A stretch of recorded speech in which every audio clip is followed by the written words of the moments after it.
Upon learning that his wife was 6 months pregnant, please promptly draft a divorce agreement. Let her emerge from the confines of her home.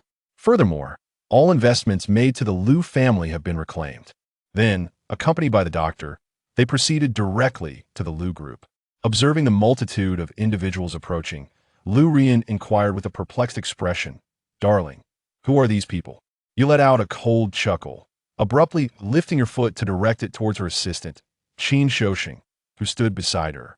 Liu Rian exclaimed in astonishment, swiftly turning to rush towards Su Shouxing, who lay sprawled on the ground after being forcefully thrown. Before she could react, a foot once again aimed at Qin Shouxing's mouth. Seeing this, Liu Ruoyan was enraged. She raised her head and exclaimed, "Darling, what are you doing?" Confronted by the misty gaze of the willow-like eyes, without uttering a single word, you raised your hand and struck her face. He then reached out and grasped Liu Ruyan's long hair, directly pulling her into the office. Still lamenting on the ground, Qin Shouxing was struck with astonishment. He hurriedly stifled his cries, his face etched with terror as he gazed at the scene before him. Upon arriving at the office, Liu Rian lay abandoned on the ground like a discarded object. The bodyguard behind him also dragged in Qin Shouxing, whose face was filled with terror. Liu Ruyan forced herself to stand, calling out loudly, "Husband, what on earth do you desire?" You turned around, your gaze icy as you regarded her. Suddenly, you reached out and grasped her neck, pinning her entire form against the wall until you were satisfied. "Call the doctor in for a snow extraction," a chilling voice echoed. The physician waiting outside hurriedly rushed in. Upon witnessing the scene, Liu Rian's eyes widened in astonishment as she gazed at Qin Tian with palpable terror. "Husband," she stammered, "what are you intending to do?" You disregarded her entirely, merely turning to the doctor beside you and commanding, "Draw the snow." Two doctors approached ye. One grasped Liu Rian's arm, while the other produced a syringe and began searching for a vein on her arm. Amidst the plaintive cries of Liu Ruyan, the doctor retracted the 7 syringes. You released your hand that was resting on Liu Ruyan's neck, then turned to point at Qin Shouxing and declared, using his test samples, "I must see the results today." The two physicians, without pausing, swiftly collected Qin Shouxing's sample with the assistance of the bodyguards. Once everything was concluded, the bodyguard discreetly escorted the others away. At this moment, the room is left with only you and Liu Ruyan. You reached out to grasp the rising Liu Ruyan, her voice resonating like a whisper from the depths of the abyss. The child nestled within your womb. Is it not the offspring of Qin Shouxing? Upon hearing those words, Liu Rian's mind was struck with a thunderous shock, and cold sweat instantly enveloped her entire body. She quickly defended herself, exclaiming, "Darling, the child is yours. Please do not let others mislead you." With a sharp crack, a resounding slap resonated against Liu Ruyan's cheek. You leaned in closer. Lanlan gazed intently into Liu Ruyan's eyes. "Have I not treated you well? Dare you to place a green hat upon me? I possess an elder, my husband. You must believe me." The hand that grips Liu Ruyan's neck gradually tightens, rendering her unable to utter a word. You release your grip and took 2 steps back, settling onto the sofa, your gaze fixed intently upon Liu Ruyan. "Do you still recall the moment when your father knelt down, pleading with my grandfather to consent to the union? I could never have imagined that the woman of my pastoral dreams would engage in an affair with a mere assistant, and further, desire to bear that illegitimate offspring for me to raise." Upon realizing that her misdeeds had been exposed, Liu Ruoyan exclaimed urgently, "No, no, it wasn't me. It was. You raised your hand and struck Liu Ruyan across the face. "Do not rush. The test results will be available shortly.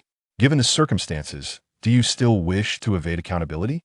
At that moment, the door swung open unexpectedly, and Liu Yishou stumbled into the office. Upon seeing his daughter with disheveled hair on the floor, Liu Yishou was filled with anger. "Mugo, what are you doing?" "Ruyan is still with child." With a laugh, you pulled out the receipt for the IVF payment from your pocket and threw it directly onto Liu Yishou's face. "Take a close look at it and discern whose child this person is truly carrying." "What are you saying?" Of course, Yin is filled with longing. Liu Yishou instantly fell silent. Her face transformed dramatically as she gazed upon the name inscribed on the certificate. You gazed at him with an icy elegance. "You enter my family, the Mu family, yet bore children for a man who brings ruin. Is this the kind of character instilled in you by the Liu family?" Lu Yishou turned around, casting an angry glare at Lu Ruoyan, who was clutching her abdomen. What on earth is happening? My abdomen aches. Please take me to the hospital swiftly. Lu Ruoyan pressed her hand against her stomach, her face pale, trembling all over. Upon witnessing the situation, Lu Yishou felt an overwhelming sense of urgency. I will take Ru Yin to the hospital first. Do not worry. If this child is not yours, I will certainly not allow her to come down. You cast a scornful glance at Lu Yan. How dare a child born of an illicit affair wish to remain in the Mu family? Uncle Ji, what are your thoughts on this matter? As you speak, you produce the divorce agreement, urging your daughter to affix her signature. This illegitimate child is a matter for you to resolve on your own. Should she tarnish the dignity of the Mu family, you are well aware of the consequences. No, I will not divorce, Lu Ruyan exclaimed, her eyes rolling back as she fainted, collapsing onto Lu Yishou. You furrowed your brow as you extended the contract in your hand. Regardless of the means you employ, I must see her name inscribed upon that agreement by tomorrow. I assure you, the Lu family will not endure beyond this month. Lu Yishou swiftly lifted Lu Ruyan in his arms and exclaimed, Young Master Mu, I shall first take Rian to the hospital. We shall converse once she regains consciousness.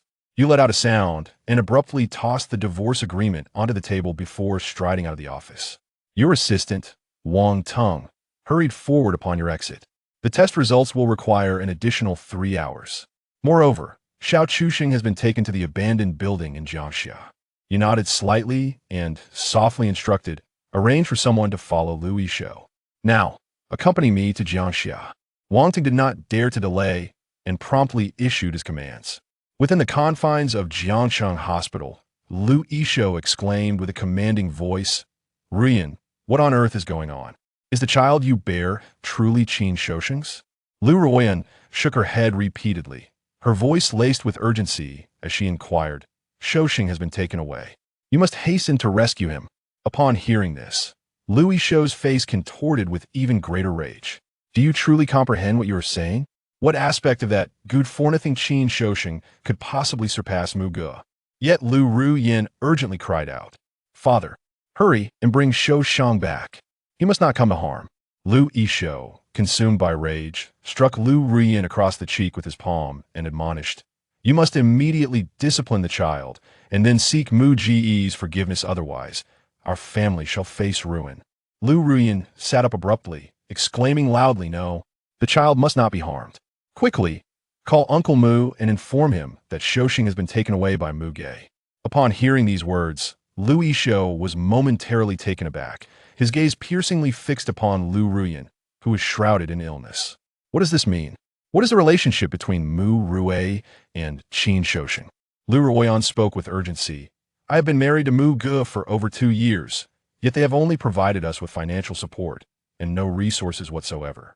If the Mu family continues to allow Mu Ge to take charge, we shall forever be deprived of the rightful resources of the Mu family. An hour later, you arrive before an unfinished building in the Jiangxia district. Wang Tung hurriedly approached your side. Mu Xiao, Qin Shouxing is confined above. You cursed under your breath and strode directly towards the abandoned building that had long ceased operations. In an abandoned, dilapidated house, Qin Shouxing found himself bound hand and foot upon the floor. You stepped forward and ceased only after delivering a dozen kicks. Take a deep breath. You strive to quell the anger rising within you. With a gentle wave of your hand, you first interrupt 2 retreating figures, then draw them out. At this moment, Qin Shouxing was already inhaling more than he was exhaling, lacking even the breath to speak, and could only be dragged away by 2 bodyguards. You took a deep breath and gazed at Wang Tung. Has that wretched offspring been eliminated? Wang Tung leaned down and whispered, After Miss Lu was taken to the hospital for examination, the child is temporarily unharmed. Rest assured, Master Mu, with Lu Yishou present, it is certain that even if Miss Lu is reluctant, Lu Yishou would not consent. You let out a cold laugh. Wang Tung responded in a hushed tone, then produced a document. It contained information regarding Qin Shouxing's family, whose parents operated a modest grocery store in the town. He has 2 beautiful twin sisters. This year, they are entering university. Currently, they're interning at a subsidiary of the Lu family. You have received the information, carefully observing the details presented, particularly lingering for a considerable time on the photograph of the twin sisters. A few minutes later, Qin Shouxing was dragged out by the bodyguards and unceremoniously thrown onto the ground. You rose to your feet and approached Qin Shouxing, lowering your voice with an icy demeanor. You possess quite a daring spirit, do you not? To bestow upon me the burden of infidelity, have you truly exhausted your days? Qin Shouxing has been beaten to a state beyond recognition. In a feeble tone, he uttered, I did not. You suddenly rose to your feet, your foot harshly aimed at Qin Shouxing. Dare to act, but not to bear the consequences, do you?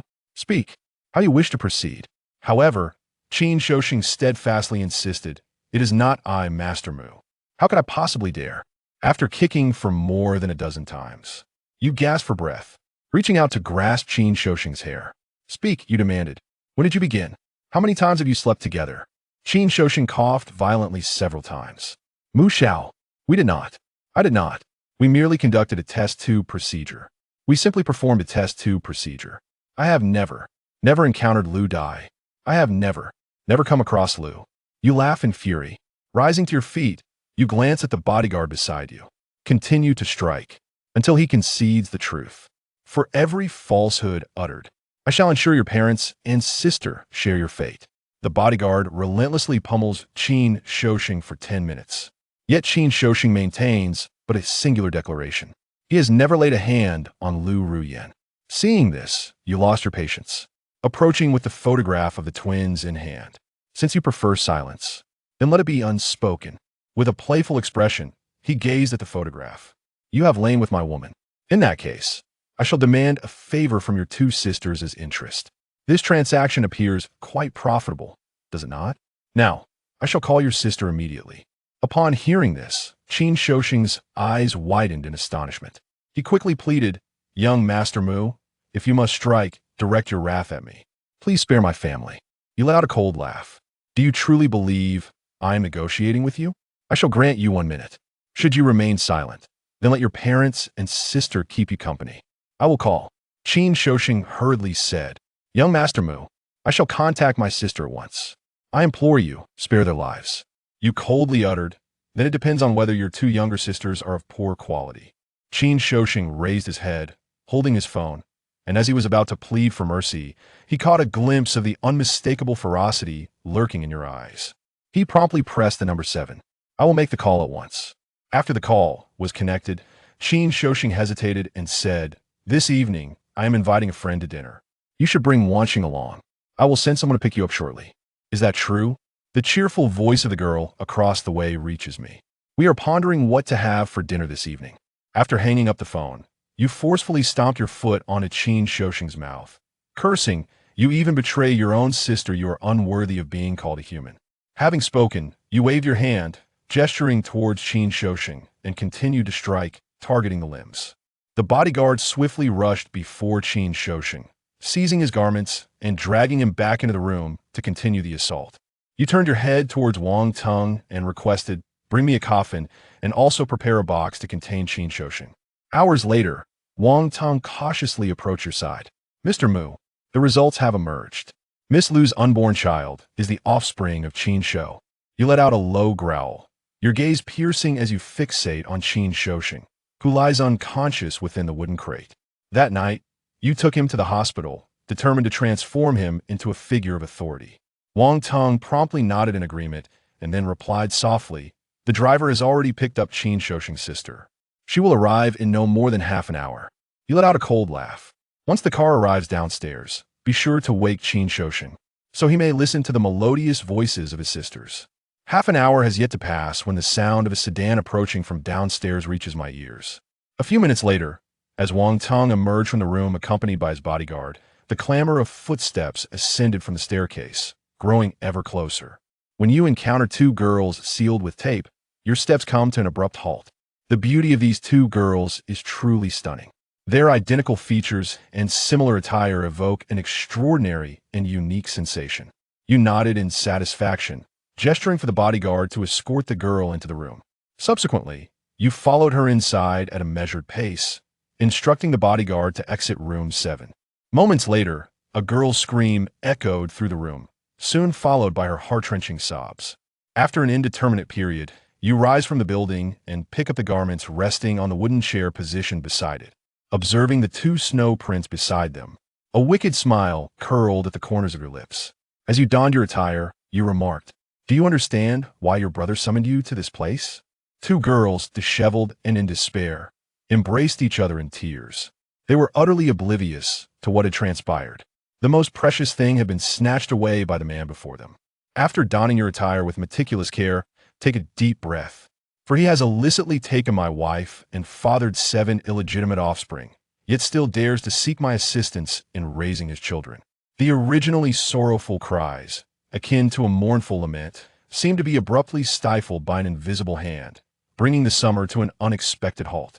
You cast a wicked glance at the two girls, then tapped on the wooden crate beside you, commanding in an unmistakable tone, "Come here." The two girls perched atop the building merely shook their heads, displaying no inclination whatsoever to descend. "Seeing your face is exceedingly gloomy. If you do not come over, I shall summon the brothers outside to enter." Upon hearing these words, the two girls were struck as if by lightning, paralyzed by disbelief. Tentatively, they began to shift their bodies, inching closer to the edge of the building. The two girls behind the building appeared somewhat uneasy. In unison, they clutched their shawls tightly around their bodies and cautiously approached the wooden crate, taking small, careful steps. As they stepped inside, you abruptly flung open the lid of the wooden chest. When the two girls beheld Qin Shoshin within the box, they instantly let out 7 piercing screams. Chapter 6. Give me a child. Huixingyan fixed his gaze on Li Donghao, who was curled up inside the wooden box, tears streaming down his face as he emitted muffled sobs. He raised his hand to strike the box, his voice icy as he declared, "Your 2 sisters are quite lovely. I shall take them back with me tonight, and when I tire of them, I will naturally return them.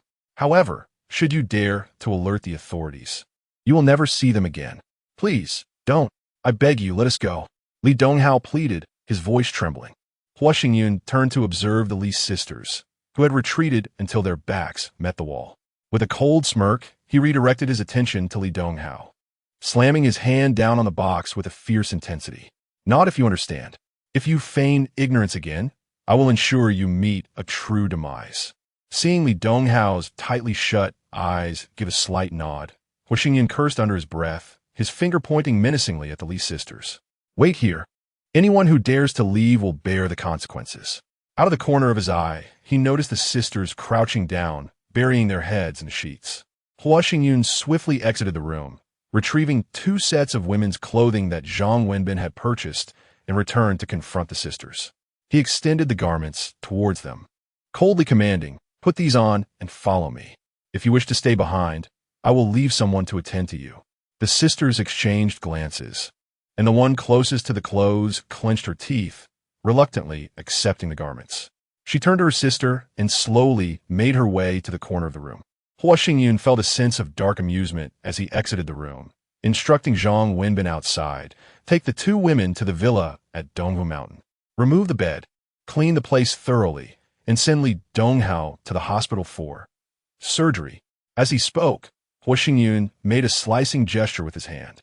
Once Zhang Wenbin nodded in understanding, he stepped out of the room and descended the stairs to his car. Minutes later, as he observed the Li sisters being escorted to the car by bodyguards, Huixingyan felt a surge of satisfaction at their appearance.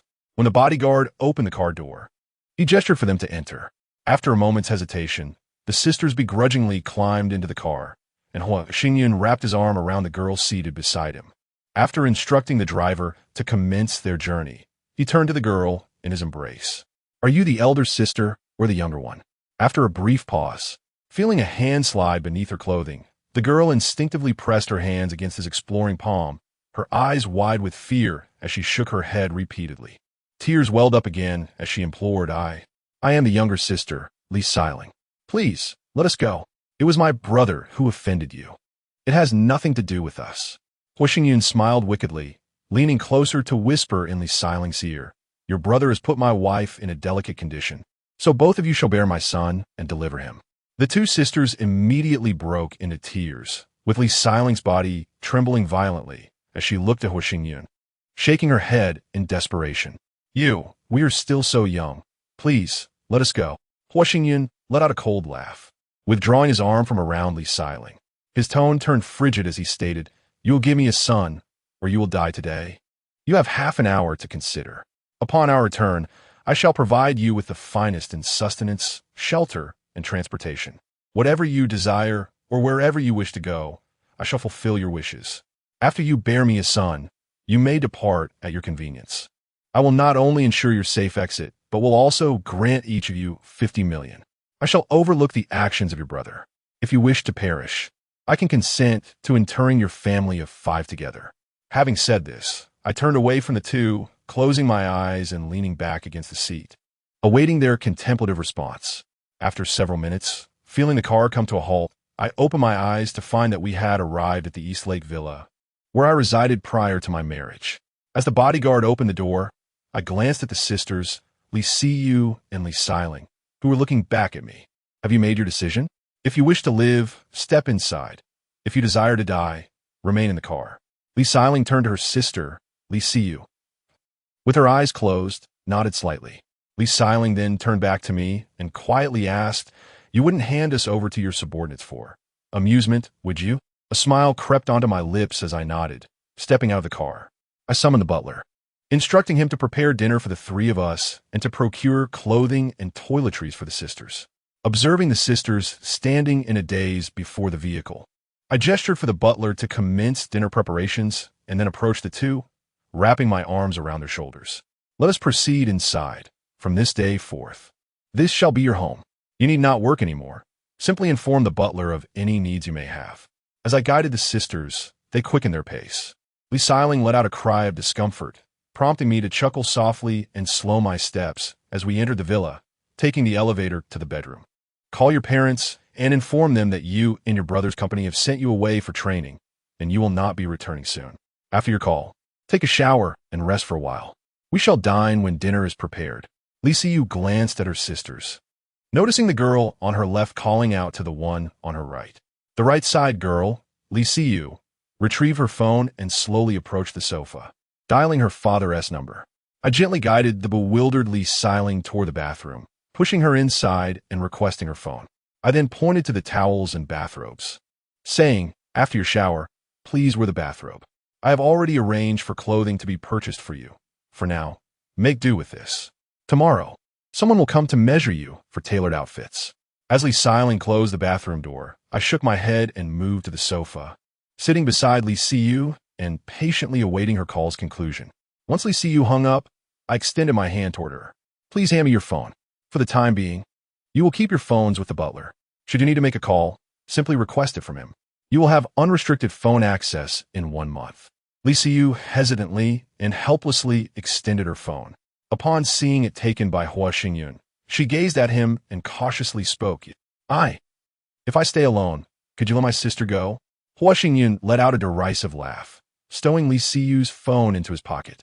Fixing his gaze upon her, a sneer curled at the corners of his mouth as he retorted, "You alone in exchange for my wife? Is your boss, Sun Ruoxue, my wife? Do you honestly believe you could compare to that wretched woman?"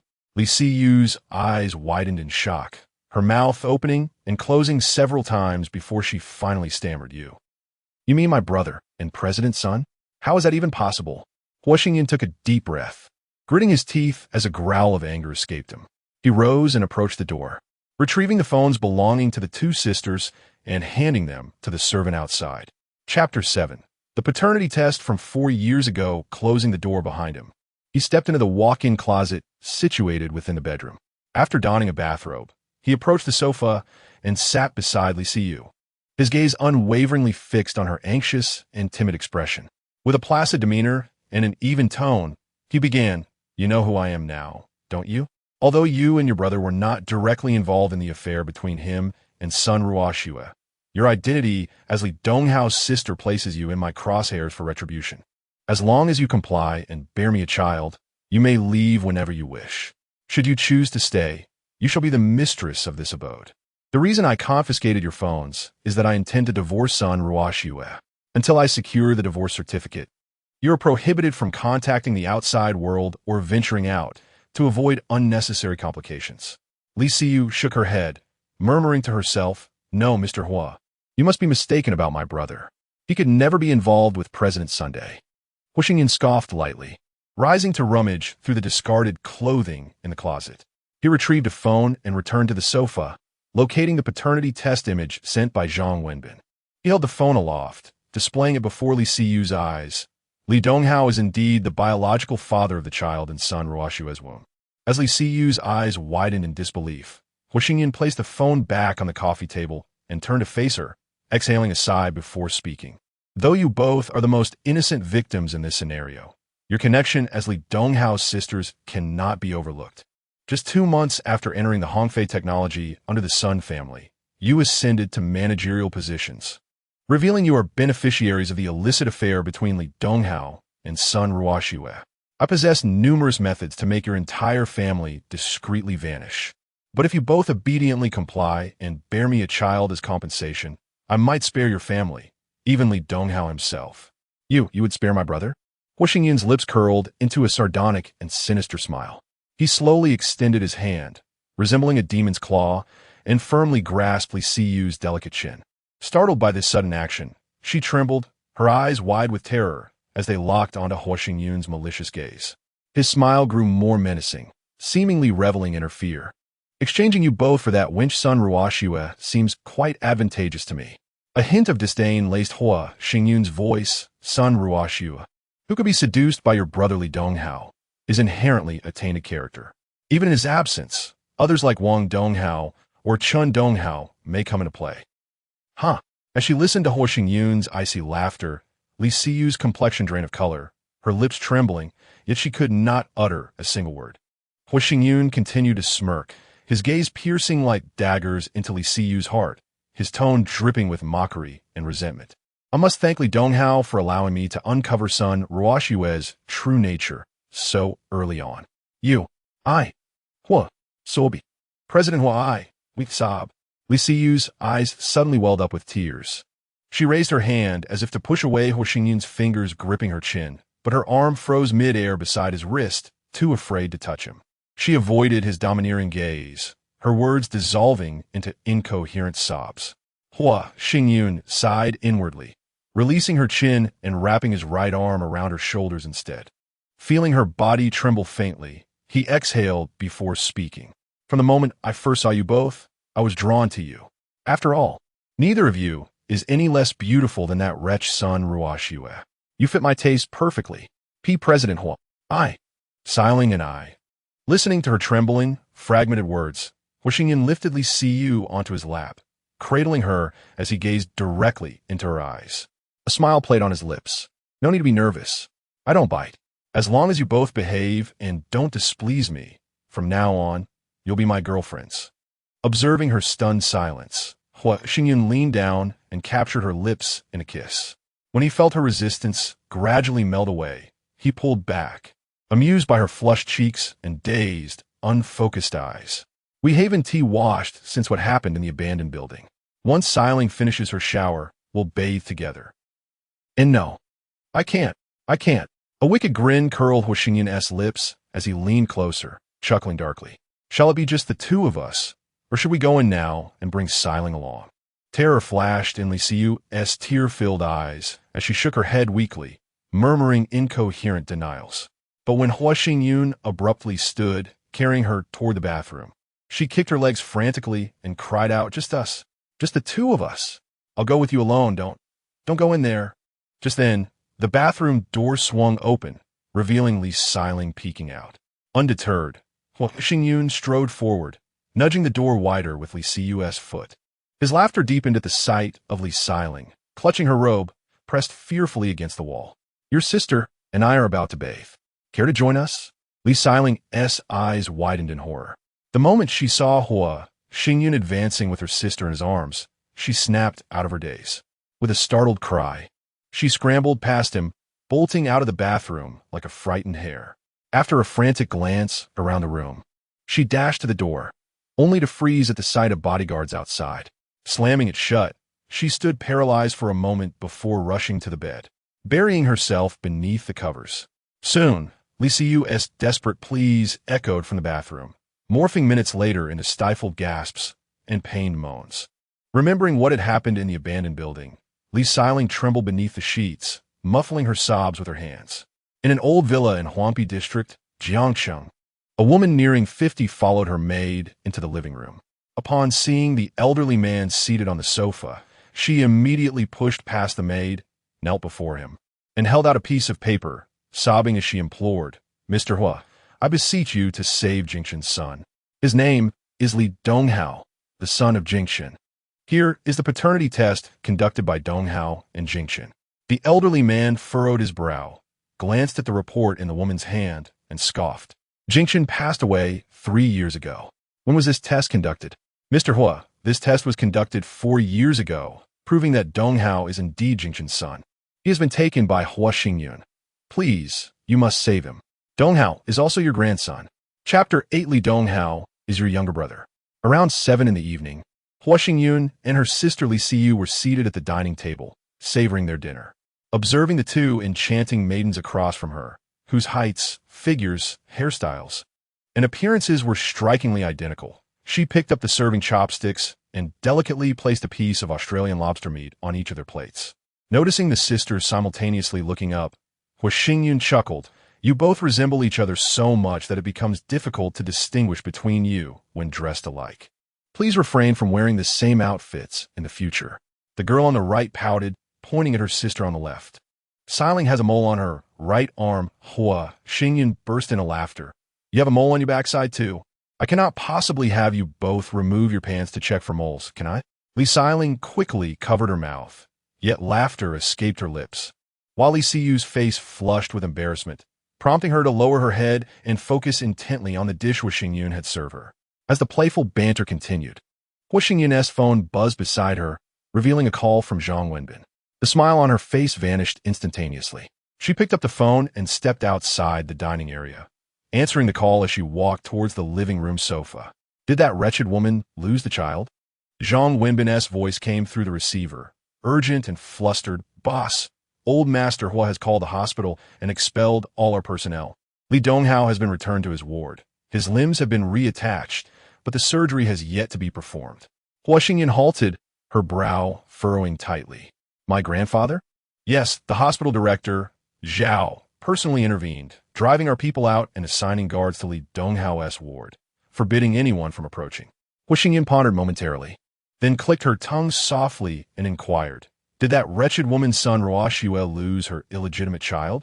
After a brief hesitation, Zhang Wenbin replied quietly, "Miss Sun has been taken away, led by Uncle Liu, who is beside old Master Hua." Fuming, Hua Xingyun cursed under her breath and abruptly disconnected the call. She then dialed her grandfather Hua Qingwei's number. After several rings, she was met with the disheartening sound of the call being terminated. Anger surged within her as she reached out to her grandfather's butler. "Is my grandfather at home?" "Sir, the master is unwell. He has just taken his medication and has gone to bed." Hua Xingyun snorted disdainfully, gritting her teeth as she declared, "In 1 hour. I shall visit the old residence to see grandfather, sir. The master has already gone to sleep. Perhaps it is best to come tomorrow," the butler suggested. "Enough of this nonsense. If grandfather awakens, inform him that I will be arriving shortly." With that, she hung up and swiftly summoned the butler, instructing him while gesturing towards the Li sisters in the dining room, "Keep a close watch on them. No one is to enter the villa, nor are they to be allowed outside." Seeing the butler nod in acknowledgement, Hua Xingyun hurriedly stepped into the elevator, returning to her bedroom and entering the walk-in closet. By 8:30 in the evening, Hua Xingyun arrived at the old Hua mansion in Huangpi district, exited the car, and briskly walked into the villa. The butler approached her promptly, bowing slightly. "Sir, the master is waiting for you in the study." Hua Xingyun rolled her eyes at the butler, huffed in irritation, and made her way directly to the staircase. Ascending to the second floor, she pushed open the door to her father Hua Qingwei's study and entered. Upon witnessing Hua Qingwei seated on the sofa in the study alongside a woman in her 40s, Hua Xingyun approached his grandfather with indignation. "Grandfather, son Ruoxue is carrying another's illegitimate child." Hua Qingwei let out a long sigh, gesturing for Hua Xingyun to sit down. Furrowing his brow, Hua Xingyun took a seat and urgently asserted that illegitimate child must be terminated today. If outsiders learn that the heir of the Hua family's wife has strayed and conceived with another, where shall we place the dignity of the Hua family? Hua Qingwei extended his hand to take the paper from the woman and handed it to Hua Xingyun. Take a look. Although son Ruoxue is carrying Li Donghao's child, it is still of Hua lineage. Hua Xingyun's eyes widened as he received the document, discovering that it contained a paternity test conducted before his father's passing with Li Donghao. He looked up at Hua Qingwei, his brow furrowed deeply. The report is false. My parents had a strong relationship. How could my father have strayed and fathered an illegitimate child with an outside woman? Hua Qingwei glanced at the woman across from him before turning his gaze back to Hua Xingyun, pointing at her. She is Li Donghao's mother, Li Xuehua, who worked at Shengyun Group 27 years ago. Hua Xingyun felt a jolt in his heart, staring wide-eyed at Li Xuehua. She immediately lowered her head and sighed, saying, Li Donghao is the son of Jing Chun and me. After I became pregnant, Jing Chun provided me with money to terminate the pregnancy, but I could not bear to do so. Thus, I resigned from the company and secretly gave birth to Donghao. Hua Xingyun snorted in anger, turning to Hua Qingwei. A paternity report can be fabricated. We cannot confirm he is my father's illegitimate child based solely on one report. Hua Qingwei clicked his tongue and handed over a white document from the coffee table to Hua Xingyun. This confirms Li Donghao's connection to the Hua family. It is a genetic test I conducted with him. After reading the report, Hua Xingyun slammed it down on the coffee table and rose, glaring fiercely at Hua Qingwei. Even if he is my father's illegitimate son, so what? Do you wish for him to enter the Hua family? Son Ruoxue is still my wife. How could that illegitimate child act in such a manner and be deemed worthy to cross the threshold of the Hua family? Hua Qingwei, with a furrowed brow, bellowed. Sit down. Jing Chun has passed. While Li Donghao may not enter the Hua family, the child in son Ruoxue's womb is nonetheless of Hua blood. This child must be kept. Furthermore, while Li Donghao's actions are indeed unforgivable, he is still Jing Chen's son and your biological brother. Do not pursue him further. Xuehua has agreed that once Donghao has healed, he will leave Jiangcheng for Ezhou and never return. Just as Hua Xingyun settled back onto the sofa, he immediately stood again, exclaiming in anger, You want son Ruoxue to give birth to that child? Grandfather, your grandson is being cuckolded by an illegitimate child, and you still expect me to endure this? Hua Qingwei snorted in frustration, pointing at the sofa behind Hua Xingyun, his gaze piercing. Hua Xingyun huffed, returning to the sofa, gritting his teeth as he declared, I must divorce son Ruoxue. This afternoon, I have already withdrawn the funds allocated to the Sun family. Hua Qingwei straightened his posture, narrowing his eyes as he fixed his gaze on Hua Xingyun. Until Ruoxue gives birth, maintain the support provided to the Sun family. After Ruoxue gives birth to the child, and the infant is brought back to the Hua family, you shall proceed with your divorce from Ruoxue. Grandfather Hua Qingwei continued to gaze intently at Hua Xingyun, gritting his teeth as he spoke in a low voice. I have just spoken with the Sun family, and they have also agreed that after Ruoxue delivers the child, you shall finalize the divorce proceedings. Until Ruoxue has given birth, she will not appear in public. Furthermore, Donghao is residing in the Shengyun hospital of the Hua family.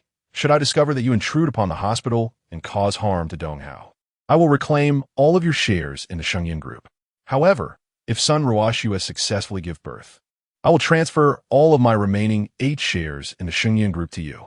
On what grounds do you believe you can reclaim them? The Shengyun Group is the result of my parents' diligent efforts over more than 2 decades to achieve its current stature. My shares are my father's legacy, and the shares belonging to you and uncle are also derived from my father's inheritance. Chapter 9. Are they also children of the Hua family? Hua Qinghui's expression darkened as he glared at Hua Xingyun, gritting his teeth as he declared, The Shengyun Group was bestowed upon your father by me. I have made a decision. Should Ruoxue give birth to the child, I will transfer 8 of the Shengyun Group's shares to you, granting you a total of 53 ownership, making you the majority shareholder. However, if Ruoxue suffers a miscarriage without cause, not only will I withhold the 8 shares, but I will also reclaim the 12 shares promised to you upon your marriage. Hua Xingyun took a deep breath, suppressing the fury within him as he clenched his fists and met Hua Qinghui's gaze. The 12 stake was agreed upon. You promised to transfer it to me once I married son Ruoxue. We have been married for a year now, and it is son Ruoxue who has strayed and born an illegitimate child. Suddenly, Li Xuehua, seated on the sofa, stood up and knelt before Hu Xingyun. Her voice urgent as she implored, "Hu Xiao, I beg you, release Siyu and Siling. They are Donghao's younger sisters, and also your sisters." Hu Xingyun was taken aback, rising abruptly with wide eyes fixed on Li Xuehua, his mouth opening and closing several times as a tremor laced his voice. "They are also my father's illegitimate daughters?" Li Xuehua, startled by Hu Xingyun's sudden movement, nodded fervently, exclaiming, "Yes, yes. Siyu and Siling are also my and Jingqin's children. I plead with you to let them go. I will take them back to Azhou today and never return to Jiangqing. Please, I implore you." Hu Xingyun stepped back, collapsing onto the sofa, his brow furrowed deeply as he struggled to articulate a response. Li Xuehua inched closer, tugging at his pant leg and urgently insisting, "Hu Xiao, I beg you to release Siyu and Siling. They are still young and unaware of Donghao's actions. I will take them back to Azhou tonight. I beseech you." Hearing Hu Qinghui's furious command to release Donghao's sisters, Hu Xingyun closed his eyes and took a deep breath.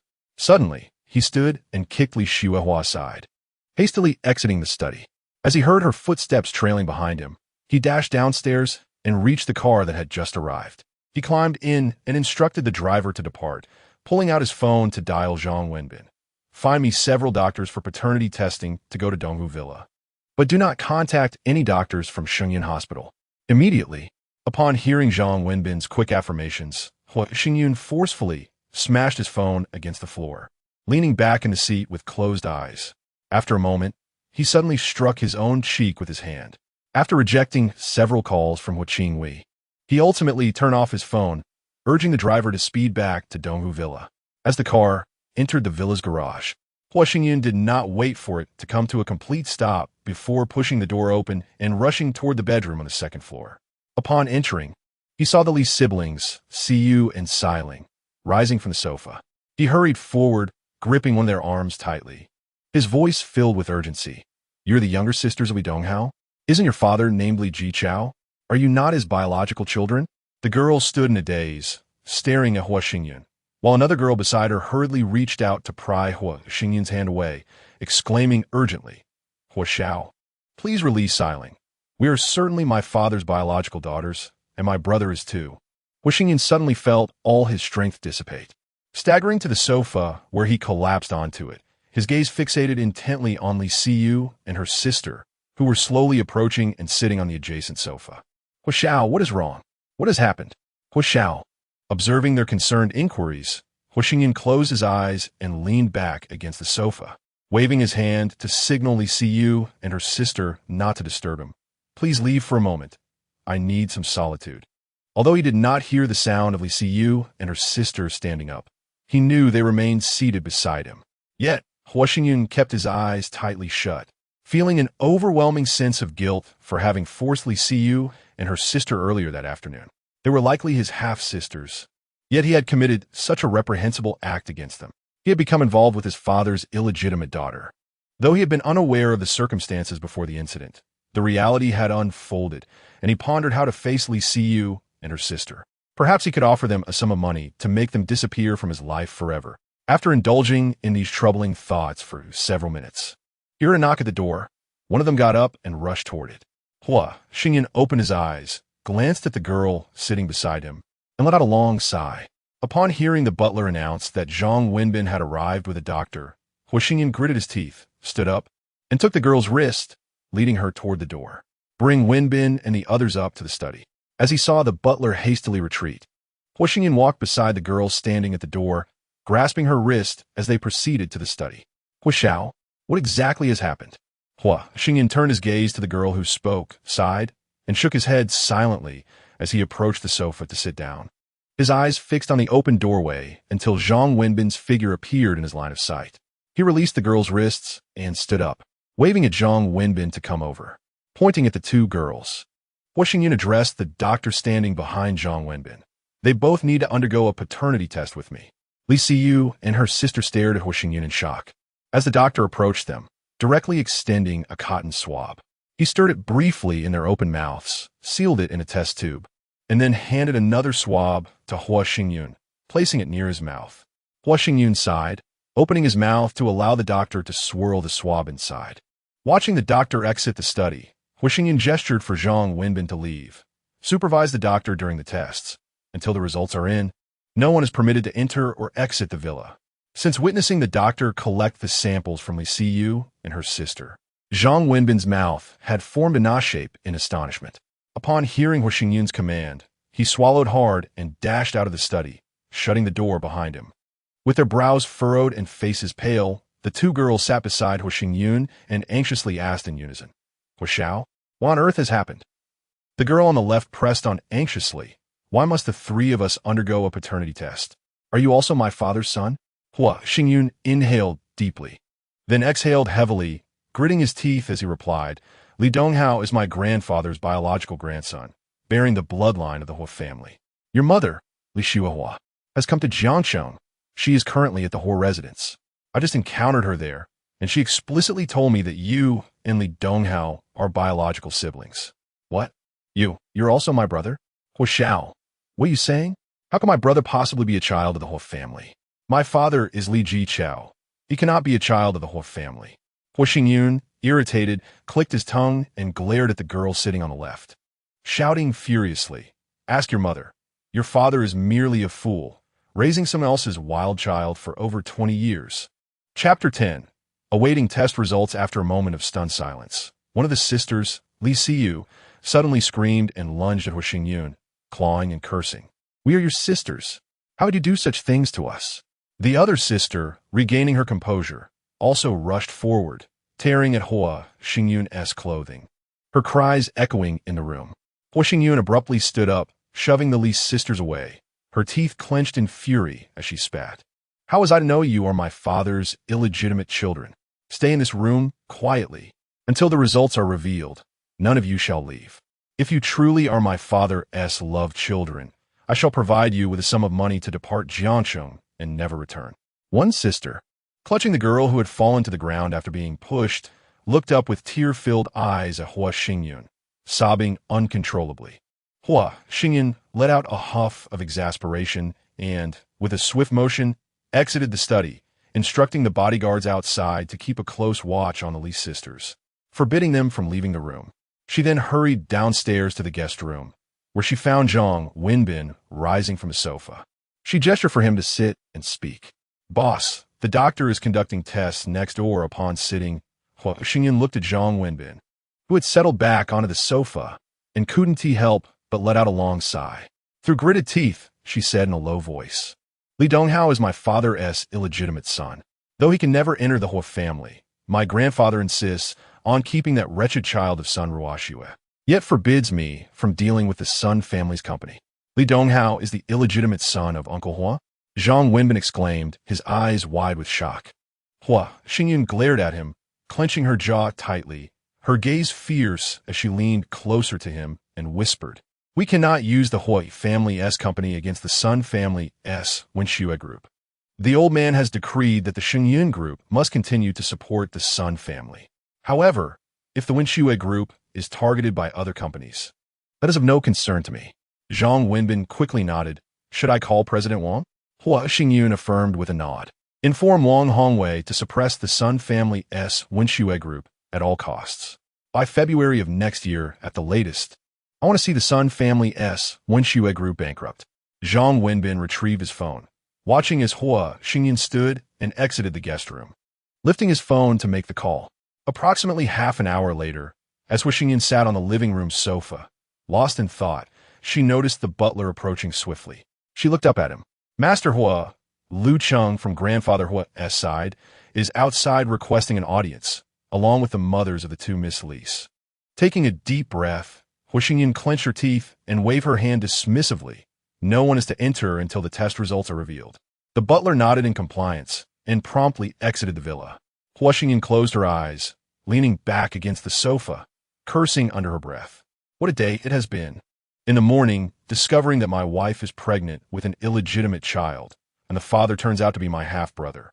In the afternoon, I was forced to sleep with my half-sister, and now I must endure wearing a green hat for several more months." Moments later, hearing hurried footsteps approach, Hu Xingyan opened her eyes to see the butler once again.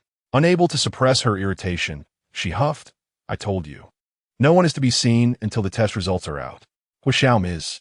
Lee stated that if she is not allowed to take the two Miss Lees away today, she will report you for illegal confinement and abduction.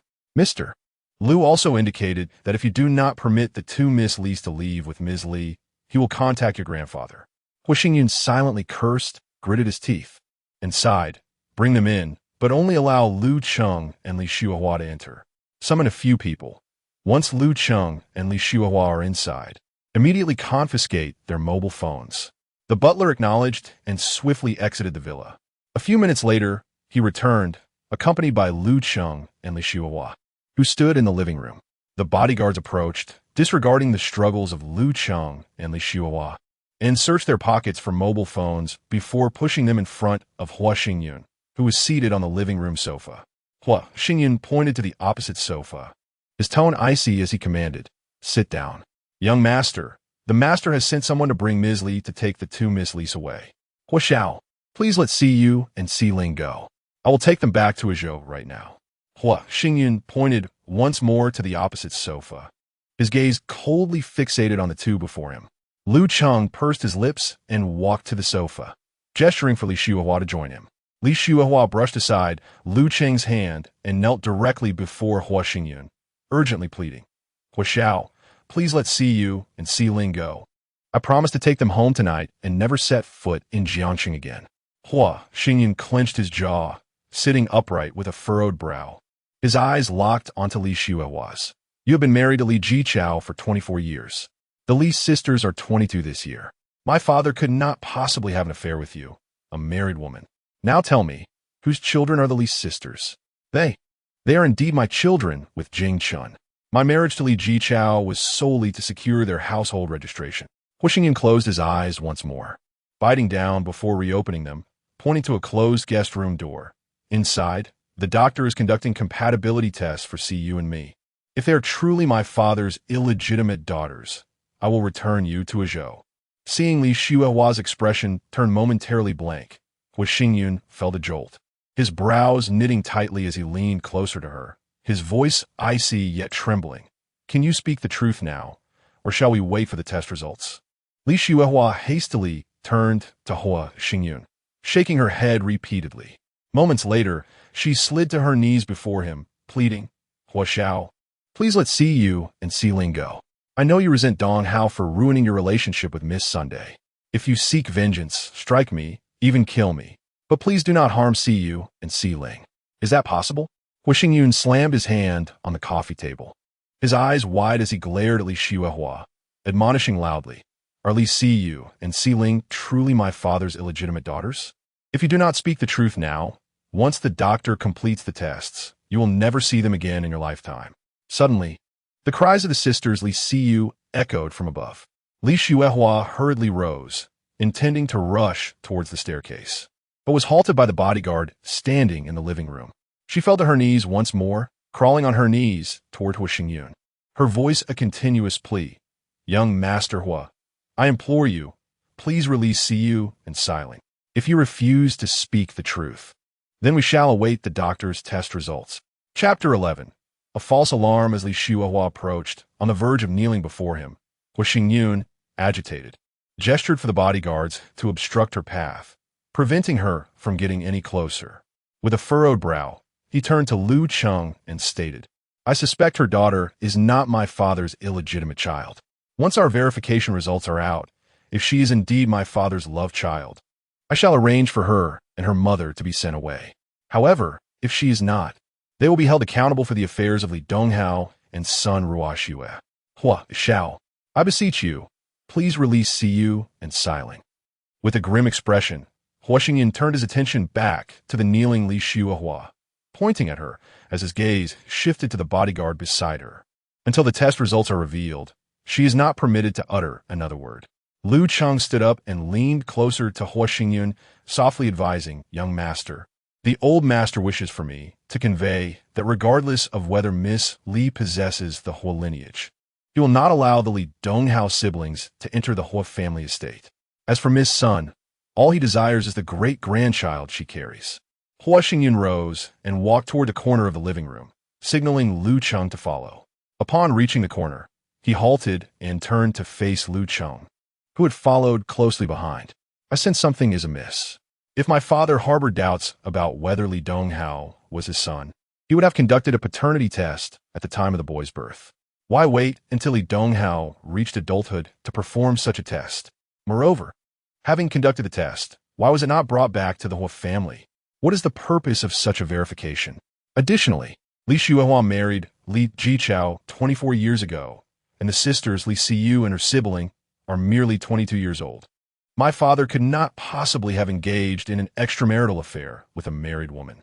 Lu Cheng sighed and replied, "Young master, whether or not the Li's sisters are your father's children is of little consequence. What is paramount is to expeditiously send Li Xuehua along with Li Donghao and the Li's sisters out of Jiangxing." Hua Xingyun's lips curled into a sly smile as he fixed a piercing gaze upon Lu Cheng.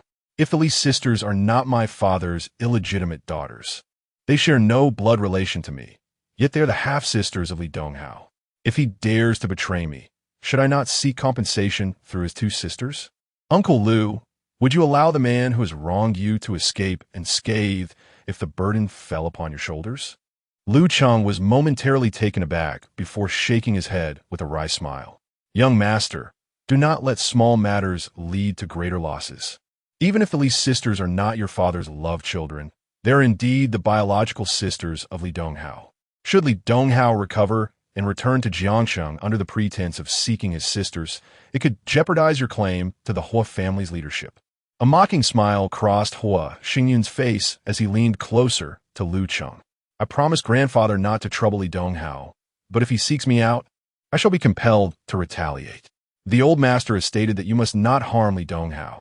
Grandfather has also assured me that Li Donghao shall never set foot in Jiangxing again."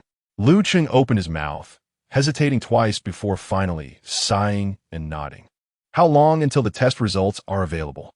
I need to report to the old master. The examination room is temporarily off limits, but shortly, I will casually enter one of the guest rooms. You assist me in startling Li Xuehua by conveying that the doctor's test results will be available imminently. Should she choose to speak the truth at this moment, you might be able to aid her in bringing away the sisters, Li Siyu and Li Xiling." Lu Cheng sighed and nodded in agreement with Hua Xingyun's suggestion. Hua Xingyun smiled at Lu Cheng in gratitude, swiftly crossing the room to enter an unoccupied guest room. Lu Cheng approached Li Xuehua, helping her to her feet before guiding her to the sofa. He then settled down on the opposing sofa, fixing his gaze upon her, and, before uttering a word, sighed, "Young master Hua has already instructed the doctor to extract the test samples from him and the two Mrs. Li. The results should be forthcoming within the hour. Are the two Mrs. Li truly the daughters of young master Hua's father, Hua Jingshun? Before the doctor's results are revealed, speak the truth to me, and I shall discuss it with young master Hua." After pondering for several seconds with her head lowered, Li Xuehua looked up at Lu Cheng, tears welling in her eyes, her expression one of sorrow. With a hesitant tone, she inquired, "Can you persuade young master Hua to allow me to take Siyu and Xiling home? The debt has a source, and the mistake belongs to young master Donghao. The two Mrs. Li have merely suffered misfortune. I shall do my utmost to persuade young master Hua. Once he calms down, he surely will not continue to trouble the innocent Mrs. Li."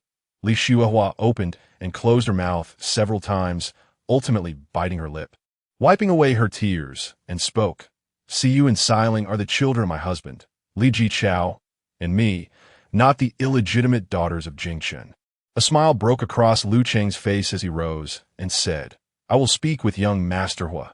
Please wait here for a moment." Li Xuehua hurriedly stood and took a few steps to catch up with Lu Cheng, grasping the hem of his garment, her voice urgent as she implored, "Thank you. Thank you. I beg you to persuade young master Hua to calm his anger. Once Donghao recovers, I will bring him to bow and apologize to young master Hua." Lu Cheng smiled wryly, shaking off her hand, and swiftly made his way to the room where Hua Xingyun had entered. He gently knocked on the door, and upon hearing Hua Xingyun's invitation to enter, he turned the handle and stepped inside. Hua Xingyun, reclining on the large bed, smiled and asked, "So, it is said that they are not my father's illegitimate daughters?" Lu Cheng nodded with a smile as he approached the sofa and sat down, inquiring playfully, The two sisters, Li Siyu and Li Siling, are indeed the offspring of Li Shuahua and her husband, Li Jichao. What are your intentions? The master is still awaiting my call. Li Donghao has entangled me with his wife and almost compelled me to raise their son. Hence, I desire to retain Li Donghao's sister. Demanding little, each one shall bear me a son. Lu Cheng chuckled, rising to stand before Hua Xingyun, and remarked, Young Master Hua, if you seek women, there are countless options available to you. Li Jichao is merely a small supermarket owner from Azhou. A woman from such a background, even if she bears you a son, will not have her child acknowledged as a member of the Hua family. Hua Xingyan scoffed, sitting up straight and giving Lu Cheng a dismissive glance. My grandfather currently desires great-grandsons. The identity of the mother is of little consequence. Li Donghao is merely an illegitimate child, one that has not yet been acknowledged by the Hua family. He is the result of an illicit affair with that wretched son Ruoxue. Even my grandfather insisted on keeping him, while he would certainly not reject a child born from a woman I found outside. As he spoke, Hua Xingyun rose, casting a mocking glance at Lu Cheng, and said, I will go and make Li Shuahua leave. You call grandfather, and afterward, we shall share a drink together, shall we? Lu Cheng shook his head with a sigh, retrieving his phone and lifting it to his ear as he stepped out of the room, completely disregarding Li Shuahua's gaze. He walked straight out of the villa while Hua Xingyun, with a sneer, approached the guest sofa and, pointing to the opposite seat, coldly commanded, Come and sit down. The Li Siyu sisters are certainly not yours to take.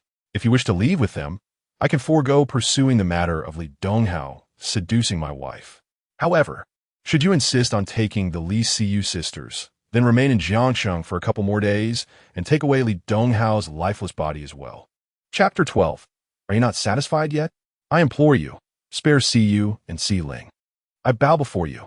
Hua Xingyun exhibited no intent to relent, his gaze icy as he regarded Li Shuahua, who was kneeling before him, repeatedly prostrating herself. His tone was frigid as he uttered, Is your kowtowing truly of such value? I invested billions to marry a woman who was then violated by your son, resulting in an illegitimate child. The greatest accountability lies with you. It is your failure as a parent that has led to this predicament. Now, you wish to compensate with your two daughters, and yet you remain discontent. Do you genuinely wish to return home with your son's corpse? If so, I can accommodate your desire. Li Shuahua continued her fervent kowtowing, her voice pleading, Hua Xiao, I beseech you, Donghao is your brother, and Siyu and Siling are your sisters. Hua Xingyan scoffed, a mocking glint in his eyes as he surveyed the prostrate Li Shuahua. An illegitimate child is unworthy of being my brother. You and your husband possess no blood ties to the Hua family. I have already taken pleasure in Siyu and Siling, and I am quite satisfied. When I tire of them, I shall return them at my leisure. From this day forth, do not attempt to contact them. You will find it impossible, as I have confiscated their phones. When I have had my fill, I will send them back to Azhou, personally placing them in your hands. Should you or your husband dare to disturb Siyu and Siling, I shall pursue the matter of your son violating my wife, including the illegitimate child born by that wretched son Ruoxue. Hua Xiao, I implore you. Donghao is also your brother. Hua Xingyun raised his foot, kicking at Li Shuahua as she attempted to grasp his hand. He stood abruptly, glaring down at her as she fell to the ground, his voice deep and commanding. I have not taken your son's life. I merely seek your two daughters as compensation, which is already a great mercy. Are you still not satisfied? Do you truly believe I lack temperance? If you wish to witness your son's corpse, I can fulfill that request. Now leave at once, and do not let me see you again before I grow weary of your daughters. Otherwise, I shall ensure your entire family reunites in the underworld. Hua Xiao. Hua Xingyun raised his hand to summon the bodyguards, signaling them to expel Li Shuahua from the villa. He deftly evaded her grasp and swiftly retreated into the empty guest room on the first floor with Lu Cheng, who had just returned from a phone call. I have informed the elder. He said that as long as you do not trouble young Master Donghao or the child in Miss San's womb, he will not intervene in the matters concerning the sisters, Li Siyu.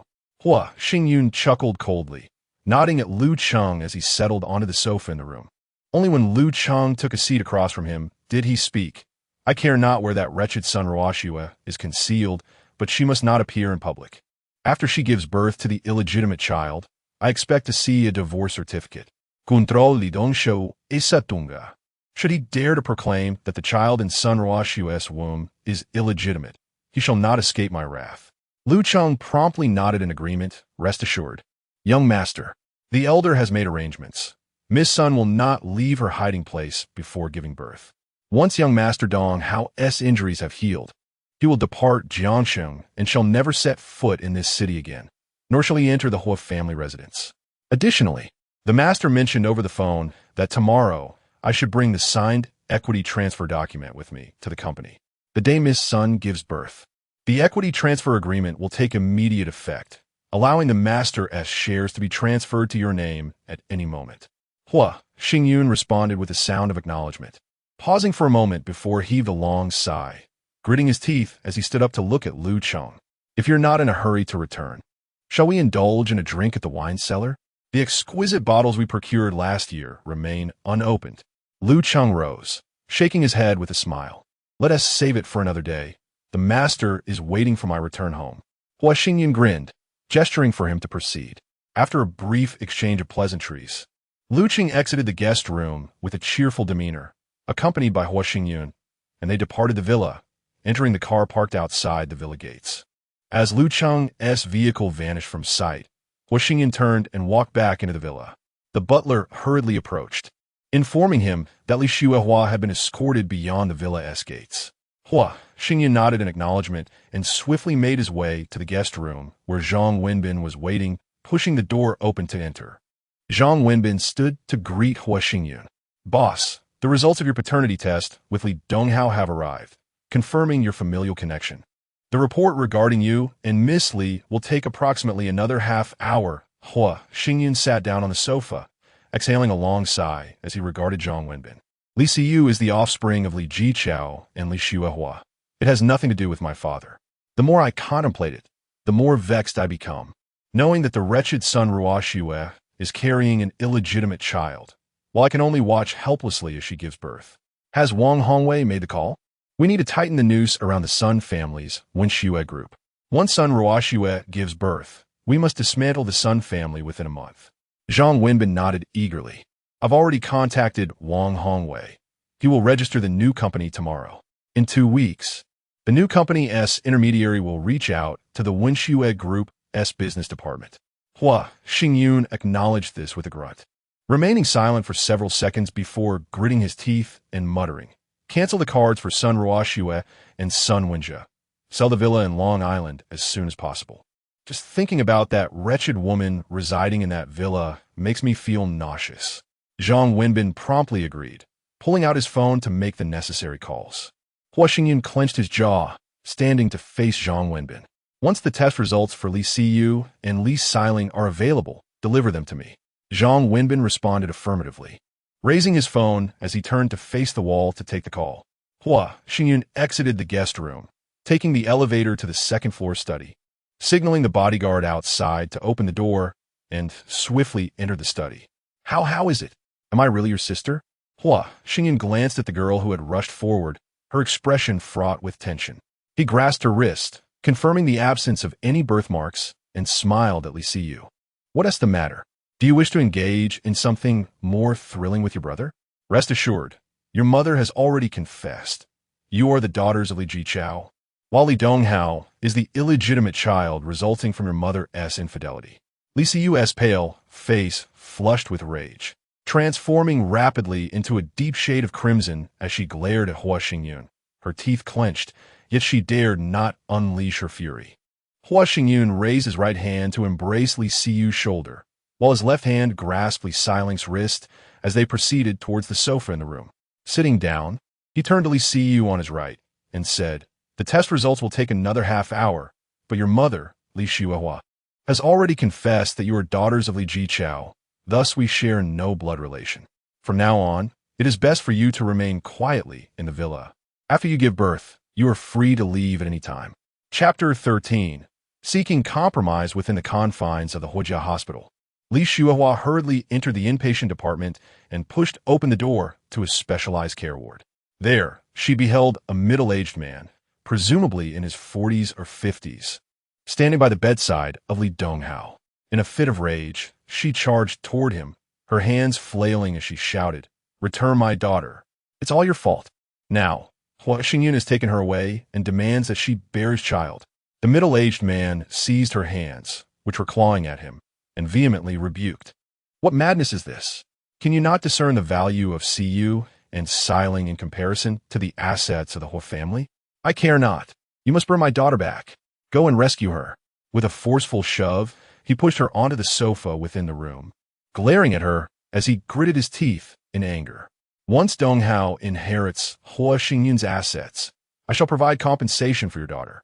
While Dong Hao recuperates, you will remain here in the hospital. Once he is well, we will return to Azhou. Hua Xingyun's reign of arrogance cannot last forever. Yu Hua Xingyun is already aware that Ruo Xue carries Dong Hao's child. How do you expect to claim anything from the Hua family?" With a dismissive snort, the man turned his gaze toward Li Donghao, who was seated on the bed. "Do not disclose our plans to anyone. Focus on your recovery in Azhou. Your grandfather is already aware of your identity as a member of the Hua family."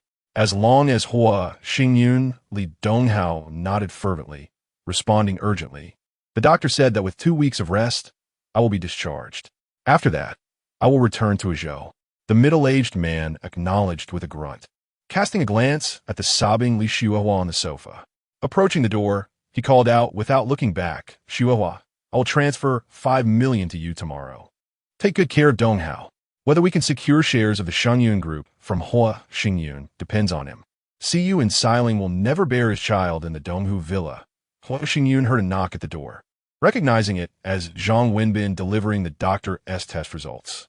He rose and opened the door, accepting the report with keen attention. Upon noticing the smile on Zhang Wenbin's face and his subtle nod, Hua Xingyun, though already aware of the outcome, felt a weight lifted from his heart now that he held the results in hand. He opened the document, examined it briefly, then waved his hand cheerfully, signaling Zhang Wenbin to depart. As he turned to face the approaching sisters, Li Siyu and Li Xiling, he slowly raised the test report, his voice low and resonant, laced with a hint of barely detectable mockery. "Take a look, my dear sisters." Exchanging a glance filled with unspoken understanding, Li Siyu and Li Xiling turned their attention to the document in Hua Xingyun's hand, their expressions growing grave, as if laden with both anticipation and trepidation regarding its contents. Observing their reactions, Hua Xingyun allowed a cryptic smile to grace his lips. His tone softened as he reassured, "Fear not, we share no blood ties." With that, he extended the report toward Li Siyu. With a hint of hesitation, Li Siyu took the report, her heart racing, her hands trembling involuntarily as she swiftly opened it. Her gaze swiftly swept across the report, and upon reaching the conclusion, her complexion transformed from pale to crimson, her throat parched, rendering her speechless. Her mind was a blank slate, unsure whether to feel elated or despondent. After all, if she were not the sister of Hua Xingyun, she would have to remain by his side. Beside her, Li Xiling trembled slightly upon reading the report's conclusion, her lips quivering as she attempted to articulate her thoughts, yet no sound emerged. Hua Xingyun observed their reactions, a smirk playing upon his lips, fully aware of what this test result signified for them and the complexity of their emotions at that moment. After several seconds, Li Siyu finally regained her composure. She closed the report, lifted her gaze, her eyes evasively darting towards Hua Xingyun, and took a deep breath, striving to steady her emotions. However, her voice trembled slightly as she spoke. "Hua Xiao, are we to stay with you?" As she spoke, a blush crept across her cheeks, gradually blooming to the roots of her ears. The smile on Hua Xingyun's lips widened as he surveyed the two enchanting ladies before him. "Since you both are already aware, you may return to your rooms. Your mother has been informed that you are to bear me a son, so behave and remain in the villa. Do not provoke my displeasure." A shiver ran down Li Siyu and Li Xiling's spines. Li Siyu bit her lip, hesitated for a moment, and finally summoned the courage to say, Hua Xiao, could you perhaps refrain from visiting tonight?" Her voice dwindled to a whisper, almost inaudible by the end. Upon hearing Li Siyu's words, Hua Xingyun was initially taken aback, then erupted into laughter. The following morning at 10 o'clock, Hua Xingyun sat in the chairman's office as Zhang Wenbin placed several documents on the desk. He looked up at Hua Xingyun and said, 10 minutes ago, Sun Haorong called, inquiring when you would be available, as he wishes to speak with you in person. Hua Xingyun rolled his eyes at Zhang Wenbin, gritting his teeth. His tone laced with ire. I have nothing to discuss with anyone from the Sun family. If Lu Cheng brings me the equity transfer agreement today, I can allow that wretched son Ruoxue to linger a few more days. Once she gives birth to the illegitimate child, the agreement will take effect, and I will immediately retract the 2 billion investment from the Sun family. Furthermore, ensure someone keeps an eye on Li Donghao. After that wretch gives birth, let that scoundrel disappear. Seeing Zhang Wenbin nod in acknowledgement, Hua Xingyun grunted through clenched teeth. The wretched one's due date is in January next year. Once the child is born, make it public that the Hua and Sun families are no longer connected. The Hua family will not engage in business with any company affiliated with the Sun family. After receiving Zhang Wenbin's confirmation, Hua Xingyun waved his hand, signaling him to leave. Half an hour later, Zhang Wenbin knocked and entered, informing him that Lu Cheng had arrived. He instructed Zhang Wenbin to bring Lu Cheng into the office, swiftly reviewed the documents at hand, picked up the freshly printed divorce agreement, and stood up to greet Lu Cheng and his entourage of 5 as they followed Zhang Wenbin into the office, directing them to take a seat on the reception sofa. Mr. Hua, this is the equity transfer agreement signed by the elder Hua Qingwei. Once you affix your signature and seal, the agreement shall take effect immediately after Miss Sun Ruoxue gives birth. The 8 equity of Xingyun Group held by Hua Qingwei can be transferred to your name at any time. Hua Xingyun's countenance darkened as he clenched his teeth, picking up the transfer agreement to peruse. Upon the arrival of the legal counsel into the office, he handed over the documents for verification. Turning to Lu Cheng and the others, he spoke in a low voice, I can permit Sun Ruoxue to give birth, but the day she does so shall mark the end of my marriage with her. He then presented the divorce agreement before Lu Cheng, stating, the divorce agreement is already signed. Please have Sun Ruoxue sign it as well, leaving the date blank for now. Once she gives birth, I wish to promptly dissolve our marital bond.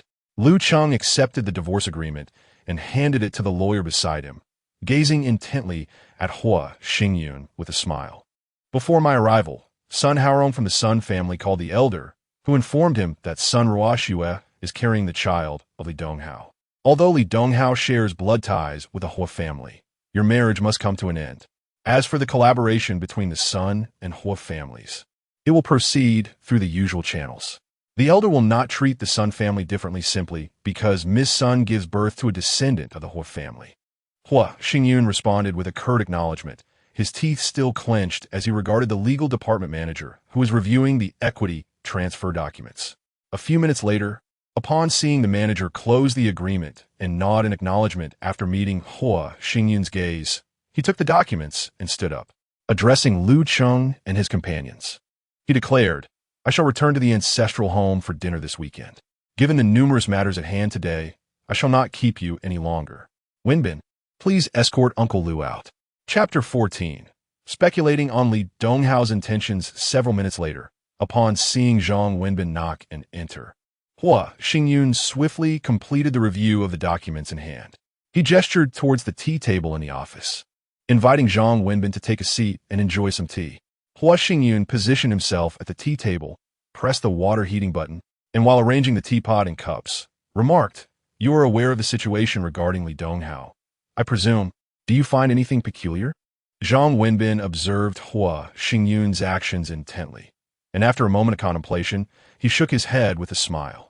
If Li Siyu and Li Xiling are indeed Uncle Hua's children, then the paternity test conducted by Li Donghao 4 years ago raises significant doubts. After all, if Uncle Hua had any suspicions about Li Donghao's identity, he would surely have arranged for a paternity test at the time of Li Donghao's birth. However, it has now been confirmed that the 2 young ladies are the offspring of Li Xiuhua and Li Jichao. Perhaps Li Xiuhua discovered her pregnancy while being supported by Uncle Hua, and he offered her a sum of money to terminate the pregnancy.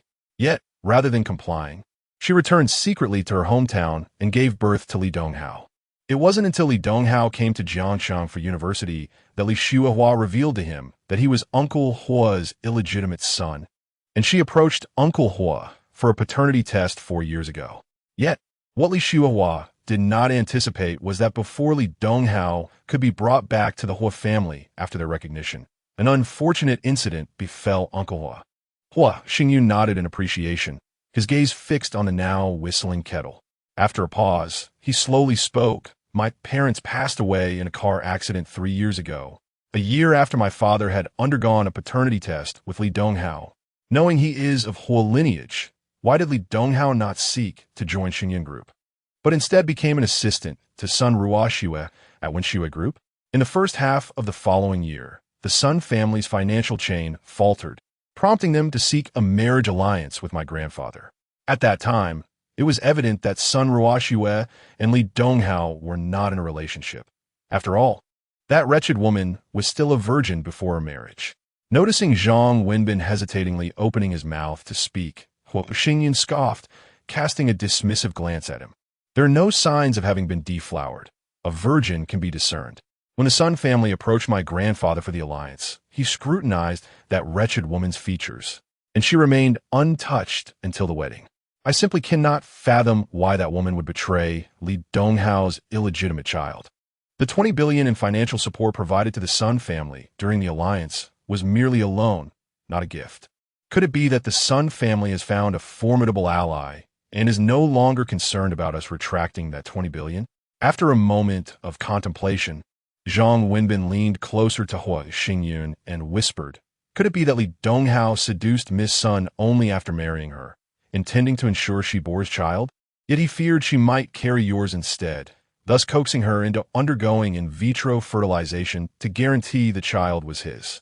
Once the child matures and takes over the Hua family business, he could then acknowledge the child as his own, thereby usurping the Hua family's legacy? But how did Li Shuihua learn that we had taken Li Donghao, along with Li Siyu and Li Xiling?" Hua Xingyun silently completed the tea preparation, pouring 2 cups before handing one to Zhang Wenbin and taking a small sip from his own cup.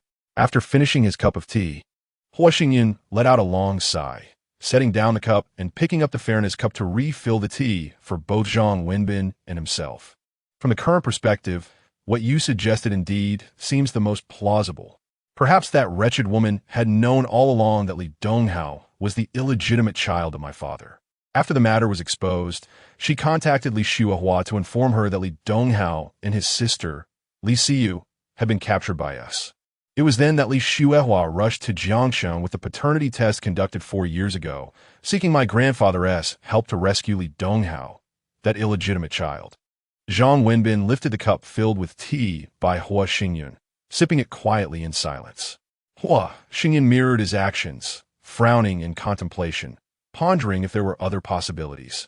After consuming 2 pots of tea, Hua Xingyun rose and declared, "Go purchase 2 gemstone necklaces. Li Siyu and Li Xiling resemble each other too closely for easy distinction. Also, keep a close watch on the Sun family and Li Donghao. Even if Li Donghao is discharged and returns to Azhou, I want to know with whom he interacts daily. Furthermore, create some troubles for Li Jichao and Li Shuihua. I intend to disturb the peace of the Li family." Zhang Wenbin nodded in agreement, swiftly exiting the office, while Hua Xingyun returned to his desk, resuming his perusal of documents. Around 5 o'clock in the afternoon, Hua Xingyun arrived back at the villa in Donghu Mountain. Upon exiting the car, he noticed the butler hastening towards him. He halted, waiting for the butler to approach before inquiring, "What is it? Are they being unruly?" The butler shook his head. "No, both Miss Li's phones have received over a dozen calls since the morning, all from their department managers and HR, demanding their presence at work tomorrow." Hua Xingyun snorted coldly, gesturing for the butler to step aside. "Turn off their phones. I will send someone to their company to process their resignations. Nothing happened while they were at home during the day, right?" The butler quickly shook his head, following Hua Xingyun towards the elevator in the villa. "No, the 2 Miss Lis did not go out this morning. After lunch, they sat idly in the living room. Later, I informed them that there was a media room in the basement where they could watch films, and they watched 2 movies in there. They just returned to their room 20 minutes ago." Hua Xingyun acknowledged with a grunt, entering the elevator and instructing the butler, aside from the wine cellar, they may roam freely in other areas. They can also move about the yard, as long as they do not step outside the gate. The butler nodded in compliance, and upon reaching the second floor, Hua Xingyun stepped out of the elevator as the butler hastily remarked, "Sir, dinner will be ready in half an hour." Hua Xingyun waved his hand in acknowledgement, slowly walking to the bedroom door and pushing it open. He observed Li Siyu and Li Xiling rising from the sofa, their expressions tense as they regarded his approach. Hua Xingyun smiled as he approached them, extending 2 jewelry boxes in his hands. "Do not be anxious. You are both already mine. As long as you do not err, I shall not resort to violence. Here, take these 2 gemstone necklaces, one for each of you, so I can easily distinguish between you." The 2 individuals exchanged a glance, and the girl on the left hesitantly reached out to accept a jewelry box. Turning towards the girl on the right, the latter, after meeting the gaze of her companion, took the jewelry box from Hua Xingyun's hands. Upon opening the box, the girl on the left exclaimed in delight, "It's so beautiful." The girl on the right leaned forward to catch a glimpse of the contents of the box opened by her companion, then swiftly opened her own box, discovering a necklace identical to that of the girl on the left, save for the gemstone attached. Hers was red while her companion's was blue. Elated, she retrieved the necklace and held it before her eyes, only to see Hua Xingyun's hand appear in front of her, followed by the voice of Hua Xingyun saying, "Shall I put on for you? Are you Siyu or Xiling?" Chapter 15. The 2 sisters of the most innocent Hua Xingyun personally adorned the necks of Li Siyu and Li Xiling with 2 exquisite necklaces. Realizing that the one adorned with the red gemstone was Li Siyu, while the blue gemstone necklace belonged to Li Xiling. Seated on the sofa, he observed the 2 as they rushed into the washroom, gazing into the mirror for several minutes before they emerged, their faces beaming with smiles. However, upon seeing Hua Xingyun seated on the sofa, their expressions swiftly transformed into one of trepidation as they timidly approached him. Noticing Hua Xingyun's finger pointing towards the sofa behind him, they turned and took their seats, facing him directly. Locking his gaze on Li Siyu, Hua Xingyun's lips curled into a benevolent smile. "As long as you remain here with me, there will be no need for you to return to the company. This evening, prepare your resignation letters. The remaining matters will be taken care of by me. I shall ensure your social security and housing fund contributions are made, and each of you will receive a monthly allowance of 50,000, which you may use for online shopping or send home. However, during the first month, you will not be permitted to use your phones. They will be returned to you starting next month." Li Siyu and Li Xiling exchanged glances for a brief moment, after which Li Siyu turned to Hua Xingyun, her brow slightly furrowed as she cautiously inquired, "Mr. Hua, may I call my boyfriend?" Her voice trembled with a hint of sorrow as she continued, "I need to break up with him. Please don't mention it outside. Both Xiling and I are to bear your children. You have a boyfriend?" Li Siyu's eyes shimmered with unshed tears as she slowly closed them. "Li Xiling, Ding. He is a client from our company. My sister just agreed to date him 2 weeks ago." Hua Xingyun raised an eyebrow and fixed a scrutinizing gaze upon Li Xiling. "And what about you?" Li Xiling quickly shook her head. "I don't have one." Hua Xingyun nodded thoughtfully, his eyes shifting back to Li Siyu. "When we descend for dinner later, request your phone from the housekeeper. You will be granted a maximum of 10 minutes. Seeing that Li Siyu remained with her eyes closed, after a moment of silence, she gently nodded.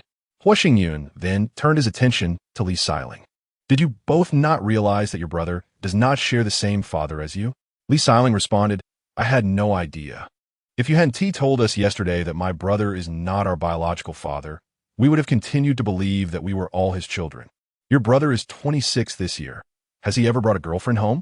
Hua Xingyun asked. Li Xiling shook her head. He dated someone during college and brought her home a few times during the holidays, but they broke up after graduation, and he hasn't brought any girls home since. Hua Xingyun pondered for a moment, locking his eyes onto Li Xiling's. What was the name of the girl he brought home during university? Her name was Zhang Huili, from Hunan. After graduation, she returned to her hometown in Hingyang. I heard my brother say her family arranged a job for her within the system and wanted him to go to Hingyang, but my mother disagreed with his moving there. Hua Xingyun nodded in acknowledgement, furrowing his brow in contemplation. Noticing Li Siyu still with her eyes closed, reclining on the sofa, a surge of anger welled within him. He rose abruptly, approached her side, and sat down, enveloping her in his embrace. His fingers deftly wandered over her form as he looked up at Li Xiling and asked with a smile, "I've heard that twins share a telepathic connection. While I was with CU, did you feel anything?" Li Xiling glanced at her sister, who was struggling in Hua Xingyun's arms, and quickly turned away, covering her ears with her hands and bending her body over her legs. Suddenly, she heard Hua Xingyun's stern voice, filled with anger, declaring, "To be my woman, one must adhere to their role, avoiding contact with other males. A docile and obedient woman will be treated well, but a wanton woman will face punishment befitting her nature." Li Xiling covertly turned her gaze back towards Hua Xingyun and her sister Li Siyu. Observing how the once struggling Li Siyu had now settled obediently into Hua Xingyun's embrace, allowing his hands to roam over her body, her face flushed yet motionless. Moments later, as Hua Xingyun rose, causing the sofa to lift, Li Xiling turned to see him carrying Li Siyu towards the bed. She hastily lowered her head to the floor. But after more than a minute, when Hua Xingyun called out to her to join them, she looked up to find him beckoning her. Li Siyu hurriedly pulled a thin blanket over her pale body, resignedly standing up with her eyes closed, walking to the bed where Hua Xingyun pulled her wrist, causing her to fall onto the mattress. At 7:30 in the evening, Hua Xingyun escorted Li Siyu and Li Xiling into the dining room. He watched as Li Siyu requested the phone from the butler, dialing and uttering a single sentence before hanging up and powering down the device. Returning it to the butler Zhou Hao. "We have broken up," Hua Xingyun observed with satisfaction as Li Siyu briskly made her way to the dining table and sat down. He patted the chair beside him, smiling at her calm sit. After a moment's hesitation, Li Siyu obediently rose and settled beside him. Hua Xingyun grasped her hand, smiling as he said, "As long as you both obey, I shall treat you well." While speaking, Hua Xingyun wore a smile, his gaze softening as he looked at Li Xiling seated across from him. He gently remarked, "Staying home during the day can be quite dull, can it? There's a small bar on the 3rd floor. After dinner, we could go up and have some fun to lighten the mood. I believe both of your voices would be delightful, and you would sing beautifully." As soon as his words fell, Li Xiling abruptly lifted her head, her previously dim eyes sparkling with a glimmer of hope, though it vanished just as quickly. Realizing something, she swiftly lowered her head again, responding in a voice barely above a whisper, "Okay." Hua Xingyun took in the scene, a subtle smile curling at the corners of his mouth. Turning to Li Siyu, their gazes met. She appeared startled, her eyes flitting away as if she dared not hold his gaze. Yet she hurriedly nodded and replied, "All right." Observing this, Hua Xingyun chuckled inwardly, aware that his previous coercion had left a profound shadow in the hearts of the two sisters. Despite the fact that, to a certain extent, Li Donghao and son Ruoshua's illicit affair has rendered them victims, it is undeniable that sisters Li Siyu and Li Xiling are the most innocent of all. In silence, the servant meticulously arranged the carefully prepared dishes upon the dining table. Once the servant completed serving the meal, Hua Xingyun did not immediately pick up her chopsticks. Instead, she smiled and turned her attention to the two sisters, patiently instructing them on the etiquette of dining. She elaborated on the proper use of cutlery, the importance of maintaining an elegant posture, and the nuances of engaging in conversation, among other aspects. Under Hua Xingyun's attentive guidance, the dinner became exceptionally prolonged. What would typically take about half an hour to conclude stretched into over an hour, thanks to her detailed explanations. Hua Xingyun then rose, smiling at the sisters, and suggested, "Let us unwind at the bar on the 3rd floor." As they exited the dining room, Li Xiling dashed to her side, matching her pace. Hua Xingyun beamed at Li Xiling and, upon reaching the elevator, affectionately draped her arm around Li Xiling's shoulders. Their eyes met, and although Li Xiling lowered her gaze, she did not resist the embrace, which filled Hua Xingyun with quiet joy. Turning her gaze to Li Siyu, who stood to her left, she raised her arm. Seeing no sign of withdrawal from Li Siyu, she was elated and placed her arm around Li Siyu's shoulders, drawing her into a warm embrace. Chapter 16.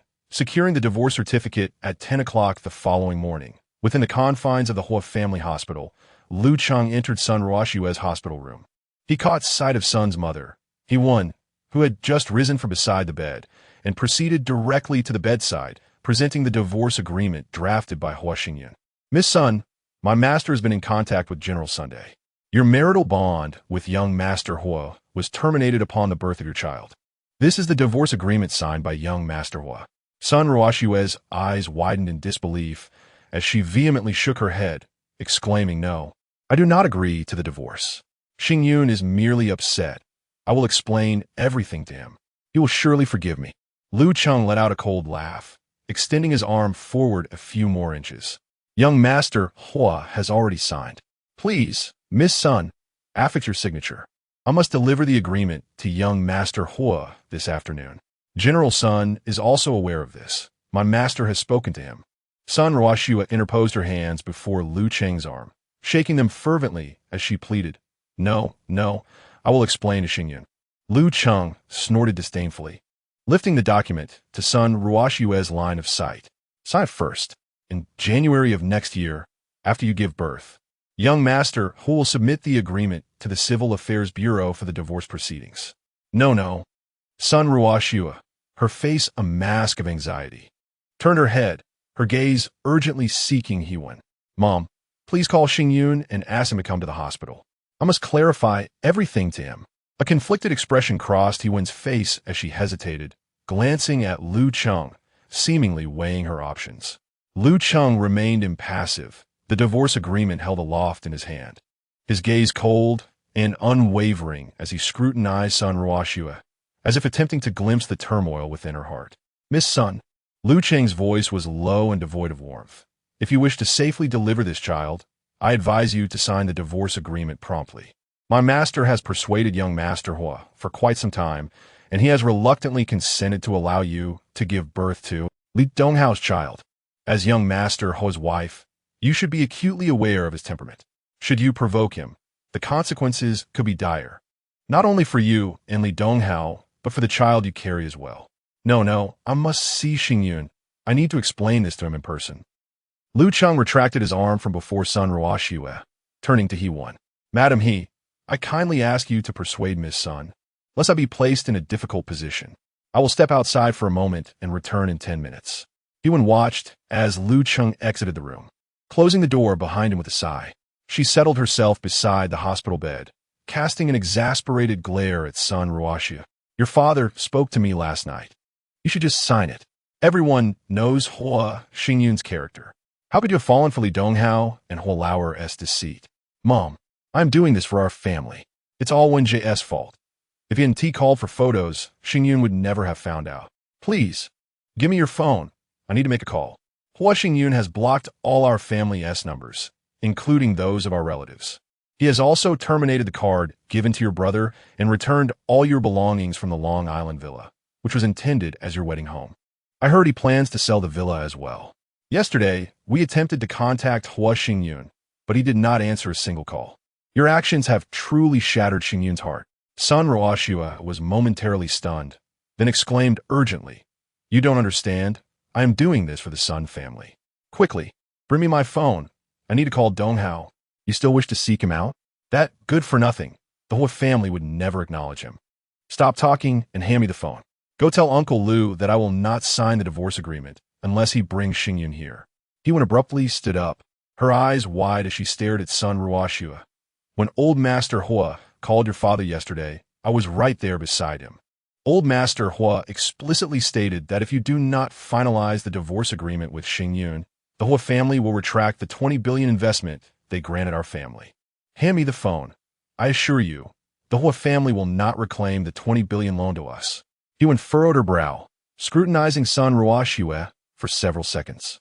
Upon hearing Sun Ruoshua's insistence for her phone again, she gritted her teeth, turned, and approached the sofa in the room, retrieving Sun Ruoshua's phone from her bag and handing it over.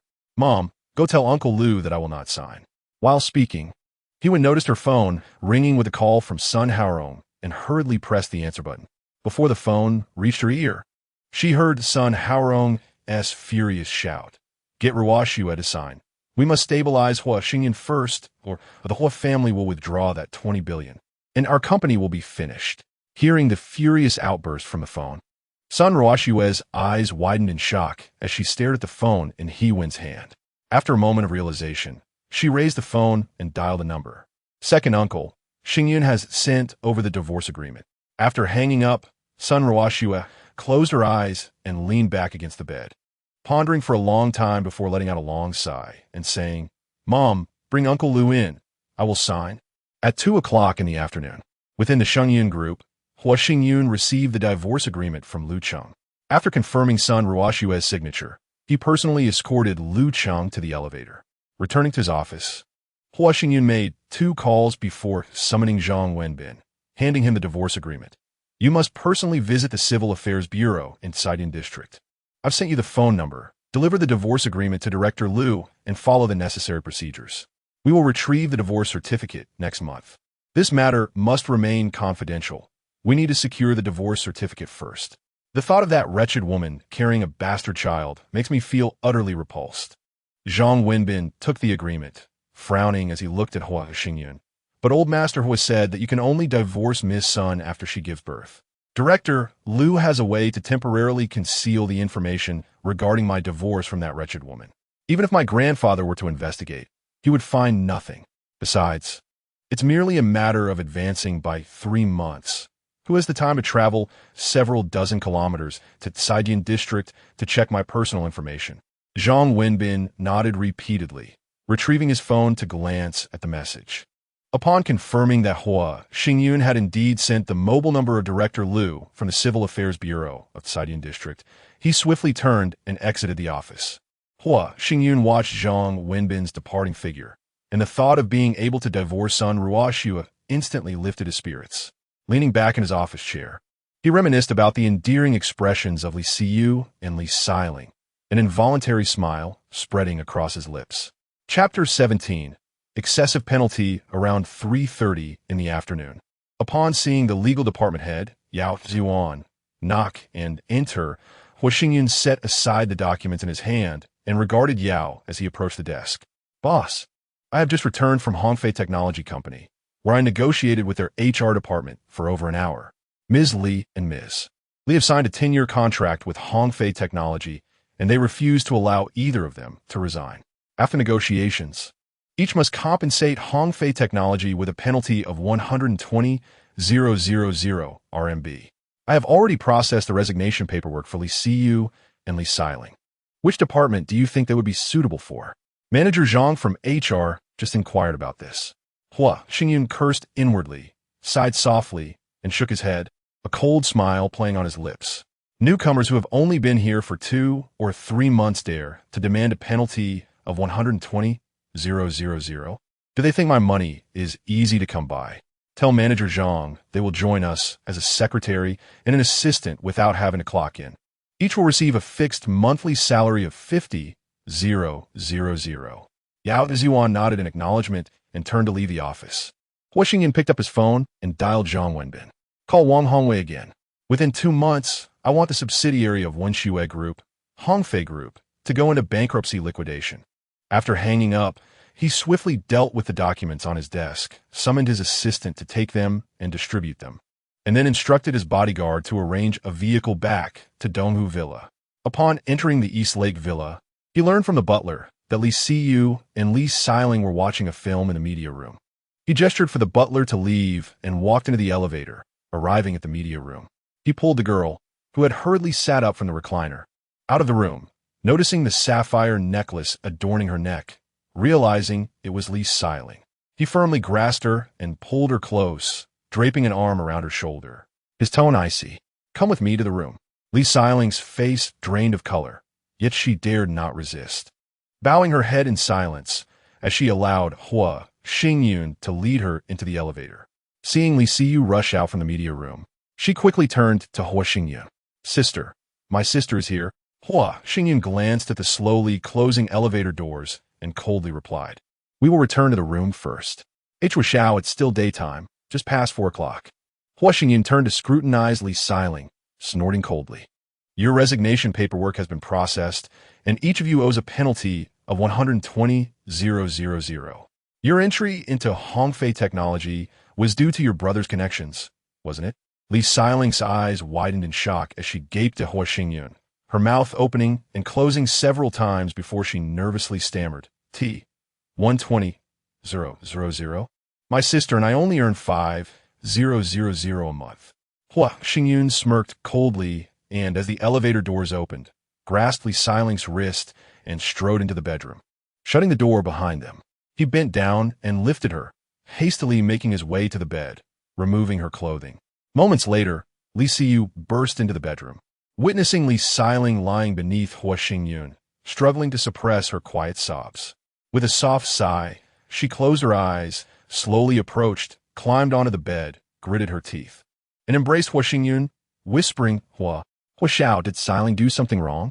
I will accept the punishment for her. Hua Xingyun stifled a chuckle, straightened his posture, and embraced Li Siyu, pressing his lips against her crimson ones. After an indeterminate period, he turned to sit at the edge of the bed, reached for a cigarette from the nightstand, lit it, inhaled deeply, and exhaled the smoke languidly. His gaze shifted to the two alabaster forms still lying supine, and he gently caressed Li Siyu, who was nearest to him. Your resignation procedures have been finalized, and the new company has completed your onboarding process. Tomorrow morning, before I head to the office, please provide me with your bank account numbers. You may remain at home. There is no need to report to the office. Salaries are disbursed on the 15th of each month, and you can check whether the funds have arrived that afternoon.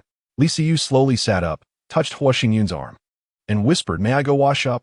Hua Xingyun erupted into laughter, nodding gently as he watched her hurriedly shift her body, hands covering her lower abdomen as she dashed towards the bathroom.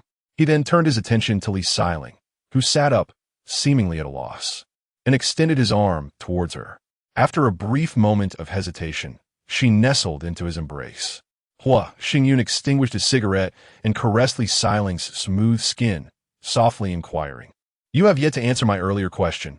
It was your brother who referred you and Siyu to Hongfei Technology, was it not? Otherwise, given your status as fresh graduates, no company would offer you a decade-long contract. Li Siling nodded gently, responding with a soft Yes, my brother encouraged us to join Hongfei Technology. After a 2-week probation, we secured our positions, and within a month, my sister was promoted to supervisor. I was also slated for a promotion next month. Hua Xingyun felt a stir of interest and glanced down at the lingering blush on Li Siling's cheek. Does Sun Ruoxue frequently visit you at Hongfei Technology? Li Siling shook her head vigorously. President Sun rarely comes to our company. My brother mentioned that Hongfei Technology is merely a subsidiary of the Sun family. President Sun holds 30% of the shares, while the major stakeholder is General Manager Lu Jixuan. My brother believes that as long as my sister and I perform well, we could become department managers by next year. Nodding thoughtfully, Hua Xingyun acknowledged her words. After a moment, he heard the bathroom door open, indicating that Li Siyu had finished her shower. He gently nudged Li Siling and said with a smile, Go wash up. Leave the door open, as I shall join you shortly. Li Siling exclaimed in understanding and hurried to the bathroom. As she brushed past Li Siyu, a faint flush spread across both their cheeks. Hua Xingyun wrapped his arms around the seated Li Siyu, cradling her delicate form in his embrace, inhaling the subtle fragrance that enveloped her. Leaning closer to her ear, he murmured, I apologize. I have some matters weighing on my mind today that have put me in a less than cheerful mood. I promise to be gentler this evening. With her cheeks aflame, Li Siyu turned to Hua Xingyun. Their eyes met and, overwhelmed, she quickly looked down, speaking in a barely audible whisper, Both Siling and I are yours now. You may do as you please, but please do not involve us with your subordinates. Is that acceptable? Hua Xingyun let out a soft sigh, gently smacking his lips as he embraced Li Siyu's delicate figure. Before uttering a word, he expressed, Rest assured, you are my women. As long as you do not err, I shall certainly not punish you. The one who has committed wrongdoings is Li Donghao. I acknowledge that it is unjust to treat you this way, yet the events have transpired, and you have all become my women. I will undoubtedly cherish you. Once I have arranged matters concerning the company, tell me where you wish to travel. I can take you out for a few days of leisure. Noticing Li Siyu abruptly turning her gaze towards him, Hua Xingyun smiled, his lips curling upwards, and leaned in to place a gentle kiss upon her crimson lips. Can you share with me if your brother, Li Donghao, has mentioned anything particularly significant to you in recent years? Chapter 18. The Sun family had arranged a meeting with my cousin from my uncle's side. Not all. After graduating from university, My brother stayed in Jiangsheng and seldom returns home. My sister Xiling and I came to Jiangsheng for our studies, and my brother rarely visits us at school. However, he generously transfers 2,000 yuan each month for our living expenses, insisting that we keep it from our parents. During our senior internship, my brother brought us to Hongfei Technology, and upon receiving our diplomas, Xiling and I officially joined the company. He also advised us that if anyone at the company mistreats us, we must inform him. Listening to Li Siyu's ramblings, Hua Xingyun couldn't help but roll his eyes, his gaze shifting to Li Siyu's suddenly tensed legs. With a teasing smile, he looked in her eyes and said, "If it were you in the middle, wouldn't Xiling?" "Haha, is the little girl up to no good inside?" Li Siyu's cheeks flushed as if kissed by flames, turning a deep crimson. She tightly pressed her lips together, fervently shaking her head in denial. Hua Xingyun, with a playful smirk, leaned closer to Li Siyu's ear and whispered, "Is there truly a telepathic connection between twins? I hadn't even touched you yet, and you already." Li Siyu's heart raced, as if it might leap from her throat.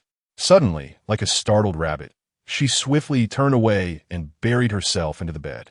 Her hands pressed firmly against her burning cheeks, as though this could conceal her rosy embarrassment. Yet, her previously snow-white skin now bore a delicate blush, particularly her petite ears, which resembled ripe cherries, vibrant and seemingly ready to burst. Observing Li Siyu's bashful demeanor, Hua Xingyun felt a surge of affection. He chuckled softly, then raised his hand to gently pat her pert bottom, murmuring, "I'll go check on Xiling. You rest for a bit." Upon hearing his words, Li Siyu quickly lifted her head, eager to say something. However, when she saw Hua Xingyun rising from the bed and heading toward the bathroom, her throat felt as if it were constricted, rendering her speechless. She could only watch helplessly as his figure disappeared behind the bathroom door, where his laughter mingled with Li Xiling's startled cries. It felt as though all her strength had drained away, and she slowly buried her head back into her palms. An hour later, Hua Xingyun entered the billiards room with Li Siyu and Li Xiling, instructing them on how to play pool. Just then, his phone rang. He pulled it out to find it was a call from Zhang Wenbin. Noticing the time was already 6 o'clock, he set down his cue, gestured for the sisters to practice on their own, and walked to a corner to answer the call. Zhang Wenbin's voice came through the receiver. "Boss, I have obtained the acknowledgement of the cooling-off period from the Civil Affairs Bureau. We can retrieve the divorce certificate in 30 days. Hua Xingyun responded with an approving hum, his voice laced with amusement. "Keep the acknowledgement with you. After the cooling-off period ends, please fetch the divorce certificate for me. I'm at Donghu Mountain Villa. We'll be dining in half an hour. If you wish to join for a meal, make it here within 30 minutes. Zhang Wenbin chuckled unnaturally, then suddenly exclaimed, "Boss, Sun Ruoshue's brother, Sun Wenjia, and cousin, Sun Wenkai, have arranged to dine with your cousin Hua Ershu's Hua Qingyan tonight at the Baosher Wine Cellar restaurant. And they've reserved a private room at the Hepburn Bar as well." Hua Xingyun frowned slightly, pondering for a moment before asking with a hint of confusion, "Doesn't my uncle's family know that that wretched Sun Ruoshue is carrying an illegitimate child?" "They do. This morning, President Han from the company called Uncle regarding Jiangrue Group, insisting that Uncle S. Jiangjing Group terminate its collaboration with the Sun family," Zhang Wenbin replied. Hua Xingyun pondered for a while longer, his expression increasingly perplexed. Could it be that Sun Haorong called my grandfather, using that wretched woman's child to coerce him into continuing to support the Sun family as business? After a brief pause, noticing Zhang Wenbin's silence, Hua Xingyun furrowed his brow and declared, "Call the Baosher Wine Cellar restaurant and reserve a private room. I want to see if my uncle's family dares to collaborate with the Sun family." Upon hearing Zhang Wenbin's affirmative response before hanging up, Hua Xingyun stood deep in thought for a moment, then turned and approached Li Siyu and Li Xiling, casting a sweeping glance at them. With a smile, he inquired, "Who is coming out to dinner with me tonight? Only one can join. The other must wait at home." Li Siyu and Li Xiling, adorned with ruby necklaces, exchanged a glance, their faces suddenly paling. They hurriedly stepped forward, clutching Hua Xingyun's arm, their eyes filled with terror as they implored Hua, "Young Master Hua, you promised you wouldn't give us away." Hua Xingyun was momentarily taken aback, then burst into laughter, lightly tapping Li Siyu on the head as he scolded playfully, "Is that really how you perceive me? Do you think I would sell my women to please others? I have decided. You will stay at home, and I will take Siling out for dinner. Li Siyu, undeterred by the playful tap, turned to grasp Li Siling's hand, shaking her head vehemently. No, we can eat at home. You go out and enjoy yourself. Hua Xingyan reached for Li Siling's wrist, turning to exit the billiard room. As he walked, he instructed her, go change your clothes. The custom outfits I ordered for you won't arrive until next week. Just wear something casual. Your figure is similar to CUS. Afterward, we'll go shopping so you can pick up a few outfits and some essentials. But don't even think about running away. After all, your sister is still with me. Li Siling took hold of the pursuing Li Siu's hand, quickening her pace to match Hua Xingyun's stride, breathlessly asking, ISNT dinner almost ready? Why must we go out to eat? Do not ask questions that do not concern you. Just do as you're told, Hua Xingyun replied curtly. Li Siu's voice trembled as she cried out, Hua. Young Master Hua, take me with you. Let Siling stay at home. He pushed Li Siling into the elevator, gesturing for her to go upstairs and change, while blocking Li Siyu from entering. He then retreated to an empty bedroom, embracing Li Siyu as they sat on the sofa within. Rest assured, I am truly taking Siling out for dinner, and it will be just the two of us. You need not concern yourself with the reasons for our outing. Just remember, as long as you remain obediently by my side, I shall ensure you want for nothing. Unless someone were to make her vanish silently, like my ex-wife, I would ensure it. Li Siyu shook her head vigorously, her tone urgent as she exclaimed, No, you must take me with you. Siling is timid. Ever since you frightened her the other day, she has been waking up suddenly at night. Hua Xingyun chuckled heartily, leaning in to plant a kiss on Li Siyu's cheek, teasingly remarking, Aren't you and Siling supposed to share a telepathic bond? Whatever Siling experiences, you should be able to sense it. We will return after dinner. I assure you, we have no intention of abandoning Siling. Chapter 19 Serendipitous Encounter accompanying Li Siling to the International Plaza on Liberation Avenue took an hour. I selected 6 exquisite outfits for her, purchasing an additional 6 identical sets, and adorned her with several dazzling diamond accessories, expending over 5 million. Upon receiving a call from Zhang Wenbin, I learned that he had secured a reservation at the Baosher Wine Cellar restaurant. With unwavering determination, Hua Xingyun insisted that Li Siling don the newly acquired garments and jewelry for our visit to the Baosher Wine Cellar, a quaint establishment with only 3 tables. Upon arriving at the restaurant, we spotted Zhang Wenbin waiting at the entrance. Hua Xingyun greeted him with a smile as he approached. A sum of 5,000 was spent to procure a pair of dining privileges at the pre-reserved restaurant. Your cousin Hua Xingyun and the Sun family's son Wenjia and son Wenkai have already entered. You will see them inside, Hua Xingyun remarked, giving Zhang Wenbin a thumbs up and gesturing toward the opposite restaurant. You brought bodyguards for your meal.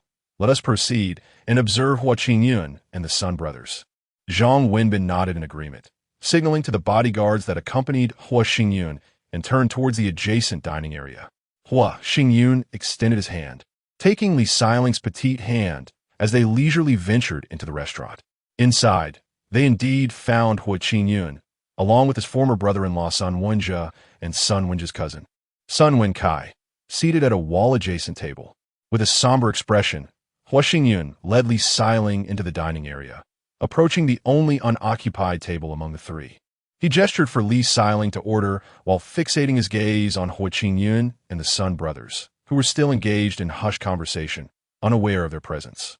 Young Master Hua, I don't know how to order, Li Siling murmured, her cheeks tinged with a shy blush. Hua Xingyun turned to her, taking the menu from her hands. He ordered several of the restaurant's specialties, including black truffle foie gras filet and flaky salmon with green mustard mayonnaise, and selected a snow-covered black forest cake for Li Siling. After choosing a suitable wine, he returned the menu to the waiter and, raising his voice slightly, smiled at Li Siling, saying, This restaurant requires reservations a few days in advance. They truly excel in French cuisine. Li Siling's blush deepened as she quietly remarked, The names of the dishes are quite lengthy. The black truffle foie gras filet must be steak, right? I can't even be certain with just filet. Hua Xingyun chuckled softly, leaning closer to her and teasingly commenting on the cake's name, prompting Li Siling to pout playfully and step back, her cheeks flushed with embarrassment. As Hua Xingyun turned to glance, at Hua Qingyun.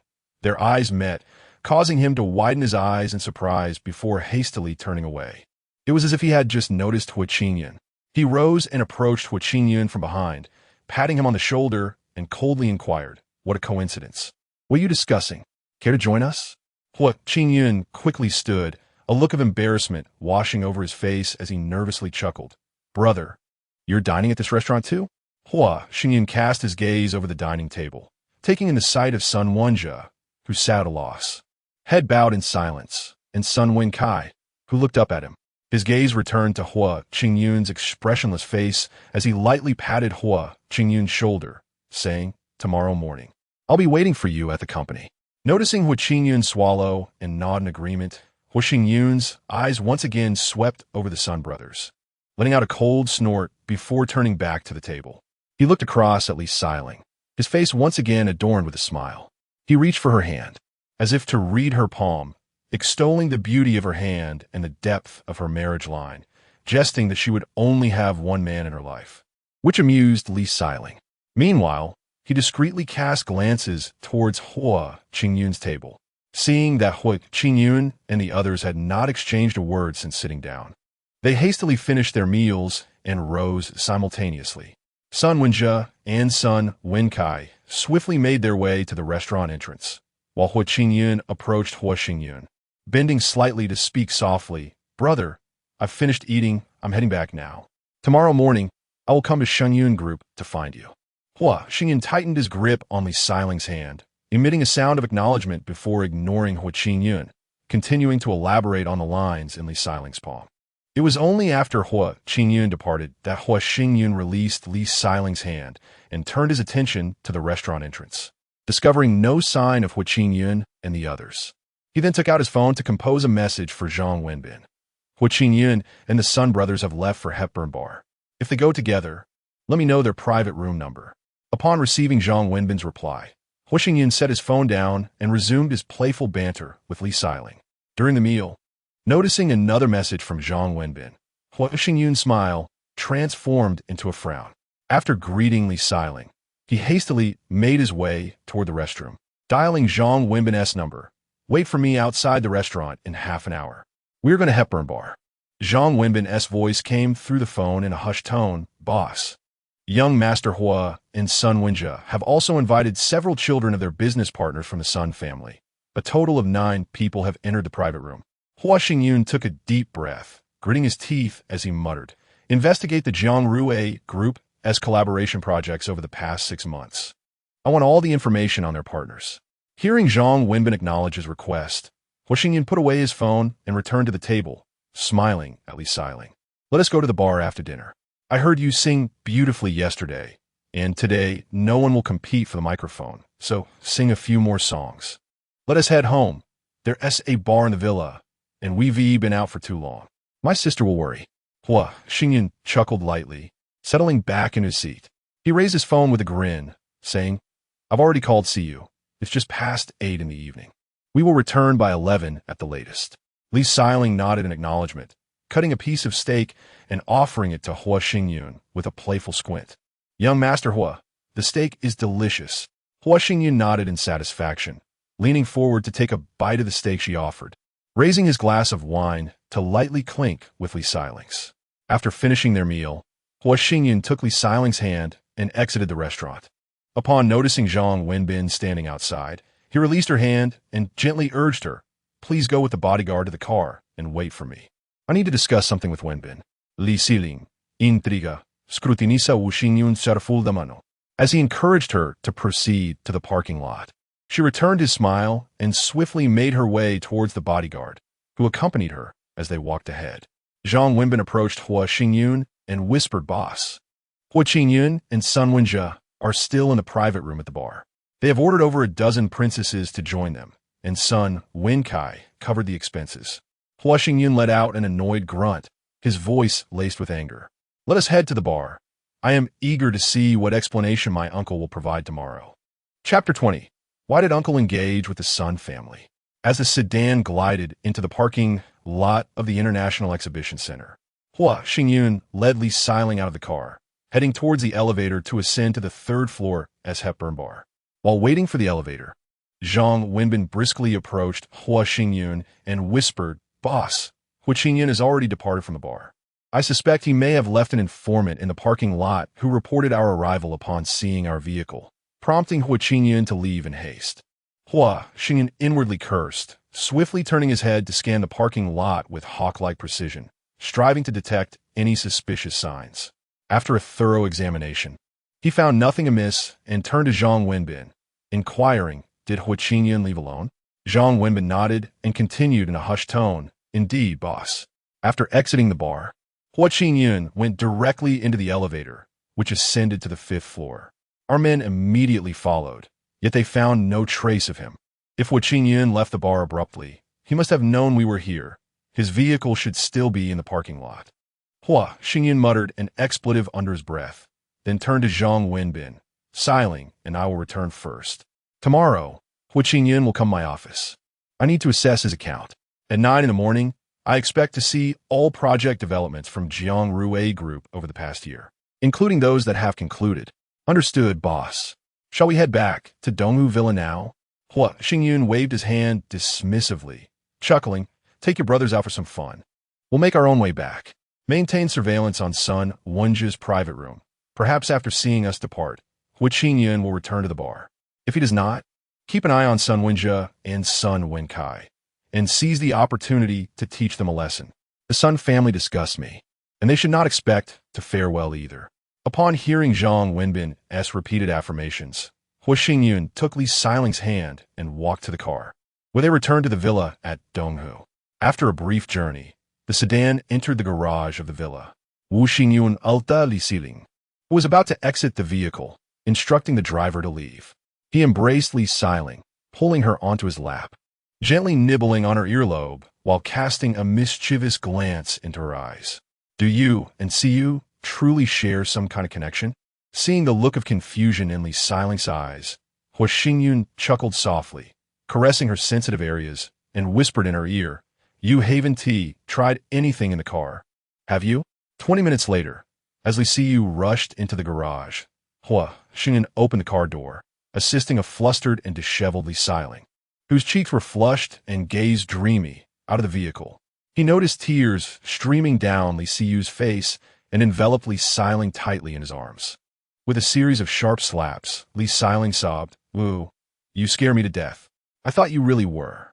Li Siyu allowed the reprimands to wash over her as she softly explained that she had returned long ago, merely not having gone upstairs.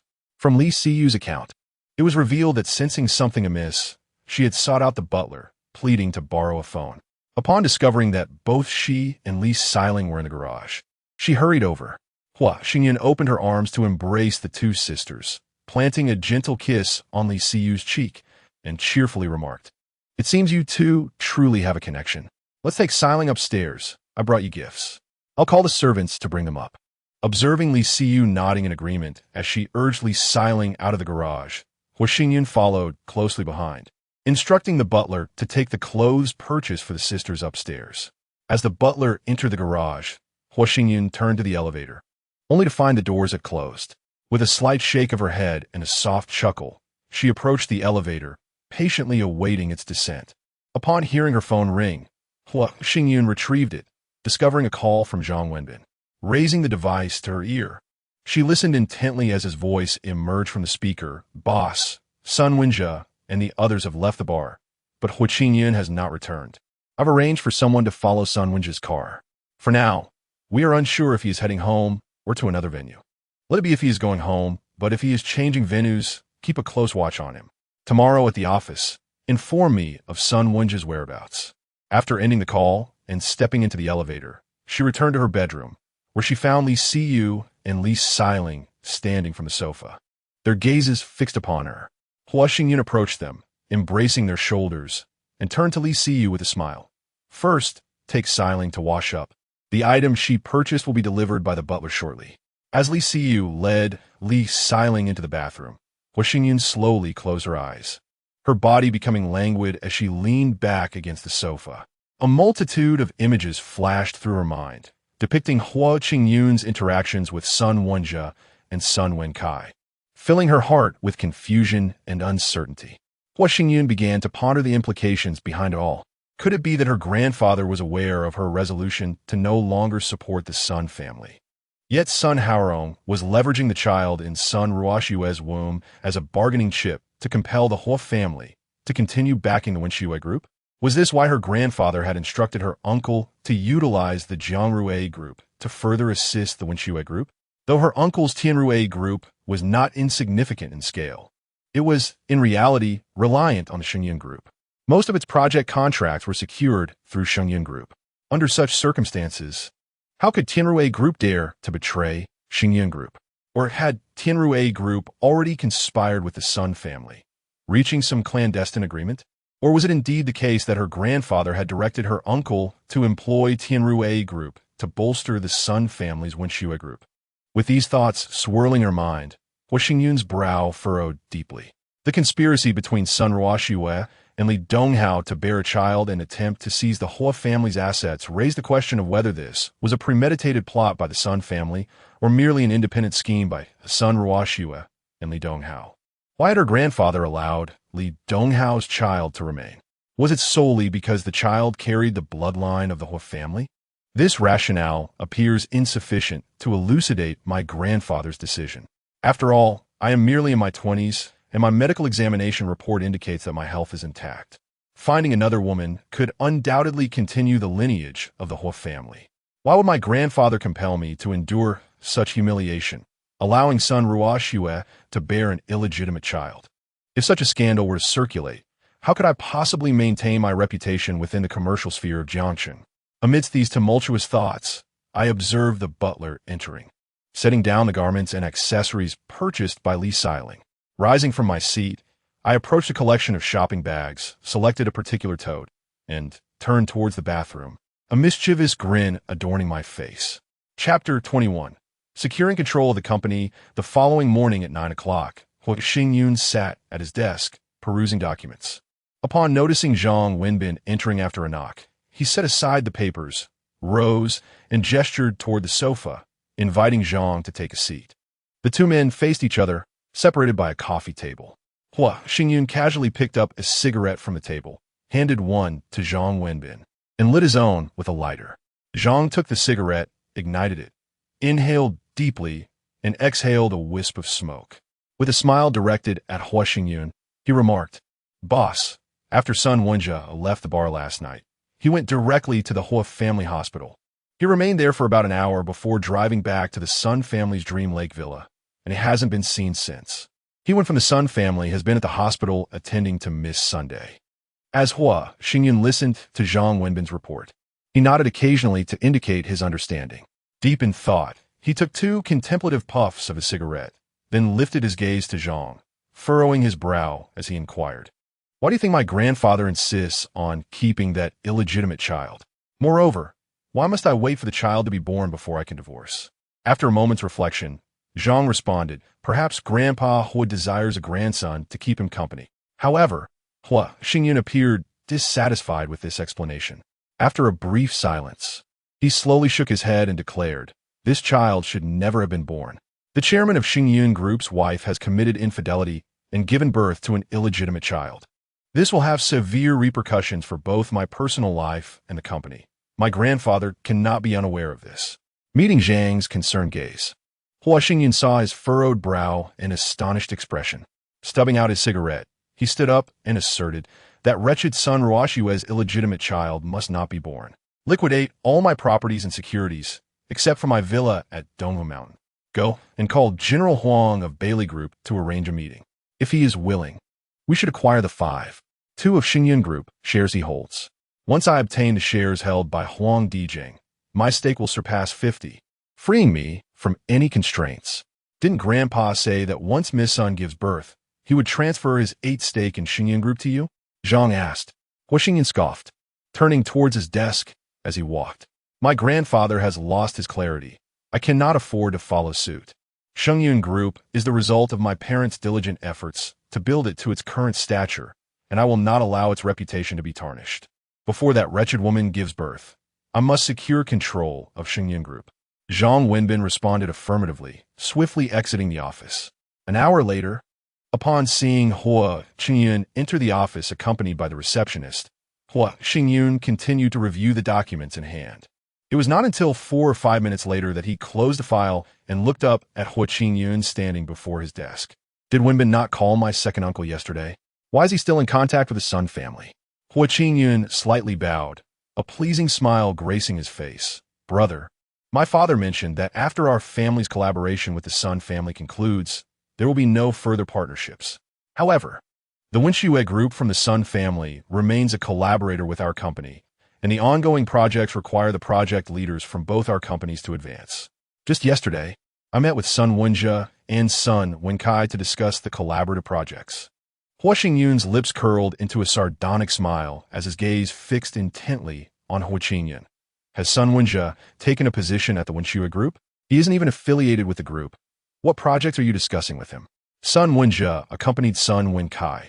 I had arranged to meet with Sun Wenkai, Hua Qingyun replied. Is that so? Hua Qingyun nodded repeatedly, maintaining his smile. Brother, I would never deceive you. I truly only met with Sun Wenkai to discuss the project's progress. Hua Qingyun stared at Hua Qingyun expressionlessly for several seconds, then chuckled softly before standing up and walking towards Hua Qingyun, gently patting his shoulder. I believe you. Remember the call that Wenbin made to Uncle Air yesterday? I know, Hua Qingyun replied. My father told me yesterday that our family will not initiate new projects with the Wenxue group. Hua Qingyun chuckled again, giving Hua Qingyun's shoulder 2 more pats before turning back to his desk, saying as he walked, You can head back now. I have a meeting later, so I won't keep you for lunch. Brother, my father asked me to inquire if a portion of the intelligent home project for the Qingshan development could be allocated to Jiangrui Group. Hua Qingyun sat back in his chair and waved his hand dismissively. The upcoming meeting will discuss the fine decoration of the Qingshan development. I'll call Uncle Air once there are results. He picked up the documents on his desk, leafing through them. When he heard the sound of the door closing, Hua Qingyun raised his head to observe the closed door after Hua Qingyun's departure, a cold smile creeping onto his lips. After 2 o'clock in the afternoon, upon seeing Zhang Wenbin knock and enter, Hua Qingyun gestured for him to take a seat at the chair in front of the desk, lowering his head to finish the remaining 2 documents. He then looked up at Zhang Wenbin, smiling as he asked, Did you meet with General Huang? Zhang Wenbin nodded eagerly. I had lunch with General Huang, but he seems reluctant to sell shares of Xingyun Group. After all, General Huang's Bailey Group is a long-term partner of our company, and he fears that if we acquire his shares, it would terminate our collaboration with Bailey Group. Hua Qingyun observed the smile that emerged on Zhang Wenbin's lips, which widened into a chuckle. I assured General Huang that regardless of whether he holds shares in Xingyun Group, Bailey Group will remain a long-term partner. General Huang wishes to arrange a meeting with you. What do you think? A meeting is not urgent. Has Huang Dijing made an offer? A 30 premium. Xingyun Group currently has a market value of 46 billion, making the 5 equity worth 3 billion. General Huang's offer is 3 billion. Hua Qingyun tapped his fingers on the desk, pondering for several seconds before nodding. 26 billion, along with a strategic partnership contract. The acquisition funds must be paid in full within a month. If General Huang agrees, draft a share transfer contract. Arrange a restaurant for tomorrow. I will meet with General Huang. Zhang Wenbin responded affirmatively, rising with a smile directed at Hua Qingyun. I will make the call now.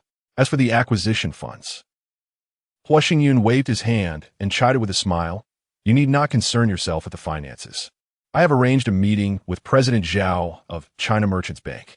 First, I will pledge my shares in Xingyun Group and expedite the sale of my properties to acquire the shares held by Huang Dijing. The 20 billion from the Sun family must be repaid. Zhang Wenbin chuckled softly, and, as he turned to leave, Hua Qingyun called him back.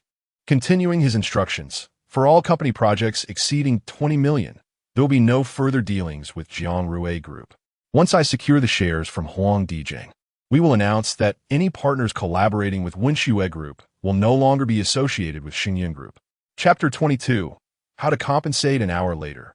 Observing the entrance of Zhang Wenbin and his secretary Zhu Huili, Hua Qingyun gestured towards the chairs at the table, inviting them to sit and wait. He continued to peruse the documents in hand until, 2 or 3 minutes later, he closed the file and placed it atop a pile of reviewed papers. lifting his gaze. He smiled at Zhu and Zhang. Zhu Huili spoke first, boss. Vice President Wang from Jiangrui Group called inquiring whether the smart home project for Qingshan overseas Chinese town could collaborate with Jiangrui Group, and whether the contract with the subsidiary of Wenxue Group, Jinwei Company, could be renewed. Hua Xingyun, with a glance, signaled Zhang Wenbin to inform Zhu Huili. Zhang turned and, smiling, replied, "What the boss just mentioned, projects exceeding 20 million will not collaborate with Jiangrui Group. Have you forgotten so soon? Wenxue Group is currently our primary target, so we certainly will not partner with Jinwei Group." Zhu Huili rolled her eyes at Zhang Wenbin. Upon hearing Hua Xingyun instruct her to take the documents back, she nodded in agreement, shot a fierce glare at Zhang Wenbin while clutching the papers, and hurriedly exited the office in her high heels.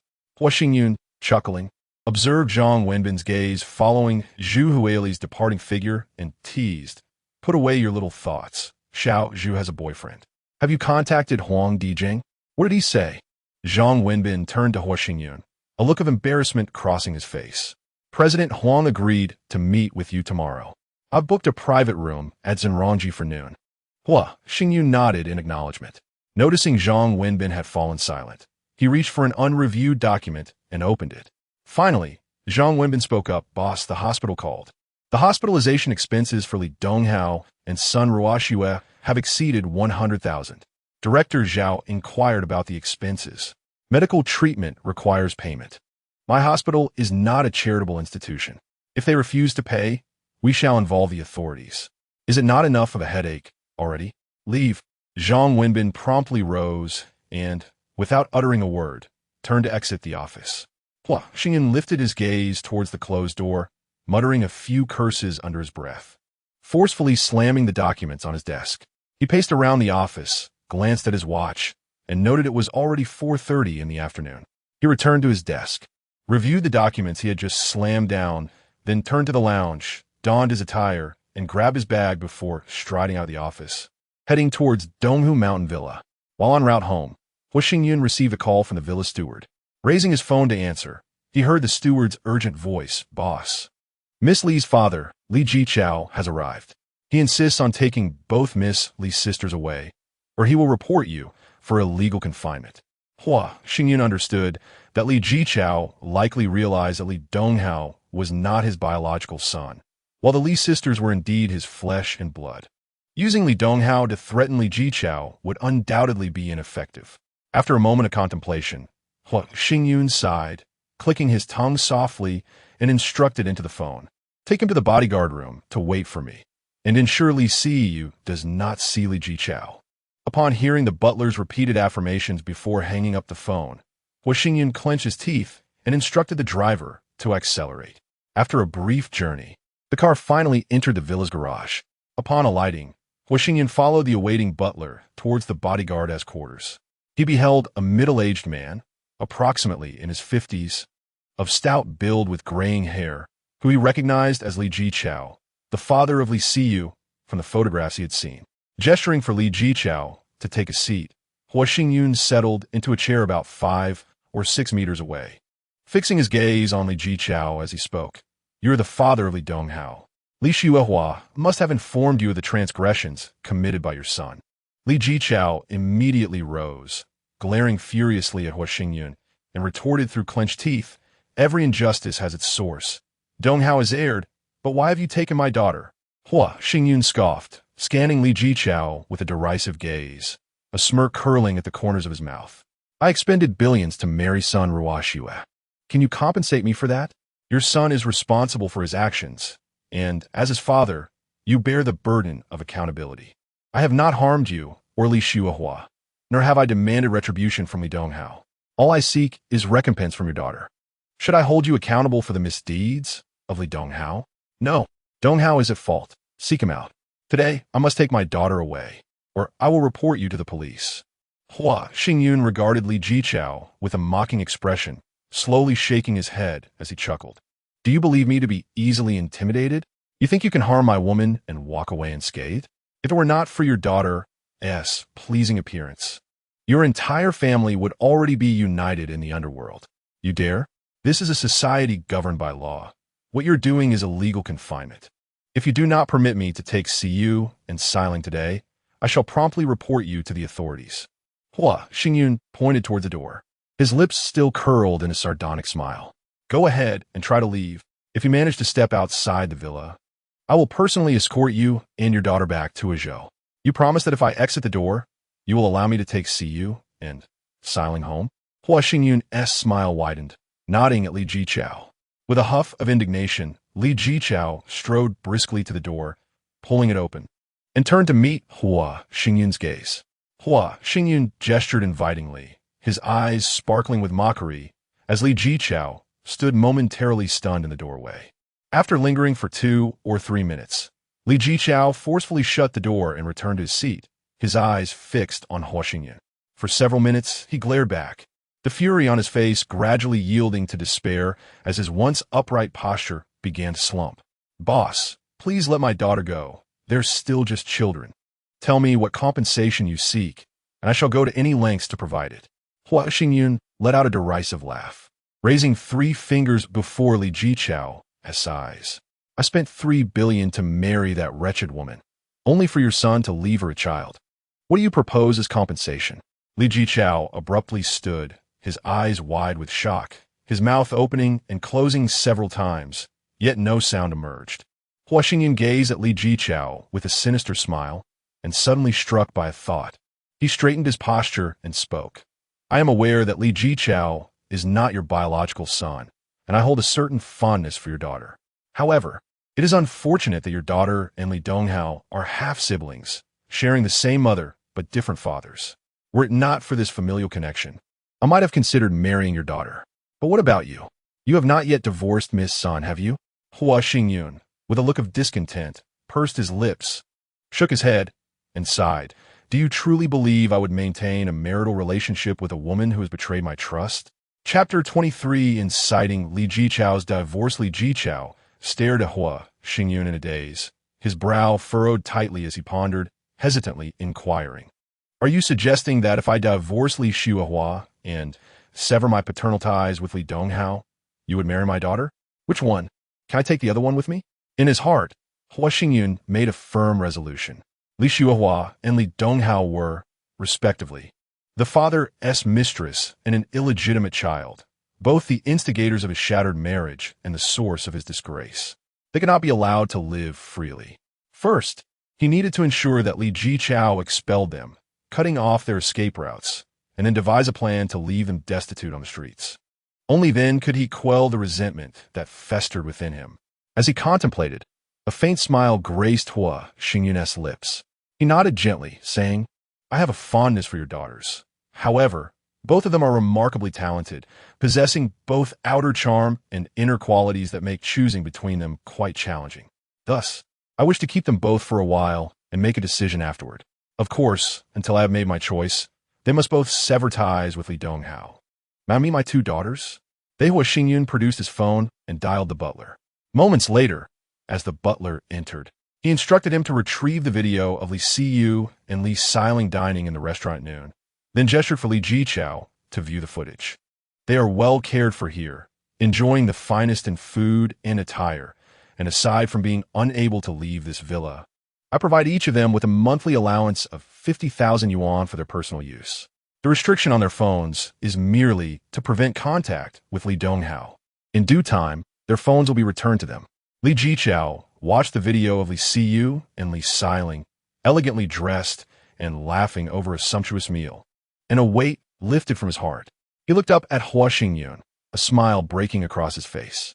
Boss, I will return now to divorce Li Xiuhua. After the divorce, will I be able to see my daughters? Hua Xingyun nodded with a smile, gazing directly at Li Jiqiao as he asked, Have you made your decision? Are you truly prepared to sever all ties with Li Xiuhua and her son?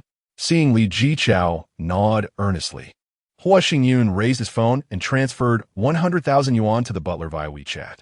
He then turned to the butler and instructed, Transfer 100,000 yuan to Mr. Li and arrange for a vehicle to take him home. The butler, upon seeing the transfer of funds, responded loudly and turned to Li Jiqiao. Mr. Li, please provide me with your WeChat payment code. No, I cannot accept your money. Boss Hua, Xingyun approached Li Jichao with a warm and gentle demeanor, smiling kindly. Uncle Li, considering how this situation has unfolded, we may very well become family in the future. There is no need for such formality. Please, just call me Xingyun. Once you have completely severed ties with Li Xiuhua and her son, simply give Siyu or Siling a call, and I will ensure you are brought to reunite with them. At that moment, you might as well close your small supermarket. It is far too taxing. I shall ensure that every aspect of your daily needs is meticulously arranged, allowing you to enjoy a life of comfort without worry. As Li Jichao listened to Hua Xingyun's words, his eyes widened increasingly, and his expression gradually transformed from surprise to joy. Hua Xingyun turned to glance at the butler standing nearby, noticing him urging Li Jichao to present the payment code once again. A subtle smile crept onto her lips, and she slowly retreated a few steps to resume her seat. Her gaze fixed intently on the interaction between the butler and Li Jichao. Li Jichao followed Hua Xingyun's movements with his eyes. When he saw her sit back down and smile at him, he clenched his teeth in contemplation, turned to the butler, hesitated momentarily, then reached into his pocket to retrieve his phone, deftly bringing up the WeChat payment code. As soon as he displayed the payment code, the butler swiftly scanned it to complete the transaction. Li Jichao watched as the screen on his phone transitioned to the payment page, revealing that the butler had transferred a full 100,000 yuan. A sense of elation surged within him as he turned to Hua Xingyun, his eyes brimming with joy and excitement. Upon hearing the notification sound of the payment on Li Jichao's phone, Hua Xingyun was assured that even if he were to report her for the confinement of the Li sisters, this transaction record would merely lead to a civil mediation by the police, without any charges of illegal detention being pursued against her. Rising with a smile, she instructed the butler, "Please escort Uncle Li back, and remember to take down his phone number. Should he ever require assistance, you must extend your utmost support without any negligence." With a contented gaze, she watched as Li Jichao followed the butler out of sight. Hua Xingyun then gracefully exited the room and settled into the living room of the villa. After a brief interval, she observed the butler approaching briskly and, once he reached her side, inquired, "Where has Li Jichao gone? Back to Azhou or to the Hua family hospital?" As for the Hua family hospital, Li Jichao called Li Xiuhua without getting into a vehicle, his tone laced with anger. After inquiring about her location, he asked if she could guide him there. Li Xiuhua revealed that her address was indeed the Hua family hospital. "Please send me the screenshot of the transfer made to Li Jichao," she commanded. The butler readily complied, taking out his phone to execute the task. Upon receiving the screenshot of the transfer, Hua Xingyun nodded in satisfaction, gesturing for the butler to leave. She then picked up the phone resting on a coffee table and dialed Zhang Wenbin's number. "Li Donghao's father, Li Jichao, has gone to the Hua family hospital. Call Director Zhao and inform Zhao Chonglin that this matter concerns the Li family. No one is permitted to interfere. Furthermore, by tomorrow afternoon, Li Donghao and son Ruoxua must pay the full medical expenses without a single cent less." After hanging up the phone, Hua Xingyun rose and gracefully made her way to the elevator, ascending to the second-floor bedroom. As she reached the floor, Li Siyu and Li Siling stood up to greet her. Hua Xingyun opened her arms, embracing the shoulders of both, and as they walked towards the sofa, she remarked, "Your father, Li Jichao, has been looking for me." Li Siyu halted in her tracks, her eyes widening in astonishment as she urgently asked, "Hua Xiao, where's my dad? Did you do anything to my father?" Hua Xingyun forcefully urged the two to continue towards the sofa in the room. Turning to smile at Li Siyu, he said, "I have come to an agreement with your father, Li Jichao. You two may comfortably stay here with me. He has accepted a sum of money from me and will no longer disturb us in Jiangxing." "That's impossible. My father wouldn't abandon us," Li Siyu protested as she was firmly pushed to sit in front of the sofa alongside Li Siling. Hua Xingyun raised his phone to display the screenshot of the transaction. "Your father has received 100,000 yuan from me, agreeing not to return to Jiangxing to take you away. Of course, this sum is merely a fraction, and I shall continue to provide him with further payments. You two should feel at ease in my company. Ideally, each of you should bear me a child. After the arrival of the child, the choice to stay or leave will rest in your hands. Chapter 24. The Missing Surveillance in the Hua Family, Xingyun Hospital. Li Xuehua sat despondently on the single sofa in Li Donghao's room, repeatedly dialing a number only to be met with the disheartening sound of the line being disconnected. At last, she observed Li Donghao awakening and opening his eyes. She hurried to his bedside and asked urgently, "Do you still have any money? The hospital is pressuring us for payment. Your father's phone is off, and if we cannot pay today, they will report us to the authorities. This is the Hua family's hospital. Do I still need to pay?" Li Yuehua exclaimed, "Kulikink Hartongo. Did you not hear your father say that the head of the Hua family is Hua Xingyun? This hospital belongs to the Hua family and is under his jurisdiction." Li Donghao's face drained of color, his brow furrowed as he fixed his gaze on Li Xuehua. "Did my father not say he would transfer money to you? Use that money to settle the bill." With a sigh, Li Xuehua shook her head. "The money has yet to be transferred. How much do you have?" "The hospital bill amounts to 110,000, and I only have 20,000. Li Donghao closed his eyes and sighed deeply. "Use my phone to make the payment. There is money in my account." Relieved, Li Xuehua turned to retrieve Li Donghao's phone from the bedside table, only to be startled by a loud crash as the door was forcefully kicked open and slammed against the wall. She quickly turned around to see Li Jichao storming in, his face a mask of fury. She rushed forward, pointing an accusatory finger at him, and shouted, "Have you lost your mind? Don't you know your son?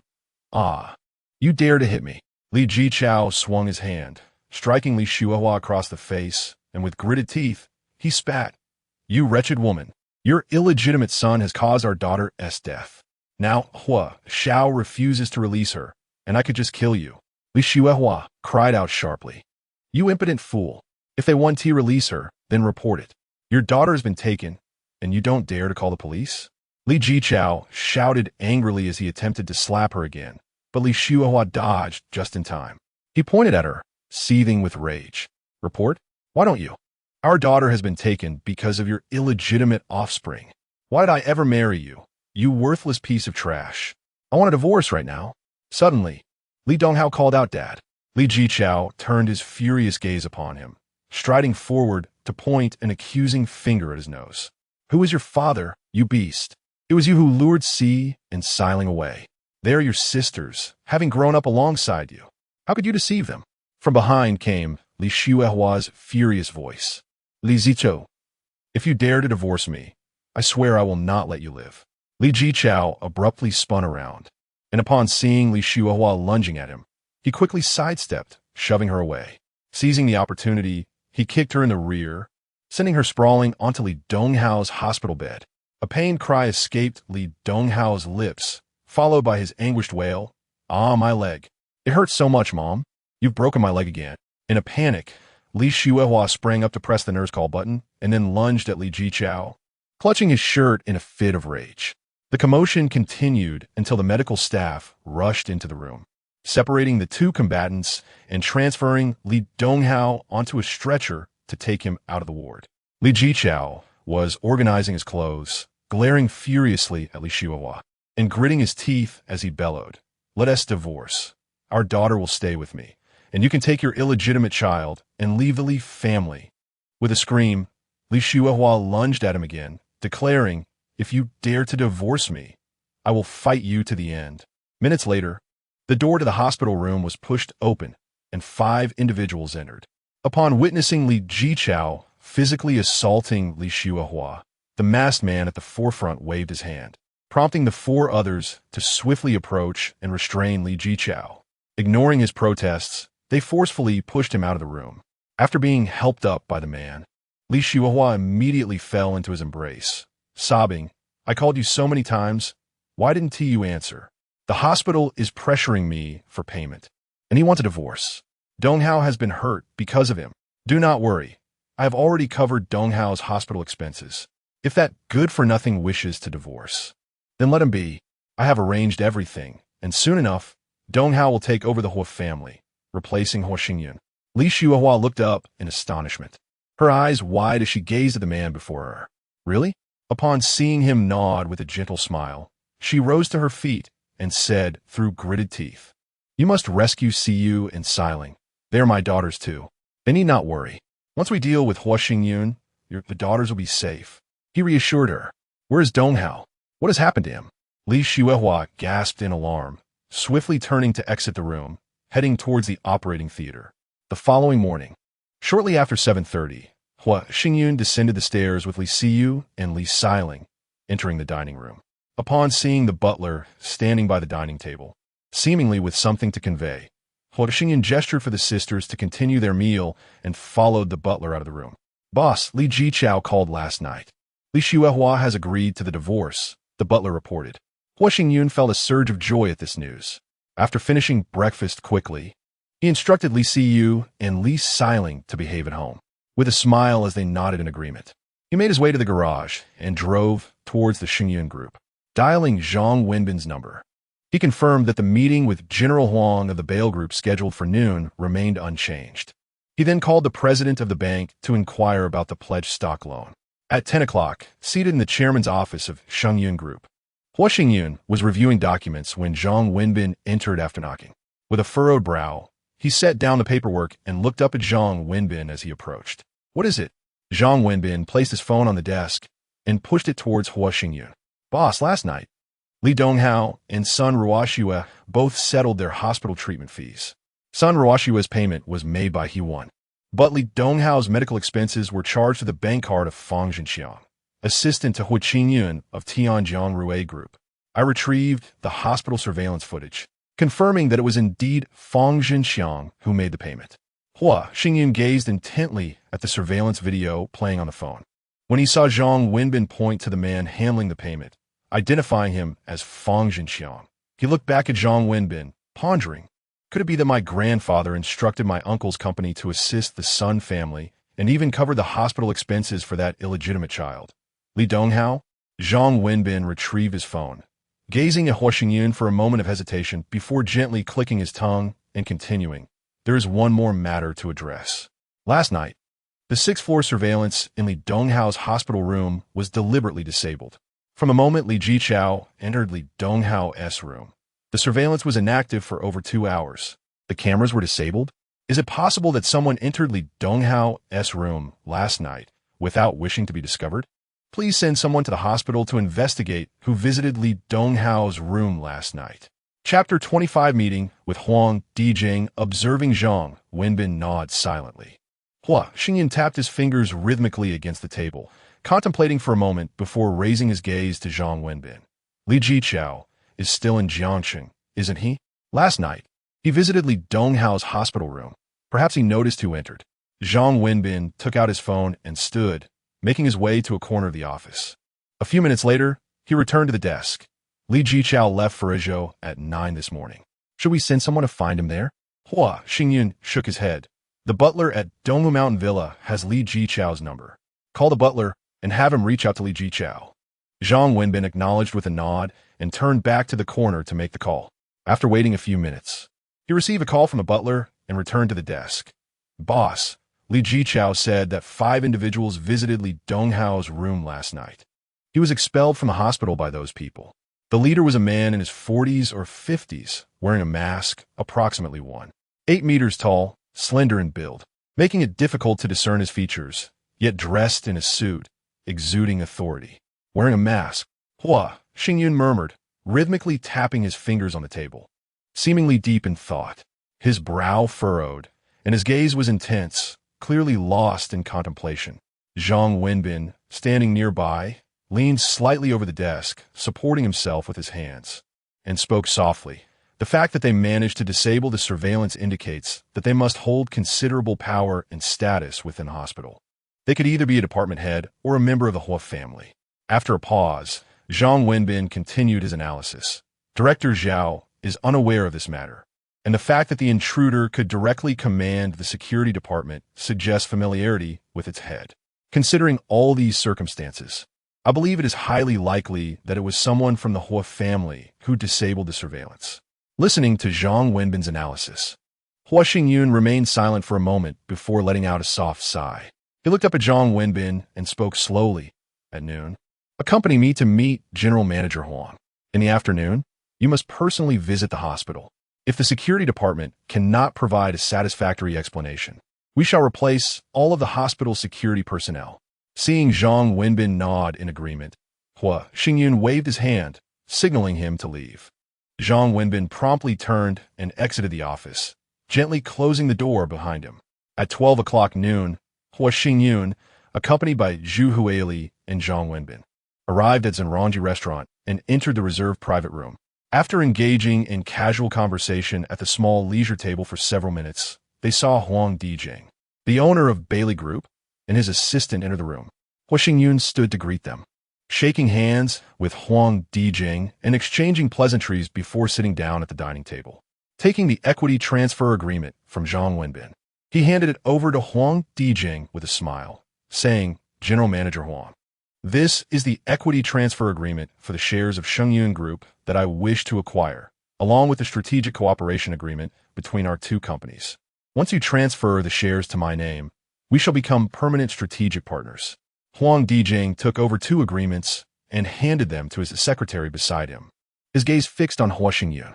Smiling, he said, "Young Master Hua, I am indeed your father Hua Jingchen's most loyal supporter. When he established Shengyun Group, I was already a shareholder and have never opposed the company's strategies. Since you took over Shengyun Group, I have also refrained from contesting your proposals. Why then?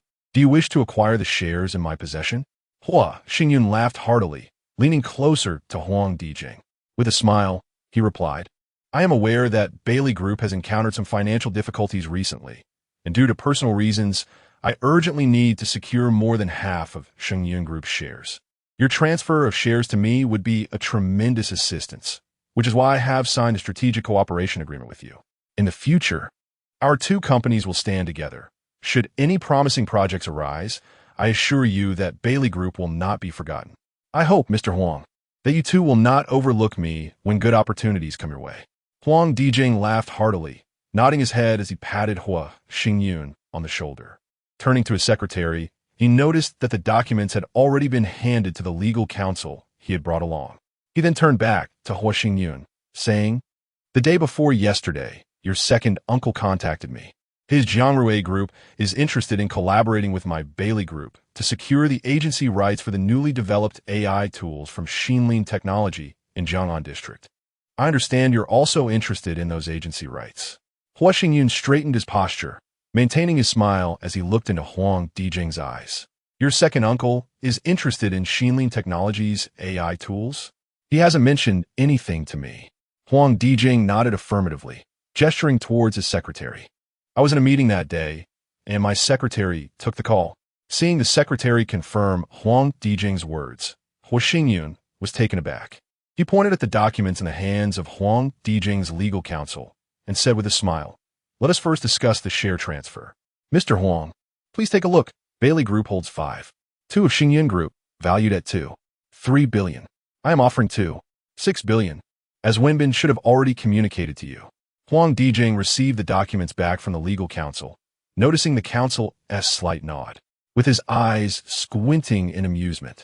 Huang Dijing remarked, "Young Master Hua, are you aware of my urgent need for funds, thus intentionally lowering the price? However, with the strategic cooperation agreement from Shengyun Group, I am willing to accept, provided the acquisition payment is settled within 2 weeks." Seeing Hua Xingyun smile and give an okay gesture, Huang Dijing laughed and opened the document, pointing to the payment deadline and indicating for Hua Xingyun to make the necessary amendments.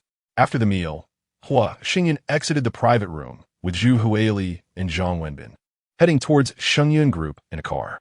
After a prolonged silence, Hua Xingyun suddenly turned to Zhang Wenbin, saying, "The information you gathered on Jiangrui Group is incomplete. Please meticulously re-examine all recent projects they have engaged in. Huang Dijing just mentioned that your second uncle contacted him, aiming to snatch the AI tool agency deal we have secured with Xinlin Technology." Observing the astonished expression on Zhang Wenbin's face, Hua Xingyun pursed his lips and sighed deeply. Seemingly dissatisfied with Zhang Wenbin's work, he closed his eyes and leaned back against the rear seat until the car arrived at the company's underground parking lot, at which point he opened his eyes and exited the vehicle, assisted by a bodyguard. Hua Xingyun leaned against the car door, smiling at Zhang Wenbin, who was eager to exit the vehicle. "I will return to the office with Hui Li. you may head directly to the hospital. Before the end of the day, please inform me of who visited Li Donghao's hospital room after the surveillance was disabled last night. Observing Zhang Wenbin nod in agreement. Hua Xingyun closed the car door and turned to walk into the elevator with Zhu Huili, making their way back to the office. Chapter 26. The accident upon returning to the office.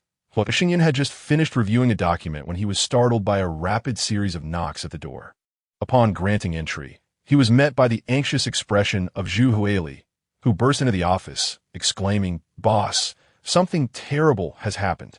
Wenbin was involved in a car accident on the way to the Xingyun Hospital at the Hua family residence. The driver died on the spot, and Wenbin has been taken to the hospital. He is still in critical condition. In a state of shock, Hua Xingyun rose abruptly, his voice tinged with urgency as he inquired, "What on earth happened?" A seasoned driver with over a decade of experience can have an accident in the city? Zhu Huili swallowed hard, her voice trembling as she recounted, Wenbin's vehicle was traveling on the Zhongbei Expressway when it was struck by an out-of-control blue delivery truck, impacting the driver's side door. Wenbin's car veered uncontrollably, colliding with another vehicle that was unable to evade in time. By the time the ambulance arrived, the driver was already deceased, and Wenbin, seated in the passenger seat, was severely injured and unconscious. Hua Xingyun muttered a curse under his breath, instructing Zhu Huili to prepare a car. He then turned to enter the lounge, donning his coat before hastily exiting the office. Heading towards Huazhong University of Science and Technology's Shihejiangbei Hospital to assist in the rescue of Zhang Wenbin. During the drive, Hua Xingyun fell into deep contemplation. After a considerable silence, he suddenly addressed his bodyguard, Yuan Shuwu, who was seated in the passenger seat. Shuwu retrieved the surveillance footage from the accident scene, as well as all information regarding the truck driver. Report any anomalies directly to me. Seeing Yuan Shuwu promptly comply, pulling out his phone to make a call while speaking quietly, Hua Xingyun slowly closed his eyes, continuing to furrow his brow in thought. A few minutes later, he felt a gentle shake on his arm from Zhu Huili.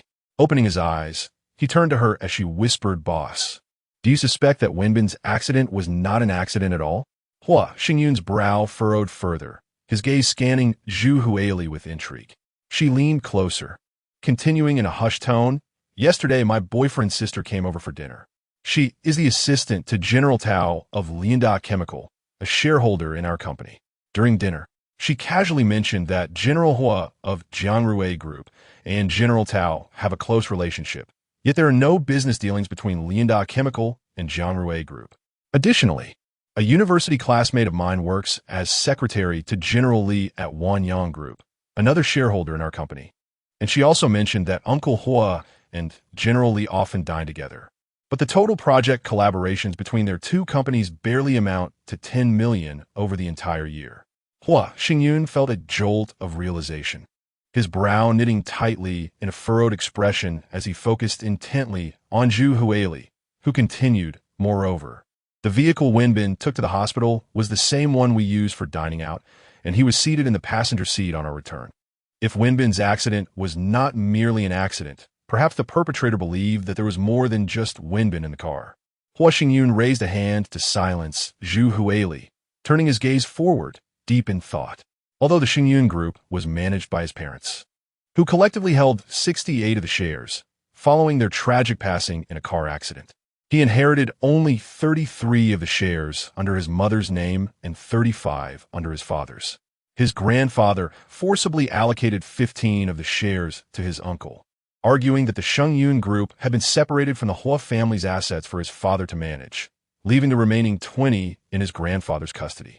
Upon marrying son Ruoxue, he returned 12 of the shares, with an agreement to repay the remaining 8 after his grandfather's passing.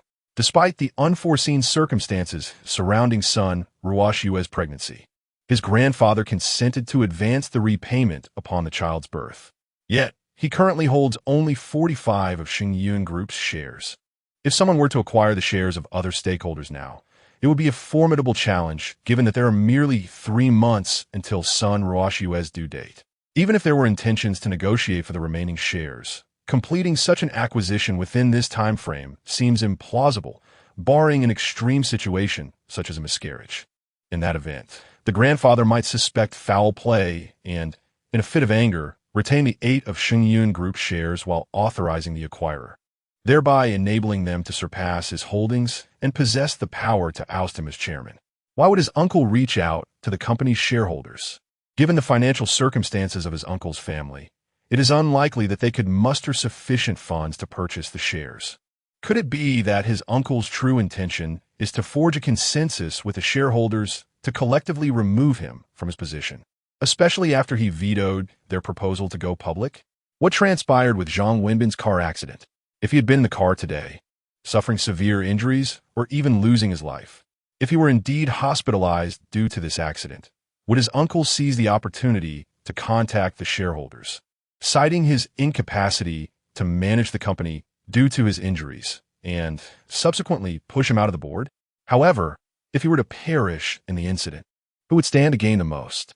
The answer is glaringly evident: Sun Ruoxue, who is yet to finalize her divorce with him. This thought stirred a complex and indescribable emotion within Hua Xingyun. Lost in contemplation, the car arrived at the parking lot of Huazhong University of Science and Technology Union Jiangbei Hospital. After alighting, Hua Xingyun, accompanied by Zhu Huili and his bodyguard, made his way to the emergency surgery room. Minutes later, Yuan Xiuwu approached him, lowering his voice to inform, "Boss, the driver of the vehicle involved sustained only minor head injuries and has been taken in for questioning. It appears the accident was caused by an overloaded vehicle losing control. The 4-meter 2 cargo truck had a maximum load capacity of only 4.5 tons, yet the actual cargo exceeded 8 tons. Ensure all drivers of vehicles that collided with Wenbin S car are thoroughly investigated," Hua Xingyun instructed. Yuan Xiuwu nodded affirmatively and departed. Hua Xingyun fixed his gaze on the surgery room door, his brow furrowed in deep thought. Moments later, Zhu Huili swiftly joined him, reporting in a hushed tone. The airbags in both the driver and passenger seats of Wenbin S car deployed, indicating he should be fine. The driver succumbed due to the shattered glass, cutting his carotid artery. Hua Xingyun exhaled a sigh of relief, nodding in acknowledgement. After a brief pause, he instructed, "Call General Huang of Bailey Group regarding my acquisition of the shares he holds in Xingyun Group. This matter must remain confidential." Zhu Huili responded affirmatively, rising to make a phone call in a secluded corner. Meanwhile, Hua Xingyun remained deep in thought, his brow furrowed in silence. It was not until 2 or 3 minutes later, when Zhu Huili returned from her call and revealed that Huang Dijing had agreed not to disclose the sale of shares, that Hua Xingyun finally stood up. He proceeded to the restroom on the emergency floor, took out a cigarette, lit it, and stood before the wash basin, smoking as he continued to ponder the matter at hand. Chapter 27. The inheritance belongs solely to me. After finishing his cigarette, Hua Xingyun returned to the entrance of the emergency operating room and gestured for Yuan Xiuwu to come over for a private conversation. As Yuan approached, Hua lowered his voice and instructed, "Requisition a batch of security personnel from the company to take over the security department at Xingyun Hospital. Pay special attention to the private wards of Li Donghao on the 6th floor and Sun Ruoxue on the 8th. The identities of all medical staff entering and exiting the wards must be verified." Yuan Xiuwu nodded in agreement and quickly departed. Hua then signaled for Zhu Huili, who was waiting outside the operating room, to approach. "Do not disclose what we discussed in the car. We shall make decisions only after Huang Dijing shares are transferred to my name. With Wenbin injured and hospitalized, I need you to shoulder more responsibilities at work. Tomorrow is the weekend. If Wenbin is well enough, visit him on Sunday. On Monday, arrange for a thorough investigation into the connections between Jiang Rue Group and our company's shareholders, especially focusing on all cooperative projects from the past year and those currently under negotiation." Zhu Huili nodded in understanding and quietly inquired, "Next month, 2 long-term collaborations with Jiang Rue Group are set to expire and require renewal. Should we proceed? First, investigate the matters I mentioned. The renewal can wait," Hua replied. Upon hearing Zhu's acknowledgement, Hua furrowed his brow and slowly made his way to a chair outside the operating room, his gaze fixed intently on the door. Finally, after half an hour, Zhang Wenbin was wheeled out of the operating room. Zhu Huili immediately rushed forward to anxiously inquire about his condition from the lead surgeon. After receiving a reassuring response, She turned to Hua Xingyun, her face reflecting a sense of relief as she reported, Wenbin is fine. He has several fractured ribs and 2 cracks in his right arm. Fortunately, his head was protected by an airbag, so there is no damage. Hearing Zhu's update, Hua let out a quiet sigh of relief. Following her into the ward, he found Zhang Wenbin lying pale and unconscious, clearly still under the effects of anesthesia. Zhu softly explained to Hua that Wenbin was merely sleeping due to the lingering effects of the anesthetic and would awaken once it wore off. Hua nodded and then turned to Yuan Shu, saying, arrange for a few bodyguards to stay with Wenbin until he regains consciousness, after which he will be transferred to Xingyun Hospital. Yuan responded affirmatively and stepped outside the ward to make a phone call. Once everything was arranged, Hua Xingyun exited the ward with Zhu Huili. Descending to the parking lot, he glanced at his watch and realized it was already past 5 in the evening. Turning to Zhu, he said, let me have the driver take you home. You've had a tiring day. Zhu gratefully nodded and entered the car, waving goodbye to Hua as they drove away, watching her vehicle recede into the distance. Hua then got into another car and instructed the driver to head towards the Donghu villa. The car slowly started, making its way to the destination. After finishing dinner, I took Li Siyu and Li Xiling into the media room to watch a film. Just as the movie was nearing its conclusion, I felt my phone vibrate with an incoming call. I stood up, signaling for Li Siyu, who had also risen, to lie back down and continue watching the film. I stepped outside the media room to answer the call, discovering it was my grandfather, Hua Qingwei, on the line. I briskly made my way to the adjoining billiard room and settled onto a resting chair. Through the receiver, Hua Qinghui's voice, tinged with anger, reached my ears.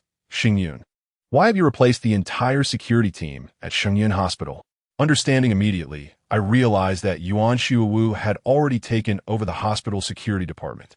I replied with a smile, because the previous security team was negligent.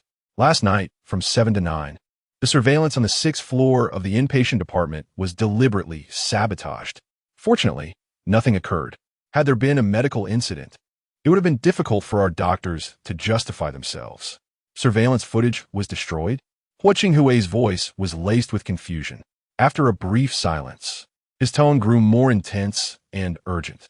The 6th floor houses Dong Hao, your half-brother. As long as he recuperates well, I assure you he will not return to Jiangqing. I couldn't help but chuckle derisively, responding, Grandfather, if you doubt my words, feel free to transfer that illegitimate child to another hospital. Whether or not you acknowledge him as your grandson is irrelevant to me. My parents' estate belongs solely to me, including the 8th stake in Xingyun Group that you currently hold. After a silence that lingered for nearly 10 seconds, Hua Qingwei sighed. What I promised you will certainly hold. Once Dong Hao is discharged and well, I will arrange for him to be sent back to Azhou, never to return to Jiangqing. I coldly retorted, as long as he stays out of my sight, that suffices. However, while he is at Xingyun Hospital, he must pay according to the hospital's rates, no less. Moreover, after I obtain the divorce certificate from Sun Ruoxue, I will not concern myself with how she handles the illegitimate child, but the 20 billion borrowed by the Sun family must be returned in full. Come visit me tomorrow. It's been quite a while since you last accompanied me for a meal. I gritted my teeth and replied flatly, understood, before ending the call. Sitting in the lounge, I found myself lost in thought, enveloped in contemplation. After a few minutes, I heard a noise from outside. Following the sound, I saw one of the sisters peeking through the doorway. Our eyes met, and Li Xiling cheerfully entered the billiard room, standing before me. She grasped my wrist and said sweetly, the movie is only halfway through. What are you doing here? Let's go back and watch it. Instantly, my mood lifted. I pulled Li Xiling into my embrace and playfully kissed her on the cheek. Do you have an album of your mother, Li Xiuhua? Has she never mentioned her youth in Jiangqing? Li Xiling shook her head eagerly, replying, she never spoke of it, and I haven't seen any photos of her from her younger days. However, my father often says that my sister and I resemble her when she was young. Hua Xingyun pondered for several seconds, then lowered his head to smile into Li Xiling's eyes. September 6th, 4 years ago, was the day you and Siyu arrived in Jiangsheng for university, correct? Li Xiling promptly nodded and replied with a smile. No, we reported to the school on August 28th. After my mother assisted my sister and me with enrollment procedures, she stayed with us in Jiangsheng for a week before returning home. My brother and his ex-girlfriend hadn't broken up at that time. They even took my sister and me horseback riding on the Mulan grassland. Did you not encounter any remarkable individuals or events? Li Xiling turned to Hua Xingyun and shook her head, saying, not really. My mother stayed with us for a week in Jiangxing and returned to Guizhou on the morning of September 4th. September 4th? Hua Xingyun's brow furrowed in disbelief. The paternity test date he had seen at his grandfather Hua Qinghui's home, between Li Donghao and his father, was September 6th, 4 years ago. Yet Li Xiuhua returned to Guizhou on the 4th. Could it be that she came back to Jiangxing after returning home? Chapter 28. Excessive demands on a Saturday morning, shortly after 10 o'clock.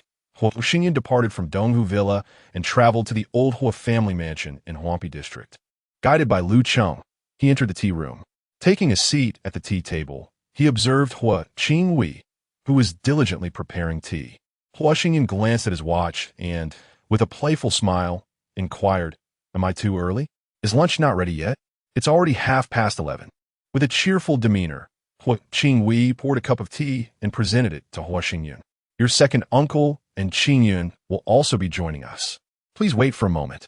Hua Xingyun furrowed his brow, lifted the teacup to his lips, took a sip, and then set it down. Fixing his gaze on Hua Qinghui. "Grandfather, I have noticed that recently my second uncle's family has been quite close with the Sun family. Was this at your behest?" Hua Qinghui looked at Hua Xingyun in astonishment. Hua Xingyun tightened his brow and straightened his posture. "Grandfather, I am, after all, the chairman of Xingyun Group, and I have garnered some recognition in Jiangxing. Although the Sun family's illegitimate child shares the Hua bloodline, my reputation should still be preserved. Furthermore, even if I were to marry Sun Ruoxue, my support for the Sun family would be solely financial. Sun Wenjie still exists, and Sun Ruoxue, upon marrying into the Hua family, remains devoted to her own family. Hence, I have decided against any new cooperation or resource exchanges with Wenxue Group. Now, with the scandal of Sun Ruoxue's infidelity and her bearing an illegitimate child, my second uncle's frequent interactions with the Sun family are nothing short of trampling my dignity." Hua Xingyun continued, "For over 30 years, our families have maintained a relationship. Sun Haorong and your second uncle were not only childhood companions, but also university classmates." His voice grew impatient as he clicked his tongue. "Grandfather, the Sun family has demonstrated a lack of proper upbringing, leading to my unjust suffering. Such a family is not worth our association. I make this clear. If my second uncle continues to engage with the Sun family, Xingyun Group will cease all collaborations with Jiangrui Group and will not grant them any project orders." Hua Qinghui halted his actions, his gaze fixed on Hua Xingyun, his voice tinged with annoyance. "Jingrui is also a shareholder of Xingyun Group." Hua Xingyun retorted resolutely, "You know very well how my second uncle acquired his shares. I still cannot comprehend why, although Xingyun Group was a gift from you to my parents. It was merely a small company worth a few $100,000 when they received it. It was through their relentless efforts over 2 decades that they transformed Xingyun Group into its current stature. Why should my father have a son, and my second uncle inherit my father's legacy? If my second uncle were to meet with misfortune, would I then be entitled to inherit his estate?" With a sigh, Hua Qinghui shook his head. "At that time, I believed that Jingrui obtaining shares in Xingyun Group would assist you in managing the company."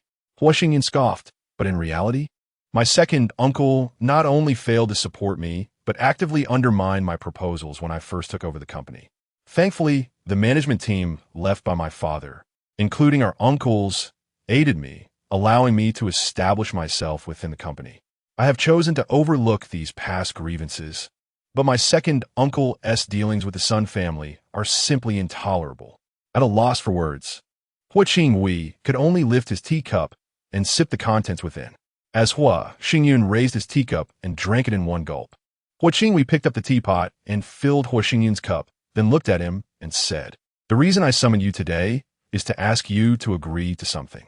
Hua Xingyun withdrew his hand, which was reaching for the teacup, and fixed his gaze on Hua Qinghui, stating, "After sending off Li Donghao, I can allow that woman from the Sun family to give birth to a child, but that illegitimate offspring must not appear before me." As he spoke, Hua Xingyun straightened his posture, frowning as he continued to stare intensely into Hua Qinghui's eyes. Why must that woman bear an illegitimate child? Why should I endure the humiliation of wearing a green hat while watching that child come into the world? If word of this spreads, how can I maintain my dignity in Jiangxing? You wish for a great-grandson. I can find another marriage alliance. How many do you desire? I will give you as many as you want. If that is insufficient, there is also my second uncle S. Chiyun. Why must we bring forth a child from that illegitimate union? Hua Qingwei sighed heavily, drank the tea in his cup, and looked at Hua Xingyun with a weary expression. After all, he is the firstborn descendant of your father's bloodline. What I need you to agree to is that the child born to Sun Ruoxue shall bear your name. Hua Xingyun slammed his hand on the table. Rising in anger, and with a sardonic smile, exclaimed, "Very well, I hope that child survives to see 100 days. I am my father's son, who acknowledges that illegitimate child. Has that child even crossed the threshold of the Hua family?" Hua Qingwei snorted angrily, pointing to the chair behind Hua Xingyun, and commanded, "Sit down." Hua Xingyun scoffed, stepping back a few paces, and with a cold glare at Hua Qingwei, said, "Grandfather, I spent billions to marry a wife who then betrayed me. You do not assist me in demanding an explanation from the Sun family. Yet you expect me to raise that illegitimate child? Are you out of your mind? Agreeing to let that woman give birth to an illegitimate child is merely a ploy to reclaim my father's shares. But do not let that woman or the child appear before me, or I cannot guarantee what I might do. Donghao is also your father's son. If Ruoxue gives birth to your father's true grandson, to hell with that child. He is nothing but an illegitimate offspring. If you wish to recognize him as a grandson, that is your prerogative, but do not bring him to repulse me." After speaking, Hua Xin turned and walked towards the door of the tea room, saying as he went, "I have no appetite for dinner. I shall take my leave. After that woman gives birth, remember to transfer the shares to me. And once more, I shall say this. Neither that woman nor her child must appear before me, or I will ensure they are reunited elsewhere." As he exited the tea room and heard the shattering of teacups behind him, Hua Xingyun did not look back, but proceeded directly to the front door of the villa. Observing Lu Chang rushing towards the tea room, Hua Xingyun paid him no mind and swiftly left the villa, driving away from the Hua family's old residence. After a few minutes, he spotted Hua Jingrue's car passing by and raised his phone to dial Zhu Huili. Terminate all collaborations with Jiang Rue Group, inform the shareholders, and convene a shareholders meeting on Monday afternoon. Do not notify Hua Jingrue. Upon hearing Zhu Huili acknowledge his command and hanging up, Hua Xingyun closed his eyes and leaned back against the seat, lost in contemplation. If his second uncle, Hua Jingrue, was indeed plotting in secret and contacting the shareholders, what exactly was his intention? Deliberately inducing a miscarriage in Sun Ruoxue, provoking his grandfather to angrily transfer the shares of Shengyun Group into his hands? Subsequently, he could conspire with the shareholders to exert pressure on himself, compelling him to relinquish control of the company. Although the paternity test submitted by Li Xuehua contains discrepancies regarding the date, it has been confirmed through kinship testing with his grandfather that Li Donghao is indeed a member of the Hua family. Furthermore, he himself has undergone testing, which verifies that Hua blood flows through Li Donghao's veins. Yet, why does his grandfather insist on allowing Sun Ruoxue to carry Li Donghao's illegitimate child? And what prompts Sun Ruoxue to agree to bear this child for Li Donghao? Chapter 29. Doubts surrounding the accident upon arriving at the Shengyun Hospital of the Hua family. Guided by Yuan Xiuwu, I entered the hospital room of Zhang Wenbin, who had been transferred there just the previous night. Upon seeing Zhang Wenbin reclining on the hospital bed with his arm bandaged, Hua Xingyun hurried to the bedside, scrutinizing him from head to toe, and with a cheerful smile remarked, "I told you, calamities leave a mark on history. You are surely indestructible." Zhang Wenbin laughed heartily, thumping his chest. "My life is quite resilient." Hua Xingyun, still smiling, settled into a chair beside the bed, her gaze fixed intently on the bandage encircling Zhang Wenbin's waist and the splint on his arm. What exactly happened in the accident? Was it truly a case of a runaway truck? Zhang Wenbin's smile faded as he slowly shook his head. "I do not know either. When the truck collided with us, I was preoccupied with thoughts about the hospital's security and surveillance. By the time I heard the driver's shouts, their vehicle had already struck mine. Then I felt our car being hit multiple times before it flipped over. Yuan Shu interjected. The dashcam in the vehicle only recorded the conditions ahead, failing to capture the sides. After the accident, when our vehicle rolled, it only recorded one of the vehicles that struck us, which was traveling at high speed with no signs of slowing down. Zhang Wenbin furrowed his brow. A troubled expression etched on his face as he gazed at Hua Xingyan, seemingly burdened with concerns. Boss, I truly have not offended anyone recently. His voice tinged with anxiety. This morning, Xiaowu showed me the dashcam footage, and the vehicle that hit us did not slow down at all even after our car had been struck by 3 others. It simply barreled forward. Upon hearing Zhang Wenbin's words, Hua Xingyan clenched her teeth, on the verge of speaking. When Yuan Shuwu continued, Assistant Zhang's vehicle was struck in the rear by 4 cars. If there had been passengers in the back seat at that time, their injuries would certainly have been more severe than Assistant Zhang's. Hua Xingyan turned to Yuan Shuwu, inwardly sighing, before returning her gaze to Zhang Wenbin. Her tone resolute. The police will handle the responsible vehicles. Your primary focus now must be on your recovery. Zhang Wenbin's lips curled slightly, appearing somewhat dissatisfied with Hua Xingyan's words. He then looked up at Yuan Shuwu, offering a faint smile. Xiao Yuan, could you step outside for a moment? Yuan Shuwu nodded in understanding and exited the room. As the door closed slowly, only Zhang Wenbin and Hua Xingyan remained in the room. Zhang Wenbin shifted slightly, leaning closer to Hua Xingyan, and in a lowered voice asked, Are we arranging the abortion for Miss Sun tomorrow? Hua Xingyan clicked her tongue, letting out a soft sigh. There's no rush. That wretch's due date is still over 3 months away. Let us first wait for President Huang's shares to be transferred to my name. After obtaining the divorce certificate next month, we shall deal with that wretch and Li Donghao's illegitimate child. I will have Xiuwu arrange for someone to stay outside your room, ensuring no one is turned away. I sense something amiss with my second uncle. He has not only been contacting company shareholders privately, but has also been in frequent communication with the Sun family. Next week, I will suspend our collaboration with the Jiangrui group to see if he makes any dubious moves. Zhang Wenbin acknowledged with a soft utterance, continuing in a hushed tone. After I was transferred to the hospital last night, Xiao Yuan informed me that when he took over the hospital security department, the guard monitoring the surveillance room had already resigned the previous afternoon. Xiao Yuan dispatched someone to locate the departed guard at his residence, but was unsuccessful. Neighbors reported that the guard's family left for a trip with luggage yesterday at noon, and they are said to return in a week.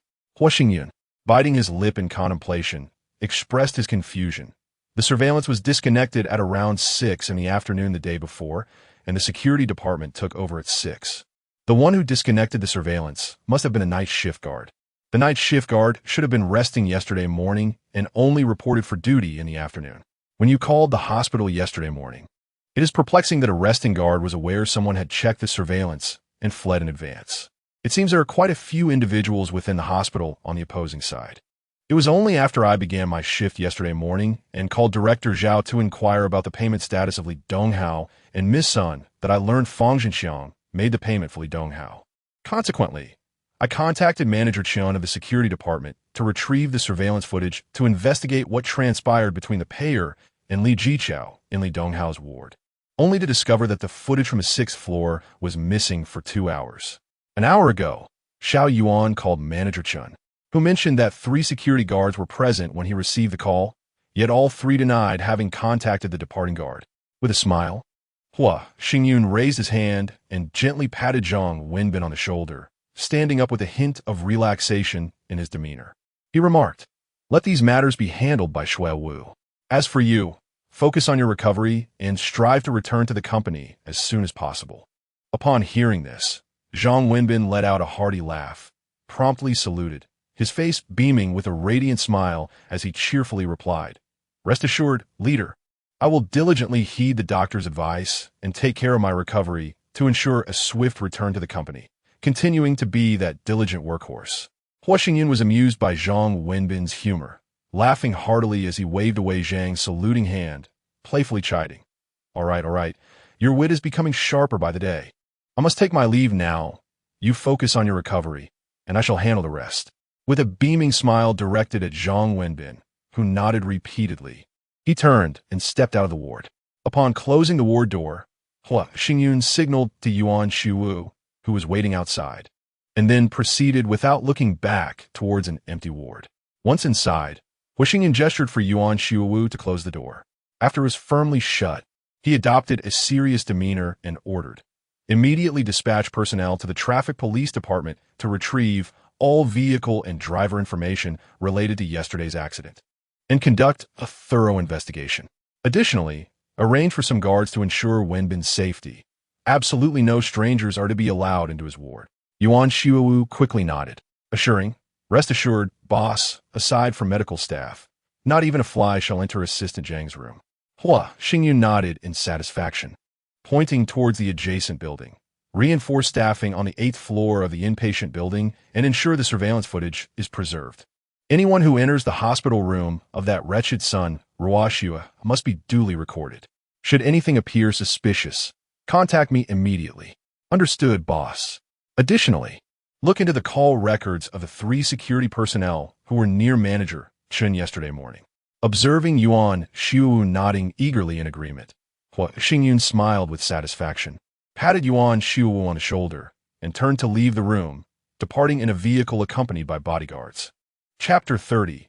Our life together. Upon returning to the villa at Donghu Mountain, as I entered the living room, I beheld Li Siyu and Li Xiling seated on the sofa, engrossed in a television program. They hastily rose to their feet as I approached. After a moment of silent exchange with them, I turned expressionlessly and made my way into the dining room, taking a seat at the table. Moments later, Li Xiling, with a cheerful demeanor, entered the dining room, settled at the table, and looked at me with a smile, saying, "Mr. Hua, didn't you mention we were going out for a meal?" Grinning, I playfully pinched Li Xiling's cheek and replied, "What's this? Just a couple of days ago, you were avoiding me. Now you're no longer frightened?" A blush crept across Li Xiling's face as she wrinkled her nose and playfully stuck out her tongue, giggling. "I'm not scared. My sister said you were hurt by my brother, which is why you acted so fierce. You only treat us that way to retaliate against Dong Hao and your wife. As long as we listen to you, you won't harm us." I took her hand, gently pulling her up and embracing her waist, settling her onto my lap. I have been married once before, and I have no intention of marrying again. Both you and Siyu are my women, although I cannot wed you both simultaneously. As long as you choose to stay after giving birth, you may remain by my side indefinitely. We shall witness our children grow up together." Meeting Li Xiling's gaze, I added with a smile, "Of course, should either of you wish to leave after having children, you are free to go. The promised 50 million will be transferred to your bank accounts once you have delivered and completed your confinement period. What will happen to our children if you marry again after we bear your children?" I reiterated, "I have already been married once. The prospect of marrying again does not concern me. Should you both decide against leaving after childbirth, we can live together, and I can forego the idea of remarriage." Li Xiling's eyes widened in astonishment, her expression frozen for a moment. Suddenly, she pushed against my chest, leaped from my embrace, and dashed out of the dining room, calling for Li Siyu. I watched her retreating figure with amusement, then noticed a servant approaching with dishes. With a smile still gracing my face, I picked up my utensils, preparing to dine. As I saw Li Xiling return with Li Siyu into the dining room, I gestured to the empty seat beside me and smiled at the sisters. "Care to join me for another bite?" Li Xiling exchanged glances with Li Siyu and moved to sit beside me, while Li Siyu hesitated momentarily before taking a seat on my other side. "Mr. Hua," she stammered, "are you saying that after we give birth, we can stay and accompany our children, and you won't send us away?" Turning to her with a smile, I nodded affirmatively. "I just told Xiling that as long as you do not wish to leave, this place will always be your home. I have also reflected on my actions. It was indeed excessive to have forced Li Donghao to deceive you both and to treat you as I did. In my anger, I lost my senses, but now, in hindsight, I recognize that you both are the most innocent in this matter. The events have already transpired, and I cannot revert them." Li Siyu's face flushed crimson as she pressed her lips together and sighed softly, fixing her gaze intently upon Huixingyun. "Both Xiling and I are already yours. We are even willing to bear your children. If you do not send us away, we will undoubtedly wish to stay." Xingyun secretly chuckled, aware that Li Siyu and Li Xiling had yet to fully comprehend their circumstances. If he were to suggest their departure now, he might very well allow them to leave. It was not an absolute necessity for them to give birth in order to be free. After all, Li Donghao and the Sun family were already informed of Li Siyu and Li Siling's presence under his care and were aware of the events that had unfolded. However, the thought of the two sisters in their vulnerable state in bed, coupled with the remarkable telepathic connection they shared, made them utterly irresistible and difficult to relinquish. In contemplation, Hua Xingyan reached out to grasp Li Siyu's hand, then turned to take hold of Li Siling's hand as well. He pushed back his chair, rose, and seated himself, while smiling at the pair, who simultaneously turned to look at him. Then it is settled. We shall live together from now on, never to part. Li Siling and Li Siyu exchanged glances, then turned their attention to the hands Hua Xingyun held. Hua Xingyun laughed heartily as he released their hands, pointing to the chairs across the dining table. From now on, you both will sit opposite me. No more sitting on either side. After a meal, my neck nearly twists off. Li Siling giggled and obediently took a seat opposite Hua Xingyun, while Li Siyu, her face still flushed, moved to sit beside her sister and accepted the utensils brought by the servant. After finishing their meal, Hua Xingyun signaled for Li Siyu and Li Siling to return to their room to prepare for their afternoon rest. He exited the dining area, beckoning for the butler to follow him to the living room sofa. In the afternoon, he arranged for the driver to take the two out in the car he used daily. They could go wherever they pleased, but later he would accompany them upstairs to retrieve a suit for the driver to wear. The driver would need to exit the vehicle, while the individual seated in the passenger seat would disembark as well, but the one in the back should remain inside, donning a mask and sunglasses, ensuring that those outside could see someone in the back seat without revealing their identity. The butler looked at Hua Xingyun with a puzzled expression until he concluded his instructions, at which point the butler nodded in agreement. Upon seeing Hua Xingyun gesture for him to make arrangements, he quickly exited the villa towards the lounge of the driver and bodyguards. Hua Xingyun returned to the bedroom, entered the wardrobe, and selected a suit similar to the one he was wearing before emerging and sitting on the sofa to engage in casual conversation with Li Siyu and Li Siling. When he heard a knock on the door, he stood, picked up the clothing, and opened the door to hand it to the butler waiting outside. After closing the door, he turned back to the bedroom, noticing Li Siling seated on the bed while Li Siyu remained on the sofa. Hua Xingyun approached the sofa, took Li Siyu's hand, and led her toward the large bed when he heard her softly say, "Mr. Huamai, my relatives have arrived. I've asked the servant to tidy up the room across, and I will sleep there tonight. Aren't both of you on your period at the same time?" Li Siyu quickly shook her head and softly murmured, "I arrived 5 or 6 days earlier than Yuli." Hua Xingyun's heart soared with joy.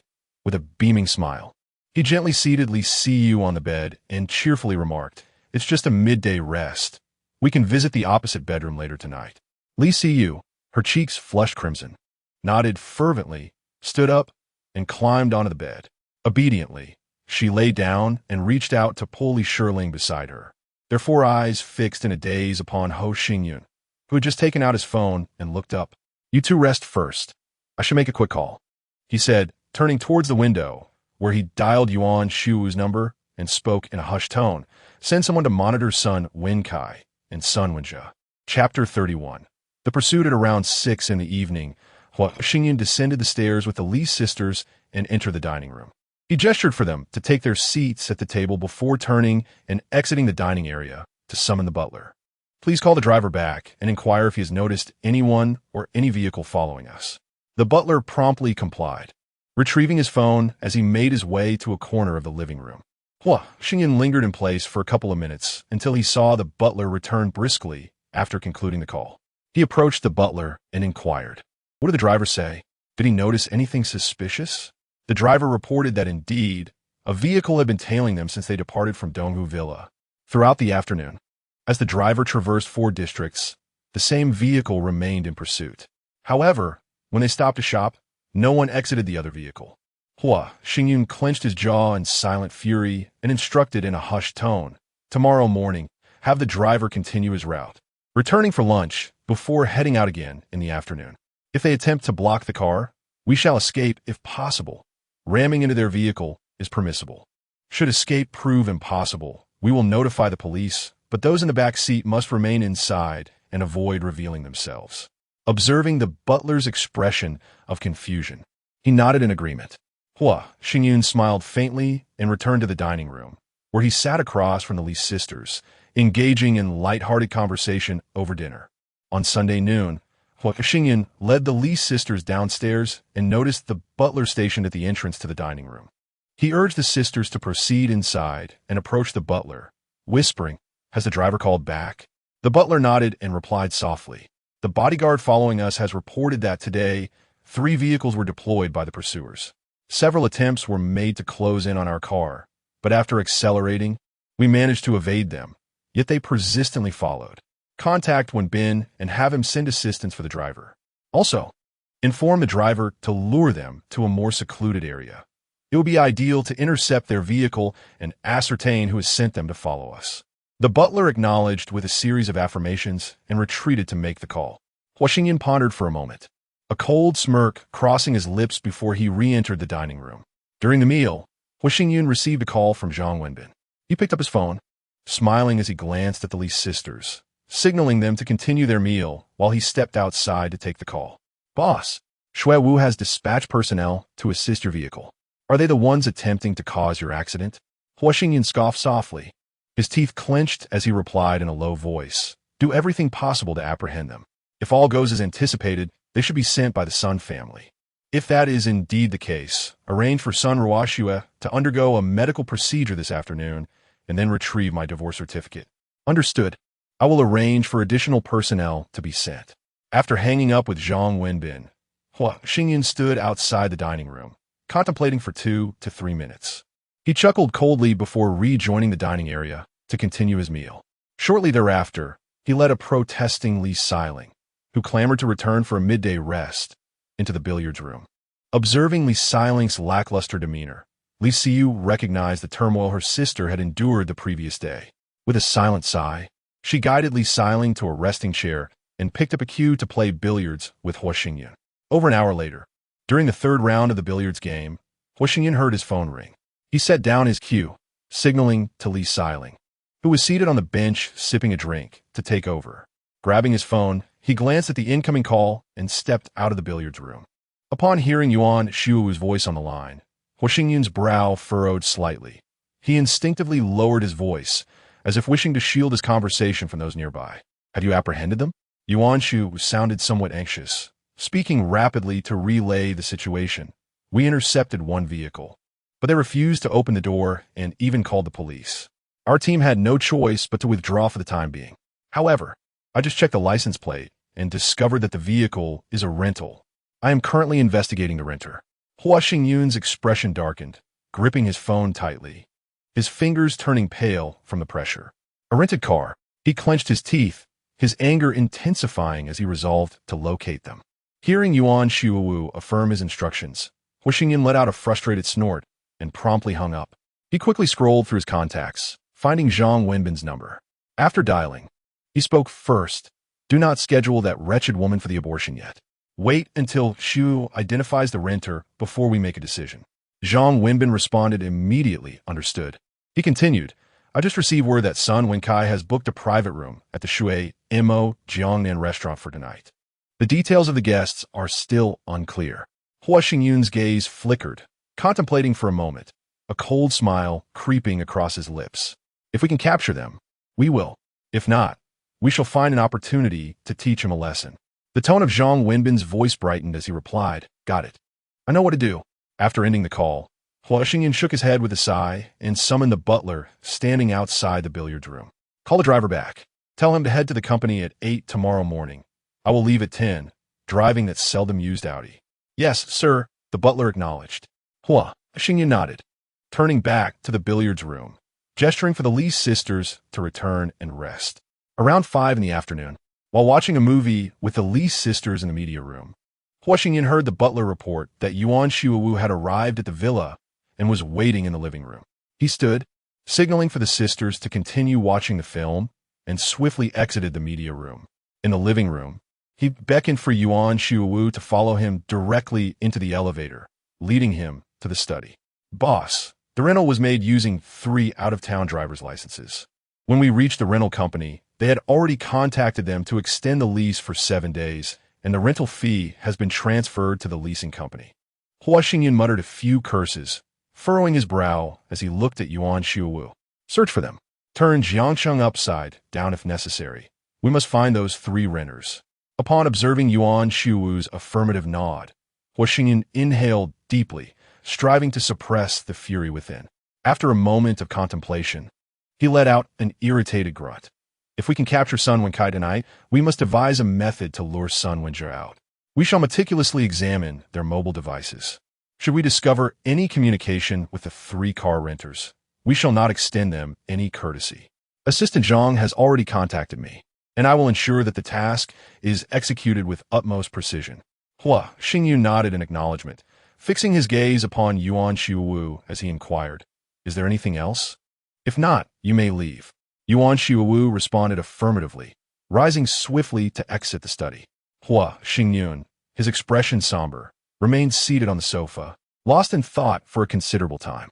After a deep exhale of frustration, he rose from the study and returned to the media room to continue accompanying the Lee sisters in their film viewing. Chapter 32.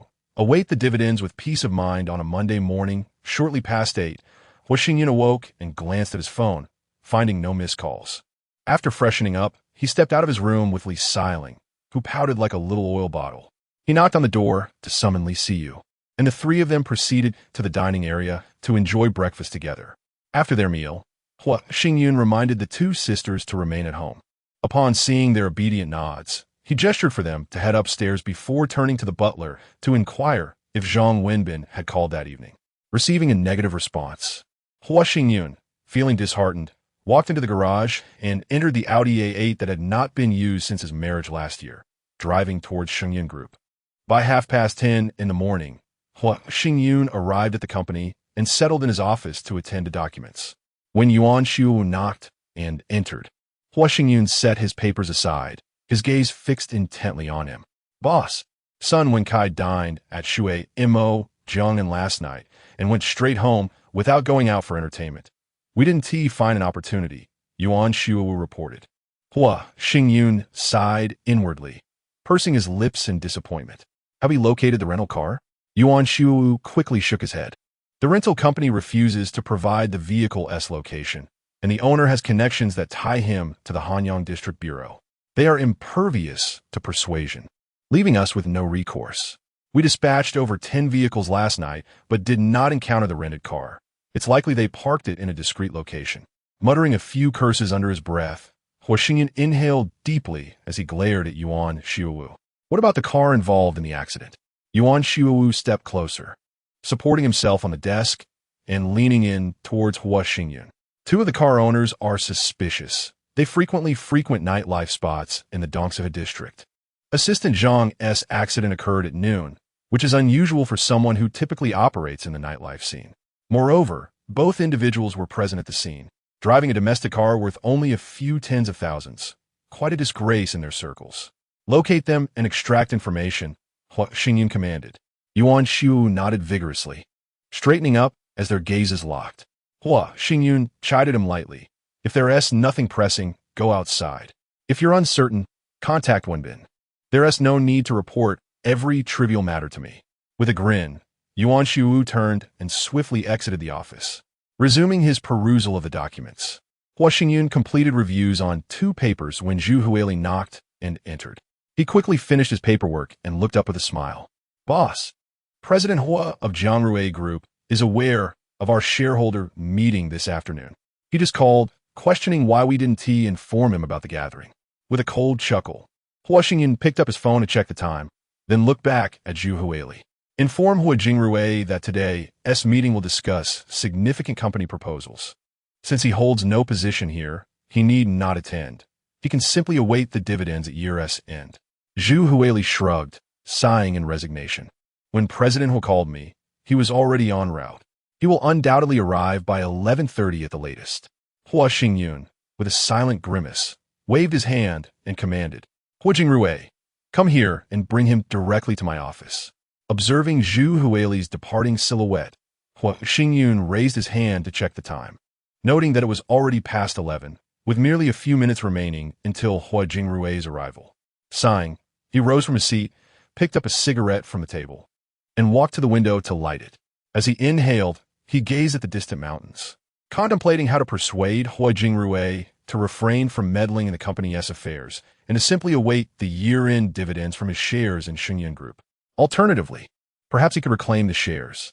A few minutes later, upon seeing his uncle Hua Jingrui enter the office with the receptionist, Hua Xingyun greeted him with a cheerful smile and invited him to sit on the couch. Hua Jingrui, with a sullen expression, glared at Hua Xingyun and inquired, "I heard there is a shareholders' meeting this afternoon. Why was I not notified by phone?" Hua Xingyun maintained his cheerful demeanor as he replied, "Uncle, the meeting will discuss several projects that I have confidence in. As my uncle and family, I trust you will support me. Such trivial matters need not trouble you." Noticing Hua Jingrui's eyes widening in disbelief, Hua Xingyun hastily continued, "Rest assured, as long as the other shareholders approve my proposal, next year, once the projects are completed, the company's performance will increase by at least 30%. You need not worry about the company. Just await your dividends at the end of the year." "What projects?" "Now that I am here, I wish to see what they entail." Hua Xingyun remained firmly seated on the couch, smiling as he replied, "Leave the company matters to me. Your support for my proposal is all that is required." Hua Jingrui's expression grew increasingly dark, his brow furrowing as he fixed a steely gaze on Hua Xingyun. In a cold voice, he stated, "As a shareholder, should I not be privy to the company's operational status?" Hua Xingyun's demeanor shifted, matching the intensity of Hua Jingrui's gaze, a smirk curling at the corners of his mouth as he retorted, "Uncle, when grandfather compelled me to agree to grant you the shares of Xingyun Group from my father's inheritance, he assured me that your holdings would unconditionally support me. Moreover, under my management, the company has consistently seen growth in profits. As per our agreement, you should simply hold your shares and await the year-end dividends without interfering in the company's operations." Enraged, Hua Jingrui stood abruptly, glaring at Hua Xingyun as he coldly declared, "What if I insist on knowing the company's operational status? I shall have to consult grandfather directly and inquire why he has gone back on his word."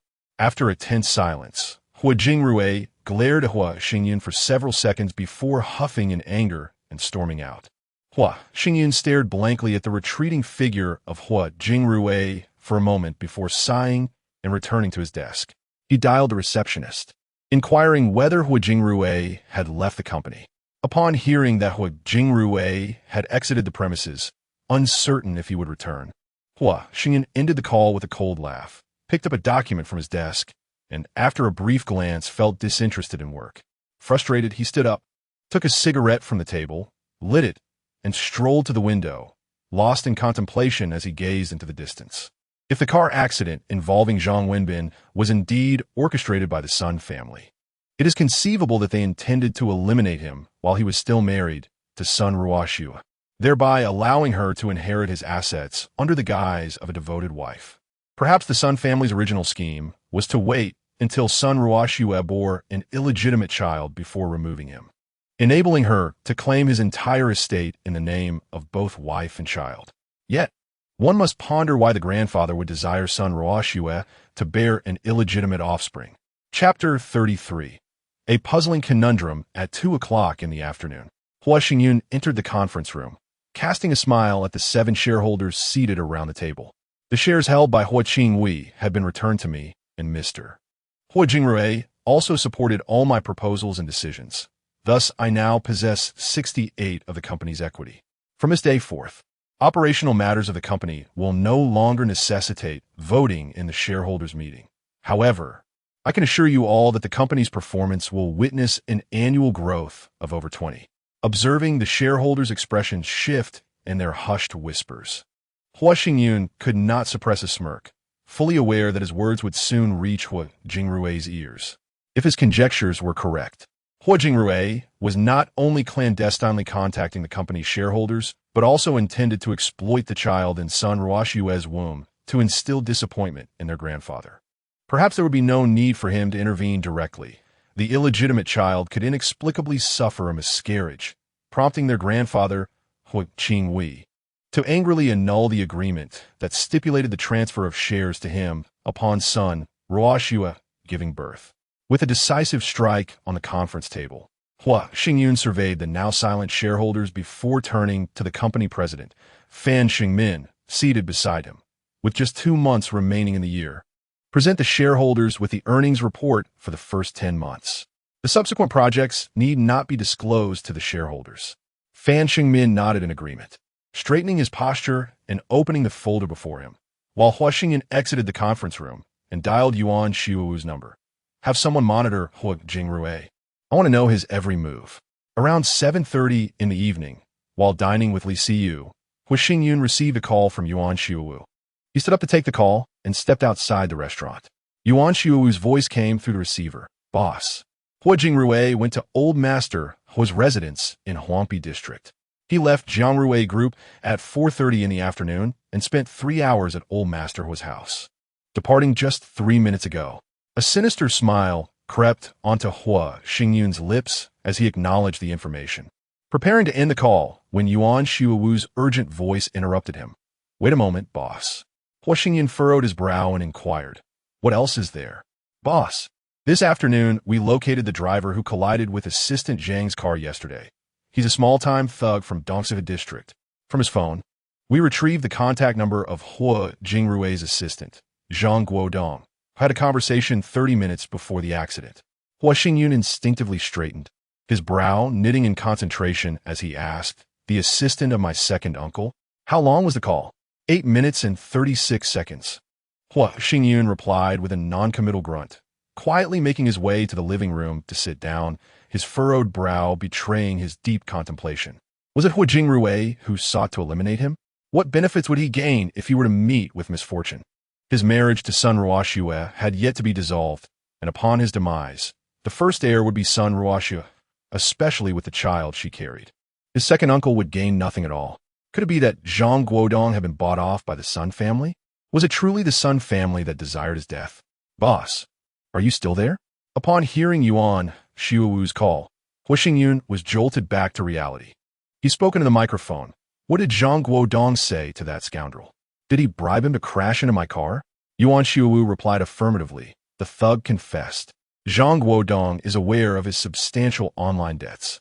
He gave him 200,000, instructing him to drive to the expressway entrance in Jiangbei. Half an hour before the accident, he informed him of the license plate number of the vehicle to be struck. After the crash, he handed him another 200,000 and will send you the payment screenshot shortly. Hua Xingyun clenched his teeth and articulated each word with emphasis. Find Zhang Guodong and extract a confession from him. Yuan Xiuwu responded promptly before ending the call. Hua Xingyun, seated on the sofa in the living room, fell into deep contemplation once more. After a few minutes, he noticed Li Siyu and Li Xiling approaching him, taking seats on either side. Hua Xingyun reached out, grasping both their hands. Li Xiling ko diosling kirat, wusho. What's wrong? You haven't finished your meal. Feeling Li Siyu's hand tighten around his and gently shake, Hua Xingyun turned and smiled at her, saying, I've finished eating. I just received a call and was lost in thought. Have you both finished as well? Today, you cannot go swimming. How about a movie or a game of billiards instead? Li Siyu's cheeks flushed as she playfully huffed at Hua Xingyun, standing up and pulling on his arm with a cheerful, let's go see a movie. Xiling wants to see one too. Li Xiling leaped up in protest. I don't. I want to go to a bar for drinks. Hua Xingyun laughed heartily, releasing their hands and draping an arm over both their shoulders. Then we shall go to a bar. We can watch a film there as well.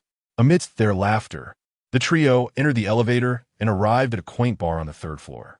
After pouring Li Siyu a warm drink, they raised their glasses and chatted while watching the film displayed on the television screen, discussing potential places the sisters wished to visit. The following morning at 10:30, upon receiving a call from Zhang Wenbin, Hua Xingyun set down his documents and answered the phone. Zhang Wenbin's deep voice resonated through the receiver. Boss, son Ruoxue has been discharged from the hospital. At 8:30 this morning, her family took her home to the Sun family villa. The discharge papers were handled by Sun Haorong's secretary. A cold smirk crossed Hua Xingyun's face as he bit his teeth and scoffed. For now, disregard son Ruoxue. The day I secure the divorce certificate and reclaim the shares from my grandfather will mark the downfall of the Sun family. Upon hearing Zhang Wenbin's sigh before the call ended, Hua Xingyun stood, feeling disheartened. He pulled out a cigarette, lit it, and walked to the window, pondering the matter at hand. Who could possibly wish to harm him? The Sun family was undoubtedly the prime suspect. After all, he still held a marital bond with Sun Ruoxue, and the agreement made with his grandfather, Hui Qingwei, stipulated that he would only gain the shares after the birth of the child in Sun Ruoxue's womb. What puzzled him, however, was why his grandfather insisted on subjecting him to this humiliation, waiting for that illegitimate child to be born before transferring the shares. Could it be that there existed some undisclosed conspiracy between his grandfather and the Sun family? Were they planning to conspire and divide his inheritance following his untimely demise? When grandfather consented to the marriage proposal from the Sun family, had he already devised a plan? Why did he insist on safeguarding Li Donghao, this illegitimate child? Did grandfather possess prior knowledge of Li Donghao being father's love child? Even more perplexing is the revelation that the orchestrator of this tragic accident was none other than Zhang Guodong, assistant to Hui Jingrue. What intricate mysteries lie concealed within this affair? Furthermore, the individual responsible for settling Li Donghao's hospitalization expenses was also an aide to Hui Qingyun. What role, then, does Hui Jingrue truly play in this unfolding drama? Chapter 34. Choose someone to marry me around 5:50 p.m. After receiving a reassuring call from the butler confirming the driver had returned home safely, Hui Qingyun picked up his neatly packed bag and exited the office. He settled into the Audi and returned to the Donghu Mountain Villa. An hour later, as the car glided into the Villa-esque garage, he noticed the butler approaching briskly. Hui Qingyun greeted him with a smile, inquiring, "Is dinner ready?" The butler promptly nodded, responding, "It is prepared." The driver mentioned that while they were on the second ring road, they were followed by a vehicle, though it was not the same 3 cars from that day. Taking a deep breath, Hui Qingyun gritted his teeth and instructed, "Go summon Siyu and Xiling for dinner. Have the driver come after the meal." The butler acknowledged and swiftly exited the garage. Hui Qingyun leisurely made his way into the dining room, taking a seat. Moments later, he watched as Li Siyu and Li Xiling entered the room, gesturing for them to sit across from him. Li Xiling, with a playful squint and a smile, remarked, "Mr. Hui, why have you returned so late? We saw your car and thought you were home, only to find out in the garage that it was just the driver." Hui Qingyun chuckled, teasing, "Didn't you say last night that you never wanted to see me again?" Li Xiling's face instantly flushed, and upon catching Li Siyu's glance, her embarrassment deepened, turning her face crimson. She turned back to Hui Qingyun, pouting and huffing. "Who told you to take so long?" Seeing Li Siyu gently swat Li Xiling's arm, signaling her to be cautious with her words, Li Xiling responded with a playful tongue-out gesture. Hui Qingyun felt a stir in his heart, reclining against the chair's back, his gaze playfully sweeping over the 2 sisters before him, who resembled a mirror image of each other. "You two should discuss and choose one to marry me." Li Siyu and Li Xiling froze simultaneously, their eyes widening like saucers, staring blankly at Hui Qingyun. He smiled broadly at the duo, explaining, "The situation has changed. I need to marry one of you officially. Henceforth, whoever accompanies me will be recognized as the person on the marriage certificate. For instance, if I marry Siyu, even if I go out with Xiling, she must refer to herself as Siyu." Observing the sisters regain their composure and exchange bewildered glances, Hui Qingyun patiently lifted his glass of red wine. "Li Xiling Leonat Cruze." Her tone laced with confusion. "Didn't you say you wouldn't remarry? Are you trying to send me away?" Li Siyu quickly tugged at Li Xiling's arm. Meeting Hui Qingyun's gaze directly, "You should marry Xiling." Hui Qingyun raised a hand before her, smiling as he said, "No one is leaving. The marriage certificate is merely a formality. I've encountered some troubles recently and require a marriage certificate. However, regardless of who I marry, the 3 of us will undoubtedly remain together, unless you choose to depart." Li Siyu turned to look at Li Xiling, both recognizing the confusion reflected in each other's eyes. Hui Qingyun lightly tapped the table, and upon seeing Li Siyu and her sister turn to look at him, he smiled and said, "You may take your time to consider. I will only obtain the divorce certificate next month. If by the end of next month, neither of you is willing, then I shall make the choice." Li Xiling straightened her posture, eager to speak, but upon glancing at Li Siyu, she hurriedly bent down and retreated into her seat. After gazing at Hua Xingyun for several moments, Li Siyu leaned closer and cautiously inquired, "Why do you need to get the certificate? Did you not say you would not marry again, that the three of us could remain together forever?" Hua Xingyun sighed softly, gesturing for the servant to serve the dishes. Turning back to the two sisters, he said, "Let us discuss this after dinner in the room. The matter is rather intricate and cannot be explained in just a few words." Li Siyu responded with a soft "oh" and turned to Li Xiling. Their eyes met, and with a gentle sigh, Li Siyu murmured, "You should marry Xiling." "No, you should marry my sister." Hua Xingyun raised his hand to silence them, casting a glance at the servant bringing the dishes. Understanding his intent to keep the conversation private, both sisters nodded, albeit with furrowed brows, each gripping their knives and forks. A look of concern etched upon their faces. After dinner, Hua Xingyun instructed the sisters to return to their room before approaching the butler. He asked the butler to bring the driver to the study. Watching the butler stride towards the driver's and bodyguard's quarters, he turned and entered the study, settling onto the sofa to await the driver's arrival. A few minutes later, as the driver entered the study following the butler, Hua Xingyun gestured for him to sit on the opposite sofa. With a smile, he inquired about any suspicious vehicles the driver might have seen, reminding him to continue his daily routine of driving to the company. He assured the driver that both his and the bodyguard's salaries would be doubled, then waved him off. Sitting in the study for a while, Hua Xingyun concluded that he indeed needed to marry one of the sisters. Firstly, should news of son Ruoshua bearing an illegitimate child surface, he could use the marriage certificate to prove that he had divorced and remarried before the child's birth. Secondly, in the event of any misfortune befalling him, it would ensure that the sisters could safeguard their inheritance, preventing it from falling into the hands of the Sun family. Should he consider freezing some sperm? If he were to encounter any unforeseen circumstances, anyone wishing to claim his estate would have to go through IVF to bear his child. Resolute in his decision, Hua Xingyun rose from the study and stepped into the bedroom, where the two sisters, who had also stood from the sofa, quickly approached him.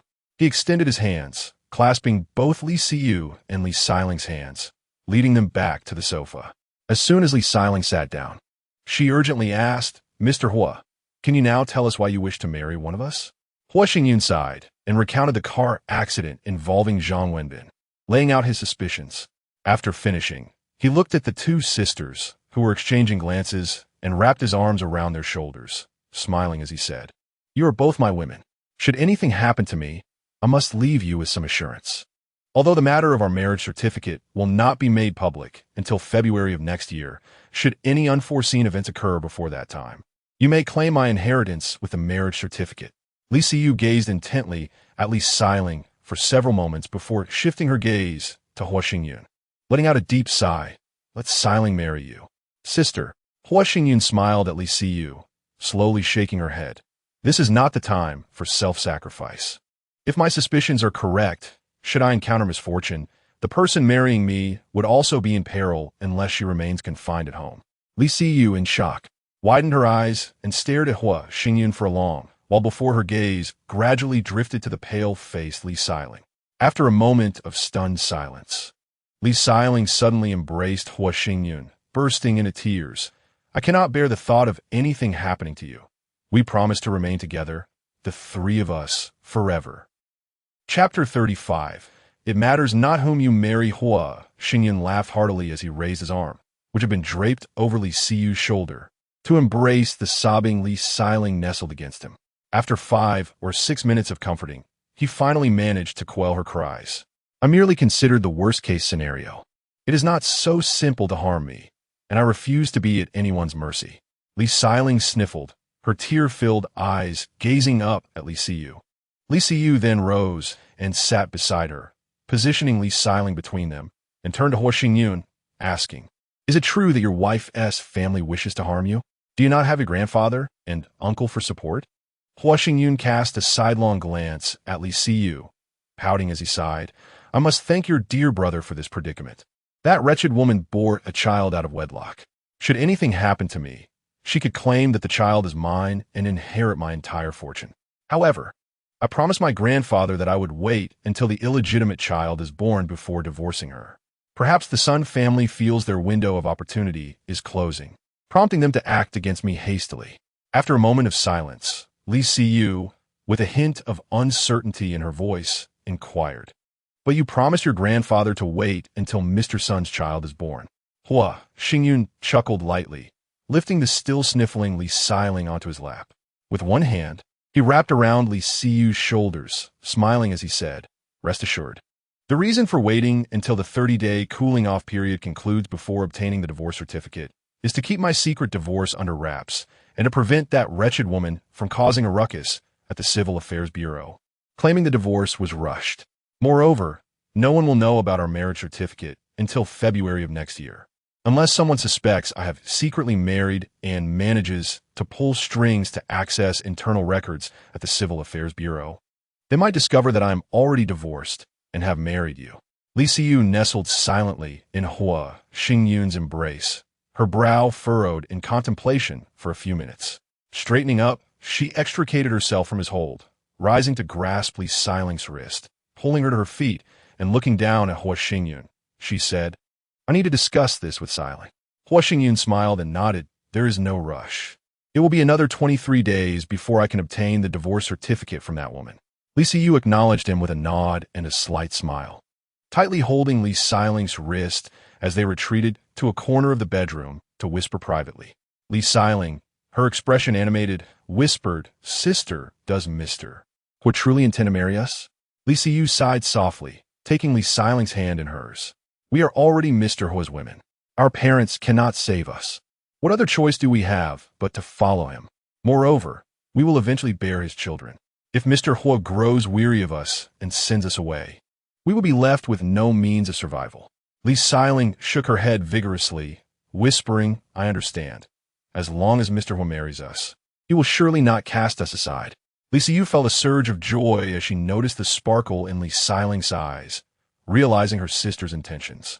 She reached out and playfully poked Li Xiling's forehead, saying, "Sister, I understand you wish to obtain a marriage certificate with young Master Hua. But he just mentioned that if someone truly intends to harm him, the person marrying him would also be in peril. How about this? I will marry young Master Hua first. Once he resolves the issue with the Sun family and eliminates the danger surrounding him, I shall then divorce him, allowing you to marry him afterward." Li Xiling's eyes widened as she gazed at Li Siyu, her mouth opening and closing several times. Leaning closer, she whispered, "If we stay at home and do not go out, nothing will happen to us." Li Siyu wrapped her arm around Li Xiling's shoulders and whispered in her ear, "Be obedient. I will speak with young Master Hua later. Once he resolves the Sun family's matters next year, I will divorce him, and then you can marry him. Sister, be good this time and listen to me." She guided Li Xiling back to the sofa, seating her beside Hua Xingyun, while Li Siyu took a seat on the other side. Fixing her gaze on Hua Xingyun, she declared, "I will marry you, but I have one condition." Noticing the look of confusion mingled with curiosity and amusement in Hua Xingyun's eyes, Li Siyu pouted, "Once you have dealt with the Sun family, we will divorce, and then you can marry Xiling." Hua Xingyun chuckled, ruffling Li Siyu's hair before turning to smile at Li Xiling. "We have already agreed that the three of us will never be separated. It matters not with whom I obtain the certificate. It is merely a formality. For now, I merely wish to convey to those who believe they can eliminate me to seize my inheritance that, should anything happen to me, my assets will remain beyond their reach." Seeing Li Xiling nod in agreement, Hua Xingyun turned back to Li Siyu with a grin. "Then it is settled. Once I acquire the divorce certificate, we shall wed." Upon witnessing Li Siyu nod in acquiescence, Hua Xingyun opened his arms and embraced both of them. "There is one more thing I have yet to disclose. Your father visited last time and informed me that since you two were deceived by Li Donghao, Li Jichao has decided to divorce your mother, Li Shuahua. You both, along with Li Donghao, are the illegitimate offspring of your mother-s affair, which is why she will take Li Donghao away from your family. I hope you can sever ties with your mother and refrain from any association with Li Donghao." Li Siyu leaned forward to glance at Li Xiling after their eyes met. She turned her gaze back to Hua Xingyun and sighed before speaking. "We are already aware that Donghao is your half-brother, and we are half-siblings." Hua Xingyun scoffed, his tone dripping with disdain. "I will never acknowledge that illegitimate child as my brother. Not even my grandfather could persuade me to allow that child into the Hua family, unless he agrees to let me establish my own enterprise independent of my parents' company, thereby drawing a clear line between my Hua family and my grandfather's branch. After a moment of contemplation, Li Siyu cautiously inquired, "Has my father agreed to divorce my mother?" "We certainly won't be contacting Dong Hao," she remarked. Li Xiling peeked at Li Siyu and, with a playful smile, said, "Had it not been for Dong Hao luring us out, we would never have encountered young Master Hua." Li Siyu immediately rolled her eyes, stood up, and playfully swatted at Li Xiling. Li Xiling hastily leaped aside, giggling as she dashed around the sofa, evading her sister's playful assault. Hua Xingyun watched the lively chase between the Li sisters with amusement, then pulled Li Siyu, who had run up to him, into an embrace. He looked over at Li Xiling, who was leaning against the back of the sofa, and teasingly chided, "Why don't you take a seat and rest? Tomorrow morning, have the butler call your father to inquire about the progress of his divorce from Li Shuohua. This weekend, accompany me to the hospital. Wenbin has been in an accident. Let's go visit him and also check in on your brother, my dear sibling." Chapter 36. Interrogating Hua Jingrui at 9 o'clock on Thursday morning. Hua Xingyun sat at his desk, perusing the first document when he heard a knock at the door. He called for the visitor to enter, and upon seeing Yuan Xiuwu step into the office, Hua Xingyun set the document aside and gestured to the chair in front of him, inviting Yuan Xiuwu to sit down and speak. Yuan Xiuwu briskly approached the desk, extending his phone towards Hua Xingyun, his tone urgent. "Boss, we located Hua Xingyun's assistant, Fang Jinxiang, last night." After giving him a beating, he revealed that it was Hua Jingrui's assistant, Zhang Guodong, who instructed him to pay for Li Donghao's hospital expenses. Fang Jinxiang even showed us the transfer records and chat logs from Zhang Guodong, confirming that Zhang had transferred 110,000 to him, directing him to settle Li Donghao's hospital bill. Hua Xingyun took the phone from Yuan Xiuwu and reviewed the chat records and transfer details between Zhang Guodong and Fang Jinxiang. After finishing, he returned the phone and inquired, "Any news on Zhang Guodong?" Yuan Xiuwu pocketed his phone and shook his head in response. Zhang Guodong resides in Tianyunting, but usually stays at Renheng Park Century near Jiangrui Group during the week, only returning home on weekends. He heads straight home after work, and the security in his community is quite stringent, making it difficult for our people to approach his floor. After a moment of contemplation, Hua Xingyun let out a cold chuckle and beckoned Yuan Xiuwu closer. "Gather more people and come with me to Jiangrui Group. Bring Fang Jinxiang and the drivers involved in the accident with Wenbin." Yuan Xiuwu quickly nodded in agreement, straightening his posture as he exited the office. Hua Xingyun pondered for a moment before summoning his secretary, Zhu Huili, and instructed, "Come with me to Jiangrui Group. Today may present a prime opportunity to formally terminate all collaborations with them. Shall we bring the project contracts?" Zhu Huili inquired. Hua Xingyun smiled and shook his head. "We'll gather downstairs in 10 minutes.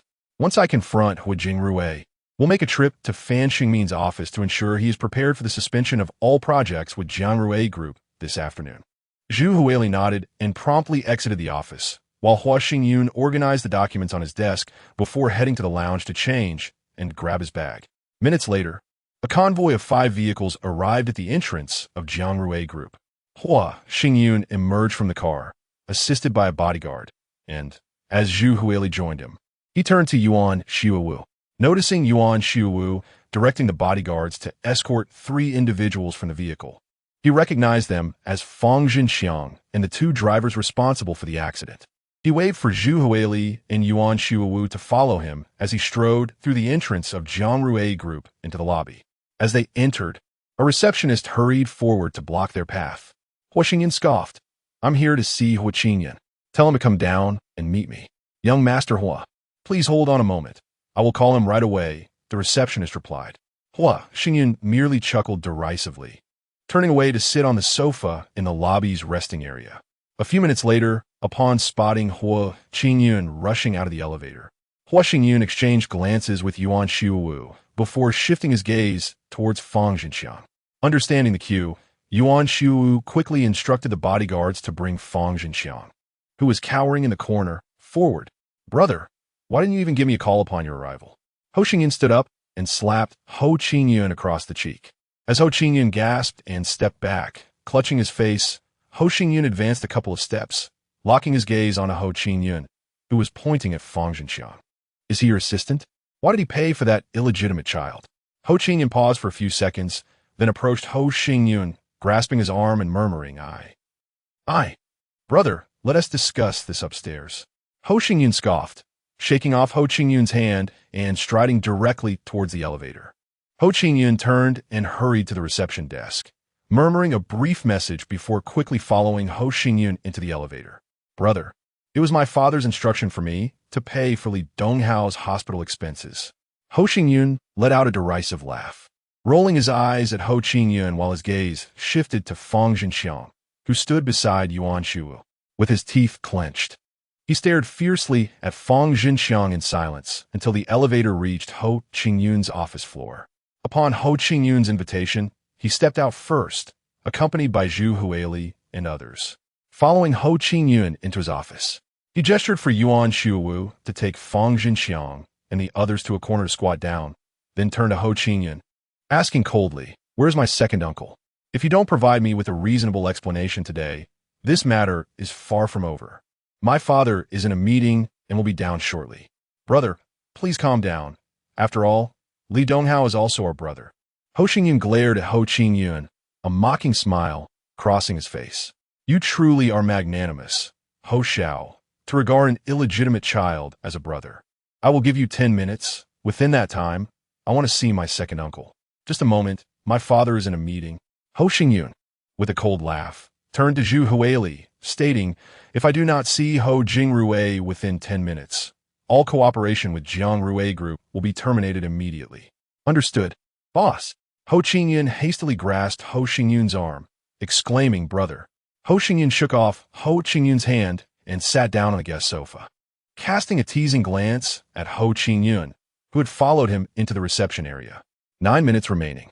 Ho Qingyun reached out to grab Ho Qingyun, but was blocked by the bodyguards accompanying him.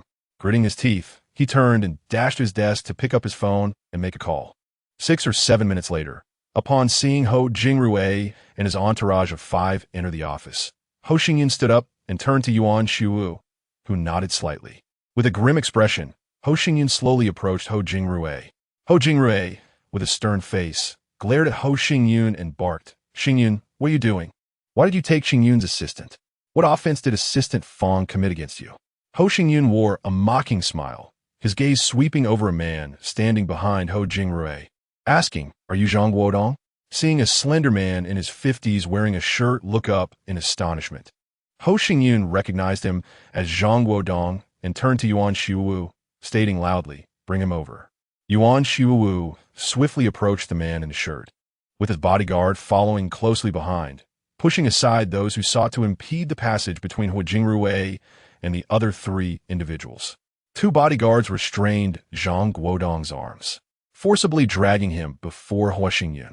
Ho Qingyun reached out, grasping Zhang Guodong's hair, her gaze fixed intently on Ho Jingrui as she coldly inquired, "Second uncle, do you have anything you wish to say to me?"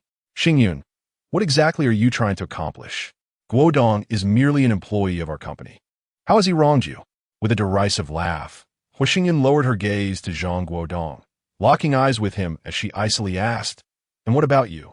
Do you have anything to say to me?" "Ashu Shou, I haven't offended you, have I? If there is anything I have done amiss, please let me know." Chapter 37.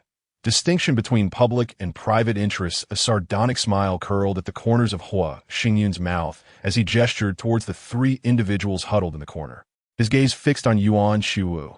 "Take him over there to contemplate." Yuan Shuwu promptly instructed the bodyguard, restraining Zhang Guodong, to escort him to the corner. Ho Qingyun stepped closer to Ho Jingrui, his expression devoid of emotion as he locked eyes with him. "Why did you cover the medical expenses for that scoundrel, Li Donghao?" Ho Jingrui's eyes widened in disbelief, shifting his focus to Ho Qingyun. In their exchanged glances, he noted Ho Qingyun lowering his head, causing Ho Jingrui's brows to furrow deeply as his mind raced to devise a strategy. "Qingyun, regardless of the circumstances, Li Donghao is still the blood of our elder brother. A jolt of realization coursed through Hua Xingyun, his brow knitting tightly in concern. Could it be that Hua Jingrui's scheme involved currying favor with Li Donghao, forging an alliance to eliminate him with the Sun family, and subsequently allowing Li Donghao to inherit his estate, thereby dividing his assets? Was his uncle also complicit in Sun Ruoshua's affair with Li Donghao? As these thoughts spiraled in his mind, Hua Xingyun's countenance darkened further. He fixed a cold stare at Hua Jingrui and said, "The Xingyun Group is the culmination of my parents' diligent efforts over more than 20 years. My mother, in spirit, would never permit a bastard to tarnish her legacy. Even if my father were still alive, he would never allow that child to enter our home. If you are so eager to have that illegitimate child in the Hua family, why not acknowledge him as your own and inherit the rightful Hua family estate? After all, Jiangrui Group is the true foundation of your lineage. How can you speak to me in such a manner?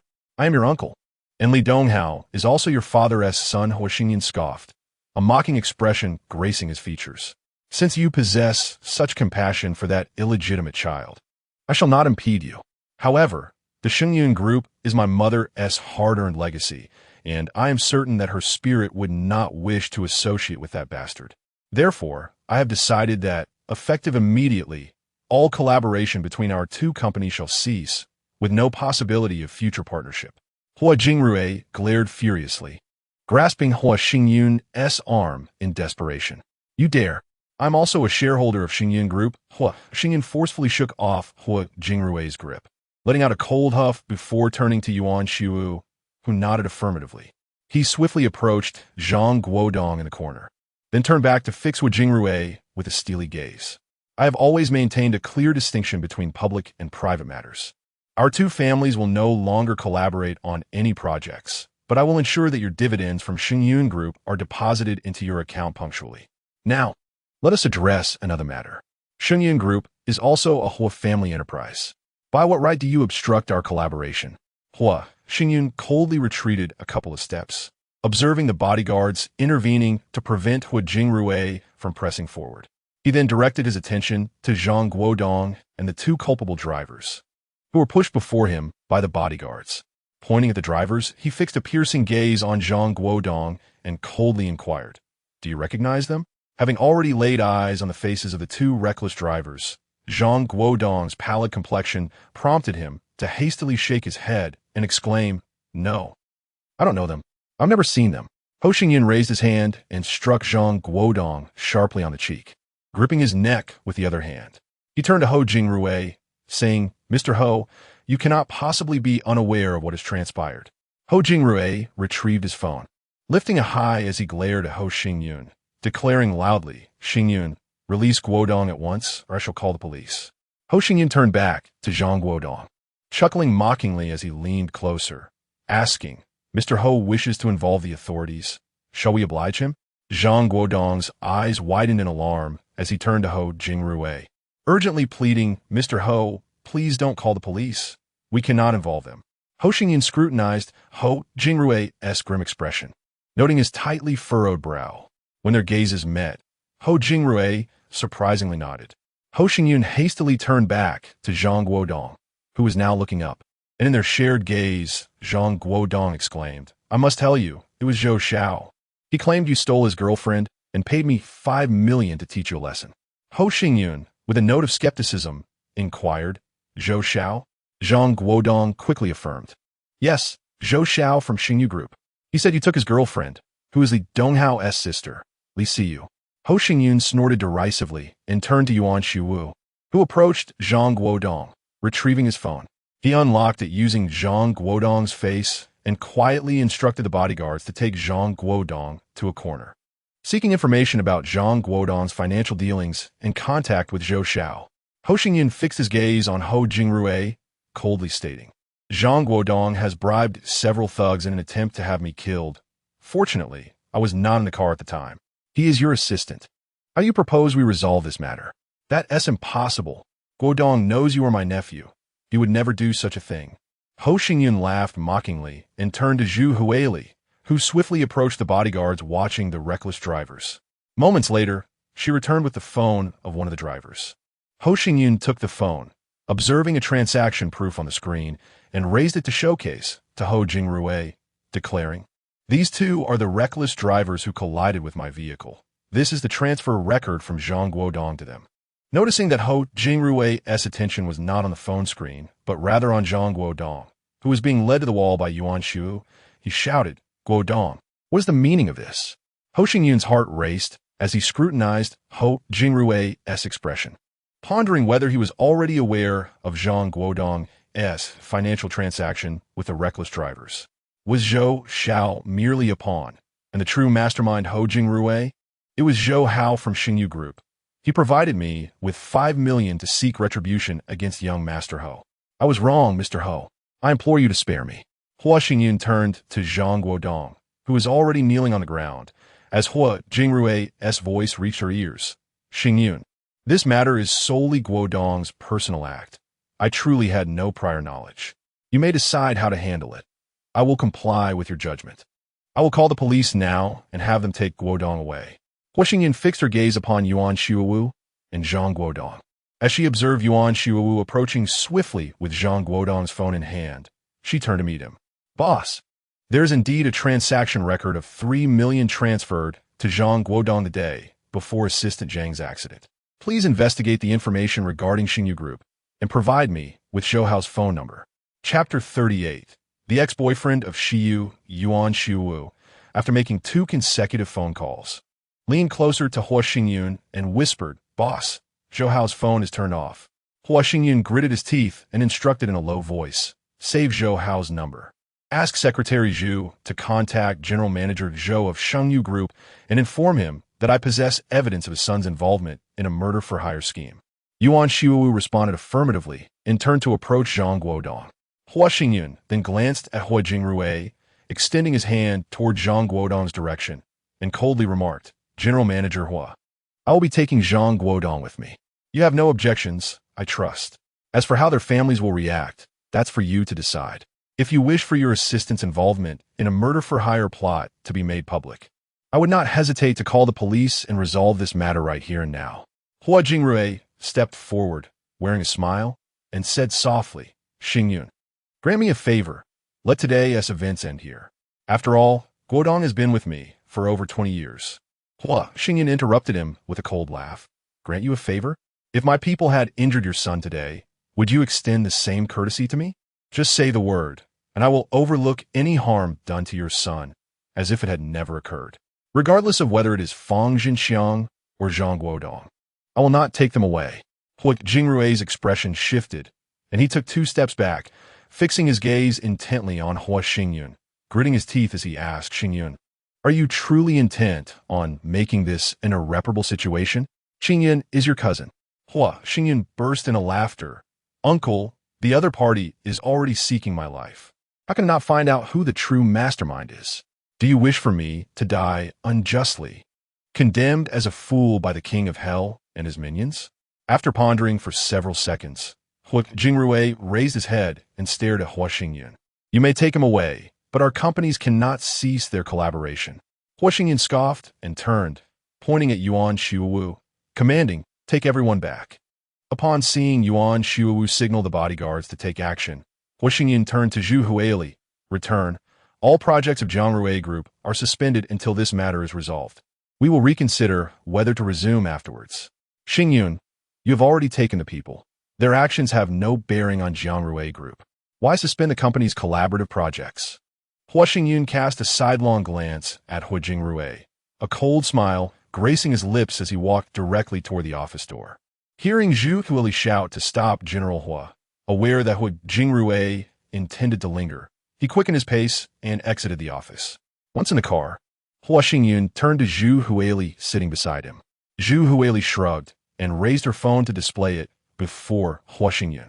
"General Manager Zhou of Xingyu Group is in a meeting. His assistant answered the call and advised me to call back after 3 this afternoon." Hua Xingyun glanced at his watch, noting it was already noon, and grumbled through clenched teeth, "Is Zhou a Pichio? Does he not need to eat lunch?" Zhu Huili erupted into laughter. "Even a Pichio needs to eat." Hua Xingyun shot her a sidelong glance, sighed, and then leaned back against the seat. Closing his eyes.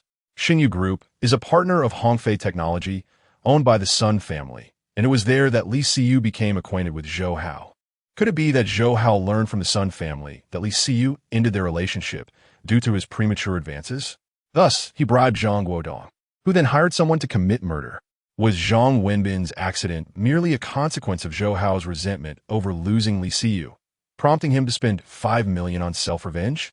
If Zhou Hao truly possessed the means to lavishly win a lady's favor, he could have simply presented Li Siyu with 5 million directly. She would likely have already found herself in his embrace, rather than waiting for her to initiate a breakup before he resorted to an impotent display of wealth. Is uncle truly unaware and innocent in this matter?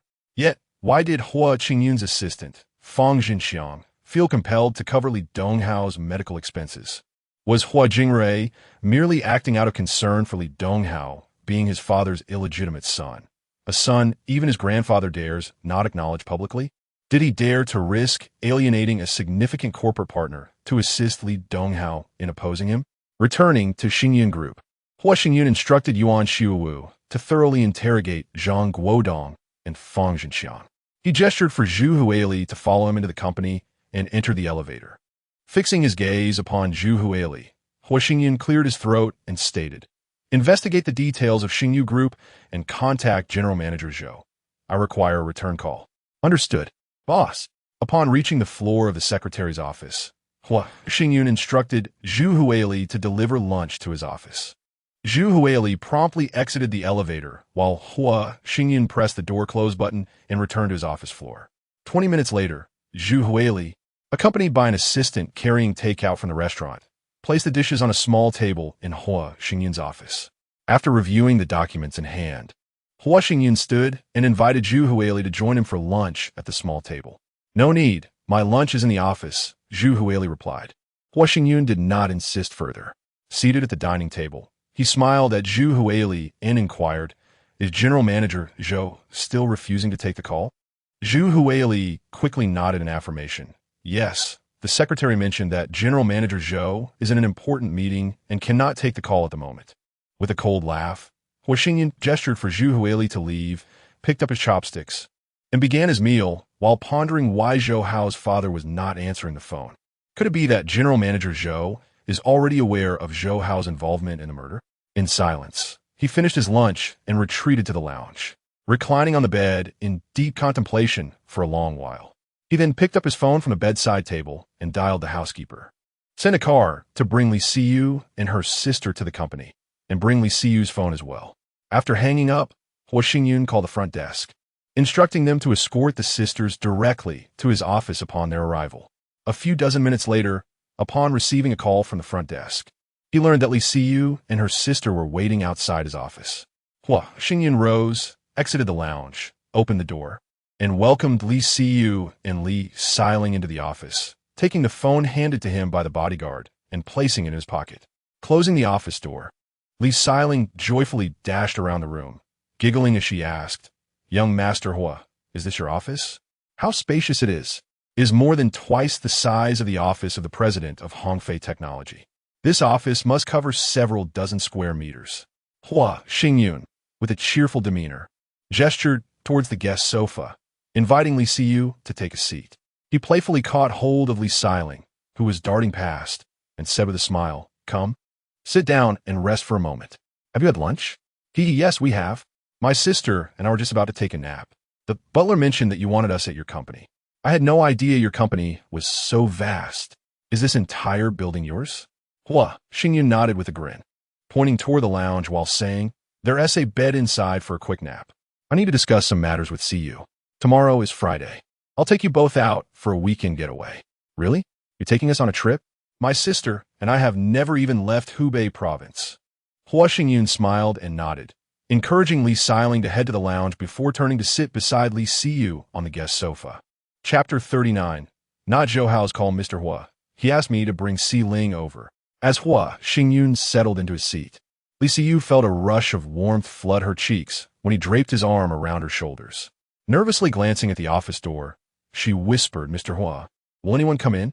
I'm still a bit unkempt. Perhaps we should call Si Ling." Hua Xingyun chuckled inwardly. leaning down to plant a gentle kiss on Li Siyu's cheek. With a playful smile, he replied, "What are you thinking? I summoned you because there is something I wish to inquire about." Li Siyu released a sigh of relief, tilting her head to meet Hua Xingyun's gaze. Her crescent-shaped eyes sparkling as she giggled. "What could be so urgent that it can't be discussed over the phone? You brought us to your company for it?" Hua Xingyun's demeanor shifted as he locked eyes with her, his expression serious. "Are you familiar with Zhou Hao's family background?" Li Siyu straightened in surprise, grasping Hua Xingyun's wrist with urgency. "Mr. Hua, I've only known Zhou Hao for a few months. He was the representative from the client side of the project we worked on at Hongfei Technology. He pursued me since my internship began with Si Ling, treating us to a few meals. I only agreed to give him a chance at dating for less than 10 days before my brother called me out. And then I met you. There's really nothing between us." Hua Xingyun gently patted the back of her hand, his smile warm and reassuring. "Do not worry. I was merely asking. The company is considering a collaboration with Xingyu Group, Zhou Hao's family business.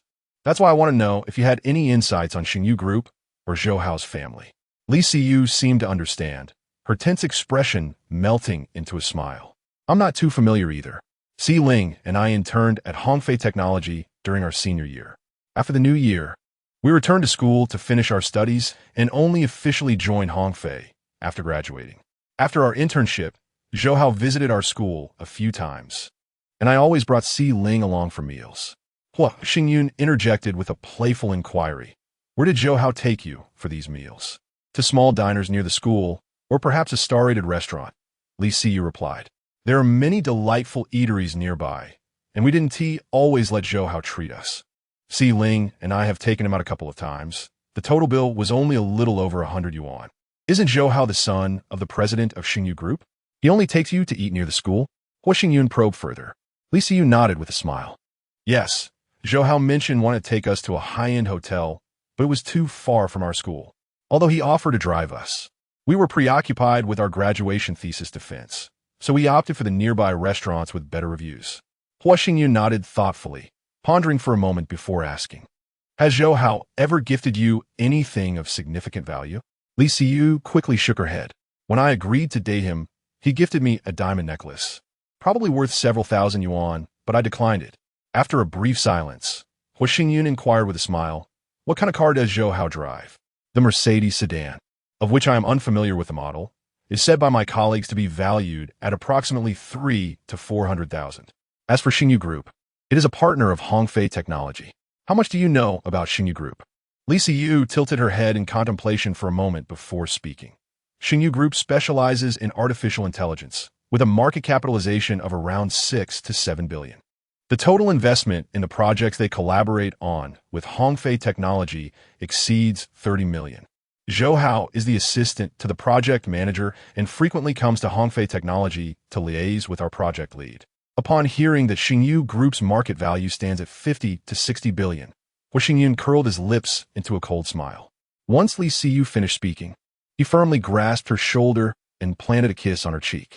He then turned and pointed towards the lounge, cheerfully suggesting, "Let's go in and rest for a while. Tomorrow is Friday, and the workload is light. After work today, we shall embark on a short trip out of town for 2 days, returning on Sunday. Discuss with Xiling about our destination. It must be within 500 kilometers.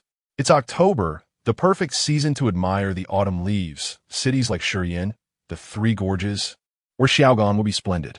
Li Siyu joyfully leapt to her feet, narrowing her eyes into a smile as she gazed at Hua Xingyun. "Really? You're truly taking us out for a trip? I've never been to those places with Xiling. Let me ask her where she would like to go." Hua Xingyun nodded with a smile, watching as Li Siyu dashed into the lounge with a playful laugh. However, his smile gradually faded, and his brow furrowed as he sank into contemplation. Zhang Guodong was likely lying. Zhou Hao's car was merely a sedan worth 300 to 400,000, not even $1 million sports car. How could he possibly have spent several million just to vent his anger? Yet, why was Zhou Hao's phone turned off? When visiting Zhang Rui Group to find Zhang Guodong today, it was certain that Zhang Guodong had no prior knowledge and could not have informed Zhou Hao in advance. In deep thought, he retrieved Li Siyu's phone and pressed the power button, then checked the unlocking code sent by his assistant. After locating Zhou Hao's name in the contacts, he compared it with the phone number found by Yuan Xiuwu on Zhang Guodong's phone. He immediately stood up, gritting his teeth in frustration.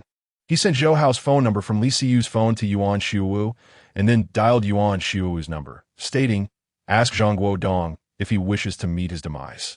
The phone number for Zhou Hao in Zhang Guodong's phone is false. The one I just sent you is the correct number. After hanging up, Hua Xingyan gritted his teeth and returned to the sofa, his gaze fixed on the fruit platter on the coffee table, lost in silent contemplation. If Zhang Guodong was not in collusion with Zhou Hao, who was he acting on behalf of? Could it truly be that Hu Jingrui was conspiring with the Sun family to harm him, intending to divide his assets upon his misfortune? In the midst of these reflections, a burst of cheerful laughter suddenly erupted from the lounge, interrupting Hua Xingyun's thoughts. He lifted his head, directing his gaze towards the source of the sound.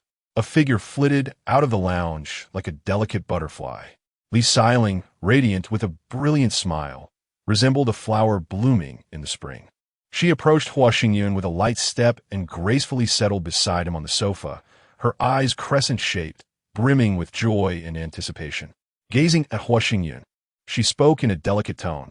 "Hua Xiao, we have made arrangements to visit Shiyan. I have heard that Wudong Mountain, the Danjianka Dam, the Wildman Valley, and the ancient city of Shangjin are all quite delightful." Observing Li Xiling's excited demeanor, Hua Xingyun's lips curled into a subtle smile. "Very well. As long as you and Siyu have agreed, we shall depart at 4:30. Once we are in the car, alterations will no longer be permitted." Li Xiling promptly nodded, her smile blossoming even more radiantly, reminiscent of a joyful little bird. She leaped gracefully towards Li Siyu, who was emerging from the lounge. "Sister, Hua Xiao has agreed to take us to Shiyan." Chapter 40. Who is Li Donghao's father around 4 o'clock in the afternoon, as Yuan Shuo entered after knocking. Hua Xingyun raised a hand to halt his speech, then walked over to the reception sofa, smiling at the Li sisters, Li Siyu and Li Xiling, who were engrossed in a film on a laptop. "Please wait in the lounge for a moment. I have some matters to attend to. We shall depart for Shiyan in no more than half an hour." Li Siyu nodded eagerly, pausing the video, taking Li Xiling by one hand while balancing the laptop in the other, and hurried into the lounge. Hua Xingyan gestured for Yuan Xiuwu to approach and sat on the sofa, observing as Yuan quickly took a seat across from him. "Boss, Zhang Guodong is adamant that the owner of the phone number in his possession is indeed Zhou Hao. I dispatched someone to the communications company this afternoon, and it was confirmed that the number belongs to Zhou Hao. It is likely his personal number, while Miss Li retained his work number. Have you attempted to call the number I provided for Zhou Hao?" Yuan Xiuwu promptly shook his head. Zhang Guodong only knows about Zhou Hao's number. He is unaware of the number in Miss Li's phone. Hence, I refrained from calling the number you gave me to avoid alarming the target. Hua Xingyan nodded, furrowing his brow in contemplation. He found it perplexing that Zhou Hao, who does not possess even $1 million vehicle, would spend several million merely to vent his frustrations. Was it possible that the Zhou family enforced strict discipline, forbidding Zhou Hao from flaunting wealth publicly? Based on his recent interactions with the Li sisters, if Zhou Hao truly exhibited such a haughty and spoiled disposition, even if Li Siyu were blinded by affection, Li Xiling would not condone her sister's association with him. After pondering for a while, Hua Xingyan picked up his phone and dialed Zhu Huili. "Have you managed to get in touch with General Zhou from Xingyu Group?" A sigh came through the receiver as Zhu Huili replied, "I was just about to head to your office. I spoke with General Zhou 5 minutes ago. Unfortunately, as soon as I mentioned Zhou Hao's alleged contract killing, I was scolded. He accused me of slandering Zhou Hao and insisted that Zhou Hao has been out of town on business for the past week, not in Jiangxing." Hua Xingyan scoffed in anger, followed by a cold laugh. "Since the Zhou family does not wish to resolve this matter privately, we shall handle it formally. Please contact Deputy Director Wang at the Municipal Bureau and involve the police." After ending the call with Zhu Huili, Hua Xingyan turned to Yuan Xiuwu. General Zhou is now aware of the allegations against Zhou Hao and will undoubtedly reach out to confront him. It will be prudent to try calling the number in Siyu's phone. We must locate Zhou Hao. If he is indeed the mastermind behind Wen Bin's accident, he must be eliminated. Yuan Xiuwu nodded vigorously, standing with a smile. "Rest assured, boss. This evening, I will consult with Assistant Zhang at the hospital and ensure everything is executed flawlessly. Hua Xingyun rose, patting Yuan Shuowu on the shoulder while playfully chiding him. Just don't create any trouble for me. Over the weekend, driver Lao Lu will continue his duties. Deploy more personnel along the route to ensure his safety. Let us not have any incidents. Understood, boss. Your vehicle is already downstairs, and the bodyguards have been arranged. The hotel in Shurian has also been booked. You may depart at any time. Hua Xingyan nodded, waving Yuan Shuowu off, then returned to his desk to finalize the 2 documents he had yet to complete before calling his assistant to collect them. As they rose and entered the lounge, they beckoned the Li sisters to embark on their journey downstairs, taking a vehicle towards Shurian City. With a smile, Hua Xingyun observed the 2 sisters, Li Siyu and Li Xiling, who sat beside her, whispering and giggling while occasionally pointing out the window, their laughter ringing softly. She wrapped her arm around Li Siyu and playfully inquired, "What are you 2 discussing? You seem quite elated." Li Siyu stifla tajigla, while Li Xiling leaned closer to Hua Xingyun, her voice bubbling with mischief as she chimed, "Both my sister and I believe we've turned misfortune into fortune. If it weren't for Dong Hao's troublemaking, we would never have had the pleasure of meeting a prominent figure like you." Hua Xingyun, momentarily speechless, pouted and tightened her embrace around Li Siyu, pulling her closer and planting a gentle kiss on her cheek.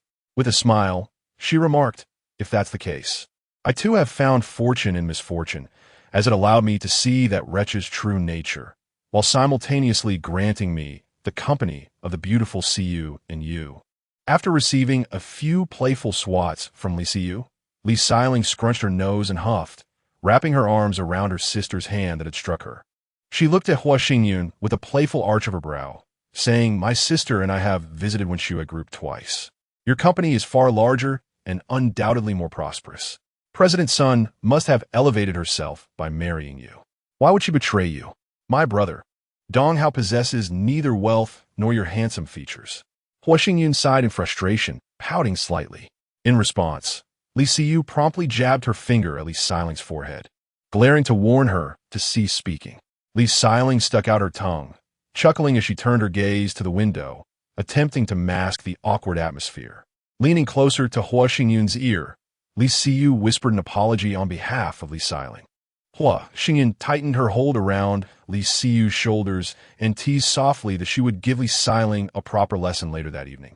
Watching with amusement as a rosy hue quickly spread across Li Siyu's fair cheeks. "Hua Xiao, you mentioned that your uncle and aunt passed away in a car accident 3 years ago, correct?" Hua Xingyun sighed lightly, nodding in affirmation and responding with a soft 3 years ago, they were involved in an accident while attending a business banquet." Li Siyu tilted her head slightly, her expression tinged with confusion as she gazed at Hua Xingyun. "You said Dong Hao is your father's illegitimate son, but on New Year's Eve this year after dinner, I overheard my mother quietly asking Dong Hao if he had called his father.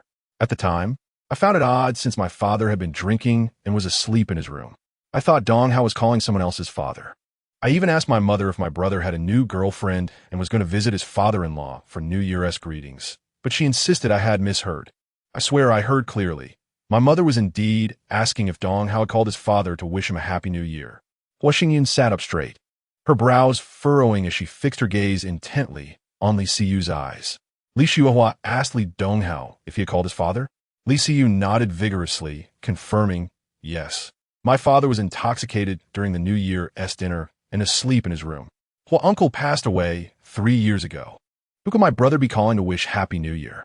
Hua Xingyun stared at Li Siyu, her expression one of bewilderment as her brows knitted tightly in contemplation. After the tragic car accident involving his parents, he witnessed the lifeless bodies of the 2 and beheld their solemn transport into the cremation furnace. Li Donghao is the illegitimate son of his father. Aside from Li Jichao and his father, who else could Li Donghao possibly regard as a paternal figure? Could it be that Li Shuohua had concealed from Li Jichao the existence of another husband? Or perhaps... Hua Xingyun shook his head. Li Donghao had undergone a paternity test with his grandfather, and he himself had also been tested alongside Li Donghao, confirming that the blood coursing through Li Donghao's veins belongs to the Hou lineage. Unless the paternity test presented by Li Shuohua is a forgery, and if Li Donghao's biological father is someone else entirely. However, the paternity test that Li Shuahua provided was conducted 4 years prior. When his father was still alive, it would be impossible for Li Donghao to gain his father's recognition with a counterfeit paternity test. Chapter 41. How much is my life worth? Around 8 in the evening, Hua Xingyun arrived at the Wudong Yage International Hotel in Shurian City, accompanied by the sisters Li Siyu and Li Siling, along with their bodyguard. After instructing the bodyguard to handle the check-in procedures, Hua Xingyun led the sisters into a private dining room in the hotel restaurant. After signaling the sisters to place their orders, Hua Xingyun stepped into the restroom, took out his phone, and dialed Zhang Wenbin's number. I have sent you a list. These are all members of the Hua family. Find a way to obtain their hair and nails. Also, arrange for the doctor and nurses to collect Li Donghao's testing samples. Understood, boss. Downstairs, Huili contacted Officer Wang from the Municipal Bureau. Half an hour ago, Huili called to say that Zhou Songjie from Xingyu Group wanted to meet with her. It seems Officer Wang reached out to Zhou Songjie, prompting this call. Hua Xingyun scoffed lightly and replied coldly, "Since the police are already involved, let them handle it. We gave Zhou Songjie a chance. If he failed to seize it, he is no one to blame but himself." Zhang Wenbin chuckled and responded, "Zhou Hao is on a business trip in Yintai, Shandong. Xingyu Group has a cooperation project worth 70 million with Wanfeng Industries in Penglai, Yintai. And Zhou Hao indeed went there last Thursday. Shuawu has sent someone over, and we should receive news about Zhou Hao soon. Handle your own matters as you see fit, but do not bring me any trouble," Hua Xingyun cautioned. Zhang Wenbin laughed heartily before hanging up. After contemplating for a moment, Hua Xingyun sighed and emerged from the restroom to join the sisters at the dining table for dinner. After their meal, they took the private elevator to the hotel's presidential suite. The sisters, Li Siyu and Li Siling, cheered in unison, linking their arms around Hua Xingyun as they entered. Li Siling giggled, "Young Master Hua, this room is enormous like a suite.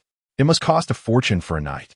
Hua Xingyun chuckled and led them to sit on the sofa in the living room of the suite, picking up the tablet from the coffee table and tapping a few times. Hearing the sound of water running from the bathroom, the sisters curiously observed Hua Xingyun. He pointed to the tablet and smiled. "The curtains, lights, sound system, and the bathtub's water can all be controlled from here." He gestured toward the intercom on the coffee table, continuing, "If you need any service, you can contact the hotel through this intercom.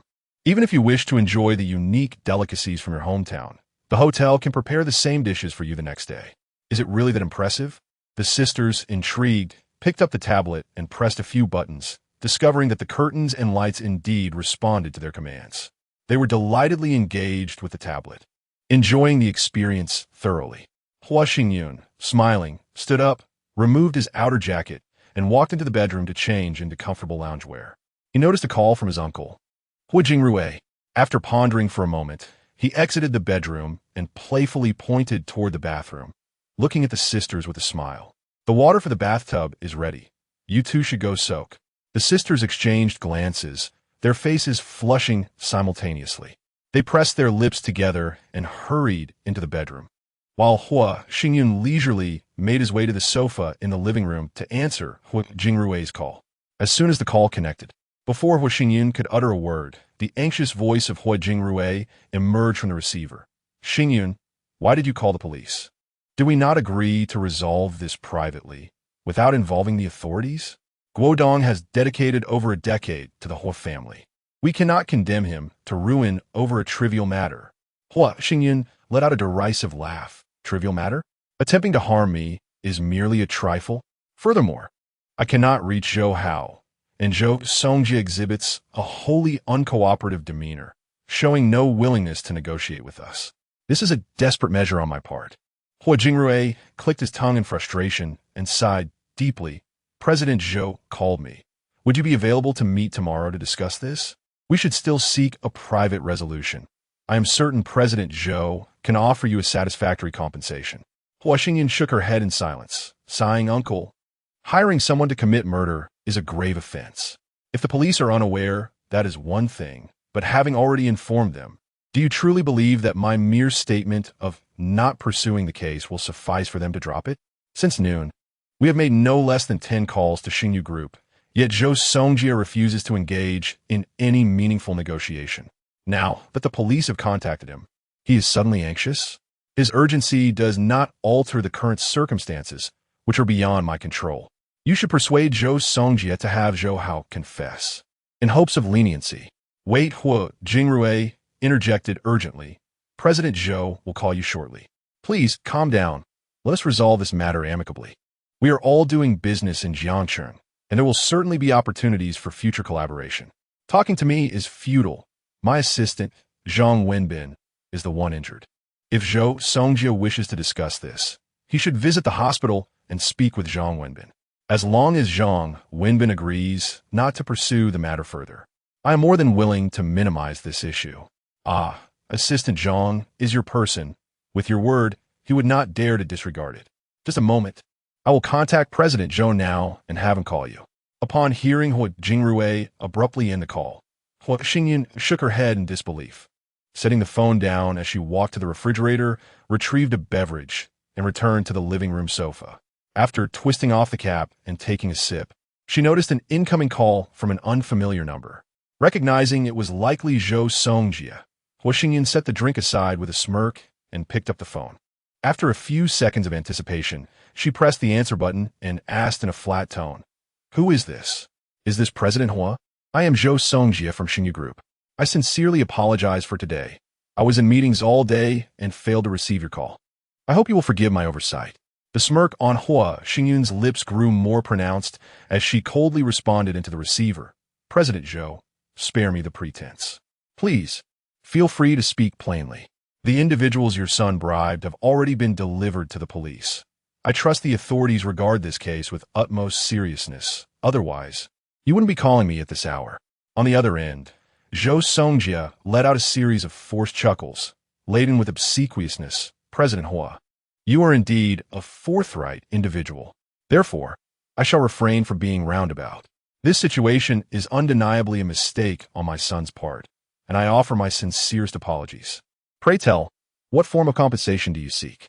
As long as it lies within my capabilities, I shall exert every effort to ensure your satisfaction," spoke Zhou with unwavering determination. Ho Xingyun chuckled coldly and, with a pointed inquiry, pressed on. "So, are you implying that the mastermind behind the assassination attempt on my life is indeed young Master Zhou?" There is a moment of silence on the other end of the line, followed by Zhou Songjia's feeble laughter, an attempt to mask his discomfort. Ho Xingyun's smile deepened with mockery as he continued. "Tell me, Mr. Zhou, what do you believe my life is worth? What form of recompense do you intend to offer me?" Chapter 42. In collusion for a long time after a prolonged silence on the phone, Zhou Songjia let out a deep sigh. "Mr. Hua, do you have time tomorrow? Shall we meet to discuss matters in detail?" With a cold smirk, Hua Xingyun replied icily. "Next week. I shall be awaiting your esteemed presence at the company on Monday." "Next week? I meant tomorrow. I will go to Shang." Hua Xingyun abruptly ended the call, silencing his phone. With a cheerful demeanor, he rose and entered the bedroom.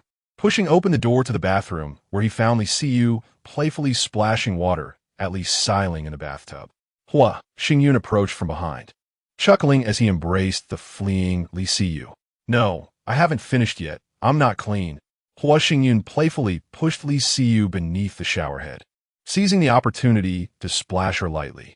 Amidst her playful protests, he turned and settled into the bathtub, wrapping his arms around the shy Li Siling, who had retreated to the corner. With his eyes closed, he soaked in the warmth of the water, alleviating his fatigue. Li Siyu quickly rinsed off, and, upon seeing Li Siling languidly draped over Hua Xingyun, her face flushed crimson. Understanding their intimate moment, she hastily wiped herself dry, donned a bathrobe, and fled the bathroom. Entering the bedroom, she noticed Hua Xingyun's phone lighting up with incoming calls. Covering her blushing cheeks with her hands, she hesitated momentarily before approaching the bathroom door. Closing her eyes and calling out loudly, "Mr. Hua, someone has been trying to reach you." Upon hearing Hua Xingyun dismiss her with a casual remark, Li Siyu quickly exited the bathroom and lay down on the sofa, turning on the television while glancing occasionally at the incessantly ringing phone. 20 minutes later, As Hua Xingyun emerged from the bathroom, with Li Xiling in his arms, Li Siyu's face reddened anew. Flustered, she stood up, avoiding eye contact with both Hua Xingyun and Li Xiling. "Mr. Hua, your phone has been ringing nonstop." With a chuckle, Hua Xingyun placed the limp Li Xiling onto the bed and glanced at the missed calls on his phone before stepping out of the bedroom to sit on the sofa in the living room. Returning a call to Zhang Wenbin. "What's the matter?" Zhang Wenbin's urgent voice came through the receiver. "Boss, Uncle Hua has come to the hospital, claiming he wants to see me. I haven't allowed him into my room. Zhou Songjie has been incessantly calling both me and Huili.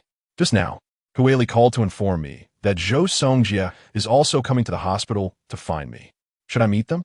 Hua Xingyun scoffed. "Now he yes in a hurry?" Huili called him a dozen times this afternoon. "If we don't take a firm stance, he'll think we're easy prey. Ignore them.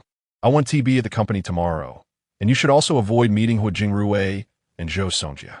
Have someone inform Hua Jingrui that we can discuss matters next week. We do not have the time to entertain them now." Zhang Wenbin responded affirmatively, chuckling. "Shuo will mention that you took the Li sisters out for fun. Zhou Songjie might come to the company to find you tomorrow. Fan Xingmin will handle it. Perhaps over the weekend, those who seek to harm me will make another move. Stay in the hospital and do not venture out. I will manage the rest." Upon hearing Zhang Wenbin's affirmative responses, Hua Xingyun ended the call and set her phone down. She seized a drink from the coffee table and took a hearty gulp, a mischievous smile curling at the corners of her lips as she pondered. The following morning, around 10 o'clock, Hua Xingyun ascended the Tianju peak of Wudong Mountain via cable car, accompanied by the Li sisters, Li Siyu and Li Xiling. They reveled in the scenery, exchanging laughter and capturing moments as they leisurely made their way towards the summit. Feeling her phone vibrate in her pocket, Hua Xingyun gestured for the sisters to continue taking pictures while she stepped aside to answer the call. The voice of Yuan Xiuwu came through the receiver with urgency. "Boss, at 10:30 last night, Uncle Hua and Hua Qingyun, along with Zhou Songjie from Xingyu Group, visited the Sun family's villa, remaining there until 1 in the morning before departing."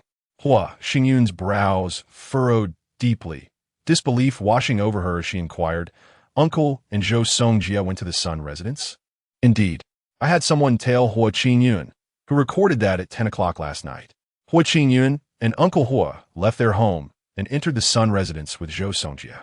Sun Haorong and Sun Wenjie welcomed them.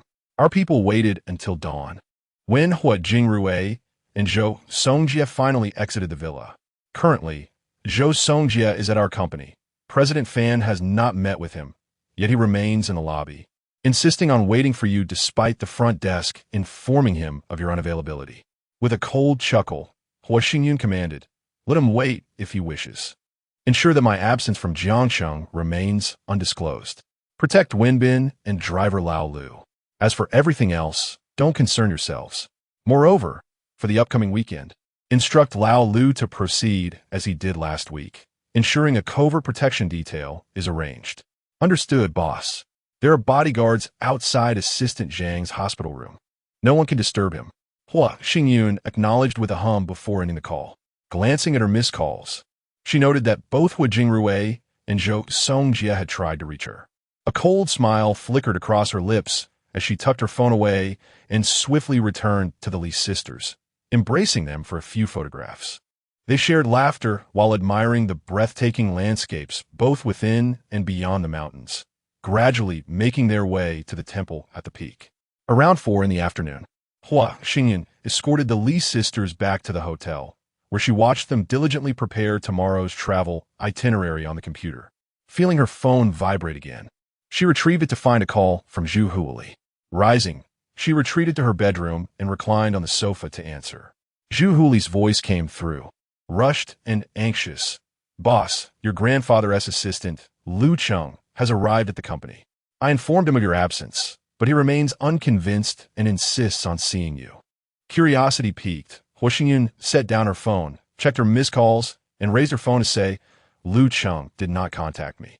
I shall turn off my phone now. Just tell him you cannot reach me.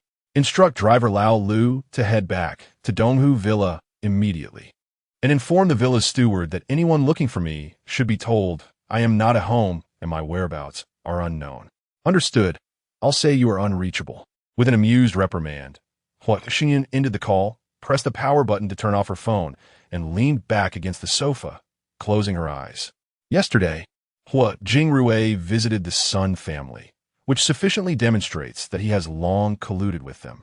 It is possible that he is also privy to Sun Ruoshue's IVF endeavors. What exactly are their intentions? Do they conspire to harm me and subsequently divide my inheritance?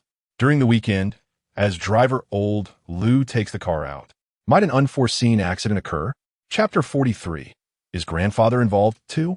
The following day, after an exhilarating afternoon at Wildman Valley, Li Siyu and her sister returned to their hotel in Shangjin Ancient Town with Hua Xingyun just after 9:30 in the evening, still savoring the delightful experiences. Li Xiling entered the bedroom, leaped onto the plush bed, and giggled as she caressed her slightly rounded belly, a result of indulging in a myriad of snacks at the night market. Noticing Li Siyu sprawled on the sofa, Li Xiling squinted her crescent-shaped, peach blossom eyes and called out to Hua Xingyun, "Hua Xiao, can we go out every week?" Back in Jiangsheng, when we visited the night market, neither you nor Dong Hao would buy me anything. I had to sneak purchases, and they would snatch them from me. Li Siyu sat up, playfully scolding. "I was helping you. You always complain about wanting to lose weight after overeating." Li Xiling wrinkled her nose and let out a delicate hum. Upon seeing Hua Xingyun sit at the edge of the bed, she quickly sat up and entwined her arm with his, giggling, "Hua Xiao, can we really go out every week?" Hua Xingyun affectionately ruffled Li Xiling's hair and nodded with a smile. "I will arrange passports for you both, and next year we shall travel abroad." With a joyous cheer, Li Xiling pressed closer to Hua Xingyun and beamed at Li Siyu. "Sister, after you and Hua Xiao get your marriage certificate, we can go to the Maldives. I've heard many people go there for their honeymoon." Instantly, Li Siyu's face flushed crimson. She leaped up and lunged at Li Xiling, and the two began to wrestle playfully on the bed. Hua Xingyun stood up, watching the sisters frolic with a warm smile. When Li Xiling found herself pinned beneath Li Siyu, she cried out for mercy, prompting Hua Xingyun to approach and playfully pat Li Siyu's rear, advising, "After a day of fun, it's time to wash up and rest. Tomorrow, we will visit the Danjianka Dam to admire the autumn leaves. No sleeping in." Li Siyu pouted in mock annoyance, rising to her feet and pulling Li Xiling up with one hand while covering her rear with the other. She shot Hua Xingyun another playful glare, and upon seeing him extend his arms in a mock embrace, she quickly took Li Xiling's hand, giggling as they dashed into the bathroom. Watching the two enter and close the door, Hua Xingyun settled into the living room, retrieved his phone, and pressed the power button. After a series of notifications from missed calls, he unlocked his phone and scrolled through the alerts. Noticing a call from a butler around 2 in the afternoon, he promptly pressed the callback button and raised the phone to his ear, awaiting the butler's response. After 3 rings, the call connected, and Hua Xingyun spoke first. "What is it? Young master, you've finally turned your phone on. This afternoon, Lu Cheng and second master Hua came to the house looking for you. I told them you were not at home, but they didn't believe me. They barged in to verify your absence and insisted I call you." Hua Xingyun straightened his posture, his voice turning stern. "What are all the bodyguards in the house doing? From today onwards, anyone who dares to intrude into the villa without permission will be apprehended and sent to the police station, whether it's Hua Jingrue or Lu Cheng. Even if it's my grandfather, Hua Qingwei, anyone who enters without my consent will be handed over to the authorities." The butler hastily acknowledged, and Hua Xingyun let out an annoyed huff, inquiring, "Has old Lu returned?" "Nothing unusual happened today, did it?" The butler promptly responded, "Young Master Hua, I was just about to discuss this matter with you. Driver Lu Jiaming returned at 6:30 this afternoon and mentioned that a vehicle had been tailing him. Your phone was off, so I reported it to Mr. Yuan, who informed me that he was already aware of the situation. He instructed me to continue arranging for Lu Jiaming to drive tomorrow and to circulate around Wenxue Group and Xingyu Group for a while." Hua Xingyun felt a sudden jolt of alarm and, deep in thought, inquired, "What time did Lu Cheng and Hua Jingrue arrive?" "Please ask old Lu when the other vehicle began to follow him. Elder Hua and Lu Cheng arrived at 2 o'clock this afternoon. I will check with Lu Jiaming about the timing of the tailing. Please hold on." After a brief pause, Hua Xingyun acknowledged and ended the call. He closed his eyes and reclined against the sofa's backrest. Minutes later, the phone rang, prompting him to open his eyes and answer the call. Young Master Hua. Lu Jiaming stated that there was no vehicle following him in the morning. After returning for lunch around 12, he left at 1:30. Less than 10 minutes after exiting the community, the other car began to follow him. It only ceased to do so after he re-entered the community around 6. Hua Xingyan pondered for a moment before sighing softly. Did Lu Cheng say anything upon entering the villa? Did he inquire about Siyu and Xiling? Elder Hua did ask, and I informed him that both Miss Li were watching a movie in the media room. However, you had instructed that they should not meet with guests.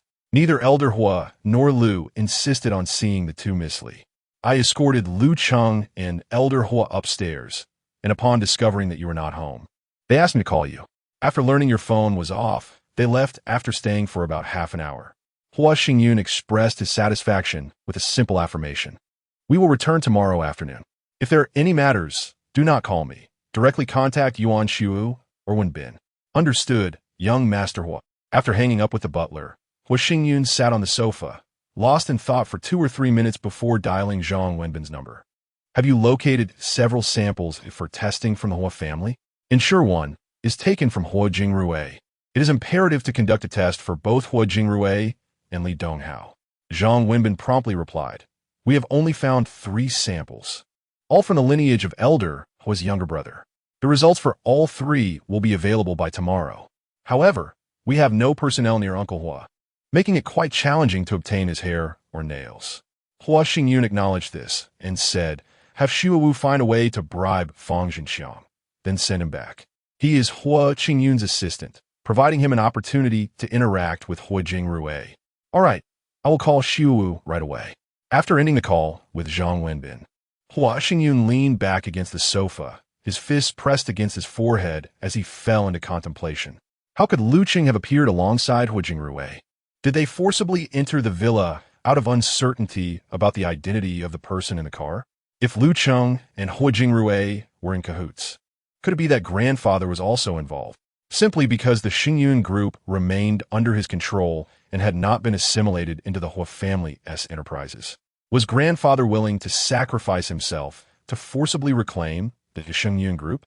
The reason for retaining Li Donghao is to ensure that, in the event of an unforeseen incident, he can present the paternity test confirming his relationship with his father, thereby allowing Li Donghao to legitimately assume control of the Xingyun group. Thus, the grandfather insists on keeping the illegitimate offspring of Sun Ruoxue, fully aware of the humiliation it entails, compelling her to bear the child regardless. With both Li Donghao and the external world cognizant of the child's true parentage, this serves as a dual safeguard. Should anything happen to him, the Xingyun group would seamlessly fall into the hands of Li Donghao and Sun Ruoxue, reintegrating it into the commercial empire of the Hua family. Chapter 44. Another accident at 11 o'clock at night.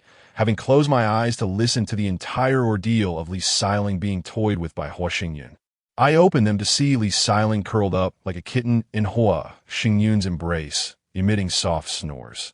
Li Siyu, lying beside the bed, raised her head to glance at Hua Xingyun, who had his eyes closed, seemingly unaware if he was asleep. She sat up gently, nudging Hua Xingyun, and when he immediately opened his eyes, Li Siyu placed a finger to her lips, got out of bed, and nestled into Hua Xingyun's arms from the other side of the bed.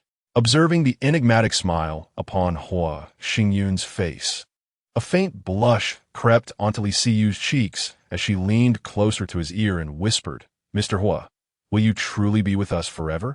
You are a wealthy magnate, while Xiling and I are merely ordinary working girls. Hua Xingyun chuckled softly, tightening his embrace around Li Siyu, drawing her form even closer against him. He replied in a low voice, with my company strength. There is no need for me to enter into alliances with other families for prosperous development. The prior agreement to marry into the Sun family was merely under duress from my grandfather, who coerced me into marrying Sun Ruoxue in exchange for returning the shares he had taken from my father's estate. Alas, the outcome of that alliance has been evident. After supporting the Sun family for over a year with 20 billion in funding, I was met with Sun Ruoxue's betrayal. Henceforth, I will not engage in any further alliances with the prominent families of Jiangcheng, nor will I marry a business partner's daughter. You and Xiling are both beautiful and delightful. To share my life with you is indeed my fortune. Li Siyu narrowed her crescent-shaped eyes, scrunching her nose with a playful huff. When you first abducted us to that dilapidated building, both Xiling and I were terrified. You treated us in such a way that we secretly cried several times. Meeting Hua Xingyun's fierce gaze, Li Siyu chuckled softly, wrapping her arms around him as she continued. Now that we have spent more time together, I realize you're not a bad person and treat us well. Moreover, this cannot be entirely blamed on you. After all, we are Li Donghao's sisters. Hua Xingyun felt a surge of joy, leaning closer to Li Siyu's ear and laughing softly. You don't hate me anymore? Have you perhaps developed a slight affection for me? Li Siyu met Hua Xingyun's penetrating gaze, emitting a soft hum from her nose. Given our circumstances, Xiling and I are already yours. As long as you don't send us away, we certainly want to leave voluntarily, and Xiling likes you a lot. What about you?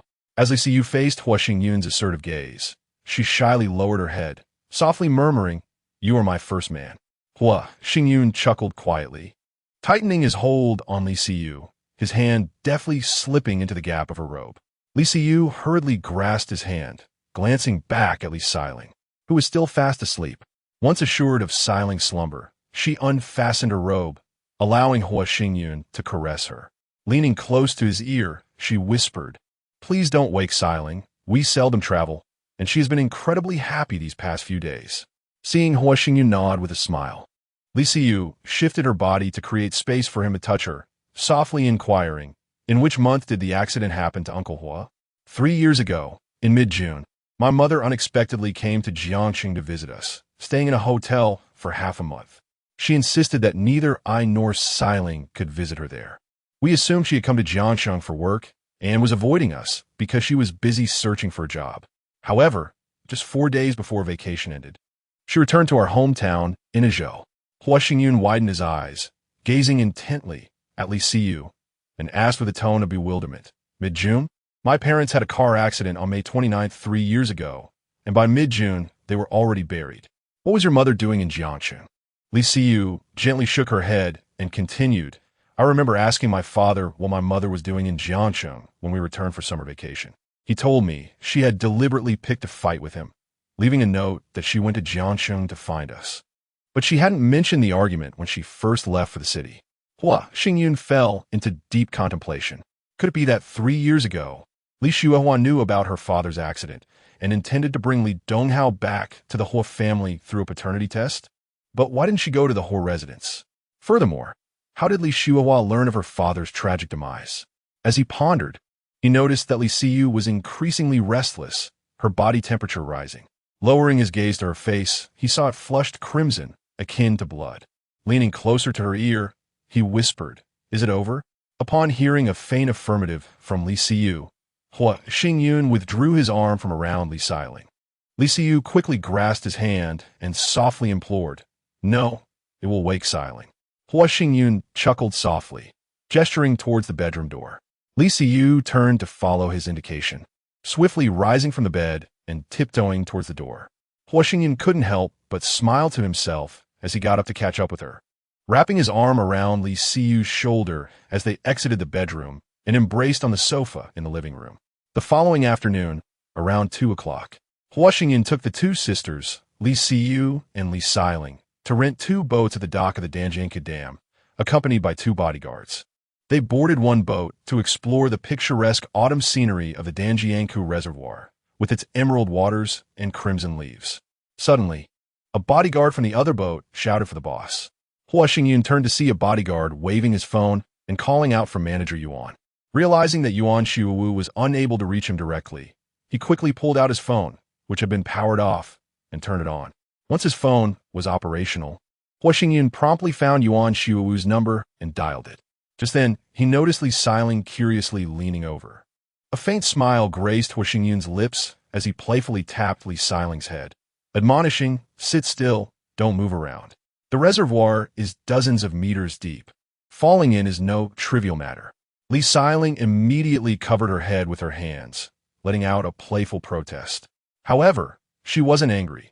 Instead, she turned to Li Siyu, linking arms with her, and complained, Sister, look at him, he hit my head.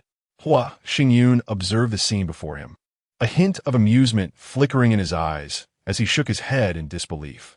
Upon answering the call, he was met with the frantic voice of Yuan Shuo. "Boss, this is bad. A grave situation has arisen." A wave of anxiety washed over Hua Xingyun, prompting him to inquire urgently, "What has happened?" Yuan Shuo's voice trembled, clearly shaken by the distressing events. He stammered, "Boss, driver Lu Jiaming was en route from Wenxue Group to Xingyu Group when two trucks, traveling parallel, suddenly halted without warning. Although old Lu braked, the truck behind did not slow down at all, crushing his vehicle against the rear of the truck in front." After a brief pause, as if striving to regain his composure, Yuan Shuo continued in a somber tone, "The three individuals in the car, including driver Lu Jiaming, have tragically perished. When they were extricated, the person in the back seat was so mangled that they were unrecognizable, their body entirely crushed." Chapter 45. Casting a wide net to catch a big fish, Hua Xingyun gritted his teeth and instructed in a low voice, "Detain the drivers of the three trucks and seal off all information regarding the accident, particularly the deaths of the three individuals inside the vehicle. Neither the media nor the police are to disclose any details about the casualties. I will return directly to the company tonight and inform the steward of Donghu Villa to prohibit anyone from entering the villa, not even my grandfather, Hua Qingwei." Yuan Shuo responded urgently, "Understood, boss. I am en route to the accident scene and will call the traffic police shortly." Hua Xingyun acknowledged with a grunt and added hastily, "Wait a moment, my phone is about to shut down. For any matters, contact Li Siyu's number." Upon hearing Yuan Shuo's affirmative response, Hua Xingyun ended the call and sent Li Siyu's number to Yuan Shuo. He then retrieved Li Siyu's phone from his jacket pocket and powered it on. Finding Zhang Wenbin's number in his own phone, he dialed it using Li Siyu's device, then promptly turned off his own phone. As Zhang Wenbin's voice resonated from Li Siyu's phone, Hua Xingyun's gaze shifted to the two sisters, Li Xiling and Li Siyu, who were staring intently at him. He smiled faintly at them, then turned his back, addressing the phone's microphone. "Wenbin, it's me. My phone is temporarily out of service. Use this number for any matters. Call Hui Li and Fan Shengmin and ensure they gather at the company at 8 o'clock tonight. If you can be discharged from the hospital, do so this afternoon and accompany me at the office." "Stay at the company? Boss, are you suggesting?" Hua Xingyun chuckled softly and whispered into the phone, "The stage has been set. It's time for those clowns to take the stage." Zhang Wenbin paused momentarily before responding with an awkward laugh. "Understood, boss. I will arrange for my discharge immediately." After hanging up, Hua Xingyun turned to face forward, catching sight of Li Xiling still fixated on him. He glanced at both sisters and spoke softly, "We'll discuss it later. Once we've enjoyed this attraction, we will return to Jiangxing." Just as Li Xiling was about to speak, Li Siyu tugged at her arm, urging her to respond quickly. Hua Xingyun smiled at the two of them, then turned his attention to the crimson leaves by the reservoir. His brow furrowed in contemplation. After several minutes, Hua Xingyun and the Li sisters disembarked from the boat and walked to the parking lot, getting into a car heading towards Jiangxing. Li Siyu halted the incessant chatter of Li Xiling and turned to Hua Xingyun, quietly inquiring, "Is something wrong? Why are you using my phone?" With a sigh, Hua Xingyun shook his head, offering a wry smile as he draped his arm around Li Siyu's shoulder. "I regret to trouble you and Xiling. For at least the next half-month, you both will need to stay with me at the company and cannot return to Donghu Villa." "What's going on? What exactly happened?" Noticing Li Siyu's anxious expression, Hua Xingyun sighed once more. "We will discuss it upon our return. You should rest for now. It will take us over 3 hours to get back." Understanding that Hua Xingyun needed time to think, Li Siyu nodded quickly, leaning back against the seat. She pulled Li Xiling close, signaling her with a look to close her eyes and rest, refraining from disturbing Hua Xingyun. Around 7:30 in the evening, Hua Xingyun observed that their vehicle was approaching the Xingyun Group office building. Sitting upright, she instructed the bodyguard in the passenger seat, "Our car will return to the company first. Let the following bodyguard's vehicles circle the vicinity of the building to check for any suspicious vehicles." Noticing the bodyguard taking out his phone to make a call, Hua Xingyun reclined back in her seat, turning to smile at the sisters Li Siyu and Li Xiling. "Once we return to the company, please call the villa's steward to have the necessities you require sent over. You two will stay with me at the company from now on." Li Siyu nodded eagerly, and Li Xiling, having already received her sister's instructions, silently agreed with a nod. Hua Xingyun smiled and nodded at them, then closed her eyes, leaning against the back seat until the car entered the underground parking lot of Xingyun Group. Emerging from the door opened by the bodyguard, Hua Xingyun, accompanied by the Li sisters, took the private elevator to the chairman's office. Upon arriving, she saw Zhu Huili and Fan Xingmin, who had been waiting outside the office, along with Zhang Wenbin in a wheelchair and Yuan Xiuwu, who was pushing it. Hua Xingyan opened the office door and invited them inside. She quietly instructed the Li sisters to go to the lounge within the office, then pointed to the guest sofa, inviting Zhu Huili and the others to sit down for a discussion. As Hua Xingyun surveyed the four individuals present, a bitter smile crossed her face as she sighed. I suppose you're all aware of the events that transpired this afternoon. Yuan Xiu straightened up to respond. Lu Jianming and the others are all deceased. I have retrieved the phone of the truck driver responsible for the incident. One of them had taken photos at the scene, but did not send them. The police have already taken the 3 truck drivers to the precinct. I will visit the station tomorrow to inquire about the investigation's progress. Zhu Huili leaned closer to Hua Xingyun, her brow furrowed in concern as she asked in a low voice, "Who wishes to harm you? Is it the same group that orchestrated the accident involving Wenbin?" Hua Xingyun let out a long sigh and shook her head. Prepare an authorization document. Starting tomorrow, if anyone comes to the company seeking me, simply state that I have gone out of town and am not in Jiangxing. Publicly declare that I have transferred my shares to the 3 of you. All matters regarding the company will be jointly managed by you, Wenbin, and Shengmin. Next Tuesday, once the loan for my pledged stocks is credited, I will transfer the shares under Huang Degan's name to mine. We will hold 52 of the company's shares, and no matter what tactics they employ, we shall persist. After speaking, Hua Xingyun turned to Yuan Xiuwu and Zhang Wenbin. Arrange an office for me. I will move there tomorrow morning. Perhaps someone will come to the company seeking me. If they do, bring them to my office. Regardless, you must insist that I am out of town and not in Jiangxing. Fan Xingmin chuckled. Boss, are you planning to cast a wide net to catch a big fish? The news of the accident has already been suppressed. Anyone who comes to the company looking for trouble is surely the mastermind behind the accident. Zhang Wenbin, with a premonitory sigh, remarked, I fear that today's accident is inextricably linked to Uncle Hua. My own accident case involved an assistant of his. Hua Xingyun gazed helplessly at Zhang Wenbin and sighed. We are indeed kindred spirits in our plight. Perhaps tomorrow, the mastermind behind this will finally reveal themselves. If the Sun family sends representatives to the company in the near future, you can use the authorization letter signed by me to buy some time, at least for another fortnight. Once the cooling-off period with that wretched Sun Ruoxue concludes and we obtain the divorce certificate, I shall not spare anyone involved in this conspiracy against us. Chapter 46. Waiting for a rabbit upon signing the authorization letter. Hua Xingyun instructed Zhu Huili and Yuan Xiuwu to organize the office they were to move into the following day. After advising Fan Xingmin on how to handle shareholders or partners seeking him, he gestured for Fan Xingmin to take his leave. He then summoned the Li sisters, indicating for Li Xiyu to sit beside him. Hua Xingyun draped his arm around Li Xiyu's shoulders, pointing to the ruby necklace adorning her neck, saying, Li Xiyu wears the ruby, while Xiling wears the sapphire. Once the cooling-off period ends, and I obtain the divorce certificate from that wretched woman, I shall marry Xiyu. Zhang Wenbin, with a beaming smile, congratulated Li Xiyu, while Hua Xingyun watched the rosy blush spread across the faces of the sisters. Turning to Zhang Wenbin, he continued, Xiyu and Xiling will be staying with me at the company for the time being. After acquiring the divorce certificate, should we fail to uncover the mastermind behind the plot against us, I might consider having Xiyu step into the limelight. You concealed the divorce proceedings from Sun Ruoxue. Should the Sun family learn of your demise, Sun Haorong may bring Sun Ruoxue to the company, demanding control of the firm under the pretense of her being your wife. Hua Xingyun scoffed, then observed the perplexed expressions on the faces of the Li sisters.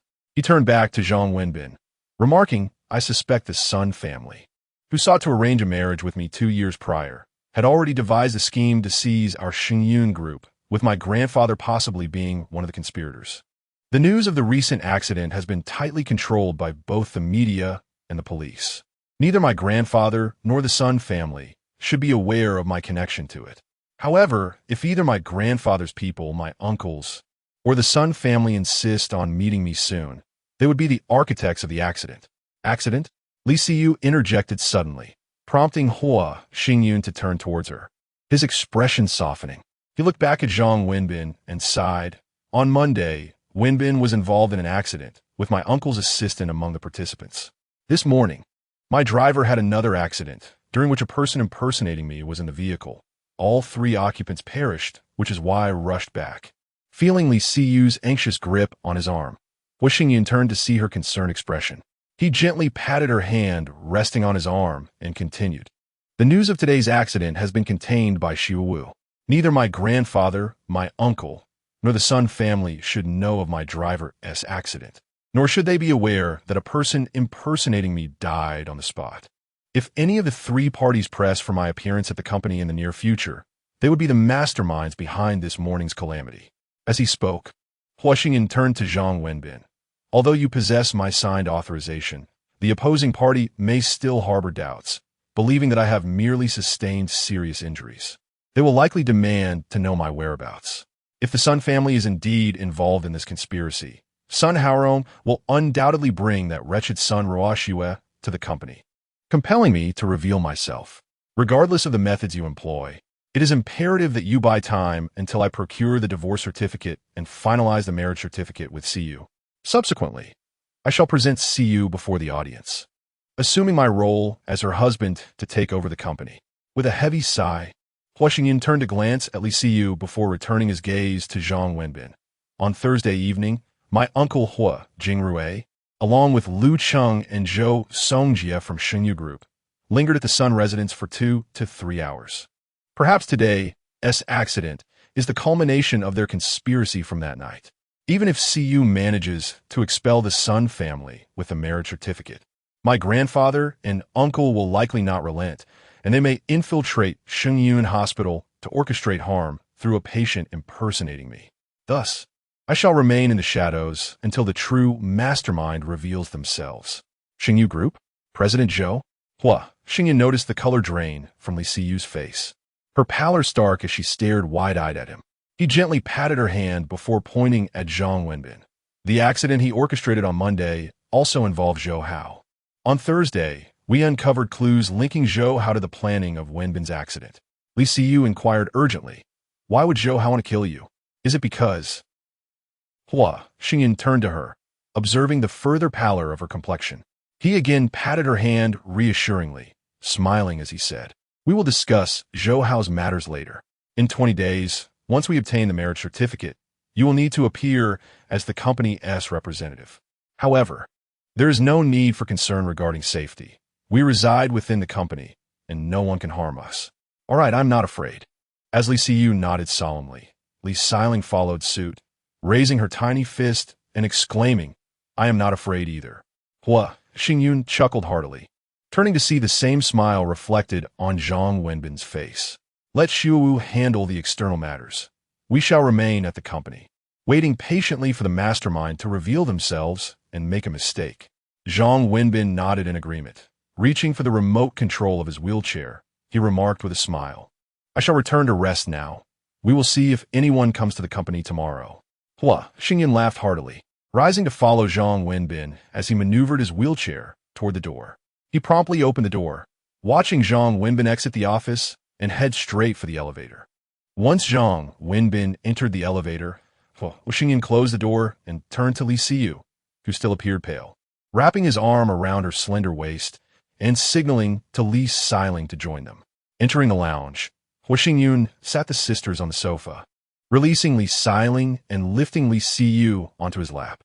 Li Siyu turned to Li Xiling, saying, "Lingling, why don't you go take a shower? I need to discuss something with Hua Xiao." Understanding that the conversation would pertain to Zhou Hao, Li Xiling hurriedly rose and headed to the bathroom. Once Li Xiling had closed the bathroom door, Li Siyu turned her gaze to Hua Xingyun's eyes and whispered, "Is Zhou Hao seeking revenge on you because I mentioned breaking up with him?" Hua Xingyun chuckled softly, leaning in to plant a gentle kiss on Li Siyu's cheek. "Not necessarily," he mused. "The Xingyu Group is a partner of the Sun family. Perhaps the Zhou family has long been colluding with them. As for Wenbin's accident, Zhou Hao might merely be a scapegoat chosen by the Sun family and my uncle. However, Once we obtain our marriage certificate, you must sever ties with Zhou Hao. My possessiveness is quite strong. My woman shall never be permitted to engage in any ambiguity with other men. No, no, that won't happen. Li Siyu hastily shook her head. Her voice urgent as she exclaimed, I'm already yours. As long as you do not abandon me, I will undoubtedly follow you for the rest of my life.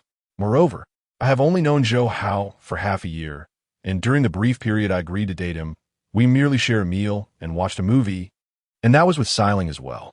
There is nothing between Zhou Hao and me. Hua Xingyu nodded in satisfaction, a smile gracing his lips as he replied, There's no need to be anxious. I am aware that you and Xiling have remained untouched while being with me.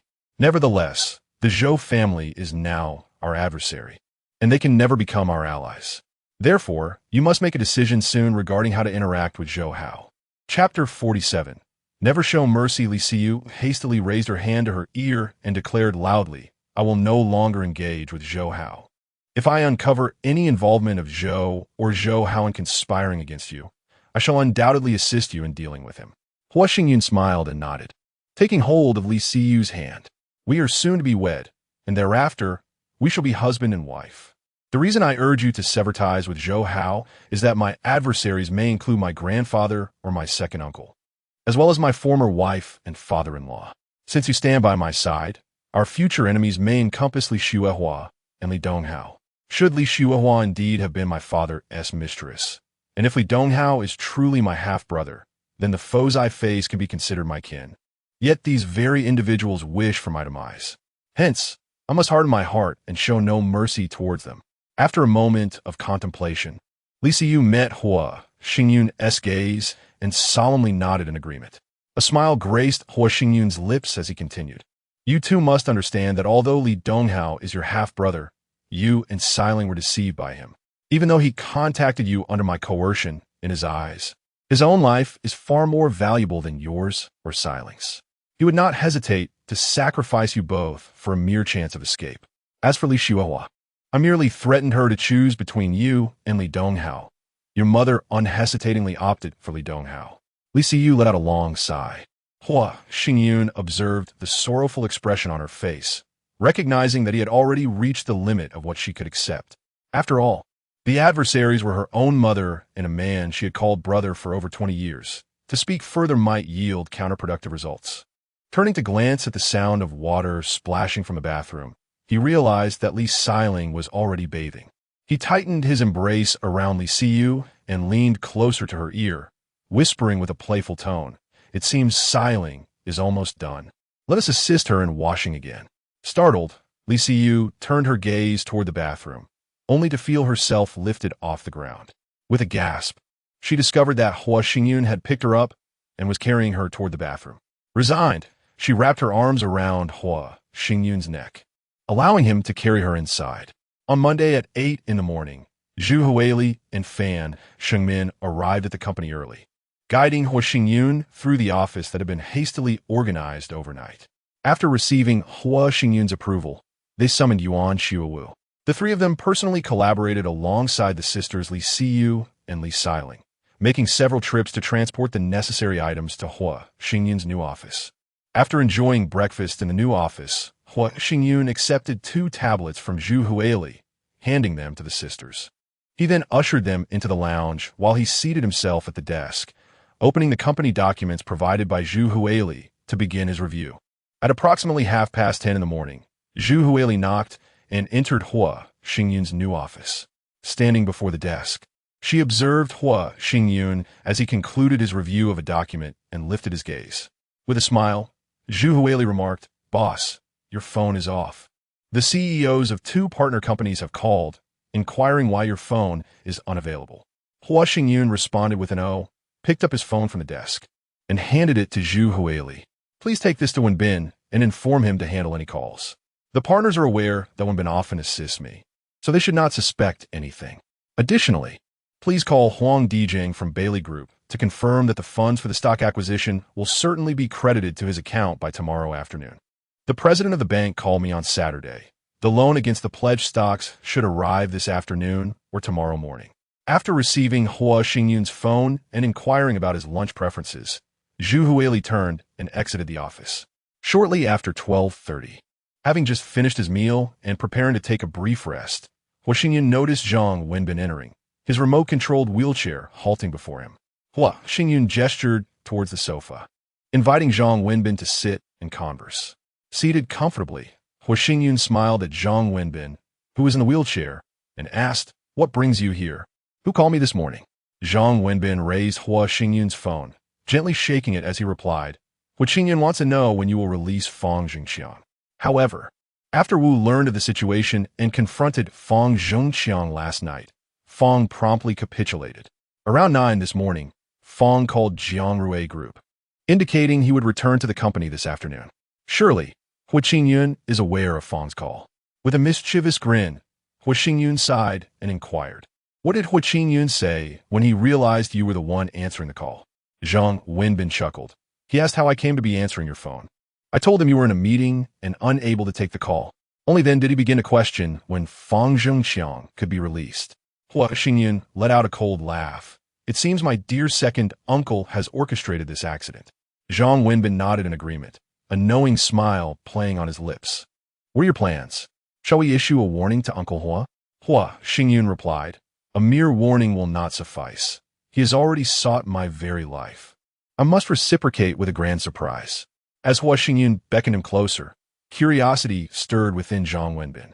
He squinted, resting his elbows on the armrests of his wheelchair, leaning slightly forward to listen intently to Hua Xingyun's hushed instructions.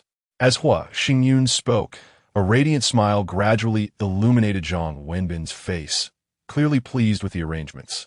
Nodding in agreement. Once Hua Xingyun concluded his directives, Zhang Wenbin nodded once more, indicating his understanding. Observing this, Hua Xingyun smiled and gestured for Zhang Wenbin to leave. "Go take your rest now. They wish to play. We shall indulge them at our own pace. After all, we are safe within the company. Danger lurks only outside." Zhang Wenbin laughed heartily, evidently in full accord with Hua Xingyun's sentiments. Skillfully maneuvering his wheelchair, he deftly glided and turned, heading straight towards the office door. Hua Xingyun watched as Zhang Wenbin departed, until his figure vanished beyond the threshold. Rising to his feet, he made his way to the lounge, his gaze landing upon Li Siyu, who was engrossed in a drama. A subtle smile played at the corners of Hua Xingyun's lips as he swiftly approached her, suddenly snatching the tablet from her grasp. Li Siyu, taken aback by this unexpected action, looked up in surprise, her eyes betraying a hint of discontent. However, before she could voice her protest, Hua Xingyun grasped her small hand and, with his other hand, beckoned to Li Siling, saying, "Let us abandon the drama for now. It's time for our afternoon rest. Join me for a brief slumber." Chapter 48. Taking it slow around 6 in the evening, as Hua Xingyun sat on the sofa in the lounge, accompanying the Li sisters, Li Siyu and Li Siling. In their games, a knock at the door interrupted them. Setting aside his tablet, he gestured for Li Siling, who had already risen, to continue playing. He turned and stepped out of the office, opening the door to reveal Zhang Wenbin. Hua Xingyun stepped aside to allow Zhang Wenbin to enter, then closed the door behind him, guiding him to the tea table in the office. Noticing the still attached splint on Zhang Wenbin's right arm, Hua Xingyun smiled and moved a chair away from the tea table to make room for Zhang Wenbin's wheelchair. At 7, Huili will send dinner over. Let's enjoy some tea first. Zhang Wenbin nodded with a smile, reaching behind him to retrieve a folder wedged between the back of the wheelchair and his back, placing it on the tea table and pushing it towards Hua Xingyun. "These are the juicy tidbits from paparazzi who have reported on your fiancé, Bai Minjing. Since last year, those at the Bai family didn't team manage to buy off. It cost over 20 million to acquire this from 7 paparazzi. We've also secured some prominent bloggers and short video hosts. If we release this tonight, tomorrow, the names of Bai Minjing and Hua Xingyun will surely echo throughout Jiangxing." Hua Xingyun opened the folder, recognizing the scantily clad girl in the photographs as his fiancée, Bai Minjing, whom he had encountered a few times before. He swiftly flipped through several images, then closed the folder and pushed it back toward Zhang Wenbin. "Is this all there is?" Zhang Wenbin shook his head with a mischievous grin. "There are also over 40 videos of male models and pretty boys caught in the act, rather scandalous. Perhaps I should take on some of the burden for you." Hua Xingyan shot Zhang Wenbin a sidelong glance, teasingly scolding him. It's a pity your right hand is injured. Zhang Wenbin laughed heartily, raising his left hand and flexing it playfully. Hua Xingyan shook his head, continuing to jest. Have you found a suitable woman?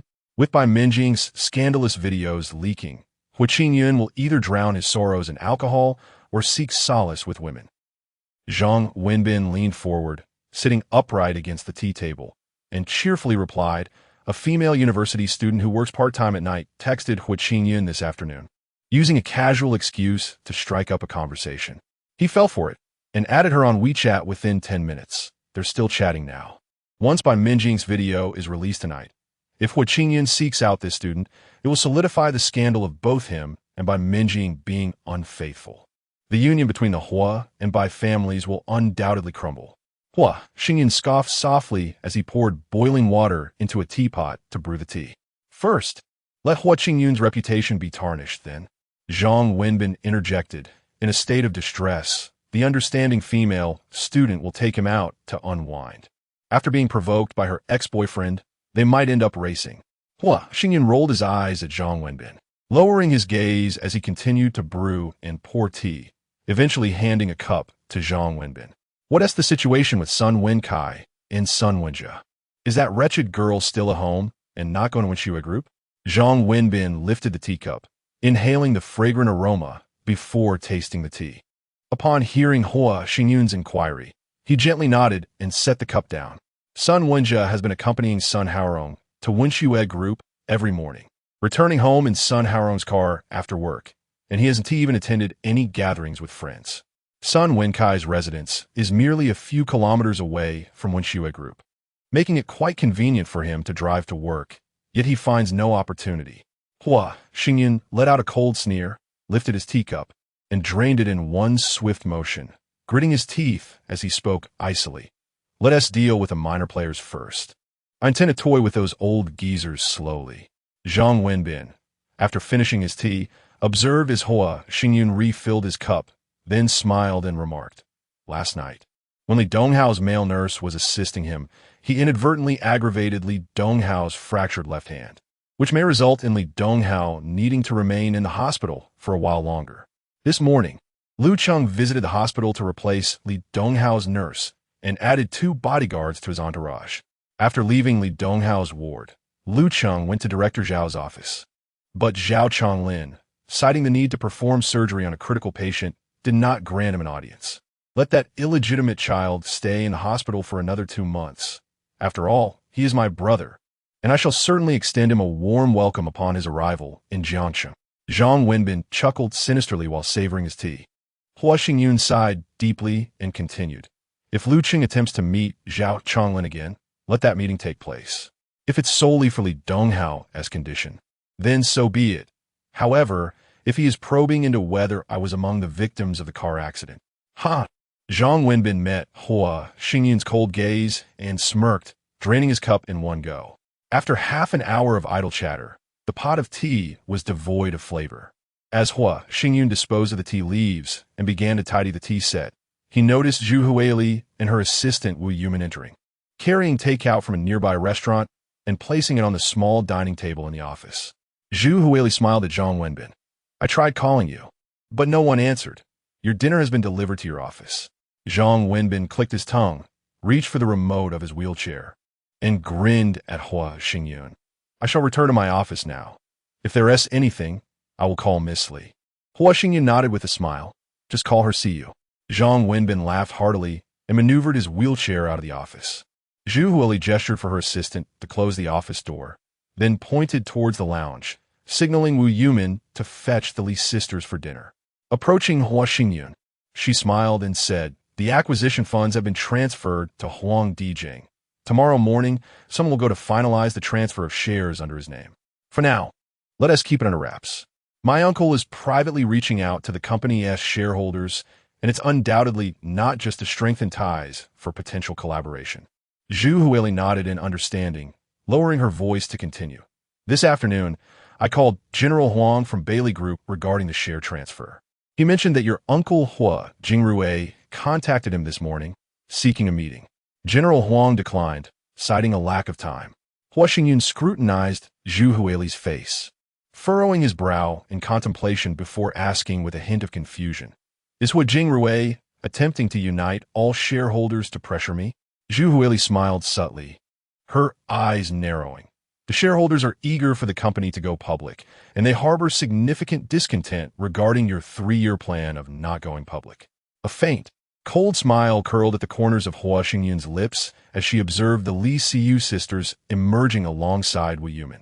Leaning closer to Zhu Huili, she whispered, "We already possess over 50% of the company's shares. Let Hua Jingrui revel for a few days. Let us see what trickery he may conjure." After speaking, she distanced herself from Zhu Huili and continued, "It's past 7. Have you had dinner yet? Shall we dine together?" Zhu Huili shook her head, reaching for Wu Yumin, who stood beside her, and replied with a smile, "No need. Yumin and I will head back to eat. Dinner is already prepared at home." Hua Xingyun, realizing that Zhu Huili's boyfriend was likely cooking at home, did not press further.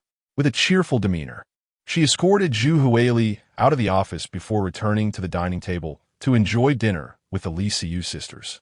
Chapter 49. Entering the company for learning, as Hua Xingyun placed another serving of food into Li Siling's bowl for the 3rd time. She glanced up at him before turning her attention to Li Siyu.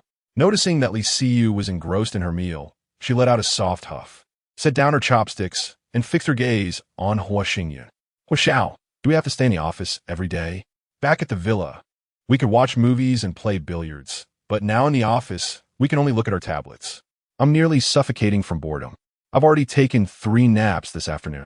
Hua Xingyun looked up at the speaking Li Siling, catching a glimpse of Li Siyu as she put down her utensils and leaned in to whisper, "Hua Xiao, perhaps you could find us something to do? We could even work as clerks downstairs." Unable to contain himself, Hua Xingyun chuckled, quickly setting down his chopsticks. He reached out to tousle Li Siling's hair and then turned his gaze directly to Li Siyu, still smiling as he spoke. "I originally intended to let you rest for a few more days before assigning you work. However, since you are so eager to begin, we shall start tomorrow." As he spoke, Hua Xingyun pointed at Li Siling, continuing, "Siling, you will learn about office management and business etiquette from Secretary Zhu." Then, his attention shifted back to Li Siyu, the smile still gracing his face as he added, "As for you, you will study company management under President Fan in the executive office. I will grant you a year to learn, and after that, I will assign you to manage one of our wholly owned subsidiaries. By then, you will become the president of that subsidiary, with Siling as your secretary. The operation of the subsidiary will be entirely in your hands. If you manage it well, ample reward shall await you. However, should you lead it to ruin, do not blame me for being unkind. Await the family discipline at home." Before he could finish, Li Siling leapt up with a cheer, tightly grasping Hua Xingyun's arm and exclaiming, "Really? I'll be learning from Sister Zhu tomorrow?" Hua Xingyun nodded with a smile, taking her hand and gently guiding her back to her seat.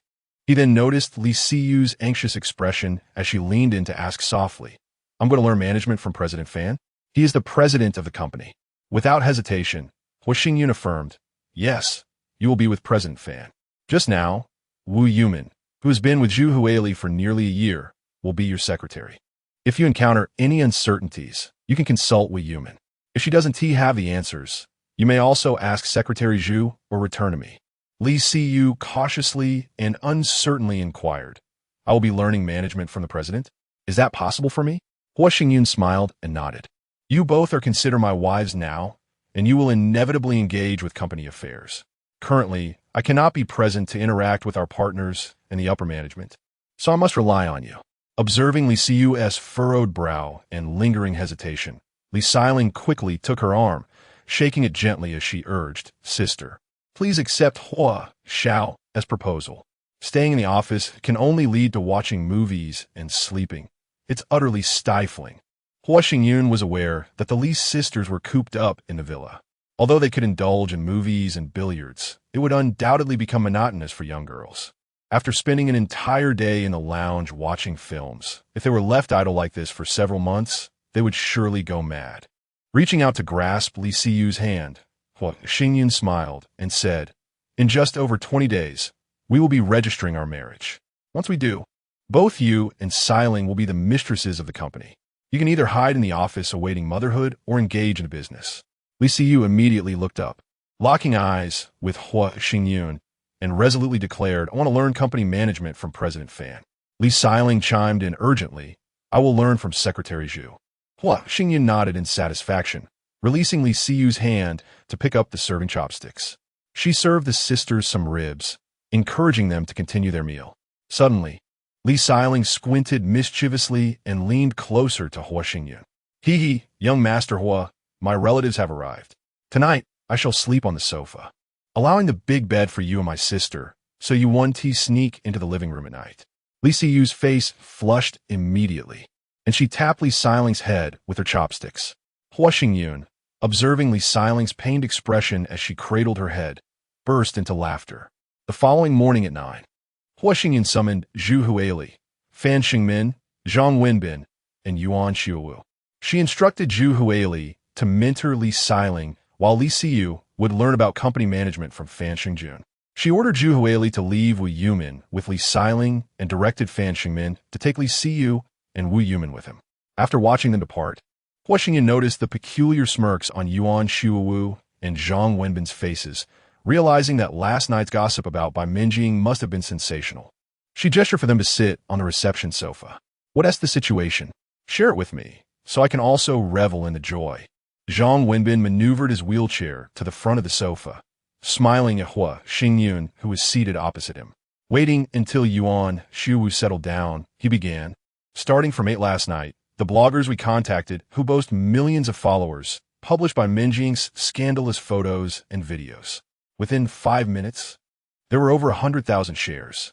The Bai family only received the news at 9, and their public relations team worked tirelessly for 2 to 3 hours to erase the first wave of images and videos. By 3 in the morning, even more explosive photos and videos surfaced online, and the Bai family still hasn't managed to completely eliminate the footage of Bai Minjing." Yuan Xiuwu added cheerfully, "The hired online influencers have already uploaded the video of Bai Minjing's engagement to Hua Xingyun from last year. It seems the entire internet is now aware that Bai Minjing's fiancé is Hua Xingyun from the Hua family of Jiangcheng." Hua Xingyun accepted the phone that Zhang Wenbin offered, glancing at the screen displaying the scandalous clip. Laughter from Zhang Wenbin reached her ears as he said, "The blogger on Bilibili has uploaded the video to foreign websites. The Bai family will find it impossible to erase all traces of Bai Minjing's videos within 10 days or even half a month." Hua Xingyun returned the phone to Zhang Wenbin, her gaze sweeping over Yuan and Zhang. "Eliminate all traces. We cannot allow the Bai family or Hua Jingrui to connect Bai Minjing's scandalous images to us."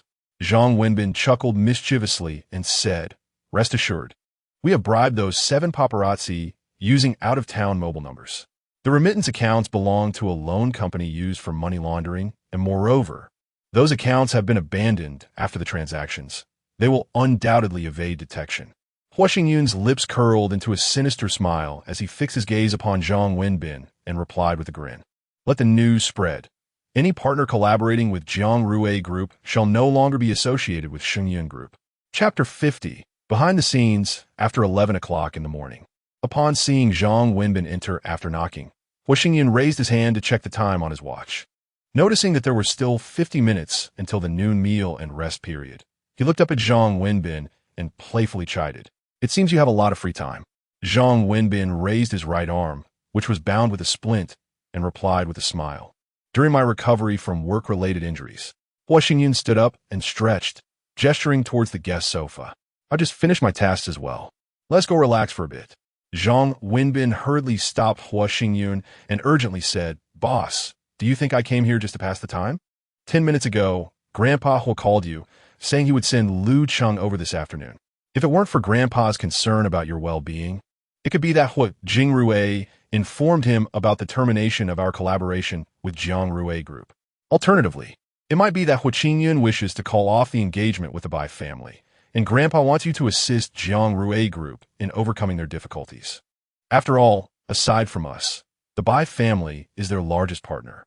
Hua Xingyun sat back down in his office chair, his brows furrowed as he looked at Zhang Wenbin. What was the Bai family's reaction this morning? Did they send someone to Jiang Rui Group? Zhang Wenbin shook his head with a smile. "No, at 10:30 this morning. Fang Zhenxiang called Shui Wu. Hua Qingyun did not accompany Hua Jingrui to Jiang Rui Group. Instead, he went to the office alone around 9:30. He did not go to his own office, but directly to Hua Jingrui's office, where they had a heated argument. Although Fang Zhenxiang did not hear the details of their quarrel, it is evident that it was related to the scandal involving Bai Menjing. They argued for about half an hour, and around 10 o'clock, Hua Qingyun stormed out, leaving the company and heading to his residence at Huaran Ruifu in the Jiang district. The girl Shui Wu found had class this morning, so it remains unclear whether Hua Qingyun contacted her. Hua Qingyun let out a cold laugh, tapping his fingers on the desk surface as he pondered for a moment. He then looked up at Zhang Wenbin. Call Lu Qing back, and have him inform Grandpa that due to my displeasure regarding Li Donghao's illegitimate child and son Ruoshue's disgraceful behavior, I intend to travel abroad for some respite. That is why I allowed you to answer my phone. I want to be back for at least a month. If Grandpa looks into my itinerary and realizes I haven't gone abroad, just say I went to Hong Kong and Macau.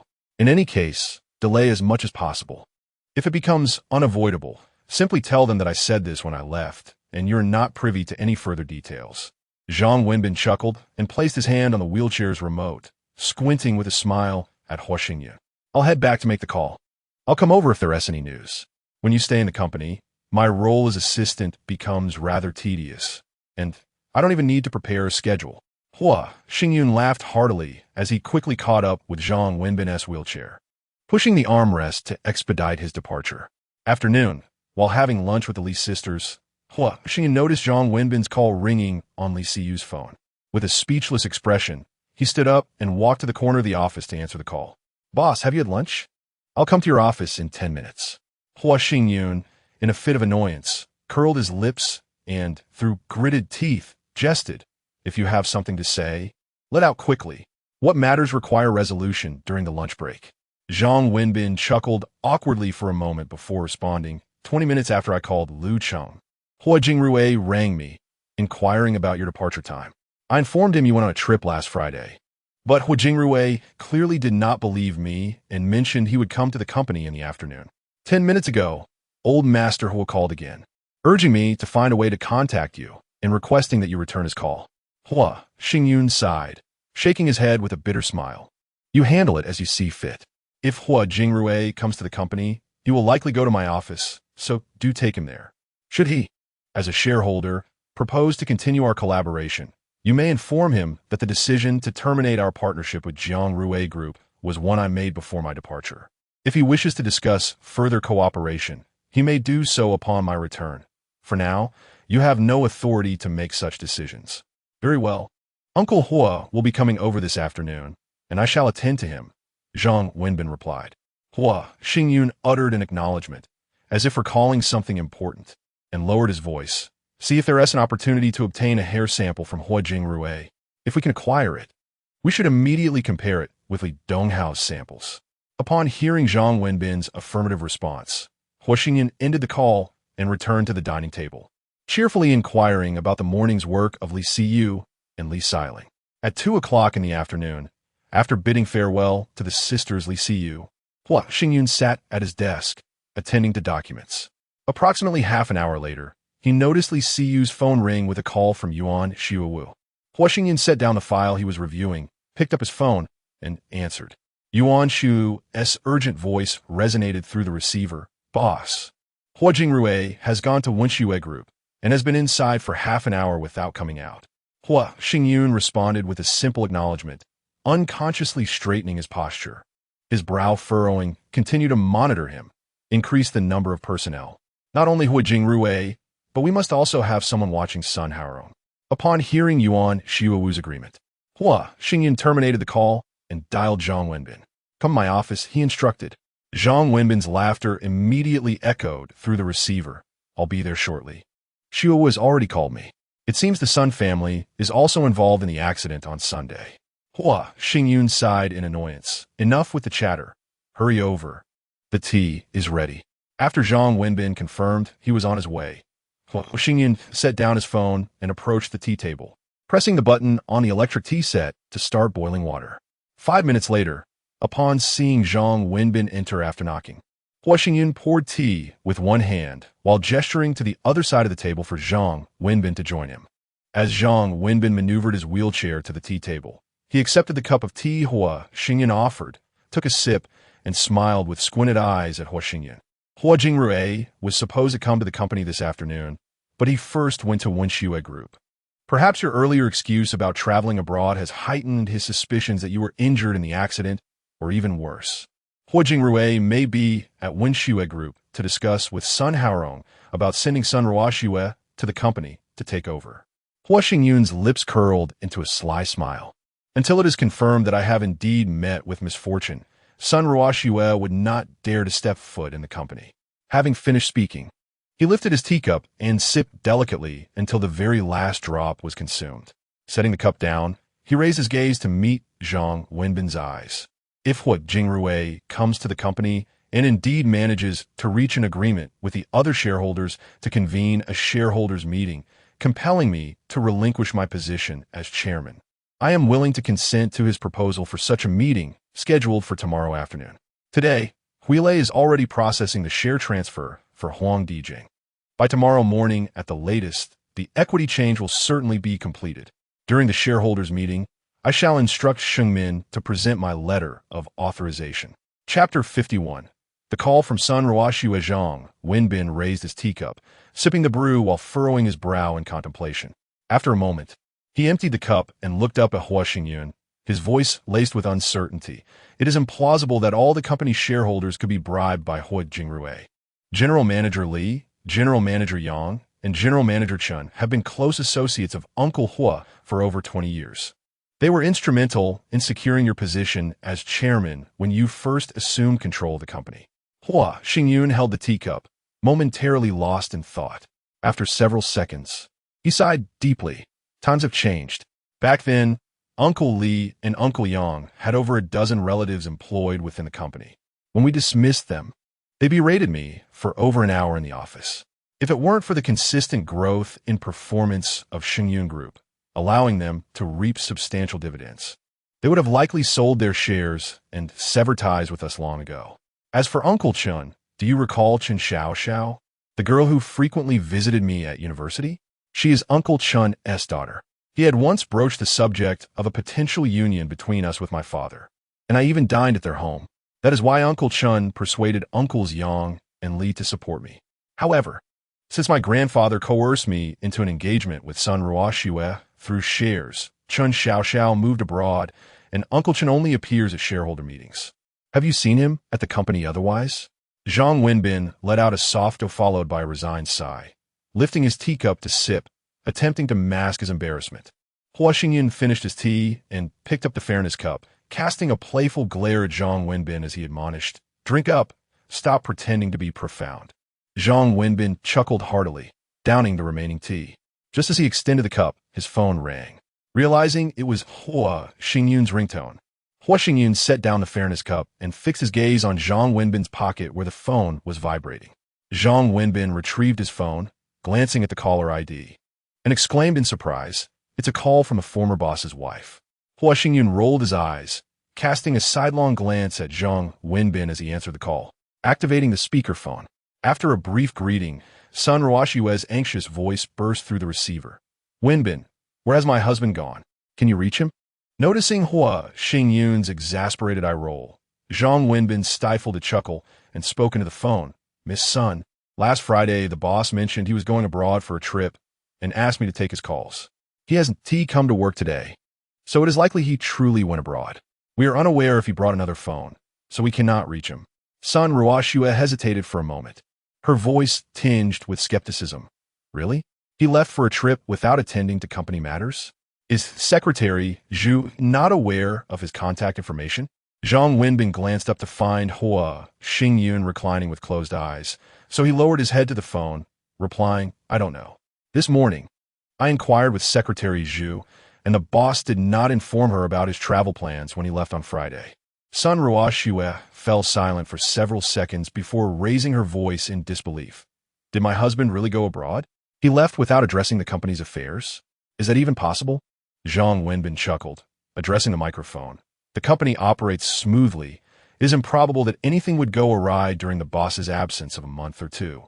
Moreover, the boss informed me of his intention to travel, which I have communicated to General Manager Fan. With us here, there is no cause for concern. Miss Sun, if you are uneasy, you are welcome to inspect the company upon the boss's return. You. Zhang Wenbin scoffed lightly and continued into the microphone. If Miss Sun has no further inquiries, I shall resume my work. When the boss returns or contacts us, I will certainly inform him of your call. Wait, did the boss mention where he was traveling? I do not know. He merely stated he would be traveling abroad to unwind. I am but an employee. Who would dare to pry into the boss's whereabouts? Noticing Hua Xingyan signaling to end the call, Zhang Wenbin promptly stated into the phone, I have matters to attend to, and subsequently pressed the hang-up button. He then turned to Hua Xingyun and inquired, Miss Sun might be probing under the influence of Sun Haorong or Hua Jingrui. Wouldn't you agree? Hua Xingyun displayed a sardonic smile, closed her eyes, and sighed deeply. Upon reopening her eyes, she lifted the fairness cup and replenished Zhang Wenbin's teacup. Zhang Wenbin grasped the rim of the small teacup, his gaze fixed on Hua Xingyun, and with a prelude of sigh, remarked, It seems Miss Sun is also aware of your car accident last Sunday. Hua Xingyun let out a cold laugh, firmly gritting her teeth as she completed pouring the tea, setting the fairness cup down and delicately sipping from her teacup.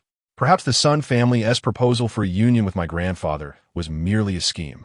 Zhang Wenbin abruptly raised his head to meet Hua Xingyun's gaze, pondered for a moment, sighed, and drained his teacup. After placing it down, he produced a cigarette and offered it to Hua Xingyun. She took one, placed it between her lips, retrieved a lighter, and ignited the cigarette, exhaling the freshly inhaled smoke. She cast a gloomy look at the igniting Zhang Wenbin. Wenbin, it has been 8 years since we met in university, hasn't it? Zhang Wenbin hastily removed the cigarette from his mouth, nodding in agreement. Yes, it is already November. We have known each other for over 8 years since our university days. Hua Xingyun exhaled smoke and sighed deeply. You are my dearest brother. You are aware of the current predicaments. Now, not only does the Sun family wish to harm me, but even my grandfather and my uncle's family may also seek my demise. If I retaliate, it will undoubtedly lead to a relentless conflict. Zhang Wenbin lamented, taking a drag from the cigarette and slowly exhaling the smoke while gazing at Hua Xingyun. If I had not witnessed it firsthand, I would have never believed such events, more dramatic than any television drama, could transpire right before my eyes. Seeing Hua Xingyun shake her head with a bitter smile, Zhang Wenbin too smiled. You need not worry. Whatever retaliation you devise, leave it to me and Xu Wu. After all, those who wish to harm you are your closest kin. After a moment of contemplation, Hua Xingyun fixed her gaze upon Zhang Wenbin's eyes, and without uttering a word, sighed softly. Rest assured, those who assist me will not come to harm. The accident involving old Lu last Sunday was entirely unforeseen. I have already instructed Xu Wu to have personnel provide protection along the route. I truly did not anticipate the sheer ruthlessness of their actions. Zhang Wenbin nodded repeatedly, followed by a deep sigh. I heard from Xue Wu that he had dispatched 2 vehicles and 8 bodyguards to trail old Lu's car. No one could have foreseen that they would resort to using a truck to crush old Lu's vehicle into a mere hunk of metal. This incident serves as a cautionary tale for us. The adversary's methods are so merciless that they border on madness. In order to contend with them, we must be even more relentless and ruthless. Chapter 52. Something might have truly happened. Zhang Wenbin was about to respond when he heard a notification sound from his pocket. He took out his phone, glanced at the message, and looked up with a smile at Hua Xingyun. It's a message from Xu Wu. Hua Xingyun has been in contact with a female student, and Xu Wu has instructed her to try to arrange a meeting with him. Hua Xingyun sighed and nodded, taking a deep drag from the cigarette he held. After extinguishing the cigarette, he lifted his teacup to his lips, pondering for a moment before sighing again. If Hua Xingyun goes out on a date with a girl as planned, perhaps my uncle, who has only one son, might abandon any thoughts of harming me if Hua Xingyun were to disappear. Zhang Wenbin lowered his head to edit and sent a message, then looked up and smiled at Hua Xingyun. I'll head back now. If Hua Xingyun agrees to meet, or if Uncle Hua comes to the company, I will return. Hua Xingyun nodded in agreement, standing to escort Zhang Wenbin out of the office. After watching him enter the elevator, He closed the door and returned to his desk, continuing to work through the documents before him. Around 4:30 in the afternoon, after finishing the last document, Hua Xingyun stood up, stretched, and picked up Li Siyu's phone to check for any calls or messages. Finding none, he sat back down and dialed Zhang Wenbin's number. Has Hua Jingrui not come to the company? Neither has Lu Cheng. No, came Zhang Wenbin's voice over the line. Xue Wu called me and said that Hua Jingrui left Wenxue Group at 3:40 and went straight back to Jiangrui Group. Lu Cheng hasn't come to the office and hasn't called either. And Hua Qingyan? Zhang Wenbin's laughter echoed through the receiver. He is still chatting with that female student. A coward with desire, but no courage. Despite the girl's subtle hints about going out for a meal, he has been playing dead and not responding. Hua Xingyun scoffed and shook his head, hanging up the phone and furrowing his brow in thought. He knew that Hua Jingrui had discussed matters with Sun Haorong at Wenxue Group and would surely have more schemes up his sleeve. Perhaps today, Hua Jingrui was preoccupied with dealing with by Minjing's affairs, but he would likely reveal his true colors in the days to come. He called Zhu Huili, instructing her to come to the office to collect some documents. After hanging up, he waited for 3 to 4 minutes before seeing Li Shirling knock and enter. Hua Xingyun stood up to intercept her, teasing her playfully before allowing the blushing and shy Li Shirling to escape the office.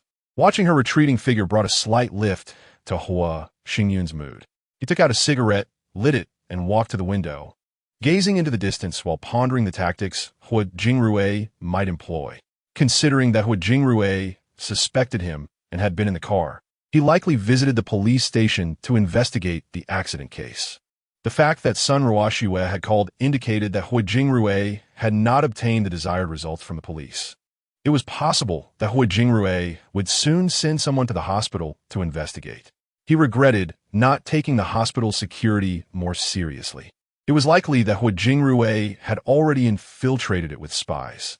If Hua Jingrui's people were to find the ward arranged by Yuan Xiuwu and confirm that the injured there was not him, Hua Jingrui might conclude that he had perished. But could Hua Jingrui truly bribe all the shareholders of the company? Perhaps under the condition that Hua Jingrui promises to bring the company public, the shareholders might indeed cast their votes in his favor. However, if Hua Jingrui finds himself coerced by the shareholders, how will he navigate his future interactions with them? As the cigarette neared its end, Hua Xingyun turned back to his desk, extinguishing the ember in the ashtray. At that moment, the office door swung open, and Li Xiling entered with a beaming smile. Hua Xingyun opened his arms to embrace Li Xiling as she approached, teasingly remarking, "Weren't you just desperately trying to escape? What brings you back?" With a playful smile and her eyes curving, Li Xiling responded, "It's time to clock out. Sister Huili said that since it's my first day, I should return early to digest what I've learned today." Hua Xingyun nodded with a smile, leading Li Xiling to the guest sofa where he seated her on his lap, planting a kiss on her cheek. Li Xiling wrinkled her nose, playfully sticking out her tongue, and gently brushed her fingers against the stubble on Hua Xingyun's chin, giggling as she felt the ticklish sensation. "Young Master Hua, when you marry my sister, will you buy her a wedding ring? I want one too." Hua Xingyun chuckled and nodded. "Rest assured, the wedding rings are already ordered for both you and Siyu." "Really? Both my sister and I?" The sparkle of surprise illuminated Li Xiling's eyes. Hua Xingyun smiled and affirmed, "Of course, both of you are my wives. Whatever Siyu has, you will certainly have too." Li Xiling, giggling, wrapped her arms around Hua Xingyun's neck and kissed his cheek before posing a question that left him somewhat troubled. "Young Master Hua, do you like me more, or do you like my sister more?" At 6 in the evening, before the old villa of the Hua family in Huangpi district, as the car came to a halt, Hua Jingrui, unable to contain his urgency, flung open the door before the bodyguard could assist him, hastening into the villa. Upon seeing Hua Qingwei and Lu Cheng engaged in conversation on the living room sofa, Hua Jingrui quickened his pace, striding towards Hua Qingwei with a worried expression, exclaiming, "Dad, Xingyu might really be in trouble." Hua Qingwei, seated on the sofa with a furrowed brow, looked up at Hua Jingrui and pointed to the adjacent sofa, saying, "Calm down." Xiao Lu called Xingyun earlier. It was his assistant Zhang Wenbin who answered, and he said Xingyun went abroad for a month-long vacation. Clearly impatient, Hua Jingrui interrupted his father, exclaiming in a frantic tone That's not the case, Dad. I've checked the airline's ticketing records, and there is absolutely no record of Xing Yun leaving the country. Hua Qingwei immediately straightened his posture, his expression tense as he fixed his gaze on Hua Jingrui, his voice trembling as he responded, Xing Yun didn't go on vacation. Once again interrupting his father, Hua Jingrui insisted, I suspect that the people from Xing Yun Group are deliberately concealing the news of Xing Yun's predicament, aiming to conspire to divide the entire Xing Yun Group. Hand over the shares left by my elder brother to me, and tomorrow I will unite with the company's shareholders to confront Xing Yun Group. They must either disclose Xing Yun's whereabouts or relinquish control of Xing Yun Group. It is not acceptable. I have entered into an agreement with Xing Yun. Once Ruoxue gives birth, the shares left by Jingchen will be transferred to Xing Yun. Until there is confirmation that Xing Yun is indeed in trouble, the shares left by Jingchen can only belong to Xing Yun. As he spoke, Hua Qingwei turned to Lu Cheng. Tomorrow, you must visit Xing Yun Group to ascertain Xing Yun's whereabouts. If the personnel within the company are unable to provide information regarding Xing Yun's location, we shall report it to the authorities. Hua Jingrui stood up and approached Hua Qingwei, questioning loudly, Father, we cannot afford to wait any longer. If the president and assistant of Xing Yun Group are in collusion by the time we confirm Xing Yun's situation, it is possible that Xing Yun Group has already been divided among them. Moreover, Xing Yun is insisting on breaking off the engagement with the Bai family, and Xing Yun has terminated our company's collaboration with Xing Yun Group. If the Bai family also ceases their partnership with us, our family's company will be doomed. Chapter 53. The need for delay. After 8:30 in the evening, Hua Xingyun found himself seated on the sofa in the bedroom, engaged in light-hearted conversation with the sisters Li Siyu and Li Xiling. Suddenly, the phone belonging to Li Siyu, resting on the bedside table, rang. Releasing his hold on her shoulder with a playful smile, he remarked, Let us see if that is a call from Uncle Li. Tomorrow, I will have Huili prepare a mobile phone for you both, solely for work purposes. No personal calls or contact with old friends allowed. With a playful pout, Li Siyu stood up and walked to the bedside, glancing at the incoming call.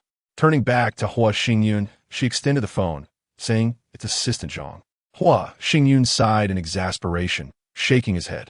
He picked up the phone and answered, chiding, If you're bored, go to sleep instead of disturbing me with calls.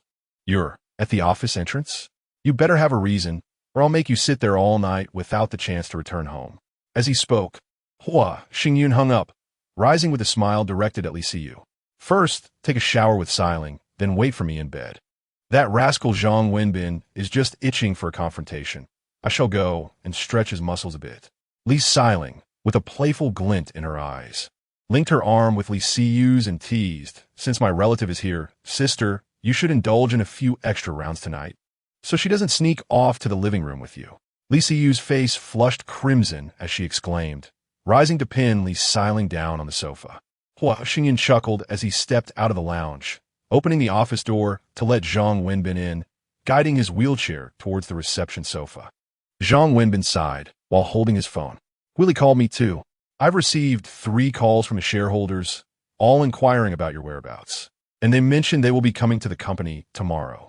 Hua Xingyun furrowed his brow deeply, retreating a couple of steps to sit on the sofa. He glanced at Zhang Wenbin, his teeth clenched. It seems that Hua Jingrui believes I was indeed in the car during the accident. His eagerness to contact the shareholders likely relates to the predicament of Jiang Rui Group. Given the scandal involving Bai Minjing, Qing Yun is certainly looking to dissolve the engagement, and neither my uncle nor grandfather will tolerate the tarnishing of the Hua family's reputation due to the scandal of a marital alliance. However, Hua Jingrui fears that if the Bai family terminates their collaboration with Jiang Rui Group, we may also lose our partnership, plunging Jiang Rui Group into a crisis. Zhang Wenbin clicked his tongue, speaking urgently, Let us hold off on analyzing Jiang Rui Group's situation for now. Hua Jingrui might arrive at the company tomorrow with the shareholders. If they demand a shareholders meeting you. Hua Xingyun burst into laughter. What we need now is to buy some time. It is Hua Jingrui and the Sun family who are anxious. The main act has yet to unfold. All we have to do is wait. A shareholders meeting requires a 15-day notice to the shareholders. Call Huili and have her reach out to Huang Dijing, instructing him to ignore Hua Jingrui and his entourage. even if Hua Jingrui gathers the other shareholders. We can use the excuse of notifying Huang Dijing to postpone the meeting by another half-month. Moreover, by that time, I will have obtained the divorce certificate from Sun Ruoxue, and we need not worry about the Sun family attempting to forcibly take over Xingyun Group due to my marriage to Sun Ruoxue. Even if Hua Jingrui summons all the other shareholders, as long as it remains uncertain whether his shares exceed mine, he will be unable to take control of Xingyun Group. Should all the shareholders, save for Huang Dijing, throw their support behind Hua Jingrui, I would then announce to them that Huang Dijing has sold his shares to me. I would become the majority shareholder, holding more than half of the company's shares, prompting the other shareholders to reflect deeply and brace themselves for my impending retribution. Zhang Wenbin pondered for a moment before looking up with a smile at Hua Xingyun, saying, "Very well, I shall call Huili and inform her. Perhaps Hua Jingrui has indeed made contact with the other 7 shareholders. I have received calls from 3 shareholders, and Huili has heard from 3 as well. The one who did not call is Chun, who nearly became your father-in-law." Hua Xingyun playfully kicked at Zhang Wenbin, reprimanding him with laughter. "Stop talking nonsense. Chen Xiao is already engaged abroad. Hurry back and make your calls. Do not disturb my world of 3. Zhang Wenbin chuckled heartily, pressing the remote for his wheelchair. Hua Xingyun stood and pushed the armrest of the wheelchair, hastening Zhang Wenbin's departure. As they reached the elevator, Zhang Wenbin paused, pulling out his ringing phone. After listening for a moment, he maneuvered his wheelchair back toward Hua Xingyun and said, "Boss," Huili called. "Huang Dijing has contacted her." Hua Jingrui and General Manager Yang reached out to him, inviting him to the company tomorrow. Hua Xingyun nodded in acknowledgement, letting out a deep sigh as he waved his hand. "Go rest for now. As long as Huang Dijing does not come to the company tomorrow and the shareholders are not all present, the shareholders' meeting must be convened in 15 days. Zhang Wenbin raised his phone with a smile. "Huili wants to speak with you." Hua Xingyun grimaced and sighed, stepping out of the office to close the door behind him. He took the phone from Zhang Wenbin and retreated to a corner. "Huili, is Huang Dijing concerned about the collaboration between Bailey Group and Xingyun Group?" Zhu Huili, before speaking, smiled and replied, "President Huang mentioned that Hua Jingrui's suspects you are being sidelined, which is why he has contacted all the shareholders to confront you about your whereabouts tomorrow." Hua Xingyun scoffed lightly into the receiver. "I just discussed this with Wenbin. What we require now is time. Before the shareholders' meeting, I must obtain my divorce certificate from Sun Ruoxue to prevent the Sun family from sending her to the company after you present the authorization letter, using her unborn child and our marriage to stake a claim to Xingyun Group. However, I'm still unclear whether Hua Jingrui and the Sun family both intend to usurp my control of Xingyun Group and eliminate me entirely. Therefore, we must delay and allow our adversaries to reveal their true intentions. Once I ascertain their motives, I will determine how best to deal with Hua Jingrui and the Sun family, as well as whether my grandfather is involved." After a brief silence, a long sigh escaped Zhu Huili's lips through the phone. "I spoke with President Huang. The strategic cooperation agreement between our company and Bailey Group has come into effect. Consequently, Bailey Group will be able to participate in all of our major projects moving forward.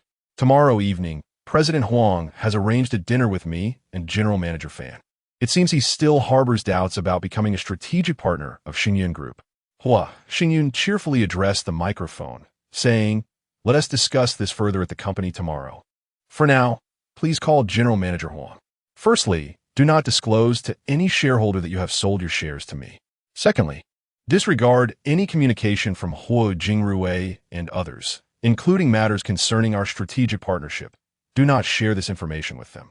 Moreover, do not believe any rumors about my injury or demise." After Zhu Huili repeatedly acknowledged and ended the call, Hua Xingyun extended his hand to pass the phone to Zhang Wenbin, encouraging him with a smile to return and rest. Chapter 54.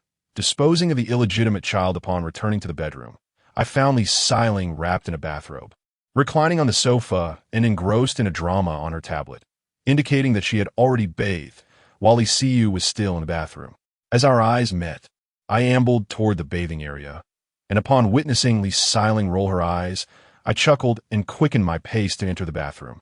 After several minutes, I emerged from the bathing area, cradling a languidly Siyu in my arms, and made my way directly to the bed, beckoning Li Xiling, who had retreated to a corner in a massage chair with headphones on, to join us as we prepared for slumber. When Li Xiling approached the bed, pouting and displaying reluctance, I embraced her warmly and remarked, "Tomorrow, my uncle and some company shareholders may visit the office. It will take another fortnight for the divorce certificate with Sun Ruoxue to be finalized. To prevent any disturbances from the Sun family, I advise you both to remain in the office tomorrow, away from my uncle and the shareholders' gaze."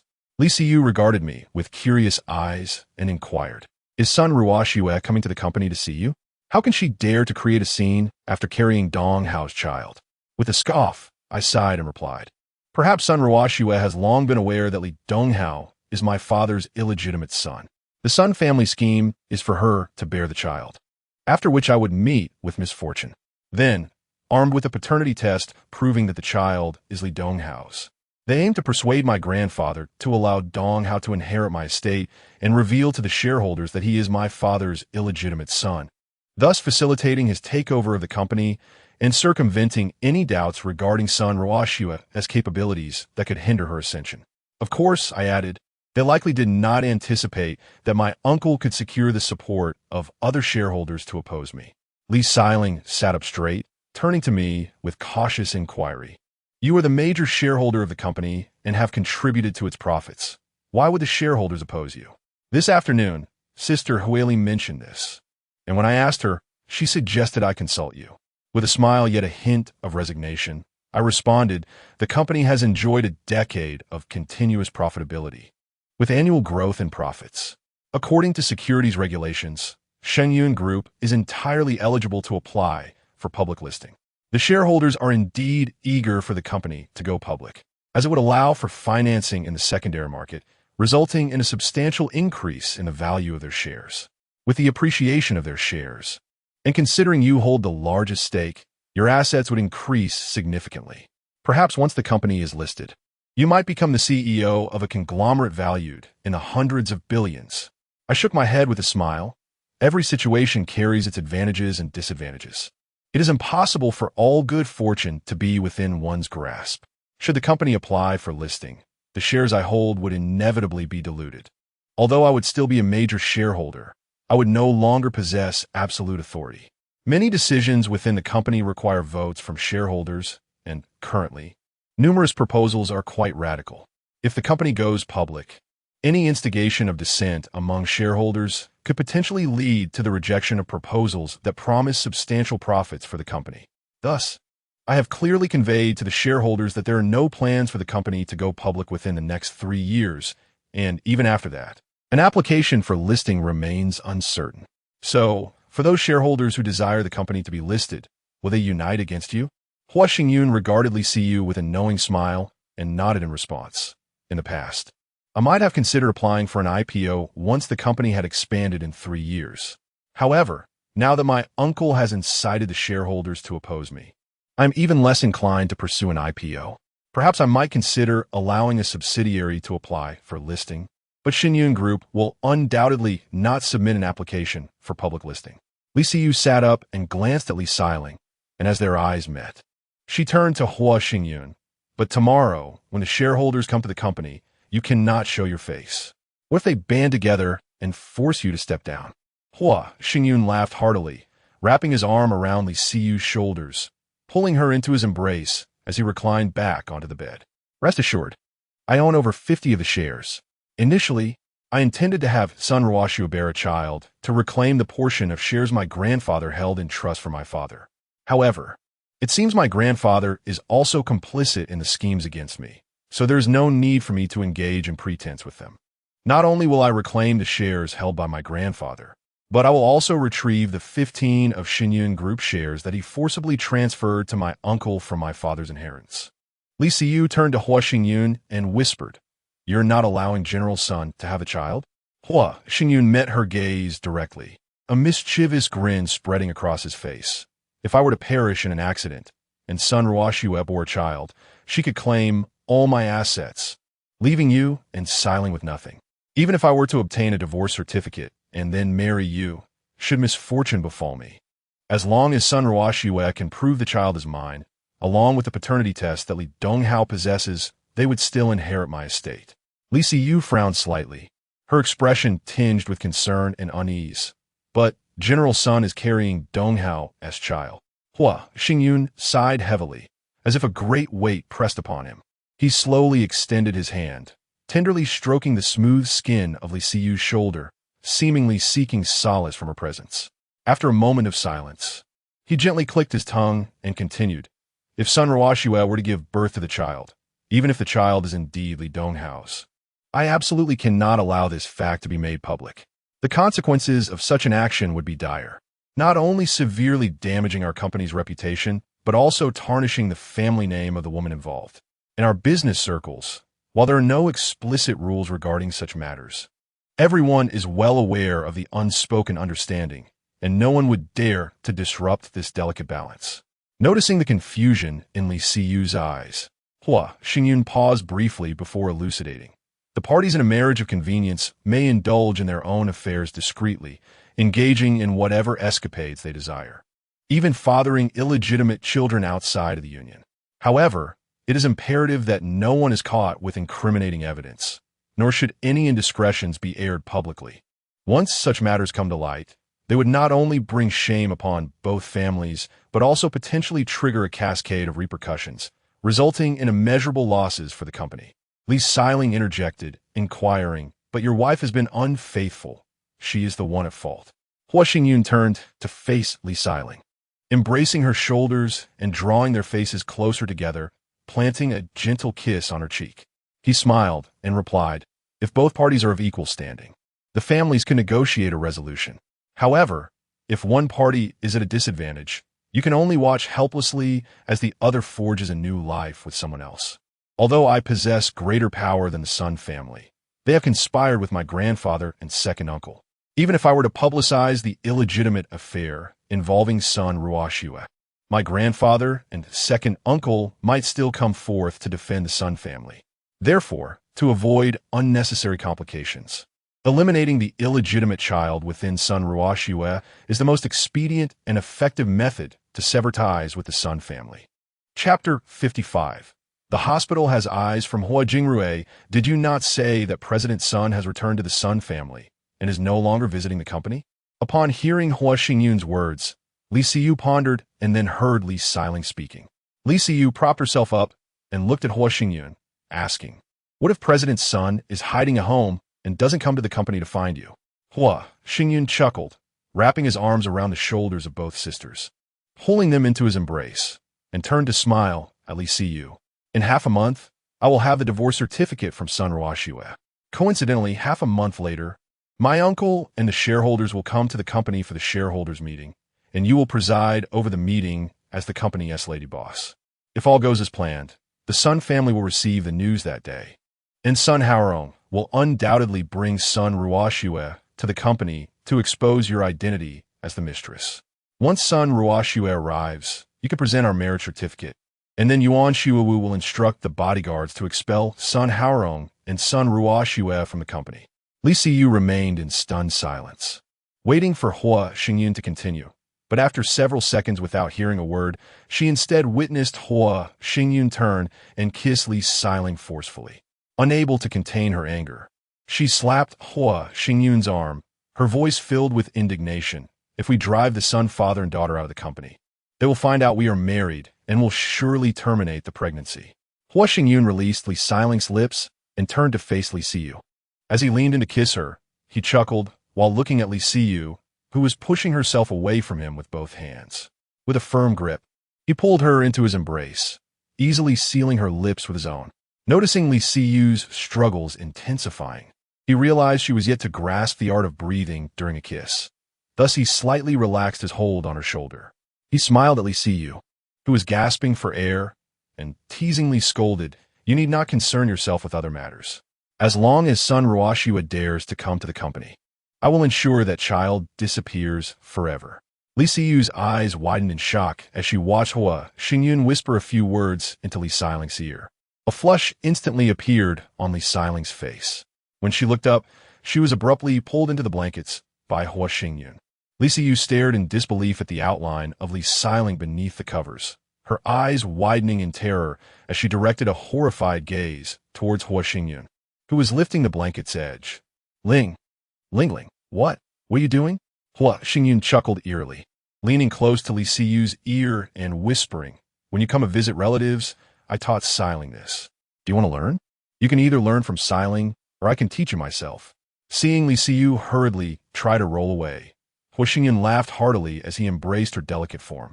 The next morning at 8:50 a.m., Zhu Huili, Fan Xingmin, Yuan Xiuwu, and Zhang Wenbin entered Hua Xingyun's office. Hua Xingyun gestured for the Li sisters to follow Zhu and Fan to the office. If Hua Jingrui and the shareholders come to the company, do not allow Siyu and Xiling to go out, and especially do not let Hua Jingrui and the shareholders see them.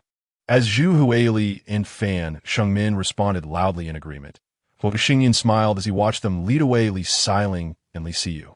He then stood up to invite Yuan Xiuwu and Zhang Wenbin to sit on the reception sofa. How is Hua Xingyun and that female student? Are they still unwilling to come out? Yuan Xiuwu replied with a mischievous grin, remarking that Hua Xingyun possessed lustful thoughts but lacked the courage to act, only daring to indulge in flirtation over WeChat. Even when the girl had subtly suggested going out for dinner and a movie, Hua Xingyun merely transferred her several hundred yuan. Hua Xingyun rolled her eyes at Yuan Xiuwu, playfully chiding him. That's quite normal. Hua Xingyun is currently in the midst of a tumultuous breakup with the Bai family, and Hua Jingrui must have advised him to refrain from being seen with women, lest the Bai family turn the tables on him. Is that girl a virgin? If not, a little financial incentive could lead her to Hua Xingyun's apartment, allowing him to savor some pleasures. Once the clamor surrounding Bai Minjing settles, Hua Xingyun will surely take her out. With a sly smile, Yuan Xiuwu inched closer to Hua Xingyun, emitting a rather unsettling chuckle, which evoked a sense of discomfort. Lowering his voice, he whispered to Hua Xingyun, those girls who frequent bars couldn't possibly be naive. I shall send her a message to encourage her to visit Hua Xingyun, letting him experience a taste of sweetness. Upon hearing this, Hua Xingyun slightly raised the corners of her mouth, revealing a hint of a smile, albeit laced with disdain. She chuckled softly, seemingly unimpressed by Yuan Xiuwu's scheme, and solemnly cautioned, do not forget to tell that girl to never accept money from Hua Xingyun.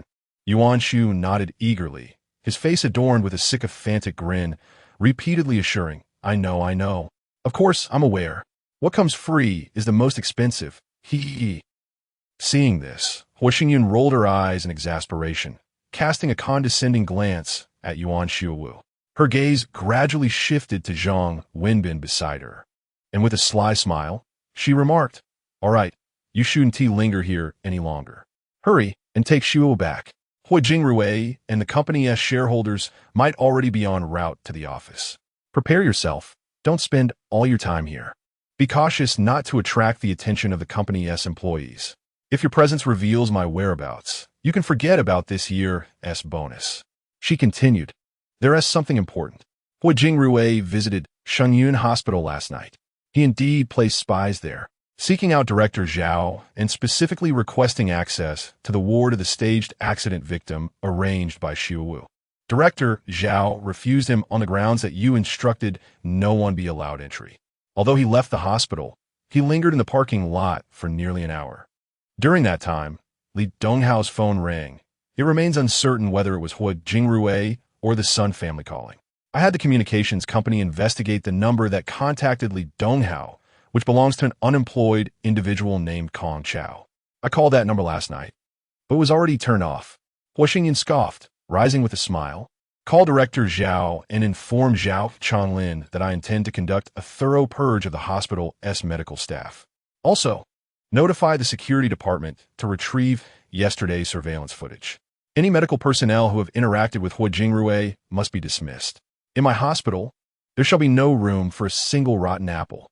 Zhang Wenbin responded affirmatively, and upon seeing Hua Xingyun gesture for his departure, he pressed the remote control on his wheelchair and followed Yuan Xiuwu, who had hastily opened the door to the office, as they exited Hua Xingyun's chamber.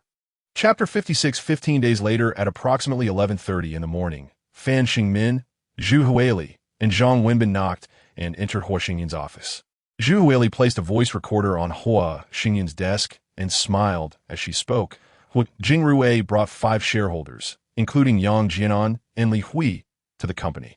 Each expressed their desire to participate in the projects we are preparing to advance. However, Shengmin refused them on the grounds that they were not present at the company. Consequently, Hua Jingrui proposed convening a shareholders meeting, insisting that projects the company intends to advance should prioritize collaboration with the shareholders' enterprises. Hua Xingyun scoffed lightly, picking up the voice recorder and glancing at Fan Shengmin and the others with a smile. It appears Hua Jingrui has yet to persuade all the shareholders. He only brought 5 today, making a total of 6 with himself. Zhang Wenbin, holding Hua Xingyun's phone, chimed in. One shareholder has authorized their shares to Yang Jianan, so although 6 are present today, it is, in fact, 7 shareholders. Apart from Huang Dijing and Chen Ziqiang, all other shareholders are here. Noticing Hua Xingyun's displeasure as she pursed her lips, Fan Shengmin chuckled and added, Hua Jingrui holds over 10 of the shares. Since he has proposed the shareholders' meeting, we have no choice but to agree. Today is November 3rd, and November 18th falls on a Saturday. So we can postpone the meeting until the 20th. Hua Xingyun sighed lightly and nodded in acknowledgement. That works. After the 15th, all shareholders can come to the company without issue. After all, we hold over 50 of the shares, so I remain the actual controller of Xingyun Group. As she spoke, Hua Xingyun's gaze shifted to Zhang Wenbin, who smiled and nodded, giving an okay hand gesture. Hua Xingyun chuckled, understanding that Zhang Wenbin implied he would certainly obtain the divorce certificate before the 20th. Looking at Zhang Wenbin, she remarked, I hope that within these days, the police can provide a satisfactory resolution regarding your accident and old lose. Should the police's findings be distorted by Hua Jingrui and the Sun family, we shall resort to our own means to address it. Seeing Zhang Wenbin shrug dismissively, Hua Xingyun realized he shared the sentiment that Hua Jingrui would likely leverage his connections to exonerate himself from the 2 accidents. After a moment of silence, Hua Xingyun sighed deeply, tapping her fingers on the table, and shook her head. Barring any unforeseen circumstances, my grandfather should be aware of our 2 accidents. In fact, it could be said that not only is he informed, but he might also be one of the orchestrators. Since he has shown no compassion, he cannot blame me for my lack of loyalty. Find me a quiet sanatorium and send my grandfather there for a while. Turning her gaze to Zhu Huili, Hua Xingyun continued, prepare a share transfer agreement. Once I deal with Hua Jingrui and Yang Jianan, the 8 of shares my grandfather has safeguarded for me should rightfully be returned. Zhu Huili promptly nodded in agreement, and Hua Xingyun's eyes swept over her and Fan Shengmin. You 2 may return now. Wenbin will stay. Zhu Huili and Fan Shengmin nodded in unison and exited the office. Hua Xingyun pointed to the front of her desk, signaling Zhang Wenbin to move his wheelchair closer. What is the situation with Hua Qingyan? Can the female student visit Hua Xingyun's residence today? Zhang Wenbin retrieved his phone, unlocked it, and placed it on the desk, pushing it towards Hua Xingyun. A female student had sent a message to Shui Wu, stating that there were no classes in the afternoon and that she had arranged to meet Hua Qingyun at 5 o'clock after his work. Hua Xingyun glanced at the message from Yuan Xiwu on Zhang Wenbin's phone, a smirk appearing on his face. We have terminated our cooperation with Jiang Rui Group, and now Hua Qingyun's betrothal has surfaced in scandal. The simultaneous termination of partnerships by Jiang Rui Group's 2 largest collaborators will undoubtedly wreak havoc on its operations. Casting a sidelong glance at Zhang Wenbin, who nodded with a smile, Hua Xingyun's smirk widened. Perhaps Hua Jingrui is merely stalling, wishing to delay the collaboration with the Bai family until the shareholders' meeting in 15 days. As long as Jiang Rui Group resumes its partnership with Xingyun Group, Hua Jingrui would dare to formally sever ties with the Bai family. Therefore, within these 15 days, you must ensure that Hua Qingyun is embroiled in rumors of cavorting with a female student, preemptively terminating the collaboration between the Hua and Bai families. Unless Hua Jingrui can persuade Hua Qingyun to maintain his engagement with Bai Menjing. Zhang Wenbin chuckled sinisterly as he leaned closer to the desk, an increasingly lecherous grin on his face. What has circulated online is merely a fragment of Bai Menjing's video. There exists a more explosive video featuring multiple participants. Most of the videos and photos online have been deleted by the Bai family, but tomorrow night, the third batch of photos and videos will be released. Even if Hua Jingrui can endure it, Hua Qingyun would never tolerate an alliance with Bai Minjing, who has engaged in such activities. Hua Qingyun shot Zhang Wenbin an exasperated glance. You should watch less. Be wary of what you consume. Zhang Wenbin guffawed as he leaned back into his wheelchair, remarking, earlier in the reception room, I mentioned your trip abroad to Shengmin, and Hua Jingrui clearly displayed his skepticism, repeatedly emphasizing that you must attend the shareholders' meeting. He insisted it was impossible for you to neglect the company, stating that you would certainly make a call during your travels. If you do not attend the shareholders' meeting, they will consider your vote as abstained. Hua Xingyun interrupted Zhang Wenbin with a dismissive sound. Regardless of his thoughts, once I obtain the divorce certificate with Sun Ruoxue, arrange for a marriage certificate for me and Siyu. At the shareholders' meeting, Siyu will preside as the lady of the house. When shareholders inquire about Siyu's identity, she shall not present the marriage certificate until someone from the Sun family arrives. You simply need to assert that Siyu's status as the lady of the house was confirmed before my travels. Zhang Wenbin regarded Hua Xingyun, gradually straightening his posture, a smile gracing his lips as he silently awaited Hua Xingyun's continuation. Hua Xingyun met Zhang Wenbin's gaze, their eyes locked for more than a minute, before he could not help but shake his head and scold with a laugh. You understand my intent, right? If Sun Ruoxue dares to come to the company, let her not bring back the illegitimate child she carries. When Sun Ruoxue arrives at the company, Siyu will produce the marriage certificate that binds us, instructing the security personnel to expel Sun and her daughter from the premises, whether it be a fortuitous stumble or an inadvertent push by the security staff. The objective remains clear. She must sustain an injury and subsequently be taken to Xingyun Hospital. Zhang Wenbin burst into laughter, narrowing his eyes as he nodded repeatedly, assuring me with confidence, rest assured, I shall manage the remaining matters, ensuring your peace of mind. Chapter 57. Sun Ruoxue's ambition around 6 in the evening. Sun Haorong entered the Dream Lake villa beside the Sun family's Tatsi Lake, where he saw Sun Ruoxue rising from the living room sofa. He slowly approached the sofa. Father, have Uncle Hua and the shareholders visited Xingyun Group? Sun Haorong cast a sidelong glance at Sun Ruoxue, seated himself before the sofa, and sighed before speaking. The shareholders' meeting is in half a month. Today it was Fan Xingmin and Zhu Huili who received Hua Jingrui and Yang Jinan, along with Zhang Wenbin, who just got out of the hospital.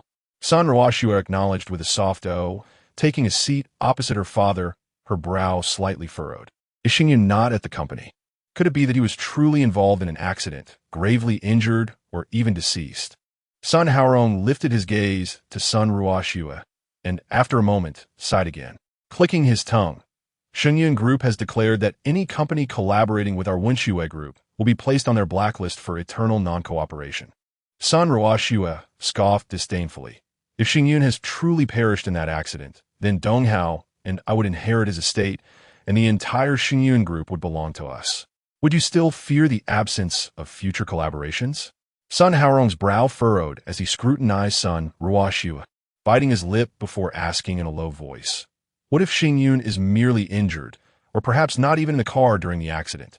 Sun Ruoxue's lips curled into a sinister smile as she looked at Sun Haorong. Father, rest assured, Xingyun Group is the fruit of Uncle Hua and Aunt Sue's labor for Xingyun. From my understanding of him, as long as he draws breath, he would crawl to the company. It is utterly inconceivable for him to abandon the company for a trip abroad. Thus, I am certain that if he is not gravely injured and bedridden, then he is indeed met with foul play. With the company being manipulated by the opportunistic Fan Xingmin and Zhu Huili, who wish to transfer company assets before news of Xingyun's demise leaks. And if he is severely wounded? Sun Ruoxue interjected, rolling her eyes at Sun Haorong. Father, you have seen the car involved in the accident. It was mangled beyond recognition, with a considerable amount of blood inside. Do you truly believe anyone could have survived that? Uncle Hua mentioned that following the accident, a mysterious ward appeared in Xingyun Hospital. It is likely a ruse concocted by Fan Xingmin and the others to deceive. Sun Haorong sighed deeply, pondering for a moment before looking back at Sun Ruoxue, and sighed yet again. You speak of Xingyun's abilities as the strongest among your generation. Despite marrying him, you remain unsatisfied, and instead have taken a liking to that worthless Li Donghao, even bearing his child. Sun Roa Xue exclaimed in exasperation, grasping Sun Haorong's wrist, her impatience evident. Father, Donghao is quite obedient. Even if I were to ask him for control of Xingyun Group, he would not voice any objections. While Xingyun possesses great talent, after our marriage, he refused to collaborate with our Wenxue Group, nor would he even speak on our behalf to Xingyun Group's partners. He did not take me to the company's year-end banquet, leaving me without the opportunity to meet those partners. Donghao is also Uncle Hua's son and has already earned Grandpa Hua's approval. Everyone is aware that the child in my womb belongs to Xingyun. Should any misfortune befall him, we could seize control of the Xingyun Group, and the 2 billion lent to us by the Hua family at our wedding would no longer need to be repaid. Sun Haorong sighed and nodded, his brow still furrowed as he gazed at Sun Ruoxue. Be cautious of Hua Jingrui. He will not idly watch as the Xingyun Group falls into our hands. Sun Ruoxue wore a sardonic expression, letting out a cold laugh. If he wishes to play the role of the cunning sparrow, he must first possess the ability to do so. Have we dispatched anyone to Donghu Mountain Villa? Are Li Siyu and Li Xiling still at the villa? Sun Haorong shook his head slowly, clicking his tongue. The villa steward has informed us that Hua Xingyun has given orders prohibiting anyone from entering.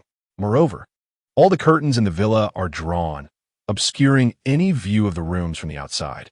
It is possible that Li Siyu and Li Xiling remain in the villa, but they may have been relocated by Fan, Shengmin, and others. Donghao attempted to contact both of their phones.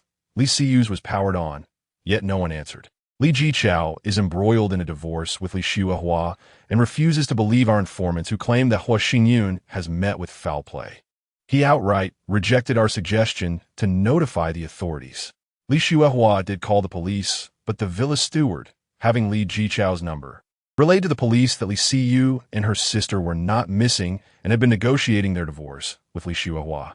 Hence they did not dare to intrude upon the villa for a forced search.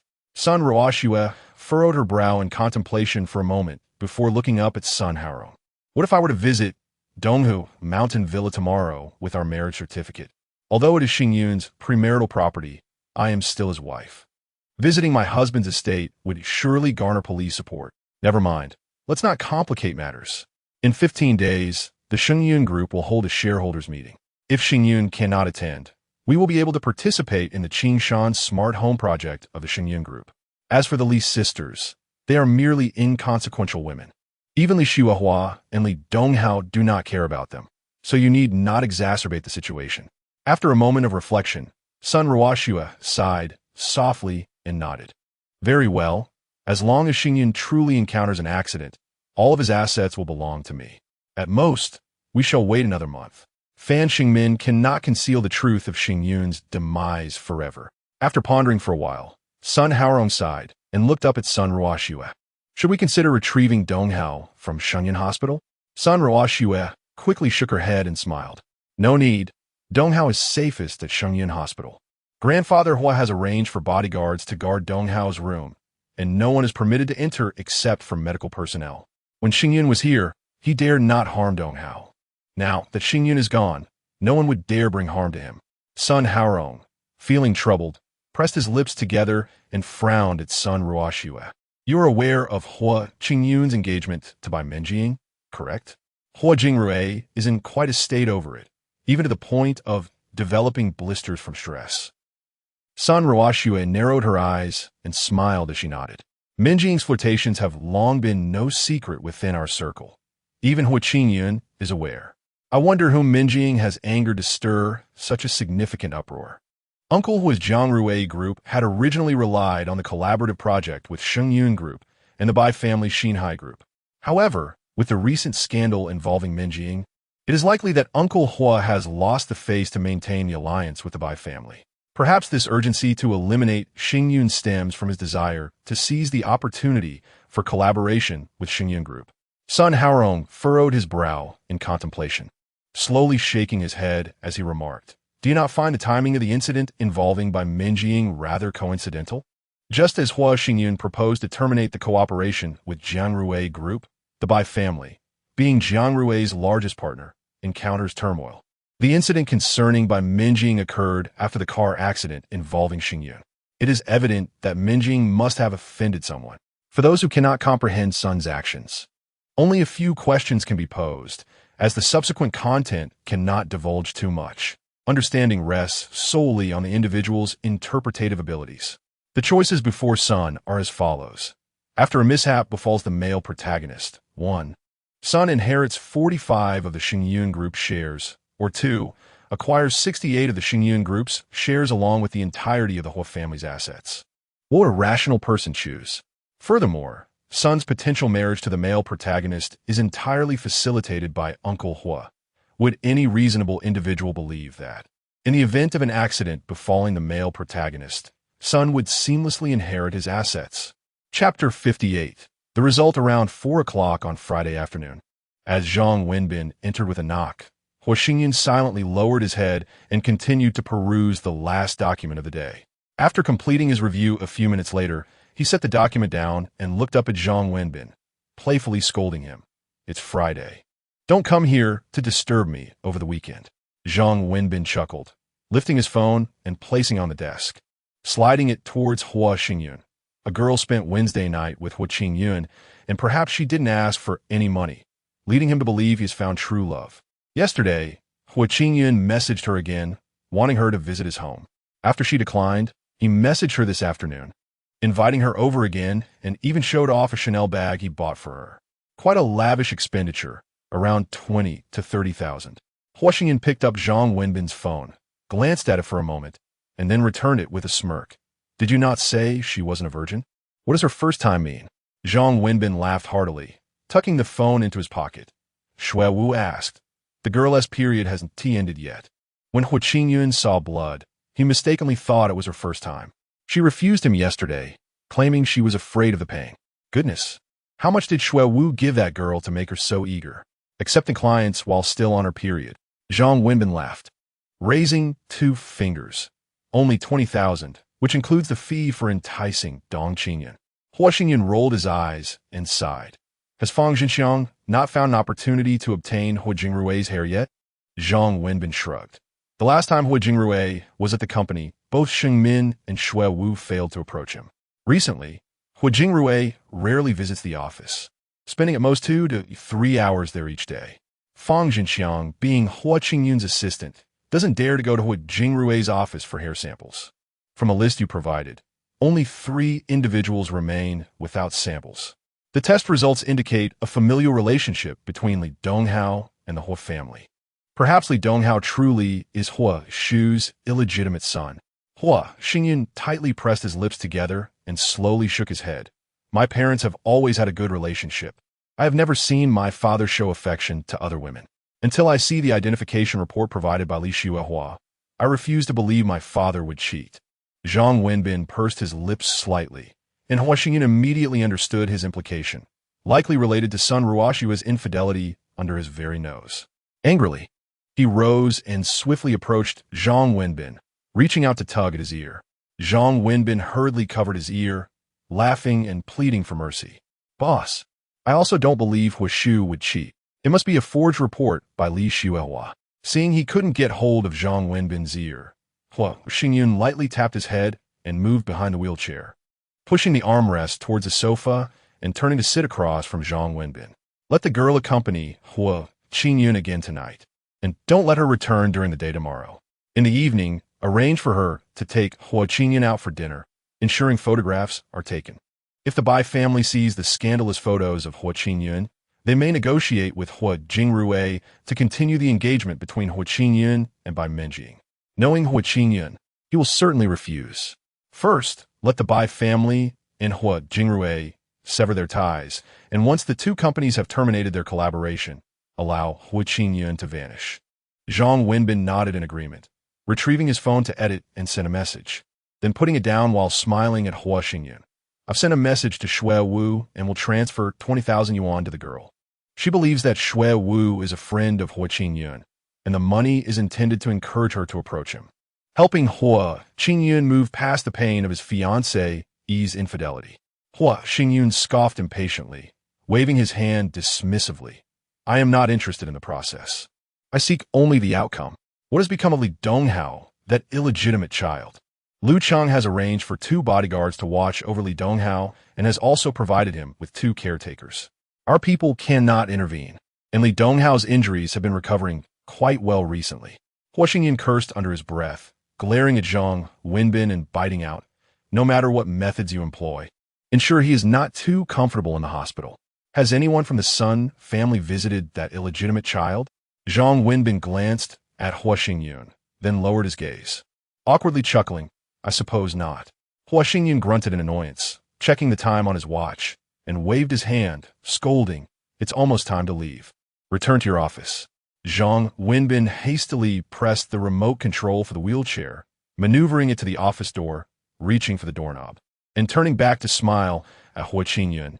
Tonight, Sun Wenkai and Sun Wenjia have arranged a dine with a client. Perhaps there will be an opportunity. Hua Xingyan waved his hand again. I have said, I only desire to see results. I am not interested in the process. Zhang Wenbin laughed heartily, grasped the doorknob, and controlled the wheelchair to exit the office. 20 minutes later, Li Siyu and Li Xiling entered the office hand in hand. Li Xiling, beaming with joy, jumped to sit beside Hua Xingyan, linking her arm with his and giggling. Hua Xiao, tomorrow is the weekend. What? Do you want to go out and play? Not for now. At least we must wait until after the shareholders' meeting on the 20th. I cannot show my face before that, Hua Xingyan replied. Li Xiling immediately pouted, releasing Hua Xingyan's arm with a playful huff, and turned to Li Siyu, who had approached. Sister, I told you Hua Xiao wouldn't take us out this week. Li Siyu smiled gently, sitting down on the other side of Hua Xingyan, linking her arm with his, and cheerfully saying, Trust Hua Xiao. After this period, he will surely take us out. Hua Xingyan laughed heartily, wrapping his arms around both of them, and remarked, Today is already the 5th in half a month. I will take you abroad. Next Monday, give your ID cards to Hui Li so she can arrange your passports. Li Xiling's eyes sparkled with excitement as she embraced Hua Xingyan's waist, giggling, Really? You will take my sister and me abroad? I have never been out of the country. Of course. We could go skiing and soak in hot springs in the islands during winter, or visit Australia and New Zealand. You may plan the itinerary. Anywhere you wish to go is fine. However, we can only stay for a month at most, as an extended absence would disrupt work. Li Xiling cheered, jumping up and running to the door of the lounge, pausing with a puzzled look at Hua Xingyan and Li Siyu. A month of play? Surely you are not off on a honeymoon. It is a honeymoon for the 3 of us. Li Xiling bauja momentarily, letting out an indignant huff as she stamped her foot and hurried into the lounge. Hua Xingyan turned around, chuckling as he gazed at Li Siyu nestled in his embrace, and said with a smile, There are gifts in the bedside drawer, one for you and one for Xiling. Li Siyu's eyes widened in astonishment, her voice trembling as she inquired, Both Xiling and I? What is it? You will know once you see it. A ring, perhaps a proposal ring. Hee hee, I'm going to take a look. Chapter 59. Returning to the villa moments later, the living room echoed with 2 exclamations of surprise. Li Xiling was the first to dash out, running directly to the sofa where Hua Xingyan sat, flinging herself into his embrace, her hand proudly displaying a ruby ring as she giggled. Hua Xiao, is this our wedding ring? Why isn't it a diamond? Following closely behind, Li Siyu emerged, her face etched with worry as she called out, The ruby is mine. Yours is the sapphire ring. At this, Li Xiling felt a pang of anxiety, swiftly concealing the ring in her bosom. She then looked up with a feigned pout, declaring, You may take the ruby necklace, but the ring belongs to me. Seeing this, Li Siyu hurriedly advanced towards Hua Xingyan, stomping her foot childishly, and playfully insisted, Hua Xiao, you promised that all my jewelry would be ruby. Hua Xingyan couldn't help but laugh heartily, extending his palm towards Li Siyu. In response, she promptly handed him the sapphire ring. Upon receiving it, Hua Xingyan raised it before Li Xiling, gently rotating the ring to reveal the 3 clear initials engraved inside. Look, each set of jewelry has its own theme.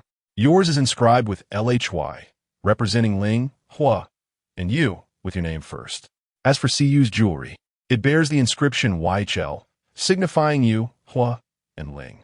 After a brief pause, Hua Xingyun continued with a smile. Each set also includes earrings and a bracelet. We shall present them to you when we travel abroad together. Li Xiling's eyes widened in surprise as she eagerly inquired, "Really? There are earrings and a bracelet too?"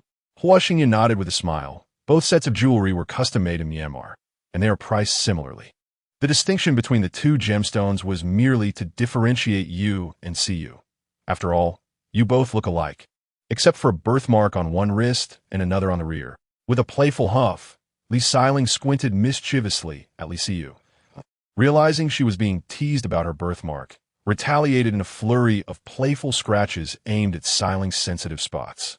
Amused by the playful scuffle on the sofa, Hua Xingyun rose and approached the safe, retrieving several jewelry boxes. Returning to the sofa, he cheerfully announced, "All right, I will give them to you now. Each of you shall receive a pair of earrings and a gemstone bracelet." Instantly, the two sisters ceased their playful banter, rising in unison to approach Hua Xingyun, eagerly accepting the jewelry boxes and darting back into the lounge.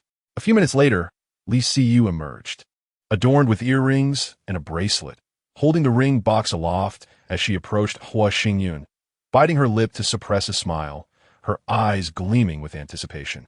Hua Xingyun, grinning, took the box, opened it, and knelt on one knee, gently grasping Li Siyu's hand as he slipped the ring onto her fourth finger. Amidst the jubilant cheers of Li Siyu, Li Xiling emerged from the lounge, clutching a ring box and vociferously scolding her sister. "Sister, you are being unfair. We agreed to wear the rings together. Mr. Hua, I also wish for you to adorn me with a ring." In the midst of Hua Xingyun's hearty laughter, he accepted the sapphire ring box from Li Xiling's hands and replicated the earlier gesture of placing a ring on Li Siyu, bestowing one upon Li Xiling as well. With a smile, he observed the two sisters, who were now joyfully embracing and bouncing with laughter. Hua Xingyun approached and enveloped them in a warm embrace, gently nudging the sisters toward the sofa. As he heard Li Siyu's phone ringing on the coffee table, he released them and swiftly moved to the sofa, picking up the device. Noticing it was a call from the butler, he turned and placed a finger to his lips, signaling for Li Siyu and Li Xiling to remain silent. As the sisters simultaneously quieted down, Hua Xingyun pressed the answer button and sat on the sofa. The voice of the butler resonated from the receiver. "Boss, Li Jiqiao just called me. He is en route to Jiangsheng and has already filed for divorce from Li Xuehua, who has signed the divorce agreement. He wishes to see the two Miss Lies today and has brought their favorite delicacies from Ezhou, as well as Liangzi Lake silverfish and hairy crabs. Additionally, Li Xuehua visited the villa yesterday morning, hoping to meet with the Miss Lies. She mentioned that should the two Miss Lies not see her for a day, she would come back daily. She also visited this morning." Hua Xingyun fell into a moment of silence, contemplating the implications. Allowing Li Jiqiao to meet the sisters of the company would undoubtedly lead to the exposure of their circumstances, raising suspicions from Hua Jingrui and potentially alerting the Sun family to something amiss. Therefore, it was imperative to prevent such an event from occurring. The optimal solution would be to ensure that Li Jiqiao and others believed that Li Siyu and Li Xiling had remained at the villa without venturing out. With this thought, Hua Xingyun raised his gaze to the two sisters seated across from him, who were beaming with delight as they showcased their rings and bracelets to one another, radiating sheer joy. After gazing at them for several moments, he spoke into the phone. Upon Li Jiqiao's arrival in Jiangsheng, arrange a hotel for him to stay. Tomorrow, bring him to the villa. Tonight, I will take Siyu, and Xiling will return later. Tomorrow, let Siyu and Xiling meet Li Jiqiao at the villa, while ensuring all servants retreat to their rooms tonight and remain inside throughout the weekend, prohibited from stepping outside. As for Li Xuehua, it suffices to allow her to see Siyu at the villa tomorrow. I believe her intent is merely to ascertain whether the two sisters are truly residing there." The butler's surprised voice inquired, "Boss, will you be returning tonight? Shall I prepare dinner?" Hua Xingyun pondered for a moment before responding with a smile. "Prepare dinner. We shall return during peak hours. Have someone wait at the community entrance, and we will use a vehicle that has not been registered with the property management." After ending the call, Hua Xingyun set down her phone and smiled at the Li sisters, observing them as they were still engrossed in examining each other's bracelets and rings. She clapped her hands and cheerfully remarked, Tomorrow is the weekend. Let us discreetly return to Donghu Mountain Villa and come back quietly on Sunday night. Spending the entire day in the office is indeed quite monotonous. Simultaneously, Li Siyu and Li Xiling turned to gaze at Hua Xingyun. After a brief moment, Li Siyu regained her composure first, leaping to her feet with a cheer and tugging Li Xiling toward the lounge. Hua Xingyun raised her phone and dialed Zhang Wenbin's number. I, along with Siyu and Xiling, will be heading back to Donghu Mountain Villa. Please arrange for a business vehicle with good privacy. Should anything arise, contact me or reach out to Siyu. Upon hearing Zhang Wenbin's affirmative responses, Hua Xingyun ended the call, stood up, and approached her desk to tidy up the documents and belongings scattered across it. Chapter 60. Pleasing Li Jichao. Several minutes later, the fully equipped Hua Xingyun, accompanied by the Li sisters, Li Siyu and Li Xiling, who donned masks, sunglasses, and hats, entered the underground parking garage via a private elevator. They boarded an ordinary Buick Century business vehicle, which had been patiently awaiting them at the elevator's entrance. The vehicle gradually started moving only after 5 o'clock, blending into the stream of departing employees as they left the company. Over an hour later, the business vehicle arrived at the Donghu Mountain Villa district, steering directly into the villa's garage. Upon exiting the vehicle, Hua Xingyun reached out to hold the hands of Li Siyu and Li Xiling, who had alighted from the other side, and together they proceeded into the elevator. As they stepped out, they simultaneously removed their masks, hats, and sunglasses, engaging in cheerful banter as they entered the bedroom. Li Xiling let out a jubilant cheer, discarding her mask and hat, and jubilantly leaped onto the large bed, rolling around before lying back and laughing at Hua Xingyun and Li Siyu as they entered the room. We're finally back. I want to watch a movie, play billiards, and go swimming. Li Siyu chuckled as she sat at the edge of the bed, playfully poking Li Xiling's forehead and teasingly admonishing. But your relatives are still here. Do you dare to swim? Li Xiling immediately pouted, turning to Hua Xingyun as she nestled against Li Siyu, then turned back to Hua Xingyun, giggling, Hua Xiao, tonight I'm going to my sister's room, or are you going to watch us live? In an instant, Li Siyu let out a loud shout, flipping Li Xiling onto the bed and playfully tickling her under her arms and around her waist. Hua Xingyun, amused, settled onto the sofa in the room, watching the lively antics of the two sisters with great interest. Suddenly, a knock echoed through the room. Hua Xingyun rose to answer the door, revealing the butler standing outside. He stepped out, closing the door behind him, and signaled for the butler to speak in the study. Boss, I have arranged for someone to pick up Li Jichao and booked him a room at the Ramada Encore Hotel near our villa, but he refuses, claiming he has already booked a stay at a 7-day chain hotel. Hua Xingyun, smiling wryly, shook his head. Let him be. Ask him tomorrow. If he wishes to settle in Jiangcheng, I will have a unit in this community purchased for him, making it easier for him to visit Siyu and Xiling. The butler nodded in understanding and continued. Before leaving this morning, Li Shuehua mentioned that Miss Li Siyu's phone is on, yet no one is answering. If she doesn't TC the two Miss Lis tomorrow, she intends to call the police. Hua Xingyun scoffed and shook his head. Tomorrow, let Siyu and Xiling go to the second-floor guest room and draw back the curtains for Li Shuehua to see. Also, when Li Jichao comes over tomorrow, do not mention that I am home. I will clarify things with Siyu and Xiling.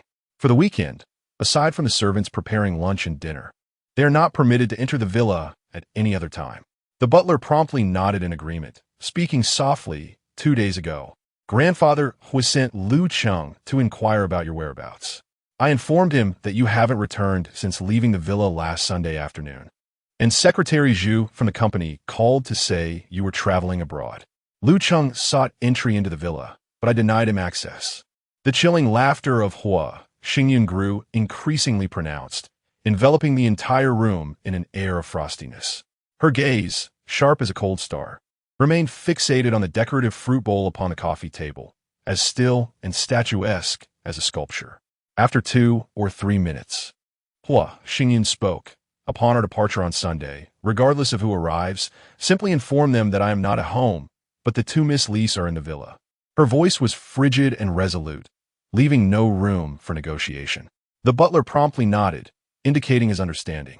Observing Hua Xingyun, he cautiously inquired, dinner is ready. May we serve it now? A subtle smile graced Hua Xingyun's lips as she nodded slowly, instructing, "Go prepare. First, let the servants leave the villa, and then we shall descend." The butler acknowledged her command and swiftly exited the study. Hua Xingyun watched his retreating figure, her smile gradually fading, replaced by a deep sigh. She sank back onto the sofa, her body slumping against the backrest as if devoid of support. The room fell into silence, punctuated only by Hua Xingyun's occasional cold chuckles, which felt jarringly out of place in the stillness. Lu Cheng's visit to the villa was likely orchestrated by his grandfather, Hua Qingwei. It appeared the elder was informed about the car accident, perhaps even one of its architects. Could it be that, in his ambition to usurp the Xingyun group, his own grandfather would resort to such treachery against his own grandson? Hua Xingyun rose, emitting a derisive laugh, and resolutely decided, such familial ties are better severed. Around 9 o'clock on Saturday morning, Hua Xingyun emerged from the bedroom, holding Li Siyu's hand when the door across the hall swung open. Li Siling, Boting, stepped outside and fixed her gaze on Li Siyu, a mischievous smile gradually spreading across her face. "Sister, could you keep it down tonight? Your noise kept me awake half the night." Li Siyu's face flushed crimson in an instant as she released Hua Xingyun's hand, raising her fist and chasing after Li Siling down the stairs and into the dining room. Hua Xingyun followed with a smile, and upon reaching the entrance to the dining room, the butler greeted her with a smile, saying, "Boss," Li Jichao called, inquiring when he may come over. Hua Xingyun glanced at the time and replied with a smile, "In half an hour. Let him arrive at 10 o'clock.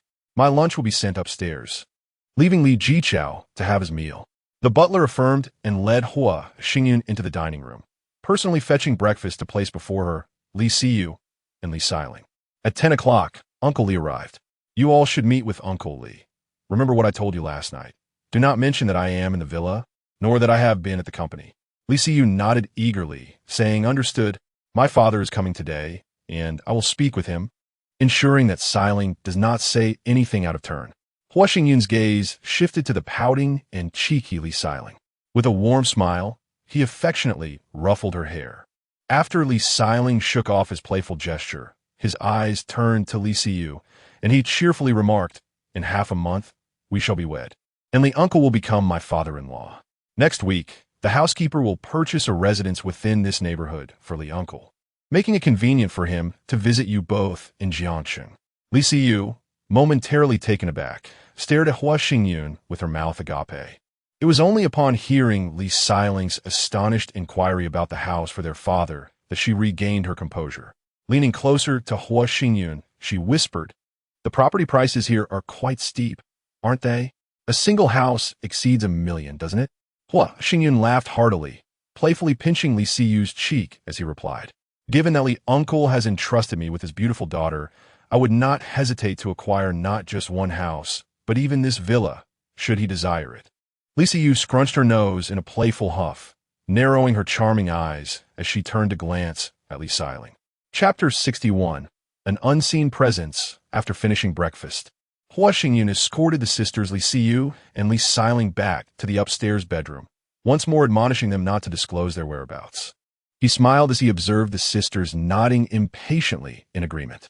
Upon hearing the butler's knock and Li Jichao's report from downstairs, Hua Xingyun rose to accompany the sisters out of the bedroom. Watching the butler lead the sisters into the elevator, Hua Xingyun retreated into the room, closing the door behind him. After donning his Bluetooth headset, he dialed the butler's number. Once connected, he heard the delighted exclamations of Dad from Li Siyu and Li Siling, followed by Li Jichao's hearty laughter. Hua Xingyun understood that the butler was nearby, watching over the sisters, and felt reassured as he settled onto the sofa, listening to Li Jichao's anxious inquiries about the sisters' well-being. As Li Siyu and Li Siling eagerly shared tales of their delightful life in the villa, Li Jichao's laughter grew even more boisterous. "Dad, Mr. Hua mentioned that he plans to purchase a house in this community as a gift for you, making it easier for you to visit us in Jiangsheng." Li Jichao responded with heartfelt affirmations, possibly taking out the local specialties he had brought, cheerfully discussing Li Siyu's preferences and the foods that Li Siling had loved since childhood, prompting grateful responses and occasional giggles from the sisters. After a few minutes, The conversation between Li Jiqiao and the sisters began to fade, and the butler's voice emerged from the earpiece. "Boss, Li Shuahua has arrived." Hua Xingyun quickly sat up, pondering for a moment before instructing, "Do not allow Li Siyu and the others to come upstairs. Directly let Li Jiqiao take Li Siyu to the courtyard to meet Li Shuahua. Arrange for bodyguards to follow. If Siyu or Xiling inadvertently reveals anything about my affairs in the villa to Li Shuahua, bring her into the villa immediately." "Understood, boss." Upon hearing the butler's footsteps, Hua Xingyun promptly fell silent, straightening his posture and listening intently to the sounds from the earpiece. "Butler, Mr. Li Miss. Li Shuahua is outside and insists on seeing Miss Siyu, but Mr. Hua has instructed that Miss Siyu should not entertain guests." "Jiqiao, what does she want?" "Take me to see her." "Butler, Miss Siyu, Ms. Li has specifically requested to see you." "See you, Dad." "Jiqiao, don't go. Your mother and I are divorced now. Mr. Hua stated that once I divorced your mother, he would marry you. I made this clear to her the last time she returned to Azhou. I can't believe she dares to come here." After a moment of footsteps, Li Siyu whispered, "Uncle Li, you should go out and see her with me." "Butler, Mr. Hua said you may accompany Mr. Li to meet Ms. Li, but you must not answer her questions." Li Siyu seemed to grasp the situation, responding with an understanding "oh," followed by the sound of shoes running and Li Xiling urgently calling out for her to wait. The butler's voice came through the earpiece. "Boss, I am now accompanying Mr. Li and Miss Li out." Hua Xingyun acknowledged with a sound, rising to move behind the curtains, gently parting them to observe Li Shuahua outside the courtyard, alongside the hastening figures of Li Jiqiao and the sisters. As he saw the butler rush to Li Jiqiao's side, Hua Xingyun fixed his gaze intently on the courtyard entrance, his ears capturing Li Jiqiao's furious shout. "Who permitted you to come here? We have divorced, and I have custody of our 2 daughters. You are never to appear before us with your illegitimate child." Li Shuahua's voice trembled as she implored, I only wish to see Siyu and Xiling. They are flesh of my flesh." Li Jiqiao thundered in anger. "Now you acknowledge them as your daughters? It is your illegitimate child who has brought misfortune upon them. They are no longer your concern. Depart this instant and never return." Li Shuahua turned to look at Li Siyu, her voice quivering as she asked, "Does Mr. Hua treat you well? Is he at home?" Li Jiqiao huffed disdainfully, "Mr. Hua treats Siyu and the others well. Their affairs are not for you to meddle in. Leave immediately and do not disrupt them." "Suddenly, Li Xuehua shouted in fury. "Li Jiqiao, Siyu and Xiling are my daughters. They have merely been assigned to your custody. Am I forbidden even to see them?" Li Ziqiao raturta kurli. "You've seen them now. You may leave." As he spoke, Li Jiqiao turned to Li Siyu and her sister, as well as the butler. The butler stepped forward with a smile, saying, "Mr. Li, Miss Li, please return home. I need to speak with Ms. Li." Watching as Li Jiqiao grasped the wrists of the 2 sisters and led them into the villa, the butler approached Li Shuahua and said, "Ms. Li, you have seen Miss Li today. It's time for you to go. Mr. Hua has instructed that Miss Li not meet with guests. Please do not make this difficult for me." Li Shuahua grasped the butler's wrist, urgently inquiring, "Is Mr. Hua at home? Why hasn't he come out?" The butler gently removed her hand, maintaining a calm demeanor as he replied, "Mr. Hua is on a business trip out of town and is currently not in Jiangxing." With that, he turned and hurried after Li Jiqiao, while a bodyguard blocked Li Shuahua from following. Hua Xingyun, relieved and satisfied, released her grip on the curtain's edge, turned, and returned to the sofa, continuing to listen through her earpiece to the conversation between the butler and Li Jiqiao. Inside the Sun family villa, Sun Haorong entered Sun Ruoshue's study. As she set aside her documents and turned to him, Sun Haorong sighed before speaking. Li Shuahua saw Li Siyu and Li Xiling at Donghu Villa, and Li Jiqiao was there too. Sun Ruoshue furrowed her brow, scrutinizing Sun Haorong's expression. "So, Li Siyu and Li Xiling have been staying at the villa? What about Xingyun?" Sun Haorong slowly shook his head. As Sun Ruoshue stood from her chair and made her way to the sofa, he settled down on a couch, observing her as she took a seat across from him. Hua Xingyun had not made an appearance. The butler claimed that Hua Xingyun was on a business trip and was not in Jiangxing, likely indicating that he had not returned to the villa recently. Sun Ruoshue paused for a moment, letting out a deep sigh. Xingyun may have truly perished in a car accident. What was he doing at Wenxue Group, and Xingyu group these past few days. Sun Haorom clicked his tongue, his brow furrowing as he fixed his gaze on Sun Ruoxue. Let us not dwell on what Xingyun was doing near Wenxue group and Xingyu group. What should we do now? Ever since the accident, Hua Xingyun has not shown his face. If he truly has perished. The Xingyun group is currently under the control of Fan Xingmin and Zhu Huili, and they have terminated their collaboration with our family as partners. Our business partners are fleeing rapidly. Let us wait a few more days until Uncle Hua has attended the shareholders' meeting of the Xingyun group to see if Xingyun will make an appearance.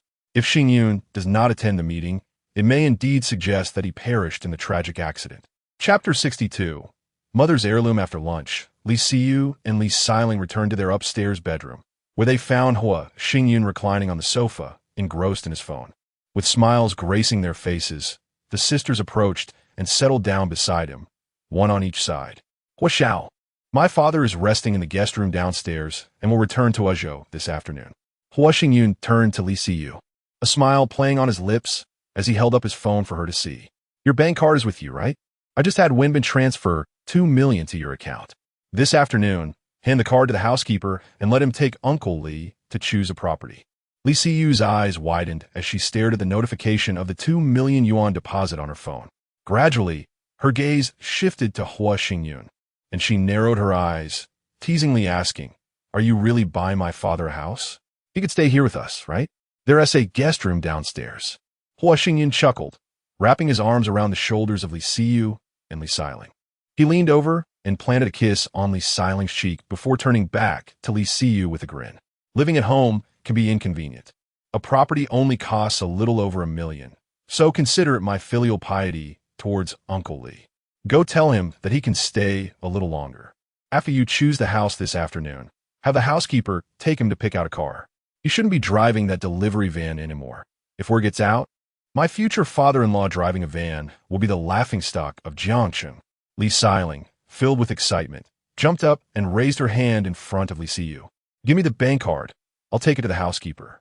Li Siyu shot her a glare and pointed towards the cabinet where her purse was placed. With a giggle, Li Xiling dashed to the cabinet, rummaged through Li Siyu's bag for a moment, and emerged triumphantly with the bank card, beaming as she ran out of the bedroom. Once the bedroom door closed, Li Siyu nestled into Hua Xingyun's embrace, letting out soft giggles as she felt his kiss on her forehead. She looked up with squinted eyes, smiling. My father said during dinner that foolish people have their own blessings, and I can't believe I'm with such a successful man like you. Hua Xingyun chuckled and shook his head. It's a blessing in disguise for me. It allowed me to see the true colors of the Sun family and led me to wonderful girls like you and Yuling. Li Siyu, her eyes twinkling, playfully draped her arms around Hua Xingyun's neck and leaned in to offer him a kiss. Moments later, Li Xiling burst into the bedroom, spotting Hua Xingyun and Li Siyu embracing on the bed. She hurried to the bedside, scrunching her nose and huffing at Hua Xingyun, before kicking off her slippers and jumping onto the bed, snuggling up to him on the other side. She raised an object in her hand towards Li Siyu. Look, Dad just gave me this. He said he found it in Donghao's wardrobe. The green gem is jade and weighs over 100 grams. Li Siyu reached out to take the gold bracelet from her sister. Hua Xingyun, with a sudden look of surprise, shot up and snatched the bracelet from Li Siyu's hand for a closer inspection. Curiosity piqued, both sisters sat up. Li Siyu gazed up at Hua Xingyun's face, noticing the tension in his expression, and asked, puzzled, Hua Xiao, what is wrong? A mere gold bracelet. Suddenly, Hua Xingyun turned around, pushing aside Li Xiling, who lay on the bed. Rising swiftly, she approached the sofa and opened her laptop, her brow furrowed as she navigated the cursor in search of information. After exchanging glances, Li Siyu and Li Xiling simultaneously shifted their bodies, getting off the bed to sit beside Hua Xingyun, their gazes fixed on the laptop screen. As Hua Xingyun opened a folder, images within it instantly appeared on the screen, prompting the sisters to sit up straight, sharing a puzzled yet curious glance before redirecting their attention to the computer. Observing Hua Xingyun enlarging an image of a woman's left hand adorned with a bracelet, Li Siyu and Li Xiling's eyes widened in astonishment. With a tone of confusion, Li Siyu inquired, Who is this? The bracelet she wears resembles the one my father gifted to Xiling. Hua Xingyun focused intently on the bracelet encircling the woman's wrist, comparing it with the bracelet she had snatched from Li Siyu's hand. This is my mother, Su Qinghan. This bracelet was custom-made by my father to celebrate their 20th wedding anniversary. Ever since my mother received it, she has never taken it off. You see, the inscription inside the bracelet is my mother's name. Li Siyu, wide-eyed, stared at the engraving within the bracelet, momentarily stunned before her voice trembled as she asked, "Could it be that uncle took Aunt Sue's bracelet to give to my mother?" Hua Xingyan shook her head with a somber expression. My mother was wearing this bracelet the day of her accident. I always believed it was buried alongside her ashes. Li Xiling leaned forward, tilting her head to gaze at Hua Xingyan's face, her brows slightly knitted as she questioned, "Did you not say that uncle and aunt died in the same car accident? How could this bracelet end up in Dong Hao's possession?" Hua Xingyan felt a stir in her heart, standing up to raise her phone. Turning to the sisters seated on the sofa, "You two should take a nap. I need to make a call." Li Siyu and Li Xiling exchanged knowing glances, understanding that Hua Xingyan had important matters to attend to, and they quickly nodded in agreement, rising to lie back down on the bed. Their eyes fixed on Hua Xingyun as she moved to a corner to make the call. After several minutes, Hua Xingyun returned to the bedside, observing the wide-eyed, sleepless expressions of the Li sisters. She couldn't help but chuckle. Sitting at the edge of the bed, she playfully pinched Li Xiling's cheek, saying with a smile, "Go ask Uncle Li what other jewelry Dong Hao has. This bracelet must have been given to Dong Hao by Li Xiuhua. Has her belongings already been removed from your home?" Li Xiling immediately sat up, nodding in agreement as she got off the bed. Hua Xingyan grasped her wrist gently, smiling as she cautioned, "Remember, do not mention to Uncle Li that you saw me recently, and certainly do not disclose that I am here in the villa." I know. You said it countless times. Just now, my father asked when you left and when you would return. I told him I didn't know." Hua Xingyun released Li Xiling's wrist, watching her flee the room with a smile. Feeling a gentle grip on her arm, Hua Xingyun turned to see Li Siyu, who had propped herself up, her eyes filled with concern. She reached out, embracing Li Siyu's shoulders, and after laying her back down on the bed, she turned to lie beside her. The aunt had still been wearing the bracelet when she had the accident. How could that very bracelet have ended up in Dong Hao's room? Could it be that someone from the Hua family had given Auntie's belongings to Dong Hao? Hua Xingyun chuckled softly, tightening her embrace around Li Siyu, and with a sigh before uttering a word, she expressed her suspicion. "I doubt the paternity test presented by Li Xiuhua is genuine. Dong Hao is not my father's illegitimate son." Chapter 63. The prime suspect is my uncle Isnt, not the son of Uncle Hua? Didn't you say that Dong Hao had undergone a paternity test with your grandfather? Did you and Dong Hao also take the test? Hua Xingyun sighed softly and playfully flicked Li Siyu's nose with his finger. The Hua family is quite numerous. My grandfather has 2 brothers and a sister, and he has 2 sons, my father and Hua Jingrui. All of my grandfather's brothers also have children, regardless of Dong Hao's parentage. As long as he belongs to the Hua family, he can establish a familial connection with my grandfather. However, my father has been deceased for 3 years, and he cannot provide a sample for testing with Dong Hao. I believe the prime suspect now is my uncle, although it is also possible that he is from my grandfather's brother's lineage. I am currently gathering their testing samples. I have already completed the test with Dong Hao. I am only awaiting the samples from my uncle and 2 cousins from my second grandfather's side. If neither of them is Dong Hao's biological father, then he must be my father's child. Li Siyu responded with an "oh," shifting closer to Hua Xingyun, whispering, "If Dong Hao is not Uncle Hua's illegitimate son, then my mother." Hua Xingyun clenched his teeth, pondering for a moment, then smiled and said, "Simply drive her out of Jiangsheng and ensure she never appears before me again." Li Siyu quickly nodded, her brows arching as she nestled deeper into Hua Xingyun's embrace, softly pleading, "After all, she is the mother of both me and Xiling. Please do not harm her, can you?" Hua Xingyun scoffed internally, yet his face maintained a smile as he nodded in agreement. If Li Donghao had not been entangled with Sun Ruoxue, allowing that wretched woman to bear an illegitimate child, I certainly would not target your mother. But now she has allied with the Sun family, not only attempting to seize my inheritance, but also seeking my life. Therefore, I can allow her to leave, but will not permit her to appear before me. You and Siling must sever all ties with her and never associate again. Li Siyu promptly nodded in agreement, murmuring, "This morning, Siling and I informed my father that we will no longer associate with her and certainly will not acknowledge Li Donghao." Hua Xingyun chuckled softly, gently patting Li Siyu's back, and said, "You should sleep now. You didn't rest well last night, did you?" Li Siyu playfully protested, shifting slightly, emitting a soft hum. "It's all your fault." Siling heard everything. Hua Xingyun burst into laughter, leaning closer to Li Siyu's ear, and whispered, "Siling should be finished today. Let her cry tonight." Li Siyu giggled softly, responding with a playful feeling herself embraced more tightly by Hua Xingyun. She adjusted her body to find a comfortable position, resting in the crook of his arm. Minutes later, as Hua Xingyun and Li Siyu were on the verge of drifting into slumber, the bedroom door was pushed open. Li Siling rushed to the bedside, playfully nudging Hua Xingyun, pouting as she complained, "You didn't wait for me to take a nap together? Last night was your private world, and today you're still so clingy." Hua Xingyun, smiling, wrapped his arm around Li Siling's slender waist, pulling her into his embrace. Li Siling huffed in mock pride, lying on her side in Hua Xingyun's arm, softly stating, "I asked my father. My mother has taken all her belongings, and my brother's wardrobe only has that bracelet with no other jewelry." Hua Xingyun acknowledged with a hum, gently patting Li Siling on the back, and cheerfully suggested, "Let us first take a nap.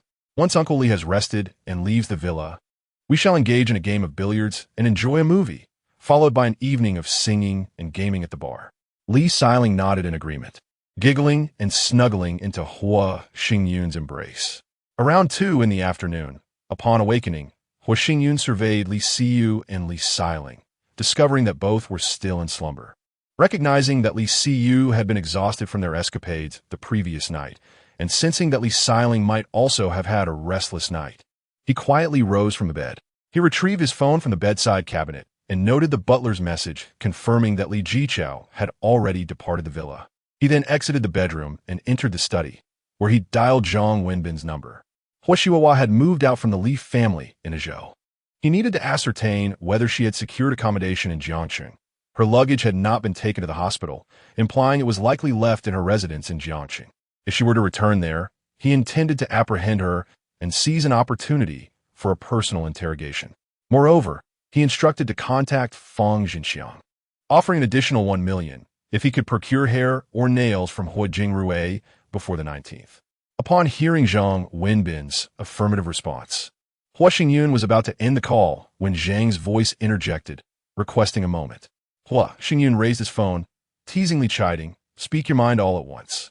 Zhang Wenbin chuckled before reporting, "Last night, Sun Wenjia and Sun Wenkai entertained clients at the Hyatt Hotel in Guanggu. Sun Wenjia stayed overnight, and a girl entered his room. They have yet to leave, even ordering room service for lunch." Hua Xingyun scoffed, "They may do as they please. There is no need to report to me. The Sun family was involved in the accident with you and old Lu, and they're all deceased, which is of no concern to me." Zhang Wenbin responded with a mischievous chuckle, agreeing to Hua Xingyun's dismissal. After hanging up, Hua Xingyun sat pensively on the sofa in the study for a while before rising to open the desk drawer, retrieving a private detective's business card, and dialing the number. "Please investigate the car accident involving Hua Jingxin and Su Qinghan from May 3 years ago." Around 7:30 in the evening, while dining with the Li sisters, Hua Xingyun received a call from Zhang Wenbin. He picked up the phone, stood, and smiled at Li Siyu and her sister, signaling them to continue their meal before stepping out to the living room sofa to answer the call. Zhang Wenbin's laughter resonated through the phone. "Boss, Hua Qingyan has taken a girl out for dinner, and our people are following them to capture photographs. Tonight, we will post images of Hua Qingyan in a close encounter with the girl online." Hua Xingyun acknowledged with a brief glancing back at the dining room to see the sisters still engrossed in their meal. He then whispered into the phone, "Release some more footage of Bai Menjing.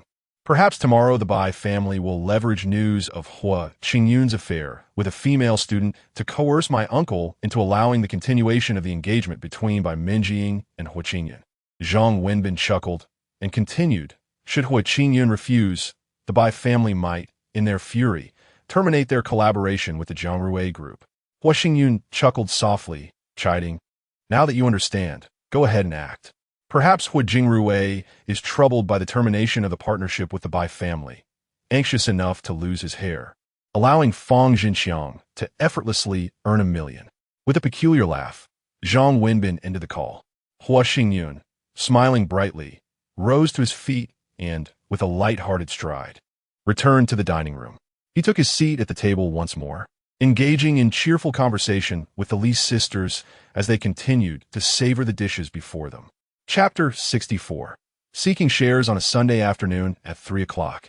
Outside the old villa of Hua Qingwei in Huangpi District, Jiangcheng, Hua Jingrui's car came to a halt before the entrance.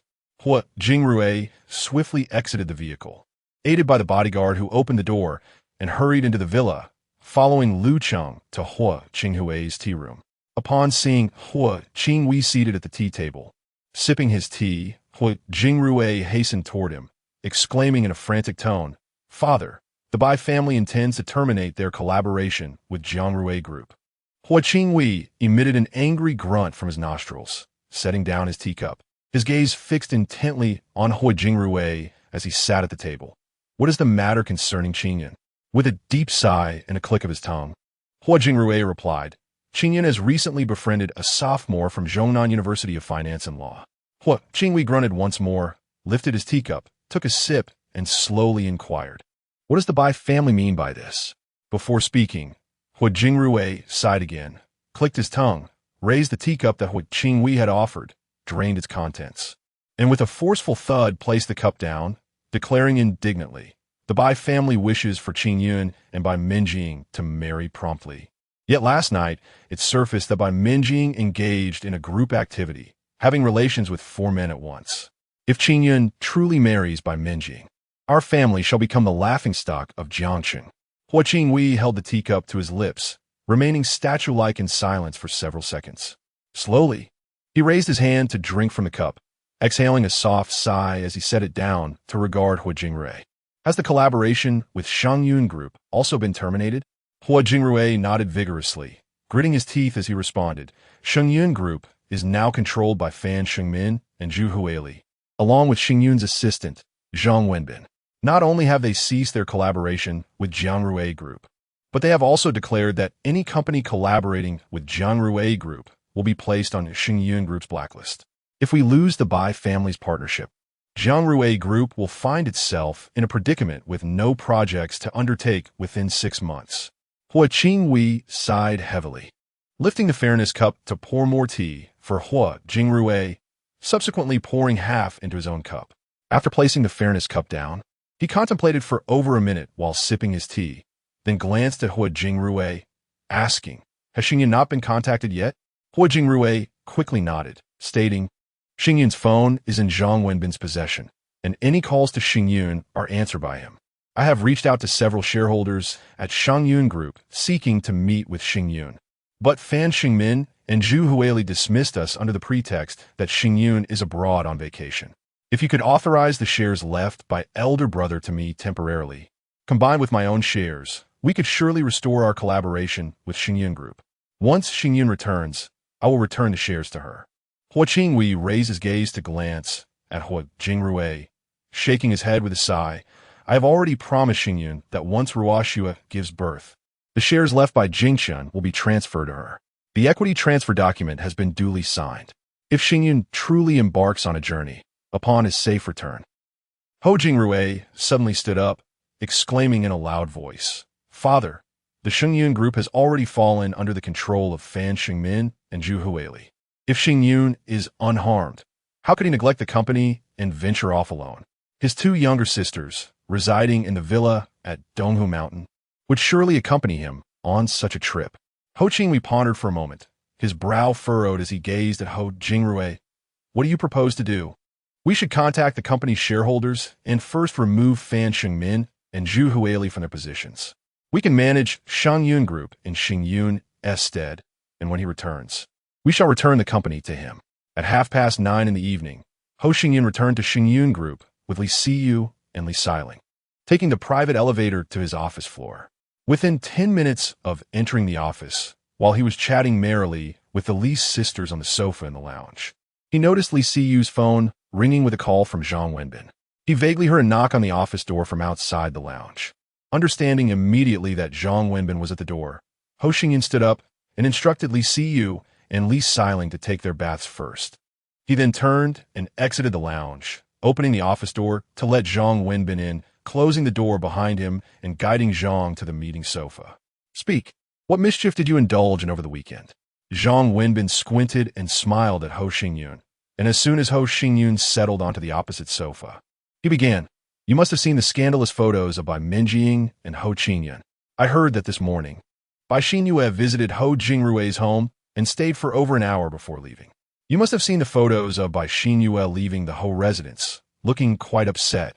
It seems he did not reach an agreement with Ho Jingrue." Ho Xingyun playfully scolded him, giving Zhang a mock kick.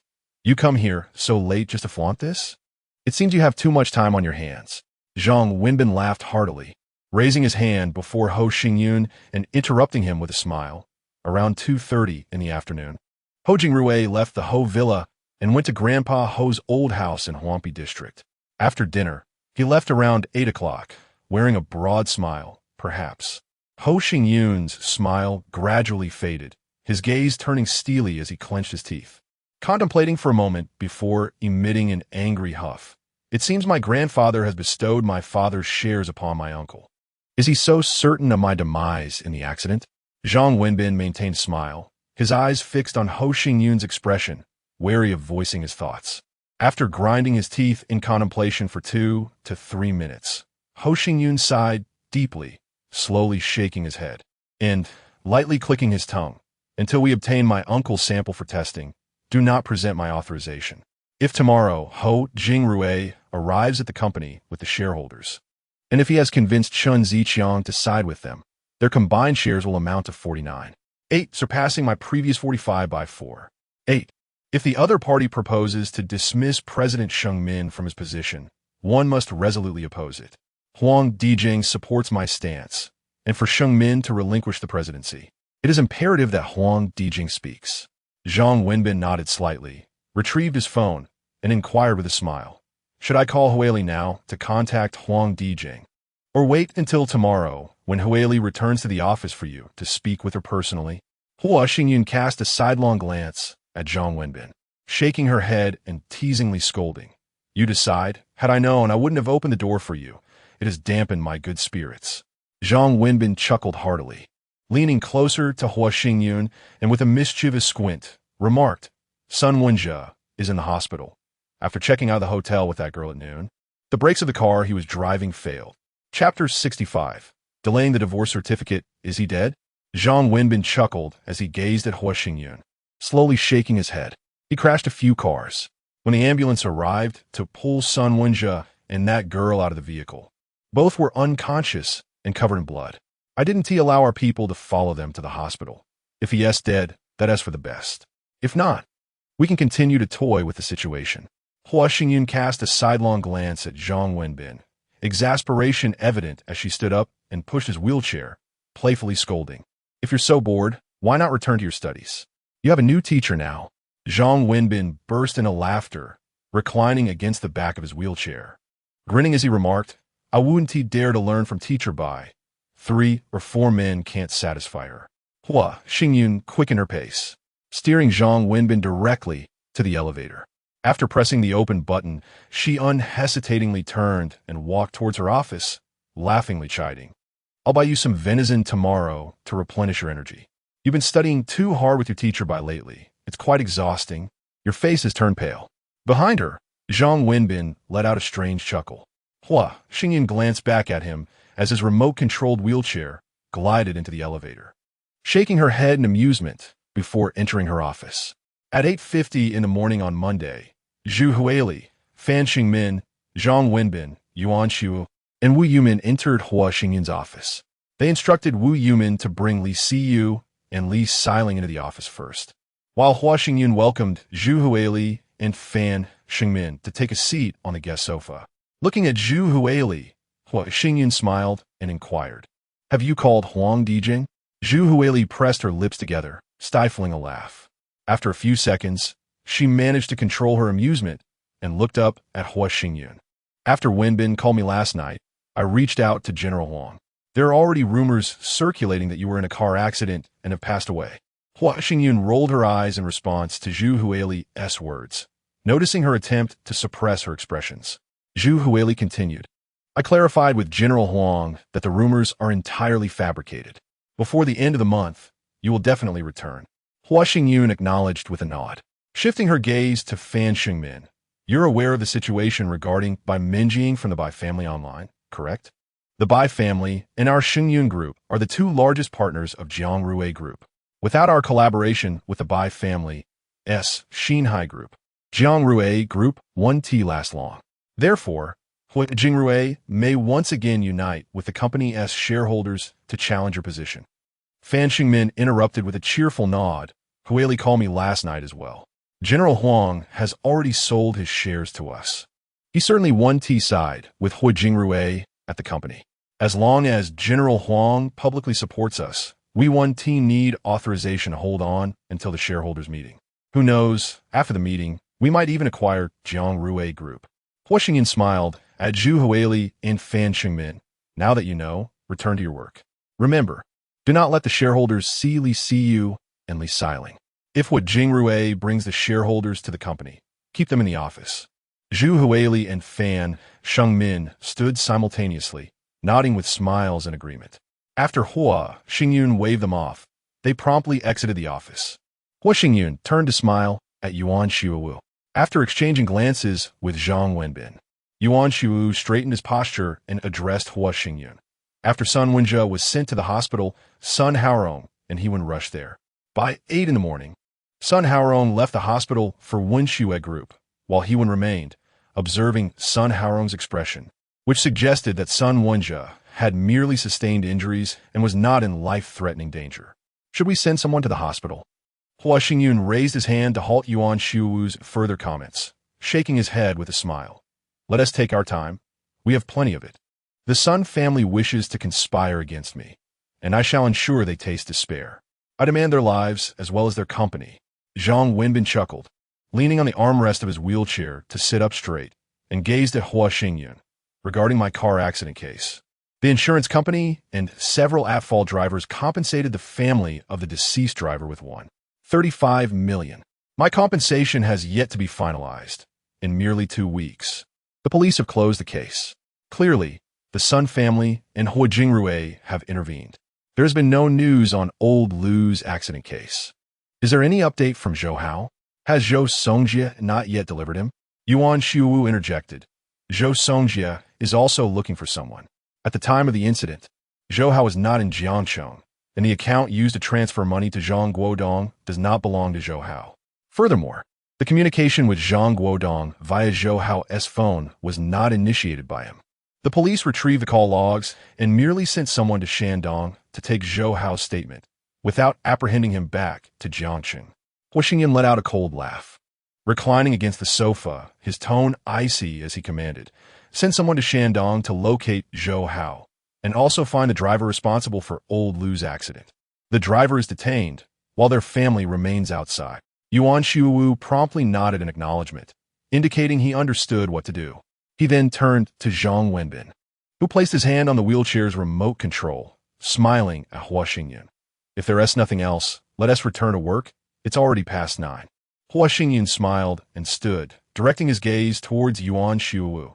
Escort Wenbin back to the office.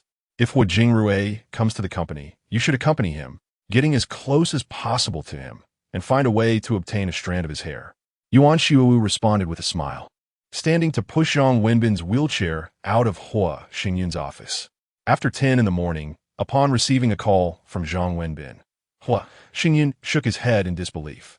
He answered the phone, playfully scolding, "You had better have something serious to discuss. Otherwise, I will contact the Bai family right now and arrange for you to marry Bai Minjing."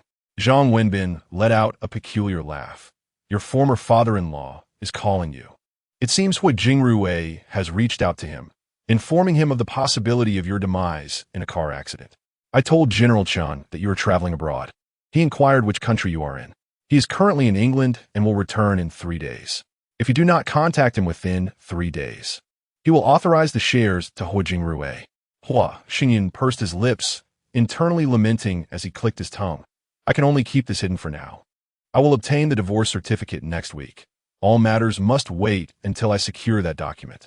Then I shall refrain from returning General Chen's call. Perhaps he will visit the company upon his return.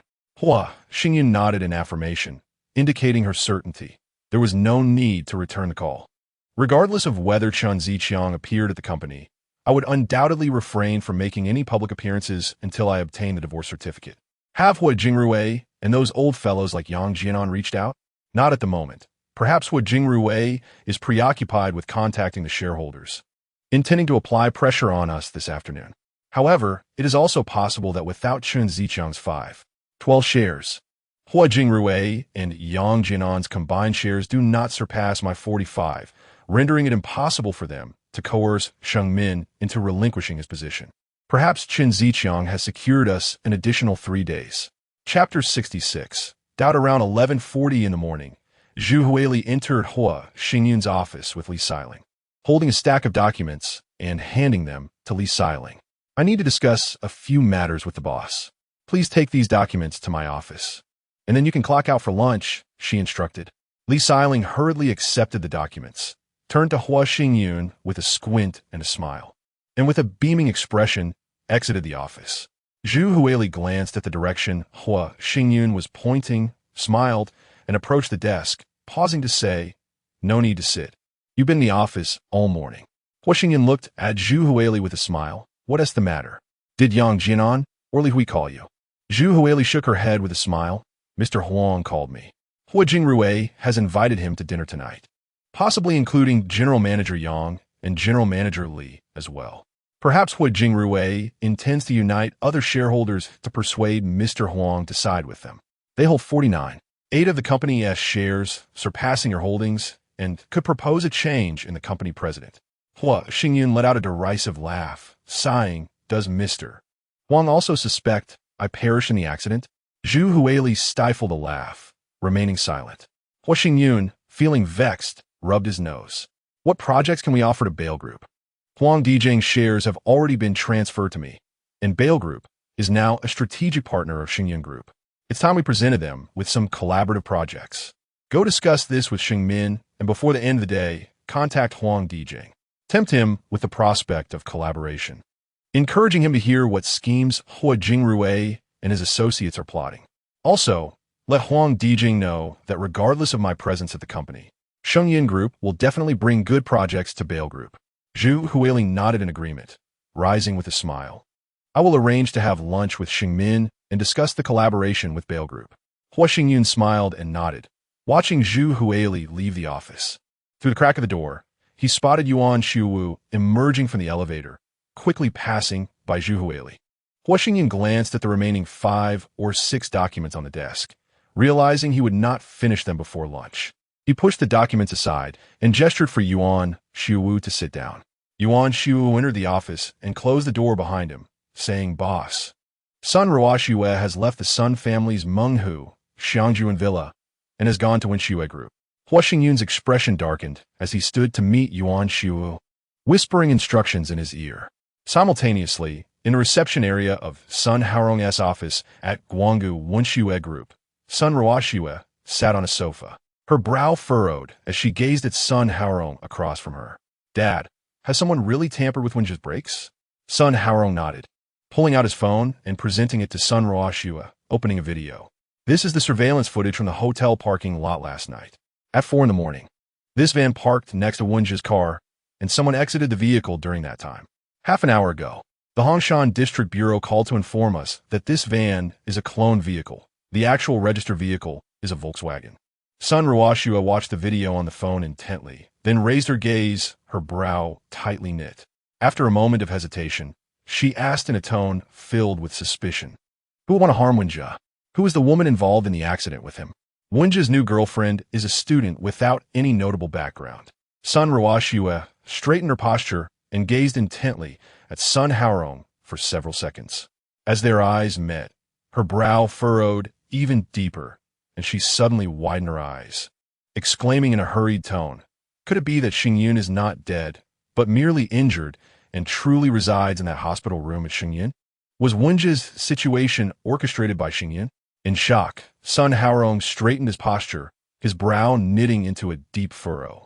After a brief moment of shared silence, he shook his head and replied, "Impossible." The truck driver stated that the three individuals were already lifeless when pulled from the vehicle. "You've seen the wrecked car. The cabin was completely crushed, leaving no chance for survival." After a few seconds of stunned silence, Sun Ruoxue suddenly posed a question. What if Xingyun was not in the car? Sun Haorong scoffed and shook his head, saying, "If others do not understand Xingyun, how can you not?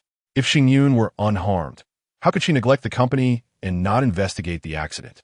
Although Yuan Xiuwu of Shangyun Group is currently looking into it, he is merely inquiring at the police station about the case's progress, without even having met the driver responsible for the crash." Sun Ruoxue contemplated thoughtfully before slowly nodding. Sun Haorong continued, "Hu Jingrue has an appointment with Huang Dijing tonight. If he can persuade Huang, Hu Jingrue holds 49 of Xingyun Group's shares, surpassing Xingyun's 45, allowing him to propose a change in the company's executives. If Fan Xingmin is ousted from Xingyun Group, and Xingyun remains absent, it would confirm that Xingyun has indeed perished, rendering Wenji's injury unrelated to her." Sun Ruoxue struggled to swallow, remaining statue-like in her stupor for a long time. Suddenly, she slumped back against the sofa, closing her eyes and letting out a long sigh. Sun Haorong observed her quietly, and after 3 to 4 minutes, he could not help but cough lightly before speaking. "I have sent the video of Wenji's car being tampered with to Hu Jingrui. He will be here this afternoon. Don't rush back. Have lunch and rest a bit. Once Hu Jingrui arrives, we can hear his thoughts." Sun Ruoxue opened her eyes and nodded at Sun Haorong, supporting herself on the armrest of the sofa as she stood up. "I shall return to my office. Please call me when Uncle Hu arrives." Sun Haorong stood and escorted Sun Ruoxue out of the office, then returned inside, letting out a long sigh as he shook his head and moved back to his desk, picking up the documents to review. Around 3 o'clock in the afternoon, upon seeing Zhang Wenbin and Yuan Shu enter after knocking, Hu Xingyun gestured towards the chairs at the table, inviting them to sit, while he continued to examine the documents in his hands. After 5 or 6 minutes, having finished reviewing a document, Hu Xingyun raised his gaze to the two men. Yuan Xiuwu spoke first. "Half an hour ago, Hu Jingrui went to Wenxue Group, accompanied by our company's shareholder, Li Hui. Sun Ruoxue has not emerged since she went to Wenxue Group at noon. Perhaps Hu Jingrui's visit was at her behest." Hu Xingyun pursed his lips, letting out a frustrated sigh. The Sun family holds no shares in Xingyun Group. What could Hu Jingrui possibly want at Wenxue Group? Does he intend to bring Sun Ruoxue with him to the company, proposing that she take over? Zhang Wenbin chuckled and replied, "Sun Ruoxue is still your legal wife." Hu Xingyun rolled his eyes and glanced at Yuan Xiuwu, smiling as he inquired, "Do you have Xinyue's phone number? Call by Xinyue." After watching the video of Bai Minjing, Wenbin has been captivated, obsessively yearning to marry Bai Minjing. Yuan Xiuwu couldn't help but burst into laughter. Zhang Wenbin extended his hands, shaking them vigorously as he exclaimed, "Boss, please spare me. My petite frame cannot withstand the trials imposed by Teacher Bai. Summon Xingmin and Huili. If Hu Jingrui truly brings that wretched woman to the company, it may indeed spell trouble." Chapter 67. Countermeasures after several minutes. Hu Xingyun stood up and waved to invite Zhu Huili and Fan Xingmin, who had knocked and entered, to take a seat on the couch. As they approached, Fan Xingmin remarked, "Wenbin mentioned that you have the divorce agreement signed by Sun Ruoxue. If she dares to come to the company, she should simply present the divorce papers." Hu Xingyun settled back onto the sofa and, with a playful reprimand, looked at Fan Shengjun, who had taken a seat across from him. "You are underestimating the situation.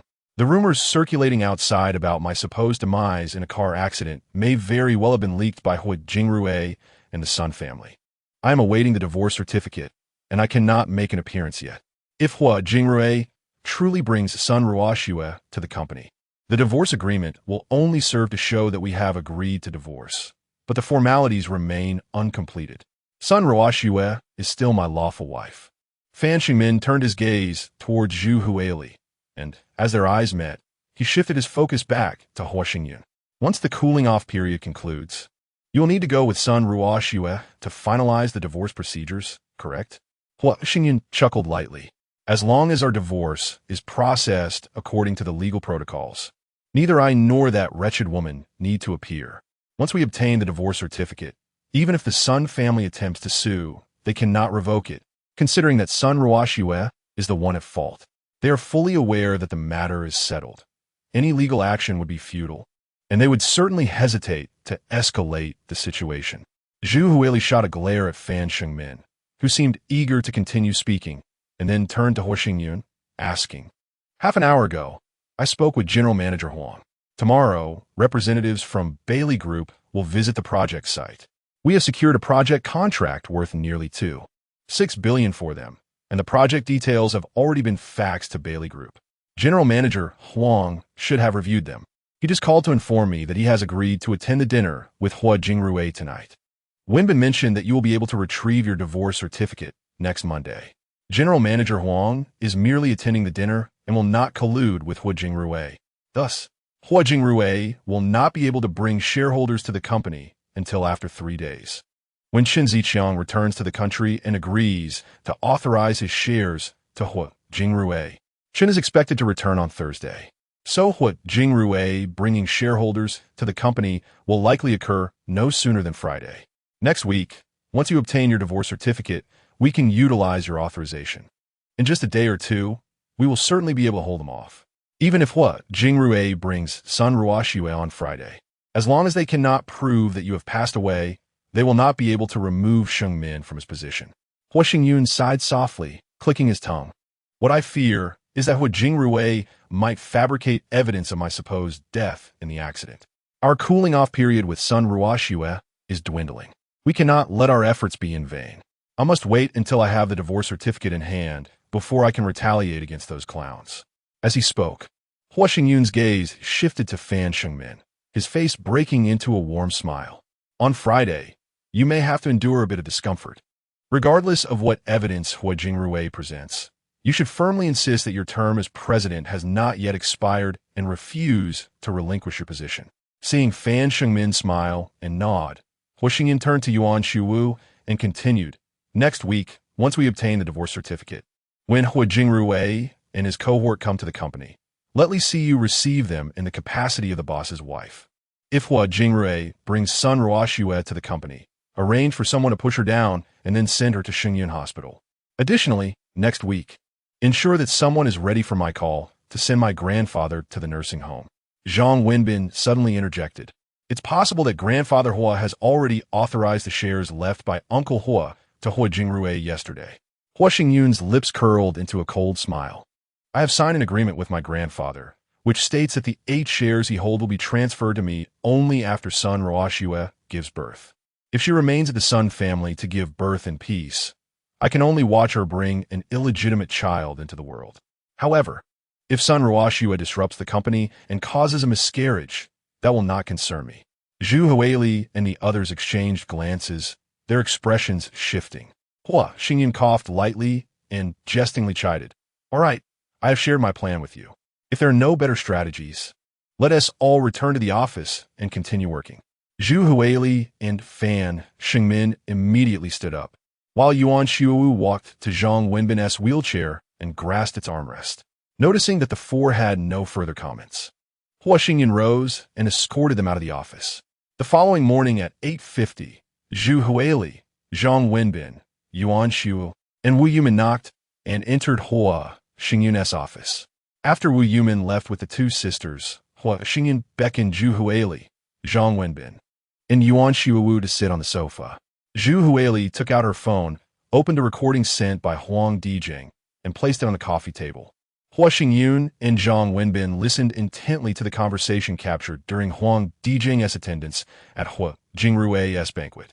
Upon hearing Sun Ruoxue speaking as Hua Xingyun's wife, recounting the news of Hua Xingyun's supposed death in a car accident, and persuading Huang Dijing to authorize the shares to Hua Jingrui, Zhang Wenbin and Yuan Shuwu simultaneously looked at Hua Xingyun. Hua Xingyun snorted in anger, pointing at Zhu Huili's phone, signaling everyone to remain silent and continue listening. After several minutes, as the recording concluded with Huang Dijing leaving under the pretext of needing to consider, Xingyin turned his gaze towards Zhu Huili. Zhu Huili smiled and said, "When President Huang sent me the recording yesterday, he specifically called to inquire whether you truly perished in the accident. After all, what others say might not convince him, but Sun Ruoxue is your wife." Her words are hard for him to dismiss. Hua, Xingyun muttered a curse under his breath, gritting his teeth as he shifted his gaze to Yuan Xiuwu and Zhang Wenbin. It seems that not only is the Sun family aware of your accident with old Lu, but they may very well be one of the conspirators. Wenbin, as the victim, do you have anything to say? Zhang Wenbin, taken aback by Hua, Xingyun addressing him directly, looked up in surprise. After processing Hua Xingyun's words, he reluctantly pouted. One Sun Ruoxue is no longer the boss's wife. I certainly won't let the Sun family off the hook. Your kin are involved in your endangerment. What do you expect me to do? I will undoubtedly go to great lengths to address this. The mischievous lad is quite cunning, Hua Xingyun remarked with a smile as he playfully scolded Zhang Wenbin. Huang Dijing mentioned he would consider it, and today Hu Jingrui would undoubtedly reach out to him. Naturally, Huang Dijing would not agree to grant authorization, as he has already sold his shares to me. Now, we await Chen Ziqiang's return to the country. If he indeed returns on Thursday, you must be prepared, for Hu Jingrui will come bearing Chen Ziqiang's authorization to pressure Xingmin. Yuan Xiu sighed and clicked his tongue. It is unfortunate that last night, Sun Ruoxue took Sun Haorong's car home, traversing a heavily trafficked route. Our people followed her the entire way, but found no opportunity to act. Chapter 68. Digging a pit for the Sun family after instructing Fan Xingmin and Yuan Xiuwu to return to their duties. Hua Xingyin tugged at Zhu Huili, who was about to leave, and paused at the desk. Hua Xingyin gazed at Zhu Huili and sighed before speaking. I wonder if Mr. Huang from Bailey Group will come. If he does, perhaps we can mention to him that both he and Chen Ziqiang are old friends of my parents. It would be worthwhile to ask if he could persuade Chen Ziqiang not to associate with Hu Jingrui and Yang Jinan. Zhu Huili, looking exasperated, glanced at Hua Xingyun and said, Boss, Mr. Huang already suspects something is amiss with you. If he had not sold his shares to you, he might have already sided with Hu Jingrui. Just let him know. Whether he listens is up to him. I truly do not wish to see all the shareholders of the company turn traitor, especially since several of them helped my parents transform Shengyun Group from a small company worth only a few $100,000 into its current scale. Zhu Huili quickly nodded and smiled. All right, if Mr. Huang does not come, I will call him. Hua Xingyun grinned at Zhu Huili, nodded in agreement, and personally escorted her out of the office. Returning to Zhang Wenbin's side, Hua Xingyun settled onto the sofa, grasping the armrest of Zhang Wenbin's wheelchair and drawing him closer. Zhang Wenbin crossed his arms and chuckled. Boss, I have no interest in men. Hua Xingyun laughed heartily, pulling Zhang Wenbin within a meter of himself, releasing his hold on the wheelchair's armrest and reclining back on the sofa while teasingly retorting, Stop being vain. Whether you are a man or a woman, I have no interest in you. Zhang Wenbin leaned in closer with a mischievous grin. Are you keeping me around for some nefarious purpose? To have me devote myself to the Bai family. Zhang Wenbin hurriedly pressed the button on his wheelchair's remote, chuckling as he said, Boss, I sell my talents, not my body. I should head back. I have a multitude of tasks awaiting me. Hua Xingyun grasped the armrest of the wheelchair, looking at Zhang Wenbin with a playful scold. Trying to escape? Don't think I'm unaware that you spend your days sleeping and playing games in the office. Let us get to the point. When will Hongwei's new company be ready? Have we sent someone to Wenxue Group? Zhang Wenbin nodded eagerly and replied. All the paperwork for the company was completed last Thursday. On Sunday evening, Hongwei took the new company as head along with the manager of Wenxue Group's business department out for dinner. They connected well, and the project is ready. The returns are promising, but the timeline is at least 2 years. As long as Wenxue Group takes over the project, we won't see any returns for the next 2 years. Furthermore, for Hongfei Technology, we've prepared a highly profitable project that will require continuous investment. If the Sun family can withdraw the $20 billion you lent them within 2 months, we can surely create issues for Wenxue Group's financial chain. Hua Xingyun responded with a thoughtful hum, pausing for a few seconds before letting out a cold chuckle. How long until Hongwei's company can extricate itself? We need to end our collaboration with Wenxue Group as soon as possible. Magnificent mentioned that most collaborative projects could be completed by the end of the year. For projects with a longer timeline, they are already seeking buyers to take over. In any case, the financial crisis faced by the Sun family will not impact the company managed by Magnificent. Hua Xingyan nodded slightly and sighed softly, inquiring about the status of the properties under his name, particularly the villas on Chongdao. Zhang Wenbin straightened up and smiled, reporting, among your 19 residential units and 47 commercial properties, 13 residential units and 31 commercial units have already been sold. Since the Chongdao villas were listed, more than a dozen potential buyers have shown interest, but no one has made a purchase yet. Most of the stocks, bonds, wealth management products, and funds have been redeemed, with the remaining to be fully redeemed by the end of December. It is anticipated that upon complete liquidation, funds totaling $2,475 million will be recovered.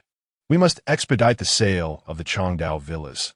The thought of having lived there with that despicable person for more than a year disgusts me. Zhang Wenbin chuckled, pressing the control panel of his wheelchair. No worries, I'm heading back now. Hua Xingyun stood up, casting an eye roll at Zhang Wenbin, playfully admonishing, make sure to rest early tonight. Don't stay up late studying, or you might suffer a heart attack. Zhang Wenbin let out a quirky laugh as he maneuvered his wheelchair toward the office door. After watching him leave, Hua Xingyan slowly returned to his desk and began to peruse the documents laid before him. Around 11:30 in the morning, upon seeing Zhu Huili enter after knocking, Hua Xingyan set down the document in his hand, gesturing towards the chair in front of his desk, inviting her to sit and converse. Zhu Huili smiled, shaking her head, and reported while standing at the desk, "Boss, Mr. Huang from Bailey Group did not come today. Instead, it is President Huang Xingyue, Mr. Huang's son, who has come. The project manager has taken him to the site. Mr. Huang called me to say he is in Jiangxi and won't return until next Tuesday. Perhaps he wishes to avoid entanglement with Hu Jingrui and others while gauging Chen Ziqiang's attitude, hence his temporary retreat to Jiangxi." Hua Xingyun scoffed softly, shaking his head, and muttered under his breath about the old fox. He then looked directly at Zhu Huili with a smile, asking, "Did you inform Mr. Huang to call Chen Ziqiang?" Zhu Huili promptly nodded. "Yes, Mr. Huang said he would call Mr. Chen in the afternoon, but Mr. Chen is currently in the UK, and it is still early morning there." Hua Xingyan tapped his fingers thoughtfully on the table, letting out a cold chuckle. "I believe Mr. Huang will indeed call Chen Ziqiang, as the strategic cooperation agreement between Xingyun Group and Bailey Group is contingent upon the company remaining in our hands. Should Hu Jingrui and his associates seize control, not only might the strategic cooperation agreement be annulled, but the collaboration between Bailey Group and Xingyun Group could also be terminated." Zhu Huili nodded in agreement, smiling as she regarded Hua Xingyun, choosing not to speak further. Hua Xingyun, with a smile, asked Zhu Huili, "Is there anything else?" Zhu Huili stepped forward, leaning in closer to Hua Xingyun, and whispered with a grin, "It is said that Mr. Chan went to the UK for the engagement banquet of his daughter." Chun Xiao, Hua Xingyun, momentarily speechless, raised a hand to lightly tap the table. "Did Wenbin, that blabbermouth, share this with you?" Observing Zhu Huili standing upright, smiling yet silent, Hua Xingyun sighed softly and shook his head. "It is all in the past. They did not even inform me of their engagement. Henceforth, our paths are unlikely to cross again. Moreover, next week, you and I shall obtain our marriage certificate, even if Xiao were not engaged. The possibility between us remains non-existent." He had heard that Aunt Sue held a fondness for Chen Xiao, and had it not been for the unfortunate incident involving Uncle Hua and Aunt Sue. Hua Xingyun raised his hand to interrupt Zhu Huili, playfully scolding her. "Why are you so nosy? Are you particularly idle today? Return to work and refrain from mentioning Chan Xiao in front of Cu and Ling." Zhu Huili chuckled and swiftly exited the office. Chapter 69. Chen Ziqiang arrives at the company on the afternoon of Wednesday, June 10th, British time. Within the Radisson Hotel in Manchester, Chen Xiao knocked on the door and entered the room of Chen Ziqiang.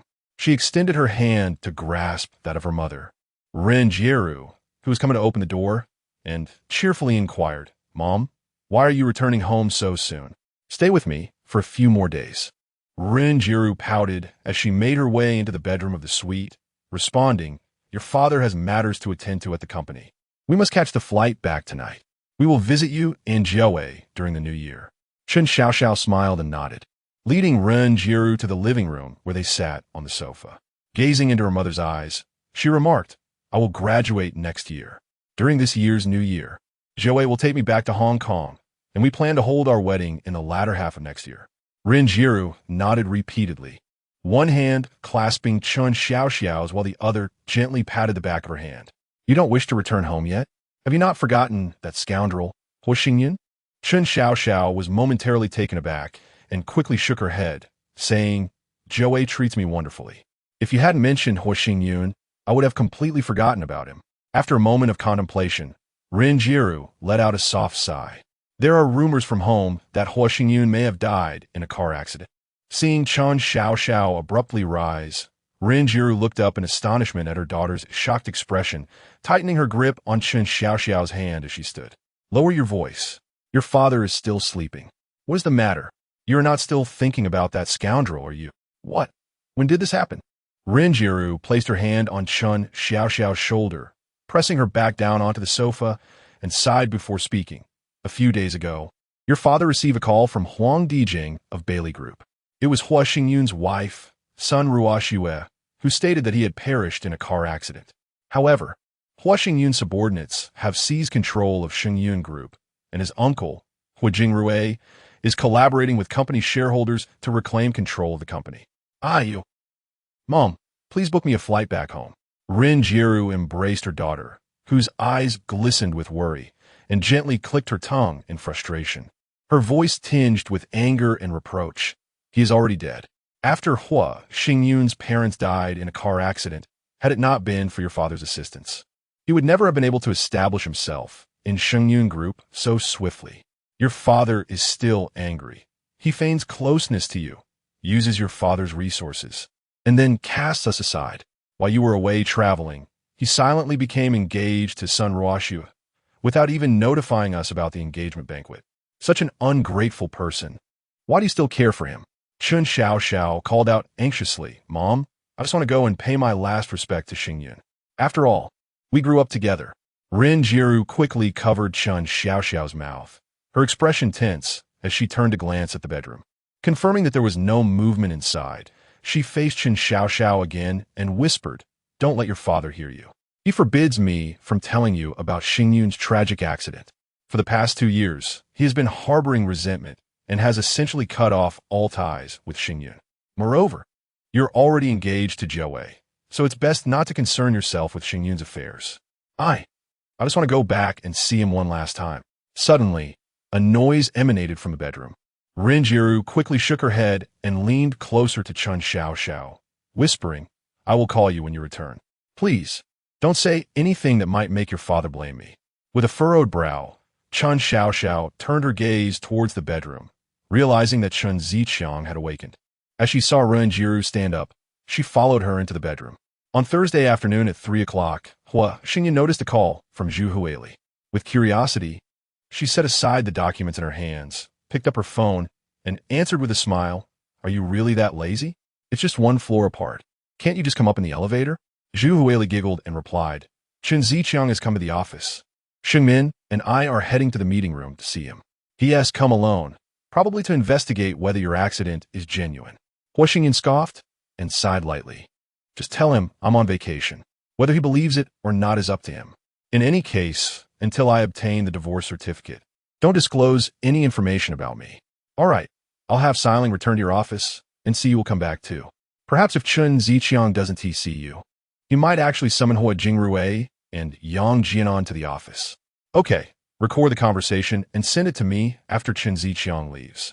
After hearing Zhu Huili's affirmative response, Huo Xingyun sighed through gritted teeth, picked up a cigarette from the table, lit it, and walked slowly to the window, peering through the curtains at the street scene below. A few minutes later, upon hearing the sound of the office door being pushed open, Huo Xingyun recognized that it was the Li sisters returning. She turned and walked to her desk, extinguishing the cigarette before approaching Li Xiling, taking her hand and leading her to the sofa in the meeting area. "Young Master Huo, Which important person has come to the company? Sister Huili mentioned a big shot is here, so she told us to steer clear until my sister returns. Hua Xingyun embraced Li Xiling as they settled onto the sofa, leaning in to plant a gentle kiss on her cheek, and said with a smile, a company shareholder, likely someone my uncle is trying to win over. Therefore, Shengmin and Huili may have to negotiate with the shareholder until after work. It would do for you two to just sit idly in the office. Why not come back and keep me company? Li Xiling responded with a soft "oh," then narrowed her charming eyes as she rested her head on Hua Xingyun's shoulder. Tomorrow is Friday. Are we returning to the villa? Last week, when my dad left, he mentioned coming to Jiangcheng this weekend. Hua Xingyun pondered for a moment, then lightly clicked her tongue. We'll see. I should be able to obtain the divorce certificate next week. For safety's sake, I think it's best if we stay at the office. Li Xiling let out a soft huff. Her lips pursed in a playful pout as she turned to look at Hua Xingyun. We should sneak back tomorrow night. My father is coming to Jiangcheng and will surely look for us at the villa. He mentioned last week that he knows you enjoy tea and intends to bring you some Lianghu Bu tea from Izhou. Hua Xingyun chuckled, gently pinching Li Xiling's nose as he replied, Did Uncle Li promise to bring you some delicious treats? Just tell me what you desire, and I will have someone procure it. There's no need for Uncle Li to make a special trip. Li Xiling, feigning annoyance, grasped Hua Xingyun's arm and shook it playfully, her voice dripping with charm. It's true. My father really said he would bring tea for you. We've been cooped up in the office for 5 days. Can we please go back to the villa? Let's talk about it tomorrow. Chapter 70. No dividends at 5:30 in the afternoon. Upon the arrival of Zhu Huili, Fan Xingmin, and Zhang Wenbin, Hua Xingyun quietly instructed Li Siyu and Li Xiling to enter the lounge, then gestured for the trio to take a seat on the reception sofa. Zhu Huili placed her smartphone on the table before Hua Xingyun, and with a sigh before uttering a word, she remarked, President Chen mentioned that the 3-day period has elapsed. If he does not receive your call tonight, he intends to sell his 502 stake in the Xingyun Group. Hua Xingyun lowered her gaze at Zhu Huili's phone, and after a few seconds, looked up at Fan Xingmin and Zhu Huili, questioning, Does Chen Ziqiang truly believe I perished in the car accident? Zhu Huili shrugged, letting out a soft sigh. When President Huang called President Chen, he conveyed the news of your demise in the accident, which was relayed by Sun Ruoxue. Given that Sun Ruoxue remains your lawful wife, her words are hard to dismiss. Hua Xingyun clicked her tongue, closing her eyes and leaning back against the sofa, gently pinching the bridge of her nose. After a moment, she heard Zhu Huili inquire, Would you like to hear the content of our conversation with President Chen? He actually cares about you and believes we have concealed the news of your death, primarily seeking to ascertain the whereabouts of your remains. Opening her eyes, Hua Xingyun regarded Zhu, Fan, and Zhang, and after a prolonged silence, heaved a deep sigh. Since my father took over Xingyun Group, Uncle Chen has invested in the company and become a shareholder. His assistance has been invaluable since I assumed control. As she spoke, Hua Xingyun's gaze shifted to Fan Xingmin, instructing, Contact Uncle Chen. If he intends to sell his shares, find a way to acquire them. I am in the process of selling properties under my name, and I have over 2 billion in my account. If that is insufficient, I can ensure payment within a year. Fan Xingmin quickly shook his head, sighing, Huili and I have already become the villains in President Chen's eyes. From his words, it seems he believes we are despicable individuals attempting to seize the company in light of your misfortune. Do you think he would sell the shares to us? Hua Xingyun pursed her lips, contemplating for a moment before gently clicking her tongue and picking up Zhu Huili's phone to access the recorded conversation. After a few minutes, Hua Xingyun pressed the pause button and looked at Zhu Huili, returning the phone. Send me the recording. It's almost dinner time. Let us all head home for a meal. Zhu Huili took the phone, tapped a few commands, and stood up with a smile directed at Hua Xingyun. I've sent it to your email. It's already 6 o'clock. I'm off work. Hua Xingyun nodded with a smile, standing to see Zhu Huili and Fan Xingmin out of the office. Turning her gaze to Zhang Wenbin, who sat in his wheelchair, she playfully kicked at him and teased, Your mouth is as loose as a woman's waistband. Did you share the amusing tidbit with Huili?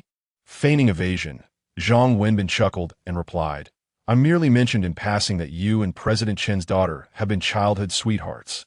Get lost. Go back and have your meal. Just seeing you annoys me. Zhang Wenbin, with a mischievous grin, leaned closer to Hua Xingyun and remarked, "It seems that President Chun believes you to be deceased. I never expected that Sun Ruoxue would spread rumors of your demise."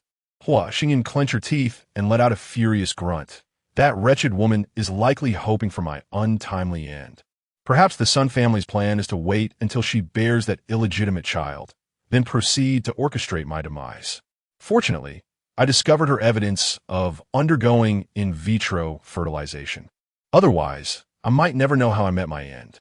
In the recording, President Chin's voice sounded quite irate, and Huili also mentioned that his demeanor today was quite unfavorable. He might truly sell the shares to Hua Jingrue's faction. Hua Xingyun nodded and sighed. "Let it be. Tonight, you should call President Chun and inquire if he can sell the shares to you. If he refuses, it matters not. Hua Jingrue's group will likely deplete their cash flow after acquiring the shares from Chen Ziqiang. Tomorrow, inform the finance department that the company will not be issuing dividends this year. As long as Hua Jingrue's group does not compromise, the company shall refrain from distributing dividends. Let's see who can outlast whom." A sly grin appeared on Zhang Wenbin's face as he quietly inquired, "What about our bonus? You won't be shortchanged. Now, go have your meal, and remember to call Chen Ziqiang tonight." Seeing Hua Xingyun rise, Zhang Wenbin quickly pressed the button on the wheelchair's remote, smiling as he said, "I'll text you after the call, though I suspect that President Chen won't sell the shares to me." Hua Xingyun shook her head with a self-deprecating smile, moved to the back of the wheelchair, grasped the armrests, and pushed Zhang Wenbin out of the office. After dinner, Hua Xingyun, citing work commitments, instructed the Li sisters to rest and exited the lounge with her phone. She sat at her desk, donned her headphones, and played the afternoon conversation recording featuring Chen Ziqiang, Zhu Huili, and Fan Chengmin. After over an hour of playback, Hua Xingyun noticed a message from Zhang Wenbin. She paused the recording and opened his message, which informed her that Chen Ziqiang was dining with Hua Jingrue and other shareholders at the Zenrongji restaurant. She promptly raised her phone to call Zhang Wenbin and moved toward the window. "Is Chen Ziqiang truly dining with Hua Jingrue?" Zhang Wenbin's voice came through the receiver. "Yes. Shuewu sent someone to follow Hua Jingrue and his son. Half an hour ago, Hua Jingrue, along with Yang Jianan and Li Hui, went to Zenrongji restaurant. 10 minutes ago, Chen Ziqiang also arrived and entered the private room reserved by Hua Jingrue."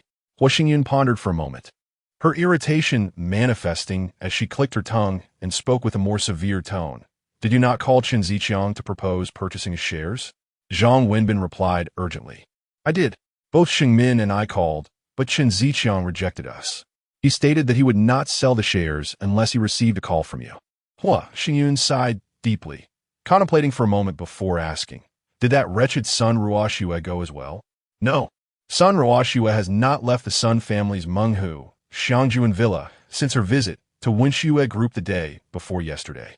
Hua Jingrue has not visited Wenxue Group to meet with Sun Haorong either." Hua Xingyun let out a cold laugh, gritting his teeth. "Let them be arrogant for a few more days. Next week will mark the time for our counterattack." Upon hearing Zhang Wenbin's strange laughter emanating from the microphone, Hua Xingyun abruptly ended the call and reopened the recording of the conversation, returning to his desk to listen to its contents. Chapter 71. Preparing to take over the Xingyun group after several minutes, an unexpected presence caught Hua Xingyun's attention, prompting him to glance up and observe the newcomer adorned with a ruby necklace. He paused the recording, removed his headphones, and smiled at Li Siyu. "Why are you still awake?" Upon noticing Hua Xingyun's outstretched hand, Li Siyu obediently took hold of it, positioning herself to be embraced as she sat on his lap. With a playful grin, she wrapped her arms around his neck and exclaimed, "Silin mentioned that you would take us back to the villa tomorrow night. My dad is coming to Jiangxing this weekend." Hua Xingyun chuckled to himself. Leaning closer to Li Siyu's ear, he teased, "You want to return to Donghu Mountain Villa too, don't you?" With her eyes narrowing in delight, Li Siyu nodded and whispered, "It would be more liberating. When we came over last week, we forgot to bring clothes. Silin has nothing to wear tonight. I just hand-washed one. Silin is currently without clothes?" Seeing Li Siyu stifle her laughter, Hua Xingyun burst into laughter himself. As he pondered the situation, he turned to look at his phone screen, feeling a wave of irritation at the thought of Chen Ziqiang potentially selling his shares. He playfully patted Li Siyu's bottom and said, Wu Yumin is your secretary now. If you need anything, just tell her to send someone out to buy it. There's no need to bring everything from home. Let's go change clothes. We'll head back to the villa tonight. Tomorrow, some people from the company might drop by, so we should avoid being seen. Really? Ho Xingyun nodded with a smile, prompting Li Siyu to leap off the ground and joyfully dash into the lounge. Moments later, cheers from Li Silin resonated from within. Ho Xingyun picked up his phone and dialed Zhang Wenbin. Once connected, he spoke directly into the receiver, Siyu Silin, and I will return to Donghu Mountain Villa tonight to avoid any disruptions tomorrow when Hui Jingrui shows up at the company with Chun Ziqiang's shares. When you're at work tomorrow, inform Huili and Shengmin that if Hui Jingrui presents Chun Ziqiang's share transfer documents, you must assert my position as the major shareholder with a right of first refusal to prevent Chun Ziqiang from selling his shares to Hui Jingrui. If Hui Jingrui has Chun Ziqiang's authorization letter, delay the process by claiming that Huang Dijing supports me. In any case, whatever method you and Shengmin devise, it is imperative to stall Hui Jingrui and his entourage until I obtain my divorce certificate. You need to personally handle the acquisition of Chun Ziqiang's shares. It's merely a matter of buying time. When shareholders sell their shares, the major shareholder has the right of first refusal and a 30-day consideration period.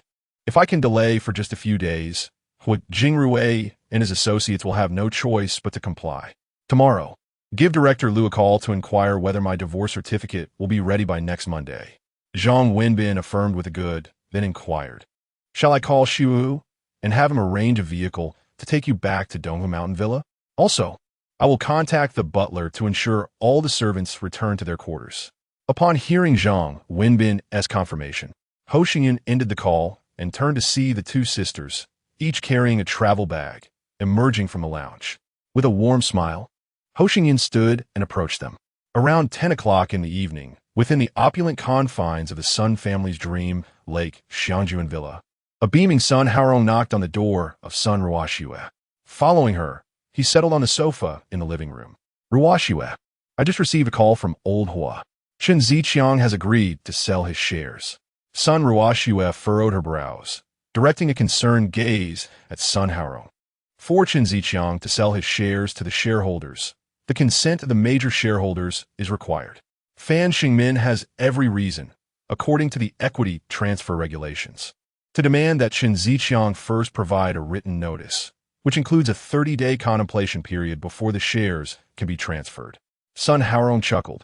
Chun Ziqiang has already prepared the written notice and sent it to the company's legal department.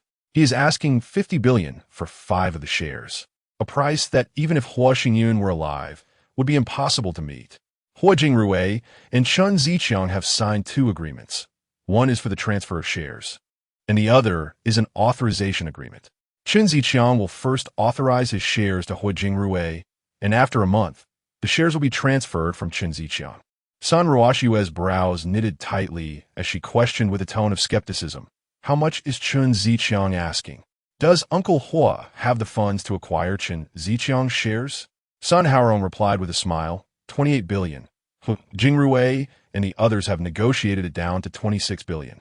The 7 shareholders have pooled their resources and already provided Chun Ziqiang with a 1 billion deposit. Tomorrow, Hui Jingrui will take Chun Ziqiang's authorization letter to Xingyun Group, ousting Fan Xingmin and Zhu Huili, as well as Zhang Wenbin and other confidants of Xingyun from the company. Next week, you will need to go to the traffic police department to obtain a death certificate for Xingyun, and then you can take over Xingyun's inheritance and officially assume control of Xingyun Group. Noticing Sun Ruoxue's silent nod of acknowledgement, Sun Haorong suddenly sighed. Zhang Wenbin has recently liquidated all properties under Xingyun's name. However, the proceeds from the property sales have all been deposited into Xingyun's account. If the funds had not been transferred to Xingyun's account, I would have long since taken Zhang Wenbin to court. Sun Ruoxue straightened her posture, her piercing gaze fixed on Sun Haorong. Is Zhang Wenbin still altering the properties under Xingyun's name? Has the Long Island Villa been sold as well? Has the police confirmed if any of the 3 individuals who perished in the accident were associated with Xingyun? Sun Haorong paused, momentarily taken aback. Before shaking his head with a smile, the Long Island Villa remains. However, my contacts have inquired with the agency, and It is indeed on the market, though no buyer has been found yet. Regarding Xingyun's accident, it is possible that someone from Xingyun Group has already contacted the police, who have not disclosed any information about the incident. However, I have made arrangements with Director Zhao at the Municipal Bureau. As Xingyun's wife, you will have the right to view the remains of the 3 victims of the accident. Once you identify Xingyun's body, the police will certainly issue you a death certificate for him. After a moment of silence, Sun Ruoshu let out a long sigh, gritted her teeth, and resolutely declared, "Contact the agency. I want the Long Island villa." Sun Haorong observed Sun Ruoshu for a while before heaving a gentle sigh and rising to his feet. "Tomorrow, I will ask Xiao Hu to get in touch with the agency, temporarily expressing interest in the Long Island villa. Once you secure Xingyun's inheritance, the villa will naturally be transferred to your name." Sun Ruoshu gave a slight acknowledgement and raised her gaze to Sun Haorong. "Tomorrow, after Uncle Hua visits Xingyun Group, make sure to call me and inform me about their situation there. Have they managed to expel Fan Shengmin from the company?" Sun Haorong nodded, then turned to face the door. Glancing back at Sun Ruoshu, he inquired, "What about the 2 women from Donghu Mountain Villa? They are Donghao's sisters." With a dismissive wave of her hand, Sun Ruoshu replied impatiently, "You should return now. I will take care of the Li Siyu sisters' matters. Just give them some money and send them back to Azhou. That should suffice." Chapter 72. The Palace Coup indeed at 8:30 on Friday morning. Sisters Hua Xingyun and Li Siyu were seated at the dining table, enjoying breakfast. Upon receiving a call from Zhang Wenbin, Hua Xingyun set down her food, picked up her phone, and gestured for Li Siyu to continue eating as she strolled out of the dining room to answer the call. "Boss, last night Chen Ziqiang sent an email officially notifying the company of his intent to sell his shares. His asking price is outrageous, 50 billion for 5 of the equity." Hua Xingyun scoffed lightly, making her way to the living room sofa where she sat down. Sighing before speaking, "It seems Chen Ziqiang has come to an agreement with Hua Jingrui and his associates, attempting to use this exorbitant price to thwart my acquisition of Chen Ziqiang's shares." Zhang Wenbin acknowledged her sentiment with a hum, followed by a chuckle that resonated through the receiver. "There's something rather peculiar. Just now, Shui Wu came to my office. The individuals he sent to monitor Hua Qingyun reported that there are still a number of people tailing him. Judging by their attire, they don't appear to be protecting him, but rather seem like hired thugs waiting for the opportunity to retaliate." Hua Xingyun straightened her posture, contemplating for a moment before responding with a smile. "The Sun family is quite ambitious. They seem to have concluded that I am no longer alive and are now targeting Hua Qingyun. It's time to deal with that illegitimate child. Perhaps administer a potent remedy to ensure his lineage ends." Zhang Wenbin chuckled ominously. "The infusion for Li Donghao has always contained cottonseed oil, more potent than drugs like carbolin, which affect testicular function. I shall call Zhao Chonglin now and increase the dosage for Li Donghao." Hua Xingyun laughed lightly, her expression suddenly turning serious as she coldly instructed, "The Bai family has announced the termination of their partnership with the Jiangrui Group. Thus Hua Qingyun has lost his value.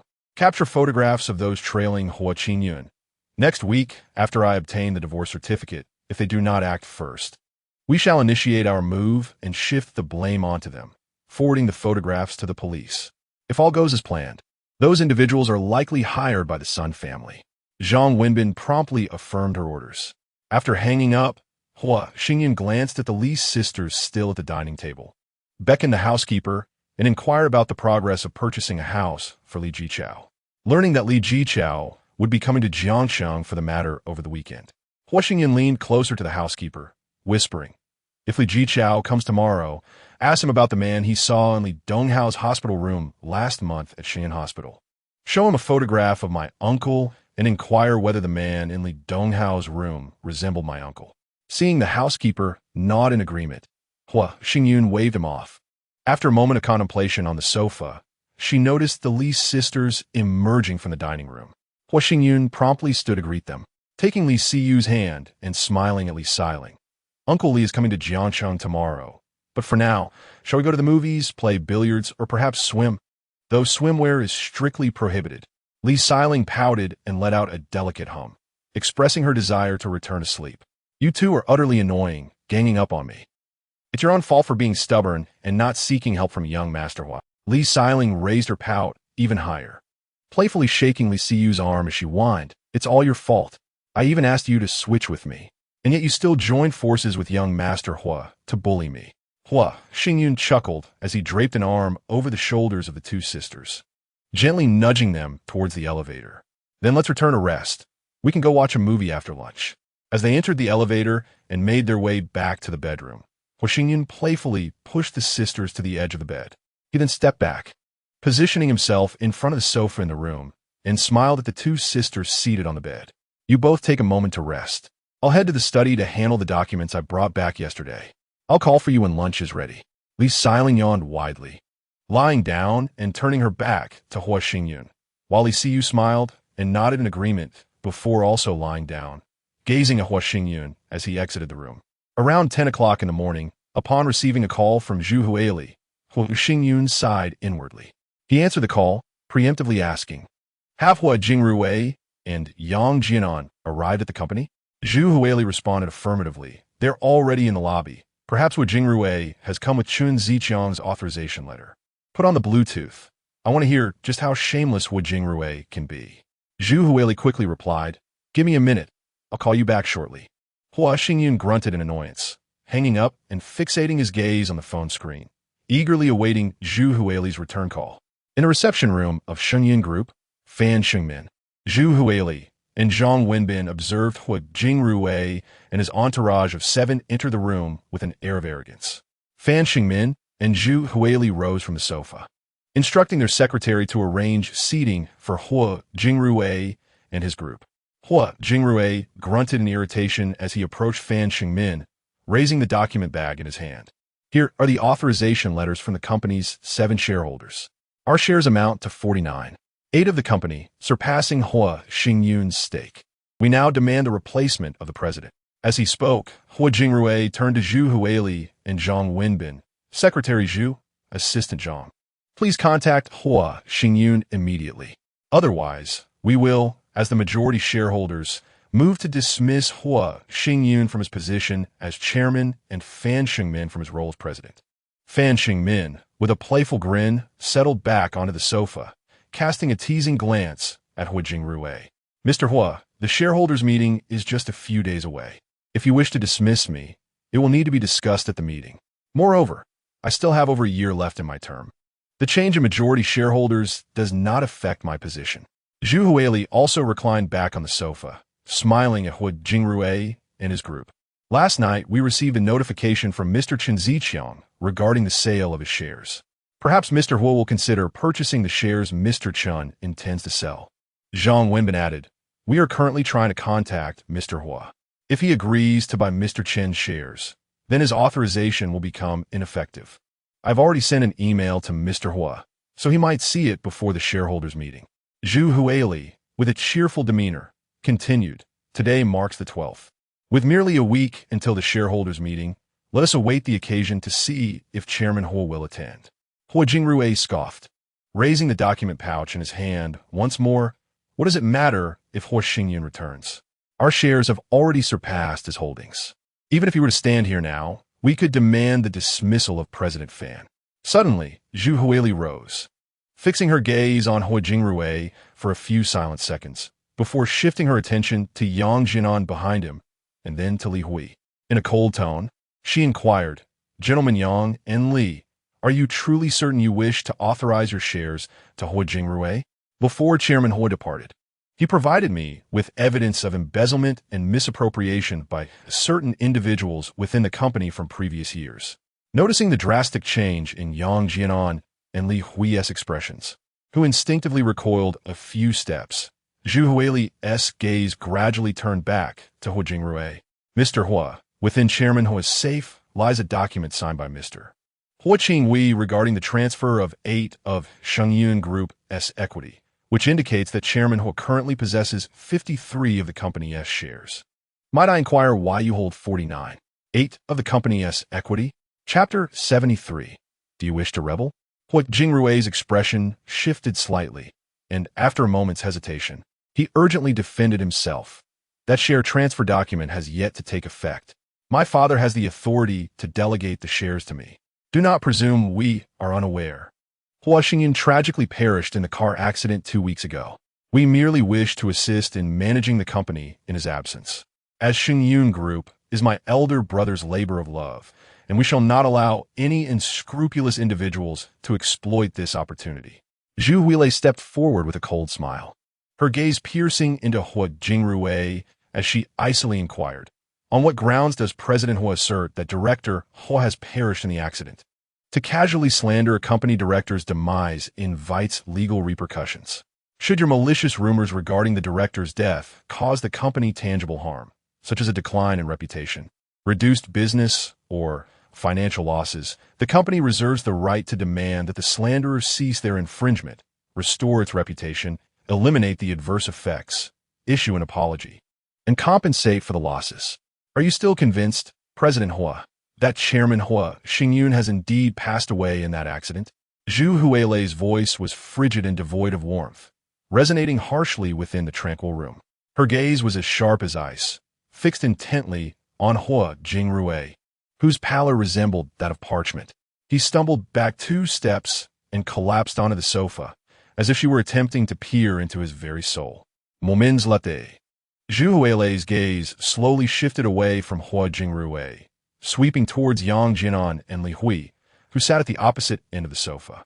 Her eyes lingered on them briefly before she continued her frostbitten interrogation. Mr. Yang, Mr. Li, are you truly certain you wish to authorize shares to Mr. Hua Jingrui?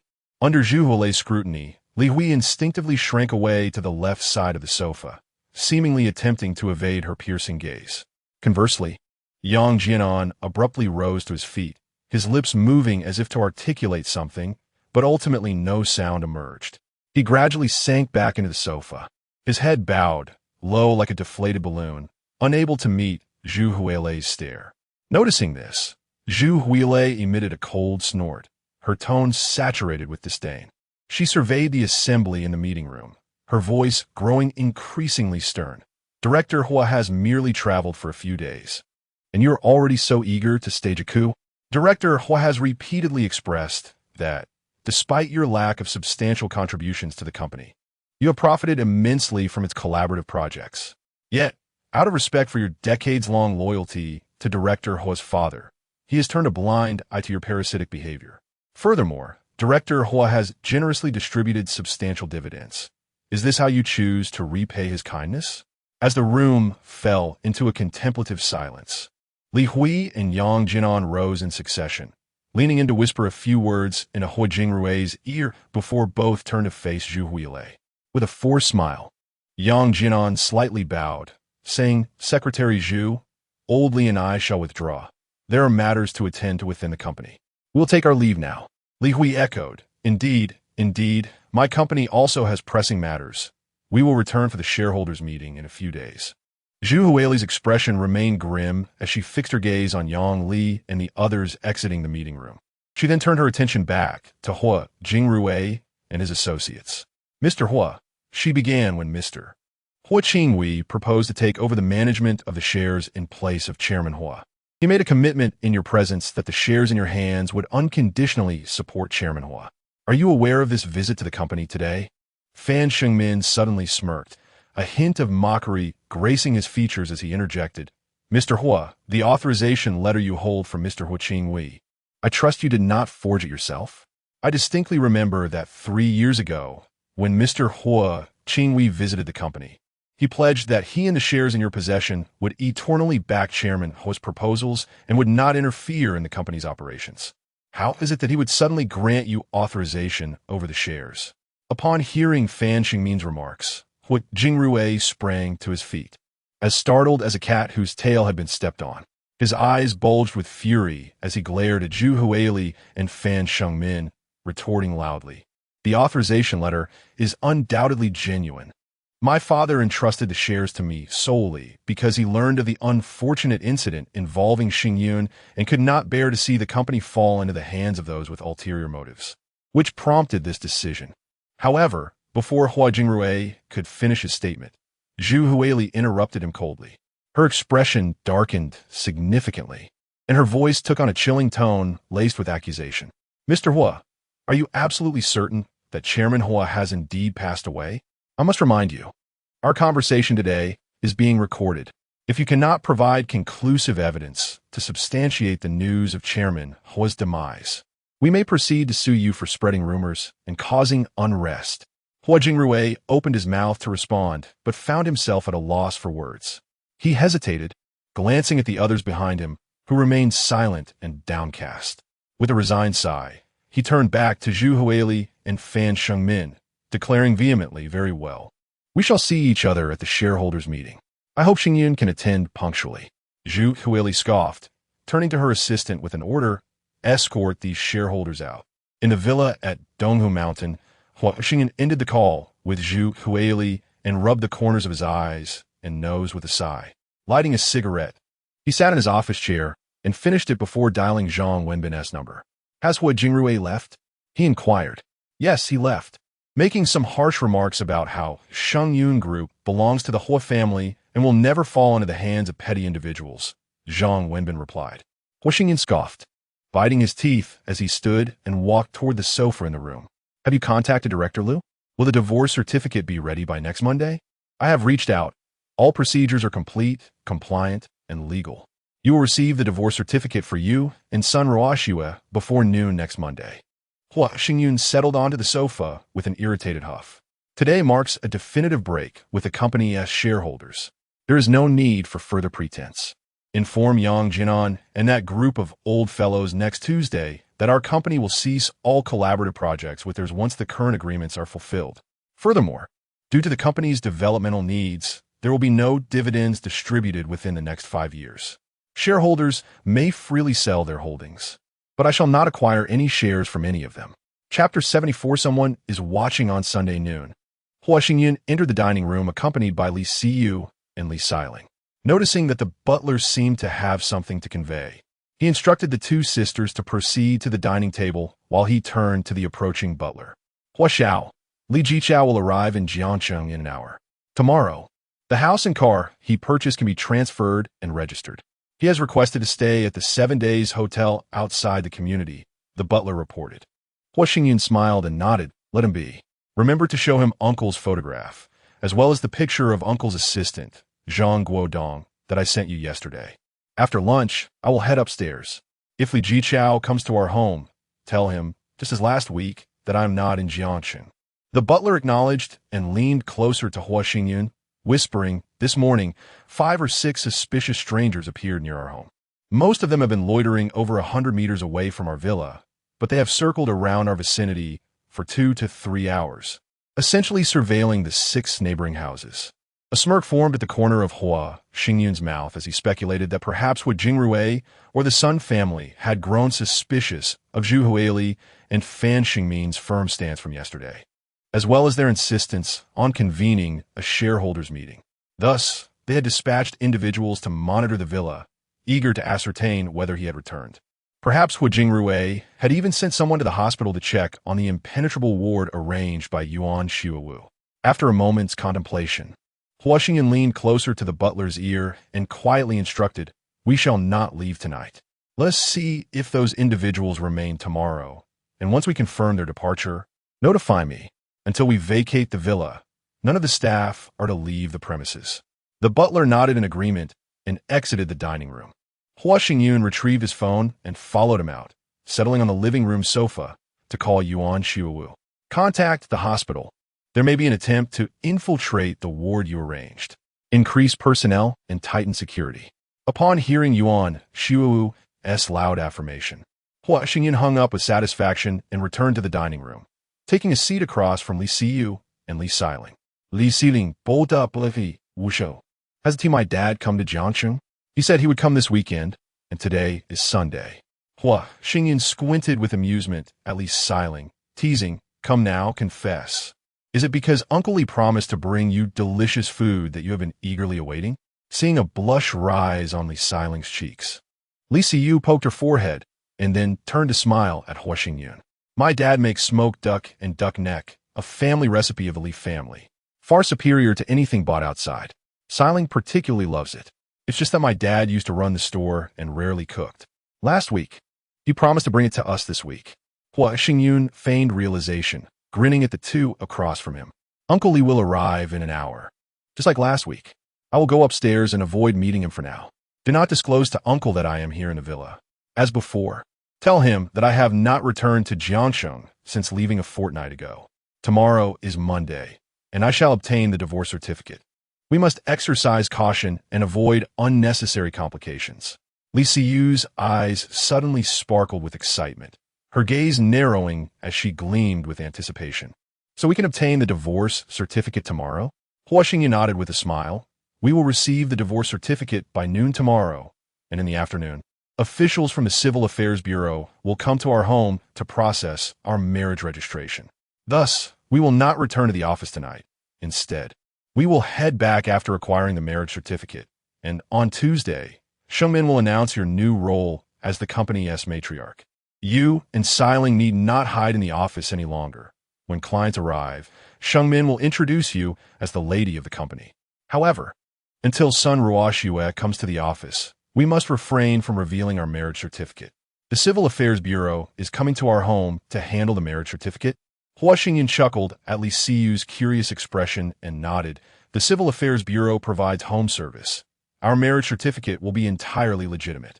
Upon hearing a soft snort from Li Xiling, Hua Xingyan picked up a pair of chopsticks and served her several slices of matsutake mushrooms, cheerfully stating, "A marriage certificate is merely a piece of paper. We three have agreed to remain together forever, regardless of whom we register with. The reason I am obtaining the certificate with Siyu is twofold. First, I have an immediate need for a marriage certificate, and second, Siyu wishes to shield you from unnecessary risks. If my sister is the lady of the company, then what am I? Li Siyu play fuyi puka li siling's fuetagain." Hua Xingyun, chuckling, served Li Xiling a piece of blue lobster meat and replied, "Siyu is the lady of the company, while you are the mistress of our home. Your sister manages external affairs, while you oversee domestic matters." Li Xiling proudly lifted her chin, letting out a playful huff, and entwined her arm with Li Siyu's.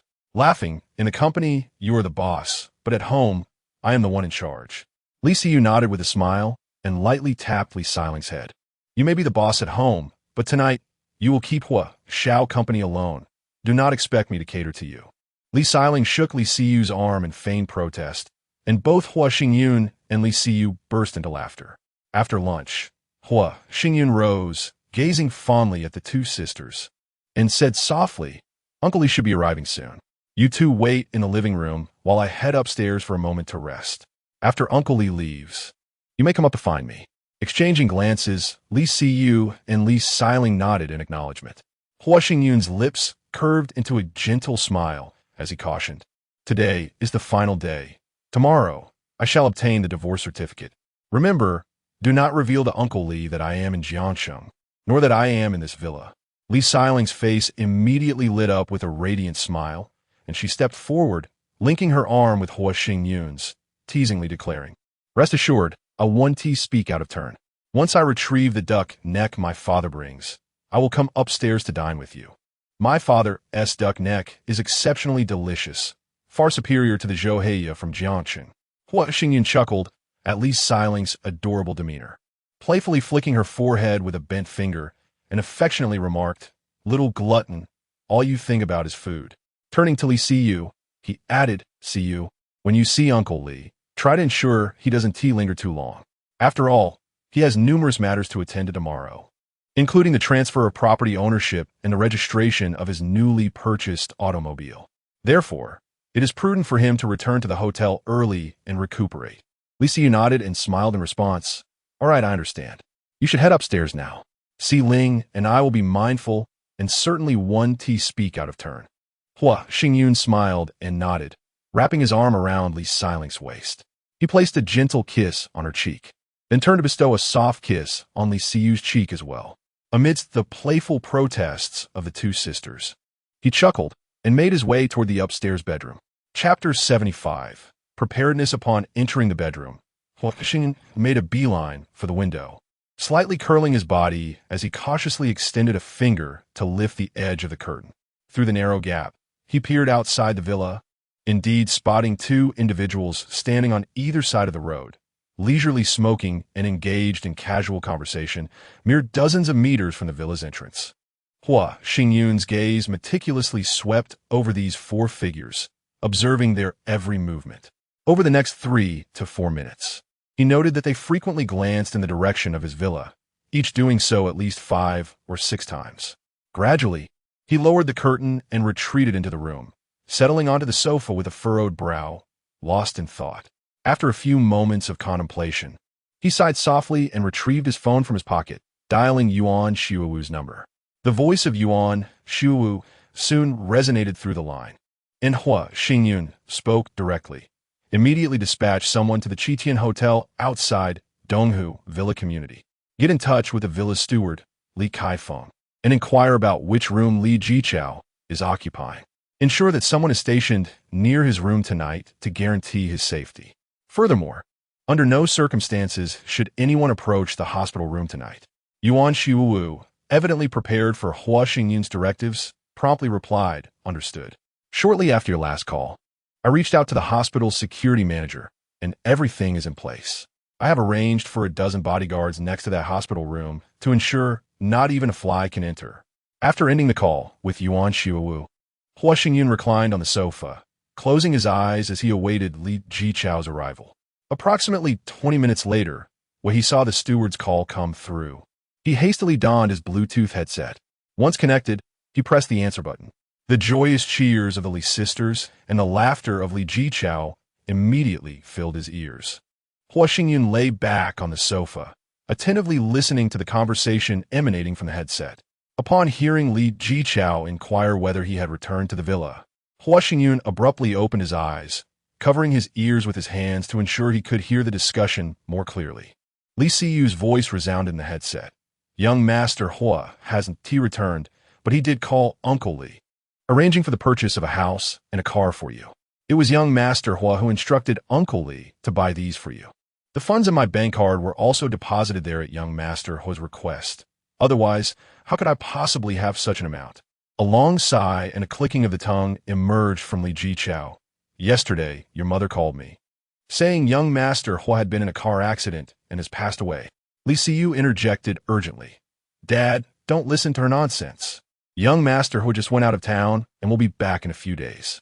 Jichao, has young Master Hua not contacted you? Yu, young Master Hua hasn't reached out to us, having confiscated our phones long ago. But he promised both me and Xiling that he would return our phones by the end of the month. Li Jichao let out a sound of surprise, fell silent for a few moments, and then suddenly exclaimed with a playful scolding, "Stop searching. The duck neck is right here." Li Xiling, with a mock pouting tone, retorted, "We thought you would arrive yesterday, making me wait for you all day. I prepared so much to share." Li Siyu quickly interrupted her. "All you think about is food. Save a portion for Uncle Li. You've been bragging about how delicious our father's duck neck is in front of him." Laughter and refusals from the butler echoed through the headphones, and with a playful giggle, Li Xiling said, "All right, I'll go divide in the kitchen. We'll take our share back to the room and enjoy it while binge-watching tonight." Hua Xingyun, upon hearing the sound of footsteps in the headphones, realized Li Xiling was coming upstairs. He swiftly picked up his phone from the coffee table, stood up, and hurried to the small desk in the room. He opened his laptop, illuminating the screen, feigning busyness with work. A few minutes later, he heard the soft sound of the door being pushed open. Looking up, he saw Li Xiling enter. Hua Xingyun smiled and nodded at her, pausing his fingers over the keyboard, gesturing towards the computer screen and then to his ears, indicating that he was occupied with work. Li Xiling understood immediately, tiptoeing to the sofa in the room, carefully placing a bag containing the duck neck on a coffee table. With a smile, she mouthed the words, "You eat first." And after Hua Xingyun nodded in acknowledgement, she turned and quietly exited the room, gently closing the door behind her. Hua Xingyun chuckled to himself, set his phone down on the table, leaned back in his chair, and continued to listen to the conversation between Li Siyu and Li Jichao through the headphones. In the ensuing 30 minutes of dialogue, Li Jichao primarily inquired about how Li Siyu and Li Xiling were settling into life in the villa, until he mentioned returning to the hotel. Li Siyu instructed the butler to escort Li Jichao out, and Hua Xingyun pressed the call end button. When Li Siyu and Li Xiling entered the room, He closed the laptop and stood to greet them. "Ah, why haven't you eaten yet? My dad's cooking is truly delightful. You must not have tasted it before." Hua Xingyun laughed heartily, ruffling Li Siling's hair, and pointed towards the study. "I still have some work to finish. You two rest for a bit. Once I'm done, we can all go watch a movie together." Li Siyu nodded with a smile. With a beaming expression, Hua Xingyun exited the bedroom, pushed open the study door, and redialed the butler's number. "Arrange for someone to take Li Jiqiao to the hotel, and keep an eye on those suspicious individuals outside our villa." Hearing the butler's affirmative reply, Hua Xingyun set down the phone, approached his desk, and began reviewing the emails in the company inbox. Minutes later, he saw Li Siling enter, one hand holding a piece of duck neck and the other carrying the bag.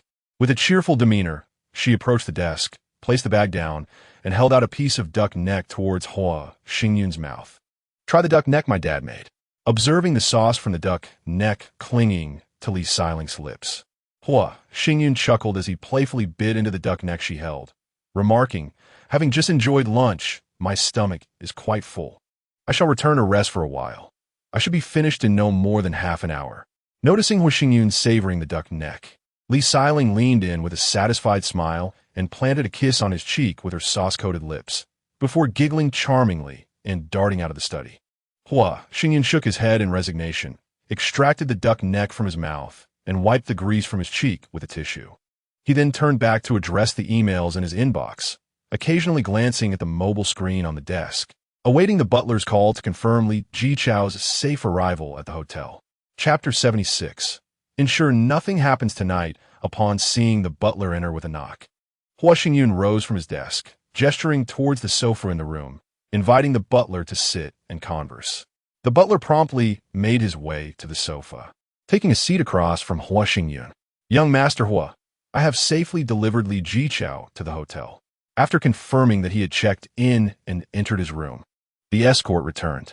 Among the suspicious individuals outside, 2 followed us to the Qitian Hotel, remaining in their vehicle without alighting. I called Manager Yuan, who instructed our people to return.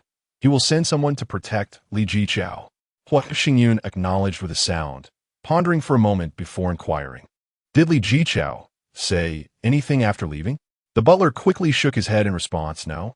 The person who accompanied Li Jiqiao to the hotel mentioned that he closed his eyes and rested against the back seat after getting into the car, only opening them to exit upon arrival at the hotel. He neither spoke nor made any calls en route. Nodding thoughtfully, Hua Xingyun continued, "Has Li Jiqiao seen the photographs of my second uncle and Zhang Guodong? Were the individuals he encountered in the hospital one of them?" Li Jiqiao described the man he saw in the hospital as wearing a mask, a hat, and color-changing glasses, standing slightly taller than himself, around 1.8 meters in height.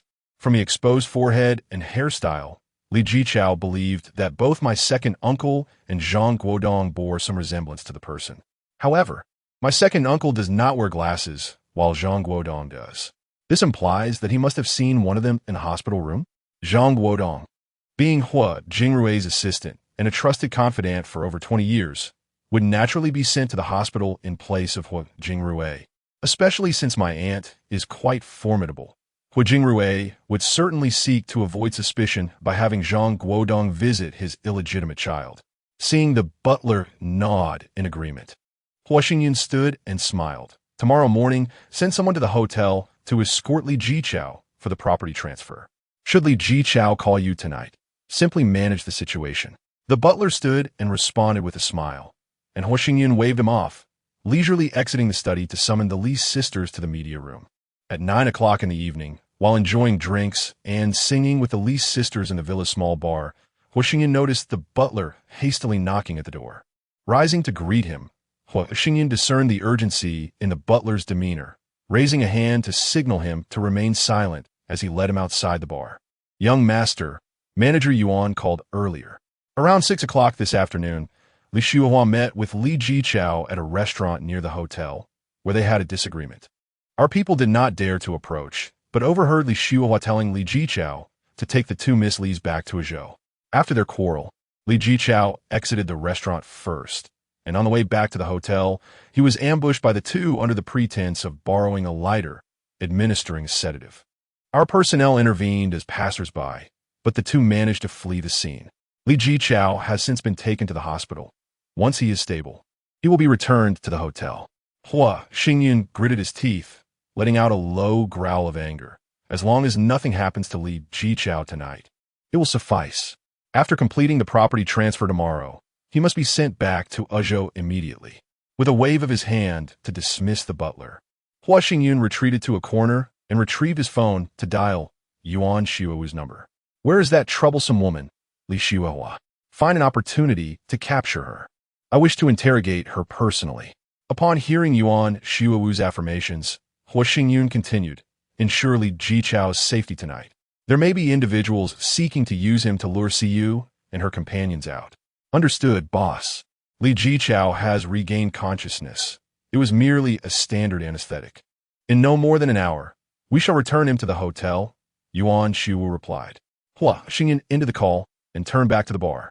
Resuming his jovial interaction with the sisters, Li Siyu and Li Xiling, as they engaged in drinking and laughter. In the Sun family's villa at Menghu Xiangjuan, Sun Ruoxue knocked on the door of Sun Haorong's study.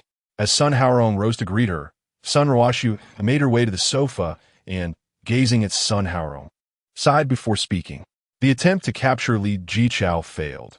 Several bystanders intervened heroically, and we were unable to apprehend him. Sun Haorong smirked dismissively, chuckling lightly. Why bother with a minor character? Sun Ruoxue sighed again, clicking her tongue. Li Jiqiao has purchased a property in Jiangsheng, where Hua Xingyun currently resides at Donghu Mountain Villa. He has also acquired a Toyota worth over 300,000, charged to Li Siyu's bank card. Is this money from Hua Xingyun? Sun Ruoxue raised her gaze to meet Sun Haorong's, nodding slightly.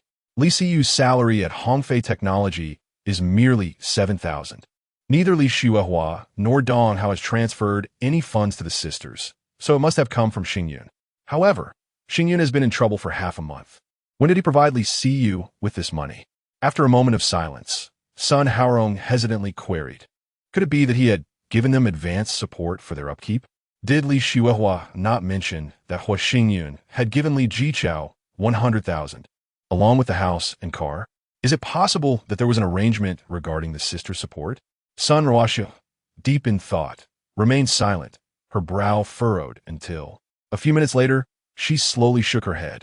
Xingyun's abduction of Li Siyu and Li Xiling was merely an act of revenge against Li Donghao. He wouldn't provide them with over 2 million. His intent to capture Li Jiqiao tonight is solely to draw out Li Siyu and inquire about when the funds for the house and car were given. Sun Haorong scoffed, smiling at Sun Ruoxue. Let go of concerns regarding Li Jiqiao's family. This afternoon, Hu Jingrui called me. Next Tuesday, Huang Dijing will return, and Li Ziqiang has arranged a meeting with him to negotiate the acquisition of Huang Dijing's shares. If successful, even if Hua Xingyun returns alive, the Xingyun group will fall into Hua Jingrui's hands. Sun Ruoxue lifted her gaze, her expression filled with doubt as she looked at Sun Haorong.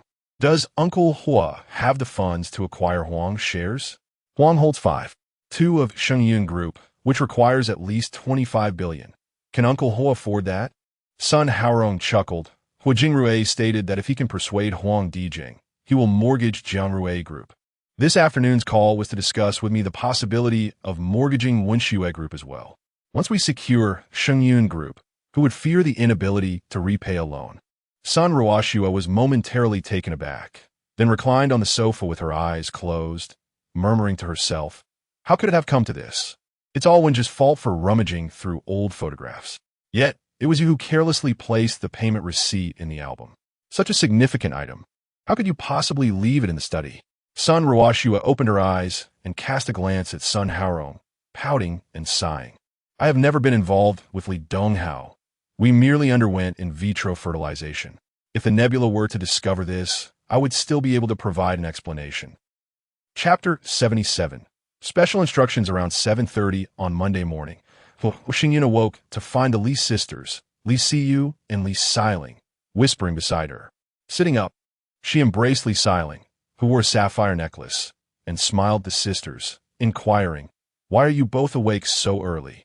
At the office, I usually laze around until 8:30. With a playful giggle, Li Xiling pointed at Li Siyu, exclaiming, Sister woke me up early. Surely, because we are getting our marriage certificate today. I was too excited to sleep, noticing the blush creeping onto Li Siyu's cheeks.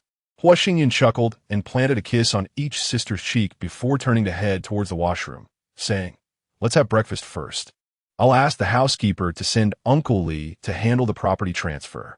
After breakfast, I'll call Wenbin, aiming to secure our divorce certificate this morning, and bring the officials from the Civil Affairs Bureau over before noon to finalize our marriage certificate." The sounds of giggles and cheers from the Li sisters followed her as she entered the washroom without looking back. After freshening up, she led the sisters downstairs towards the dining room. Motioning for them to enter the dining area first, Hua Xingyun approached the housekeeper and instructed, in the morning, take Li Jichao to the property transaction center, then go to get the car registered. Deploy a few more people to provide discreet protection. Once the registration is complete, let Li Jichao return to Azhou. He need not worry about the house renovations. The housekeeper nodded in acknowledgement and leaned closer to Hua Xingyun, whispering, "The individuals loitering outside did not come today. After Li Jichao was drugged last night, they left and have not returned since." Hua Xingyun nodded, contemplating for a moment before replying softly, "When sending Li Jichao to the property transaction center, do not mention anything about last night's sedative. Act as if you are unaware. Expedite his return to Azhou. As long as nothing happens in Jiangcheng, it is no longer our concern." Seeing the housekeeper nod in agreement, Hua Xingyun turned promptly towards the dining room, with the housekeeper hastily following her in to serve the breakfast that the chef had prepared in advance for her and the Li sisters. At approximately 9:50, upon receiving a call from Zhang Wenbin, Hua Xingyun picked up her phone and, as she did, noticed the Li sisters sitting upright, their expressions tense as they focused on her. Hua Xingyun stifled a laugh and answered the call, asking, "What's the matter?" "Boss, Director Liu has called. Your cooling-off period for the divorce has ended, and you may now retrieve your divorce certificate. Half an hour ago, I dispatched someone to the Civil Affairs Bureau. They should be arriving shortly. Director Liu inquired if you still wish to keep your divorce record confidential until January of next year." After a moment of consideration, Hua Xingyun replied with a smile, "Let us keep it concealed for now. I will notify you when to disclose it. Additionally, please call Director Liu and arrange for personnel to come to Donghu Villa to issue the marriage certificate for Siyu and me. We will return to the office in the afternoon." As Zhang Wenbin expressed his congratulations, preparing to end the call, Hua Xingyun interjected urgently, "This afternoon, I can respond to Chun Ziqiang's email. I will not be acquiring the shares he is selling. Chun Ziqiang has indeed been working alongside my father in the Dashenjian group. Moving forward, we must address Yang Jianan, Li Hui, and the other shareholders, and it is unnecessary for Chun Ziqiang to suffer unjustly." Suddenly, a mischievous chuckle emanated from the receiver as Zhang Wenbin remarked, "Boss, it seems you haven't forgotten old sentiments." In silence, Hua Xingyun took a deep breath, gritting his teeth as he muttered, "If the personnel from the Civil Affairs Bureau do not arrive at Donghu Mountain Villa by noon, the year-end bonuses will be halved. I shall call Director Liu right now." Upon hearing Zhang Wenbin hastily end the call, Hua Xingyun set down his phone, opened his arms towards the Li sisters, and cheerfully announced, "The divorce certificate has been issued. By noon, the Civil Affairs Bureau will come to our home to finalize our marriage certificate."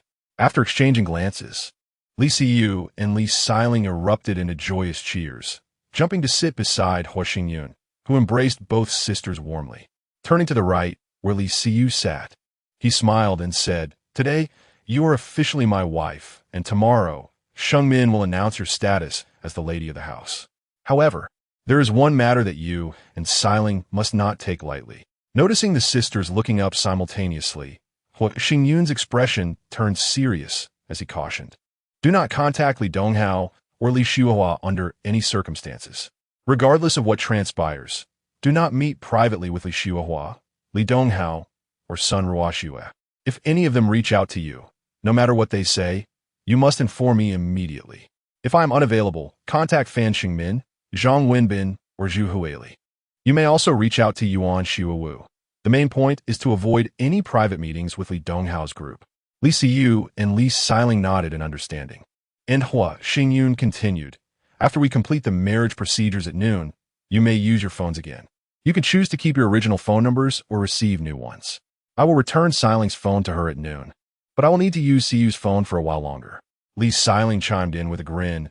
Sister Hueli gave me a number that I quite like. It ends with 3 6s. I think I shall use that one. Li Siyu added with a smile. I will use the number given to me by President Fan. Hua Xingyu nodded with a smile, planting a kiss on each of their cheeks. This afternoon, I will have a human transfer those 2 phone numbers to your names, allowing you to reconnect with old classmates and friends, as long as you avoid contacting any colleagues from Hongfei Technology and Li Donghao or Li Shuohua. Li Siling Jigalat. And Li Siyu quickly asserted, I will certainly not engage with Zhou Hao again. Hua Xingyun laughed heartily, kissing both sisters on the cheeks once more. Rising, he remarked, I shall retreat to my study to work. You both take a moment to rest. We need to return to the company this afternoon, as more serious matters await us. And we'll be quite busy. Li Siyu and Li Siling nodded eagerly, their eyes sparkling as they accompanied Hua Xingyun to the door of the bedroom. As Li Siling reached out to close the door, she hugged Li Siyu and pouted, pleading, Sister, now that you and young Master Hua are officially married, I want to be a lifelong little wife. We look alike. Could you let me take wedding photos with young Master Hua? Li Siyu's expression subtly shifted. After locking eyes with Li Siling, she let out a soft sigh, playfully poking Li Siling's forehead with her finger and teasingly scolded. Who was it that claimed to loathe young Master Hua so fiercely, even saying they wished to end his life? Li Siling, clinging to Li Siyu, bounced about while affectionately protesting. That was in the beginning. Young Master Hua was so fierce. We were utterly terrified. He showed no mercy and even demanded our service. That is why I said such things. Li Siyu rolled her eyes and, after a brief struggle to free herself, sighed again before gently tapping Li Siling on the head. With a tone of resignation, she remarked, all right. When the officials from the Civil Affairs Bureau arrive, you can take my ID and go to young Master Hua to complete the marriage formalities. That should suffice, right? Chapter 78. The intention behind buying a house for Li Jichao around 11 in the morning. Upon hearing the butler announce that the personnel from the Civil Affairs Bureau were waiting downstairs, Hua Xingyun rose from his desk, gesturing for the butler to proceed with the reception. Stepping out of his study, he opened the bedroom door and informed them that they could go downstairs to complete the marriage formalities. Observing Li Siling, adorned with a sapphire necklace, hastily approaching with her identification card in hand, Hua Xingyun cast a puzzled glance at Li Siyu, who remained motionless in front of the sofa. As Li Siling stood before Hua Xingyun, her cheeks flushed crimson, she raised her sister's ID and presented it to Hua Xingyun, exclaiming, Sister said she would register her marriage with you, and I shall take the wedding photos with you. Noticing Li Siyu bowing respectfully from the sofa, Hua Xingyun, in a state of bemusement, wrapped his arm around Li Siling's shoulders and exited the room. He playfully pinched her nose, which only intensified the blush on her face. Leaning in, he planted a kiss on her cheek and jested, back in that abandoned building, you were the loudest and most defiant. Li Siling ulta, stamping her foot in mock indignation, and pouted, you still dare to mention it. You slapped me, and I was terrified. It was precisely because of you that sister didn't dare to resist. Gently nudging Li Siling's back, Hua Xingyun led her downstairs. Noticing that the butler recognized Li Siling and subtly gestured for him to remain silent. With a cheerful demeanor, he handed over their identification cards and the prepared documents to the Civil Affairs Bureau staff. 20 minutes later, Li Siling dashed upstairs with the stamped marriage certificate in hand. Hua Xingyun instructed the butler to see the Civil Affairs personnel off and dial Zhang Wenbin's number. I've obtained the divorce certificate. After lunch, I'll return to the company. This afternoon, I can send termination notices to those old fellows, Yang Jianan and Li Hui. Tomorrow, they will surely come to the office as planned. Ideally, we can lure that wretched son Ruoxue to the company by then. Inform Sheng Min that this afternoon, the collaboration project with Jiangrui Group will be handed over to CU. I want Hua Jingrui to witness as his mistress' daughter brings down Jiangrui Group. Understood, boss. I will find Sheng Min and Hueli. Ending the call, Hua Xingyun saw the 2 sisters, Li Siyu and Li Siling, bounding down the stairs, each clutching a marriage certificate. He opened his arms to embrace them both as they leaped into his embrace, exclaiming, now we are truly married, with CU's name and Siling's photo. As he watched the sisters giggle and nod, Hua Xingyan led them toward the dining room, cheerfully stating, after lunch, we will head to the company. We may need to stay there tonight, and perhaps by tomorrow, we can present ourselves publicly without reservation. Are we now your wives? Mr. Hua, will you hold a wedding for us? Hua Xingyan laughed heartily, retracting his arms and playfully clapping his hands on their elbows. Fear not. Once I reclaim my parents' shares, I shall certainly grant you a grand wedding. Amidst the jubilant cheers of the Li sisters, Hua Xingyan seated them at the dining table and signaled the butler to bring forth the lunch dishes. Around 1 o'clock in the afternoon, Hua Xingyun returned to the Shengyun group with the sisters Li Siyu. They took the exclusive elevator to Hua Xingyun's temporary office. After instructing the sisters to rest, he stepped out of the office alone and arrived at Zhang Wenbin's office floor. He found Zhu Huili and Fan Xingmin seated on the guest sofa in Zhang Wenbin's office. Hua Xingyun approached with a smile, gesturing for Zhu and Fan to take a seat. Zhang Wenbin, grinning widely, asked, Boss, have you tied knot again? Are we to expect a grand feast tonight? Hua Xingyun chuckled, playfully tapping Zhang Wenbin's arm, then turned to Zhu Huili and Fan Xingmin, his expression turning serious. Have we responded to Chen Ziqiang's email regarding the sale of shares? Zhu Huili replied, I responded to the email before the end of the workday. Chen Ziqiang should have seen it. Huang Dijing called me 20 minutes ago inquiring about Chen Ziqiang's shares. Hua Xingyun sighed slightly, since my parents took over Xingyun Group. Chen Ziqiang and Huang Dijing were among the first investors. When I assumed control of the company, I was fortunate to have the support of Uncle Chen and Uncle Huang, which solidified my position as chairman. Now, we must deal with the traders Yang Jinan and Li Hui without involving Chen Ziqiang. Let us first drain the cash flow of Hua Jingrui and Yang Jinan's group before we slowly punish those unscrupulous individuals. Zhu Huili nodded with a smile, Mr. Huang also suspects you perished in the accident and fears that if Hua Jingrui takes over, our collaboration will cease. Huang Dijing is returning to Jiangcheng tomorrow. I anticipate Hua Jingrui will reach out to him. Now that I have obtained the divorce certificate, there is no need for secrecy. I will call Huang Dijing and ask him to visit the company when he returns. Observing Zhu Huili's affirmative nod, Hua Xingyan shifted his gaze to Fan Xingmin, and as their eyes met, he remarked with a smile, let us proceed as planned. I want CU to manage Jiang Rui Group and Wenshui Group. I wish to see Hua Jingrui and that despicable woman powerless as they watch their company crumble under CU's efforts. Laughter erupted among the group, and Fan Xingmin inquired, Boss, you have divorced son Ruoxue. Should we have the legal team pursue the 20 billion you lent the Sun family 2 years ago? Let us wait a couple of days until that wretched woman comes to the company. I want her illegitimate child to be born early, and then I will transfer the shares held by my grandfather into my name before pursuing the 20 billion owed to us. Fan Xingmin nodded in agreement, exchanging a glance with Zhu Huili, both falling silent as they looked at Hua Xingyun. Hua Xingyun, noticing their silence, waved his hand with a smile. You both may return to your rest. I need to discuss matters with Wenbin. Zhu Huili and Fan Xingmin rose sequentially, exiting the office. Zhang Wenbin leaned closer to Hua Xingyun, wearing a mischievous grin. I heard you gifted Li Jiqiao with both a house and a car. Are the twins truly that? Hua Xingyun raised his hand and playfully tapped Zhang Wenbin's head, watching as he retreated into his wheelchair while shielding his head. Leaning forward, Hua Xingyun sighed before speaking. Perhaps the person Li Jiqiao encountered in the hospital was my second uncle. Perhaps there is no intersection between Li Jiqiao and me. My uncle has allowed Li Jiqiao to return to Izhou without interference.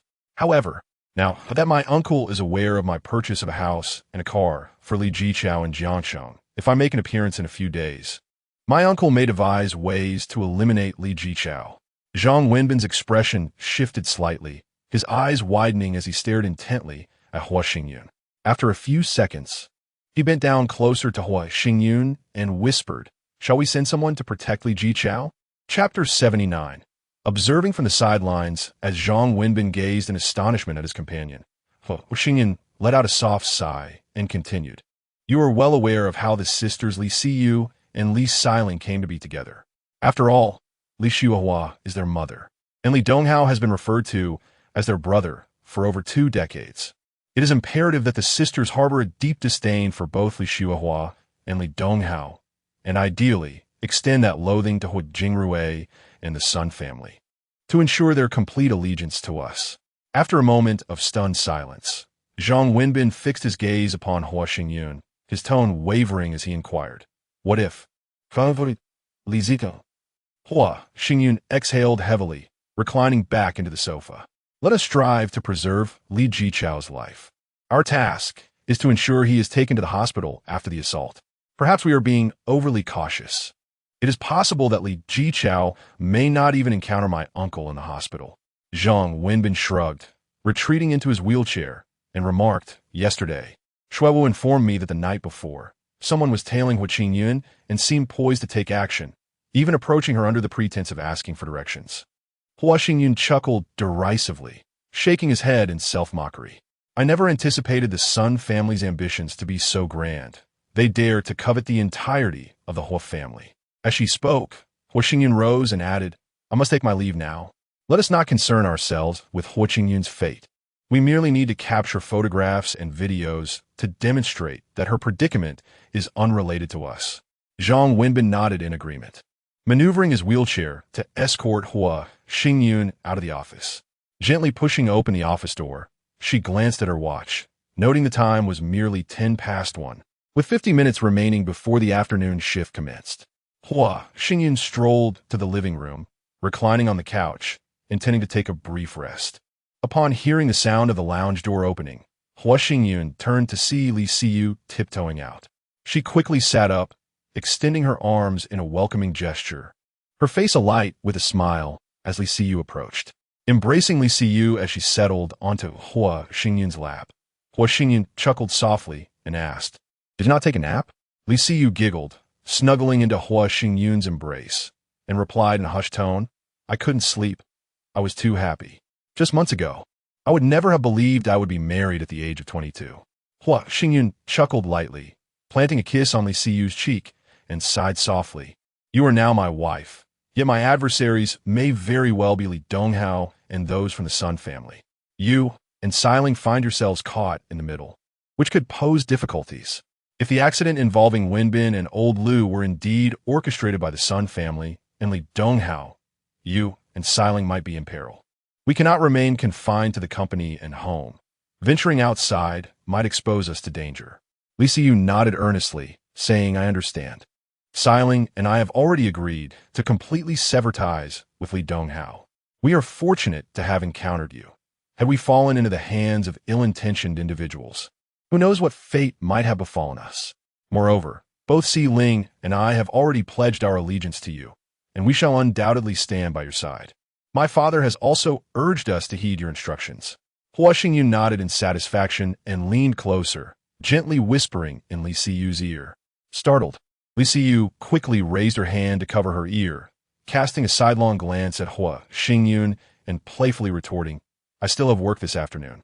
Let us wait until the evening." Hua Xingyun burst into laughter, playfully tapping Li Siyu's nose with his finger. "This afternoon, you'll go to Shengmin, who will provide you with some practical tasks. If you encounter any uncertainties, do not hesitate to consult him. You are now the lady boss of the company, and you must assist me in managing it. Even if we collaborate with your former company, Hongfei Technology, you must remain impartial. Understood?" With her eyes sparkling, Li Siyu nodded eagerly. "I understand. I will certainly learn to manage the company well from General Manager Fan."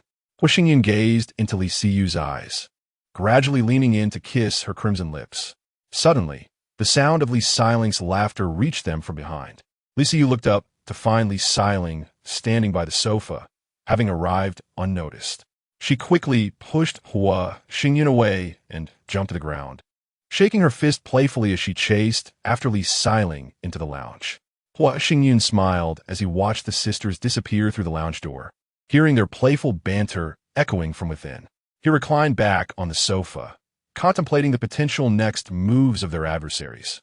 At 2 o'clock in the afternoon, after Li Siyu and Li Xiling were taken away by Zhu Huili and Wu Yumin, Hua Xingyun summoned Yuan Xiu, gesturing for him to sit down at the chair before the desk. "Was there any trouble in the hospital room last night?" Yuan Xiu replied with a smile, "No. The hospital security has been completely replaced. That entire floor of rooms is unoccupied. Not even a fly could enter. Hua Xingyan nodded in satisfaction. Is Li Jiqiao getting a license plate? When can he leave Jiangxing? This morning, the property transfer was completed without any signs of being followed. After lunch, he went to the vehicle management office, where I arranged for someone to assist him. He should be selecting a license plate now, and before 3 o'clock, he will definitely have the plate and be on his way back to Azhou. Hua Xingyun acknowledged this with a nod, pondering for a moment before continuing. Preserve all photos and videos related to those who have been tracking Hua Xingyun. It's possible that we need to intervene. Hua Xingyun may be dealt with by the other party, and we simply need to retain evidence to prove our disassociation from him. Yuan Shuowu nodded with a smile. Assistant Zhang has already contacted me. I have arranged for someone to monitor Li Jiqiao. Today, they will follow him back to Azhou, and I have rented an apartment beneath Li Jiqiao's home. Unfortunately, I couldn't secure the apartment directly across from his. Hua Xingyun raised his hand to halt Yuan Shuowu's further elaboration, playfully chiding him. You can decide how to proceed. There is no need to share the details with me. The dosage for Li Donghao's illegitimate child can be increased a little. I want him to be no longer humane before he is discharged. Observing the mischievous smile on Yuan Shuowu's face, Hua Xingyun smirked and pondered once more. Is Fang Jinxiang capable? It has been nearly half a month, and he still hasn't obtained the testing samples from Hua Jingrui? Yuan Shuowu hastily replied. Hua Jingrui has been seldom seen at the company lately. There are days when his presence is entirely absent. Furthermore, ever since Zhang Guodong was incarcerated, Hua Jingrui has appointed a new assistant, leaving Fang Jinxiang with no opportunity to interact with him. Hua Xingyun clenched his teeth in frustration, taking a deep breath to suppress his mounting anger. What about Zhou Hao? Regardless of his involvement in the car accident with Wenbin, I wish to see him nowhere near Jiangxing. Yuan Shuowu immediately rose to his feet, his expression grave as he declared, Rest assured, boss, Zhou Hao will never set foot in Jiangxing. Chapter 80. Playing along with him at 3:30 in the afternoon. Upon seeing Zhu Huili enter after knocking, Hua Xingyun set aside the documents he had been perusing and gestured towards the chair in front of his desk. Inviting him to a seat. Zhu Huili approached the desk and paused, pursing her lips and letting out a soft sigh. After sending the letter to terminate the project collaboration to the shareholders, my phone has been inundated with calls from them this afternoon, particularly from Hua Jingrui, who has begun to berate me, accusing Shengmin and me of attempting to usurp the company. It's likely that before the end of the day, the shareholders will come to the office demanding an explanation. Hua Xingyun reclined comfortably in his office chair, a smile gracing his lips. Have the proposal to withhold dividends for 5 years been sent to the shareholders? Zhu Huili shook her head in dismay. I had originally planned to send it before the end of the workday, but if the shareholders come to the office, there will be no need to send it. I can simply inform them verbally.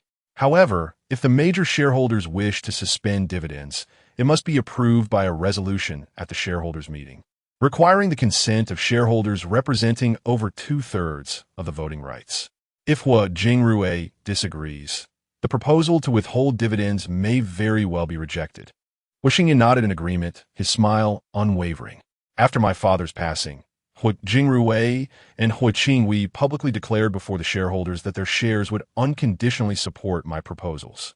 I have already obtained the divorce certificate and can reveal myself at any time. The reason for the current delay in sending is merely to lure that wretched son Ruoxue to the company. Moreover, withholding dividends for 5 years is essential to ensure ample funding for the research and development of new products, paving the way for the company's betterment. This rationale is indeed quite persuasive. Inform Shengmin that when the shareholders arrive, he should bring Siyu along. If those two rascals, Yang Jianan and Li Hui, dare to show up, present them with the power of attorney and submit the evidence of their relatives' embezzlement of company funds to the authorities. The news of Siyu being the boss's wife, coupled with the announcement of the company's dividend suspension, should certainly entice that vile woman to the office. Zhu Huili nodded in acknowledgement, and Hua Xingyun waved his hand cheerfully. Just follow my instructions and return to your work. Should the shareholders not arrive before the end of the workday, you and Shengmin should leave the company immediately and refrain from answering any calls from shareholders tonight. With a suppressed smile, Zhu Huili nodded repeatedly before turning to exit the office, a grin on her face. An hour later, With merely a few minutes remaining before 5 o'clock, upon receiving a call from Zhang Wenbin, Xingyan set aside the documents once more, picked up his phone, and answered with a teasing tone. If you're truly so bored, just go home and recuperate. Stop pestering me all day for no reason. Zhang Wenbin's affected chuckle resonated through the receiver. Boss, Li Hui has arrived at the company with 2 minor shareholders. Were it not for the security and front desk staff holding them back, they would have nearly barged into Shengmin's office. They insist that their company's collaboration with Shengyun Group was guaranteed by Uncle Hua and Aunt Sue, claiming that as long as Shengyun Group exists, the partnership will never be terminated. Hua, Shengyun scoffed lightly, rising to stretch his limbs. In a calm tone, he replied, "Why was I not aware of this matter? If they can provide a written statement or bring my parents to confirm, I would be willing to continue collaborating with their company." Amidst Zhang Wenbin's peculiar laughter, Hua Xingyun continued to issue commands. Have Shengmin take Siyu to meet Li Hui and his associates. They may merely be pawns dispatched by Hua Jingrue to probe the situation. Inform them directly that Siyu is my fiancée, and I appointed her to manage the company in my absence while I travel. The more Hua Jingrue and his ilk suspect that Shengmin and Huili aim to exploit Siyu to seize company assets, the greater the likelihood that that wretched son Rua Xue will visit the company tomorrow. Only by hastening the arrival of that illegitimate child can the shares held by my grandfather be swiftly transferred to my name. Grandfather may even believe you perished in the car accident. Hua Xingyun sighed lightly, clicking his tongue. After all, Hua Qingwei is my grandfather. He has not publicly revealed his involvement in the conspiracy against me.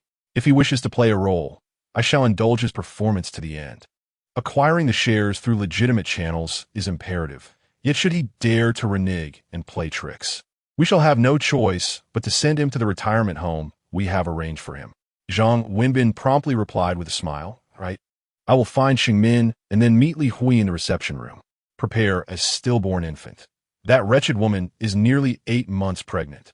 If that illegitimate child survives the induction, we might exchange it for the stillborn, potentially compelling Hua Jingrue to return my father's shares. Very well. I shall seek out Shengmin first and have Shu visit the hospital tonight." Hua Xingyan grunted in acknowledgement, biting his lip and letting out a cold laugh. Upon hearing Zhang Wenbin end the call, Hua Xingyan rose and approached the window, pulling back a corner of the curtain to gaze contemplatively at the distant mountains. A few minutes later, he heard the door creak open, and upon turning, he saw Li Xiling, adorned with a sapphire necklace, approaching with a bright smile. He turned to embrace her as they entered the lounge together. Huili wishes to meet with the shareholders and asked me to return first. She mentioned that my sister also wishes to meet with the shareholders, so I'll be back a bit later. Hua Xingyan nodded with a smile. Pulling Li Xiling onto the sofa in the room, he placed a kiss on her cheek and said with a grin, "I'll only stay at the company for another week. This weekend, let us find a place to enjoy for 2 days. Once I conclude the shareholder matters, we'll head to the island for skiing and hot springs." Li Xiling's eyes crescented with joy as she beamed at Hua Xingyun, exclaiming, "Really? Huili said that my sister and I will have our passports by Friday. I have never traveled abroad. Let us brainstorm where we might go this weekend and prepare an itinerary. We'll set off Friday afternoon." With a joyful cheer, Li Xiling leaped to her feet, laughing melodiously as she rushed to the small table in the room, lifting the laptop to search for travel routes to nearby cities. Half an hour later, upon seeing Li Siyu enter the lounge, Hua Xingyun stood to greet her. After hearing Li Siyu mention Zhang Wenbin waiting in the outer office, Hua Xingyun kissed her cheek and then stepped out of the lounge, gesturing for Zhang Wenbin to take a seat on the reception sofa. Li Hui and the others have left. Hui Li and Shengmin have also finished for the day. Hua Xingyun uttered a sound of acknowledgement, fixing his gaze upon Zhang Wenbin and inquiring with a smile. What was their reaction upon learning that Li Hui and the others discovered that Siyu is the designated head of the management company I appointed? Zhang Wenbin's lips involuntarily twisted into a smirk as he replied, "Li Hui must have heard of Li Siyu. When Shengmin mentioned that Siyu is your fiancé, Li Hui and the others displayed little astonishment.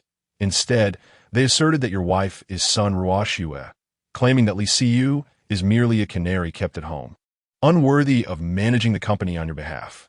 They are now firmly convinced that we are attempting to seize control of Shengyun Group. Tomorrow, it is likely that Hua Jingrue will bring all the shareholders and son Ruoxue to the company. Hua Xingyan let out a cold laugh, closing his eyes as he leaned against the back of the sofa. I hope this farce can come to an end tomorrow. Chapter 81. Preparing to meet Huang Dijing after bidding farewell to Zhang Wenbin, Hua Xingyan entered the lounge and observed the Li sisters, who were whispering on the sofa. As Li Xiling hurried toward him, Hua Xingyan gently wrapped his arm around her shoulder and strolled towards Li Xiu, who remained seated with a sulky expression. Smiling at the pouting Li Xiu, Hua Xingyan surmised that Li Hui had uttered something unkind. He embraced Li Xiling, sat down on the sofa, and gently pulled Li Xiu to sit beside him, inquiring with a playful tone about the unpleasant remarks made by the shareholders that had upset his wife. With a petulant pout, Li Xiu let out a delicate huff and, grasping Hua Xingyan's arm, exclaimed, "Mr. Hua, those shareholders claim that Xiling and I are your unworthy mistresses. They stated that if I were to manage the company on your behalf, the shareholders would never consent. They even suggested that I should not appear before them tomorrow, lest the public discover that your mistresses are managing the company, which would be a source of ridicule. I am so furious that I want to throw our marriage certificate in their faces." Hua Xingyun chuckled heartily, pulling Li Xiu closer and planting a kiss on her cheek. "You should not call me Mr. Hua anymore. We are already married, and you are my wife now. I want to hear you call me husband." As Li Xiu's face flushed crimson, and she heard Li Xiling affectionately call him husband, Hua Xingyun turned and placed a kiss on Li Xiling's lips, grinning as he looked back at Li Xiu. Xiling knows how to behave. Li Xiu, still pouting, let out a soft sigh and eventually called him husband.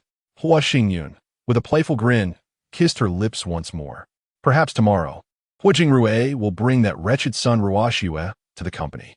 I intend to publicly declare our marriage in front of her. Until she arrives, let us keep our marriage a secret.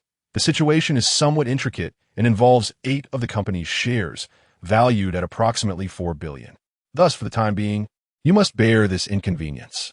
Li Xiu's eyes widened in astonishment, her expression one of disbelief as she stared at Hua Xingyun.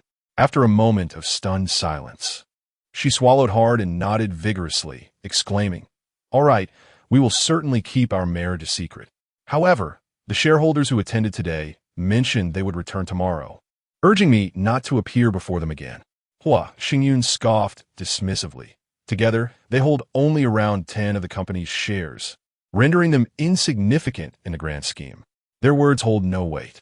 Once I deal with Hua Jingrue and the Sun family, I will ensure you have your satisfaction." With her lips still pursed in a defiant pout, Li Xiu nodded repeatedly, letting out a playful protest. Hua Xingyun, with a chuckle, playfully nudged Li Xiling and turned to Li Xiu, saying, "Xiling and I have decided to take a weekend trip. You both should choose a destination that excites you. We shall set off Friday afternoon." Li Xiling tugged at Li Xiu's arm, prompting her to rise, and together they walked toward the small table in the room, engaged in animated discussion about the tourist attractions surrounding Jiangxing. Around 7:30 in the evening, as Hua Xingyun was dining with the Li Xiu sisters in the office, she received a call from Yuan Xiuwu. Rising from her seat, she gestured for the sisters to continue their meal and moved to the desk to answer the call. The voice of Yuan Xiuwu came through the receiver. "Boss, Jingrue and the company shareholders are gathering at the Shi Club on the Wangpi Road. Chun Ziqiang and the shareholders are present, and Sun Haorong is also there." Hua Xingyun scoffed lightly, dismissing it with a nonchalant tone. "Let them be. It's probably just a discussion about pressuring the company tomorrow."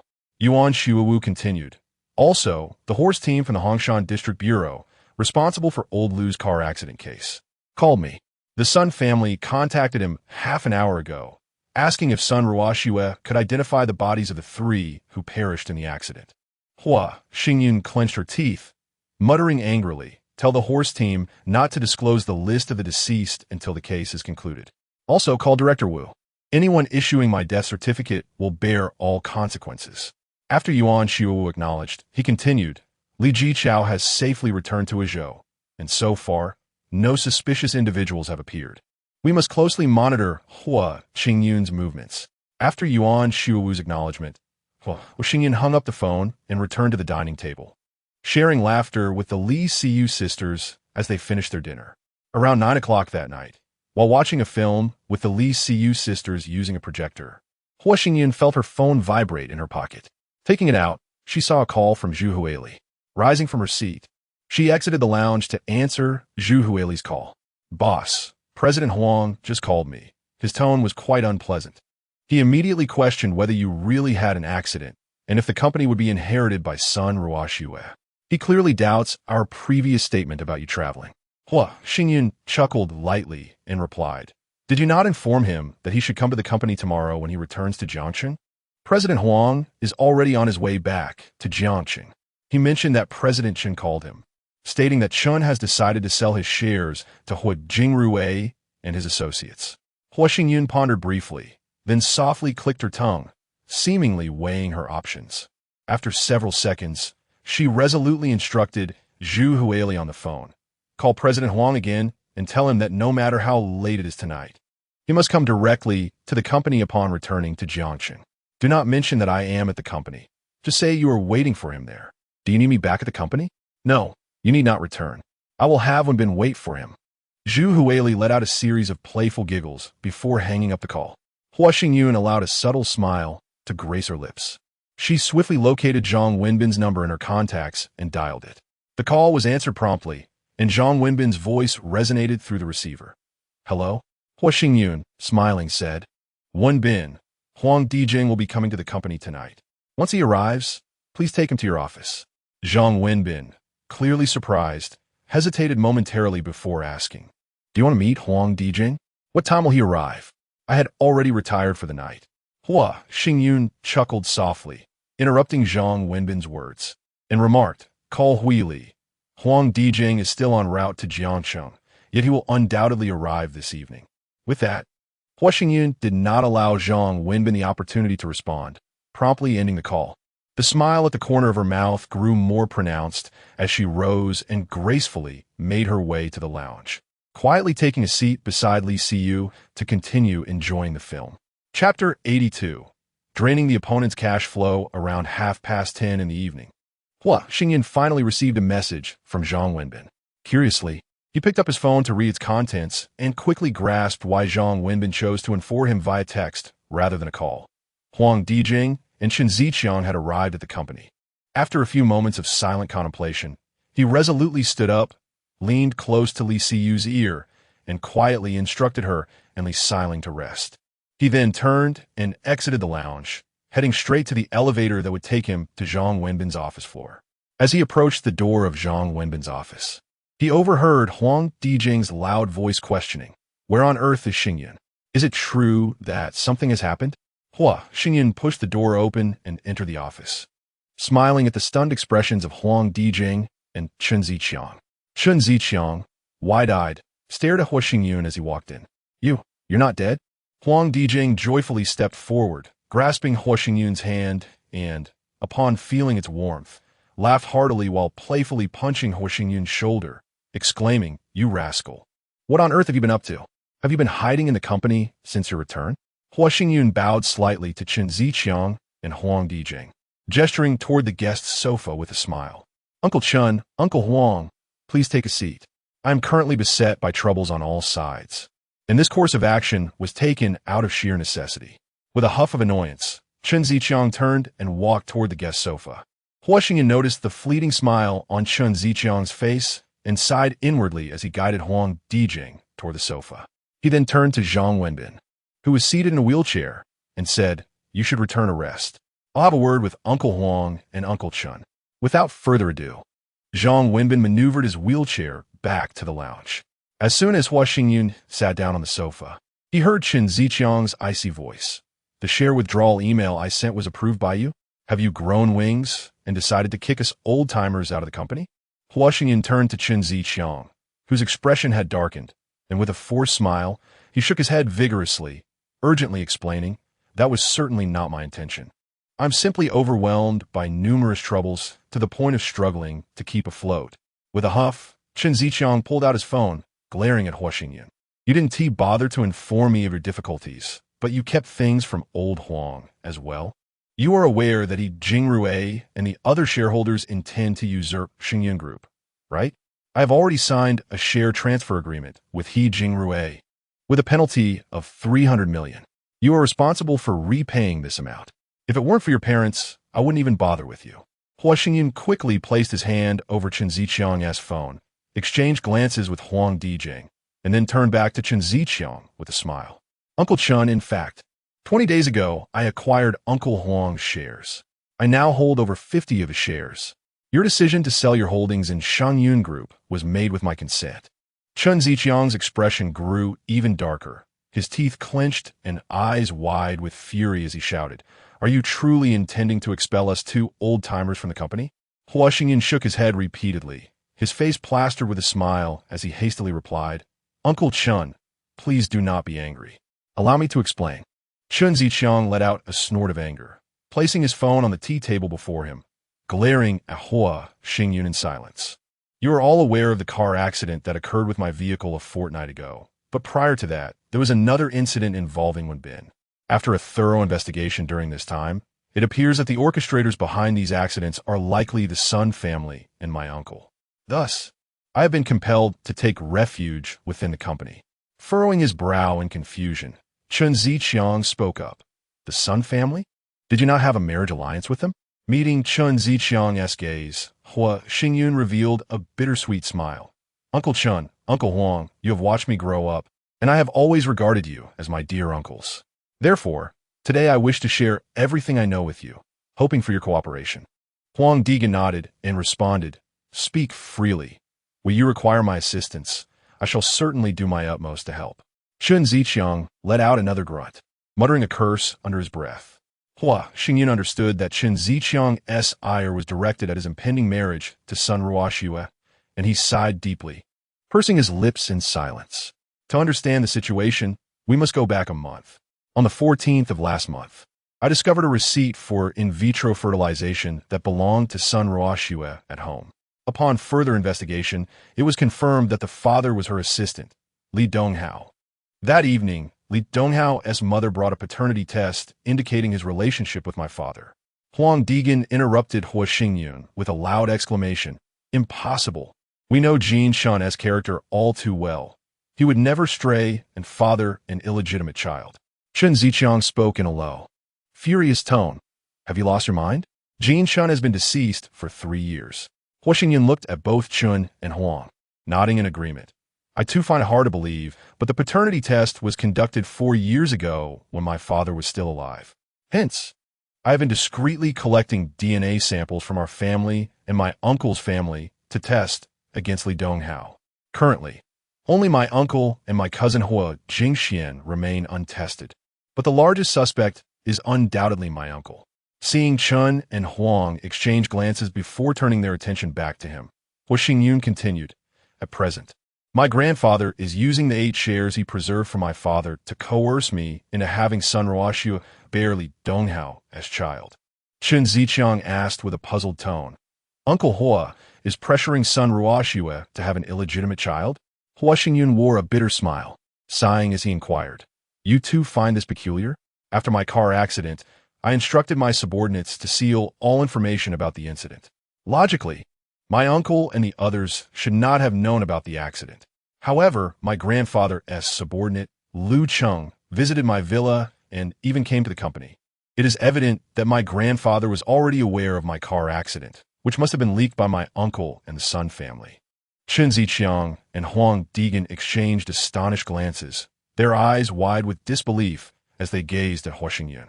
Hua Xingyun, with a self-deprecating smile, remarked, "Uncle Chen, Uncle Huang, do you not think I am caught in a predicament of both internal and external strife? Outside, a multitude wishes to see my demise, while within the company, apart from the two of you, the remaining shareholders have turned their backs to support Hua Jingrui. What other recourse do I have but to hide within the company?" Chen Ziqiang furrowed his brow, questioning in a tone laced with uncertainty, knowing that the company's shareholders have all pledged allegiance to Hua Jingrui. "Why did you consent to my selling of shares? I believed you had perished in a car accident, which is why I relinquished my holdings." Hua Xingyun's lips curled into a wicked smile. "I now possess over 50 of his shares. Due to certain circumstances, I cannot reveal myself for the time being. Hence I allowed that troop of clowns to prance about for a few days. Tomorrow, They will undoubtedly arrive at the company. Fan Xingmin will present an authorization letter bearing my signature, effectively quelling Hua Jingrui's ambitious designs. Subsequently, I will assert that the company has new research developments, ensuring that dividends will not be distributed for at least 5 years. This strategy is precisely why I urged you, Uncle Chun, to sell your shares, thereby draining the cash flow of Hua Jingrui and Yang Jinan's faction. Within 5 years, I am confident that I will reclaim all the shares they hold. Chapter 83. Memories of the past. Chen Ziqiang and Huang Dijing exchanged glances before turning their attention to Hua Xingyun. Huang Dijing spoke. This afternoon, Hua Jingrui called me, expressing his desire to acquire my shares. However, the funds for acquiring Old Chen shares were pooled from 7 shareholders. I fail to see how Hua Jingrui could procure the means to acquire my shares.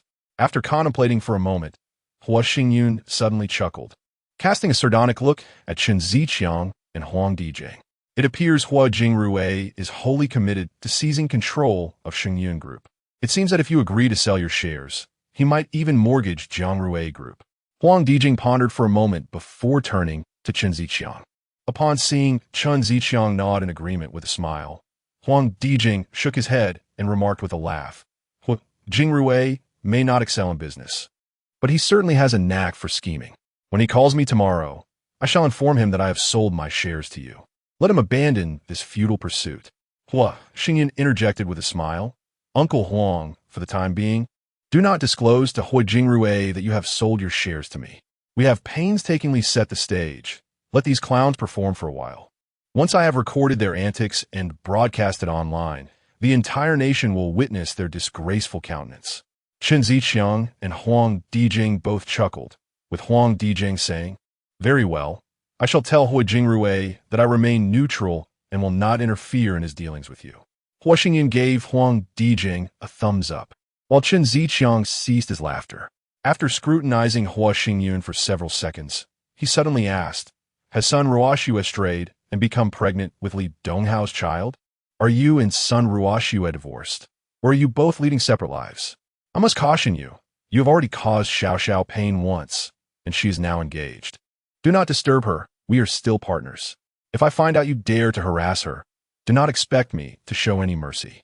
Hua Xingyun nodded with a smile. Rest assured, Uncle Chun, I broke up with Xiao Xiao 2 years ago. When my grandfather summoned me back to discuss a union with the Sun family, I reached out to Xiao Xiao, but she had already blocked and deleted me. I am now a married man for the second time, and I certainly will not initiate contact with her. Chen Ziqiang scoffed, casting a disdainful glance at Hua Xingyun. You secretly got engaged to the Sun girl without inviting me to the engagement banquet. Xiao Xiao only learned of your engagement upon returning from her travels. Hua Xingyun shrugged, sighing, Uncle Chun, Xiao Xiao is already engaged. There is no need to dwell on who is at fault. If given a second chance, I would still choose to marry Sun Ruoxue, not for any other reason, but to uphold the legacy of Xingyun Group left by my parents. However, the absence of your invitation was not intentional. I only discovered that the gathering was my engagement party upon arriving at the hotel. I had no prior knowledge. Uncle Huang did not attend that day either, as I seem to recall not seeing you. Chen Ziqiang abruptly stood up, gritting his teeth and rebuking. What do you mean by who is at fault? I have been suppressing this for 2 years. It was you who concealed your engagement to Sun Ruoxue from Xiao Xiao. When she returned and learned of your engagement, she rushed to your home, returning in tears that day. The very next day, she left for England, spending half a year in sorrow. Since the unfortunate incident involving Jing Chun, both Lao Huang and I have devoted ourselves to assisting you. Xiao Xiao, having grown up alongside you, is a cherished companion from your youth. What wrongs could the Chun family have committed against you that would warrant such mockery? Hua Xingyun's expression shifted, his brows knitting tightly into a furrow, his gaze fixed intently upon Chen Ziqiang's face. Ultimately, as their eyes locked, Hua Xingyun reached out to grasp Chen Ziqiang's sleeve.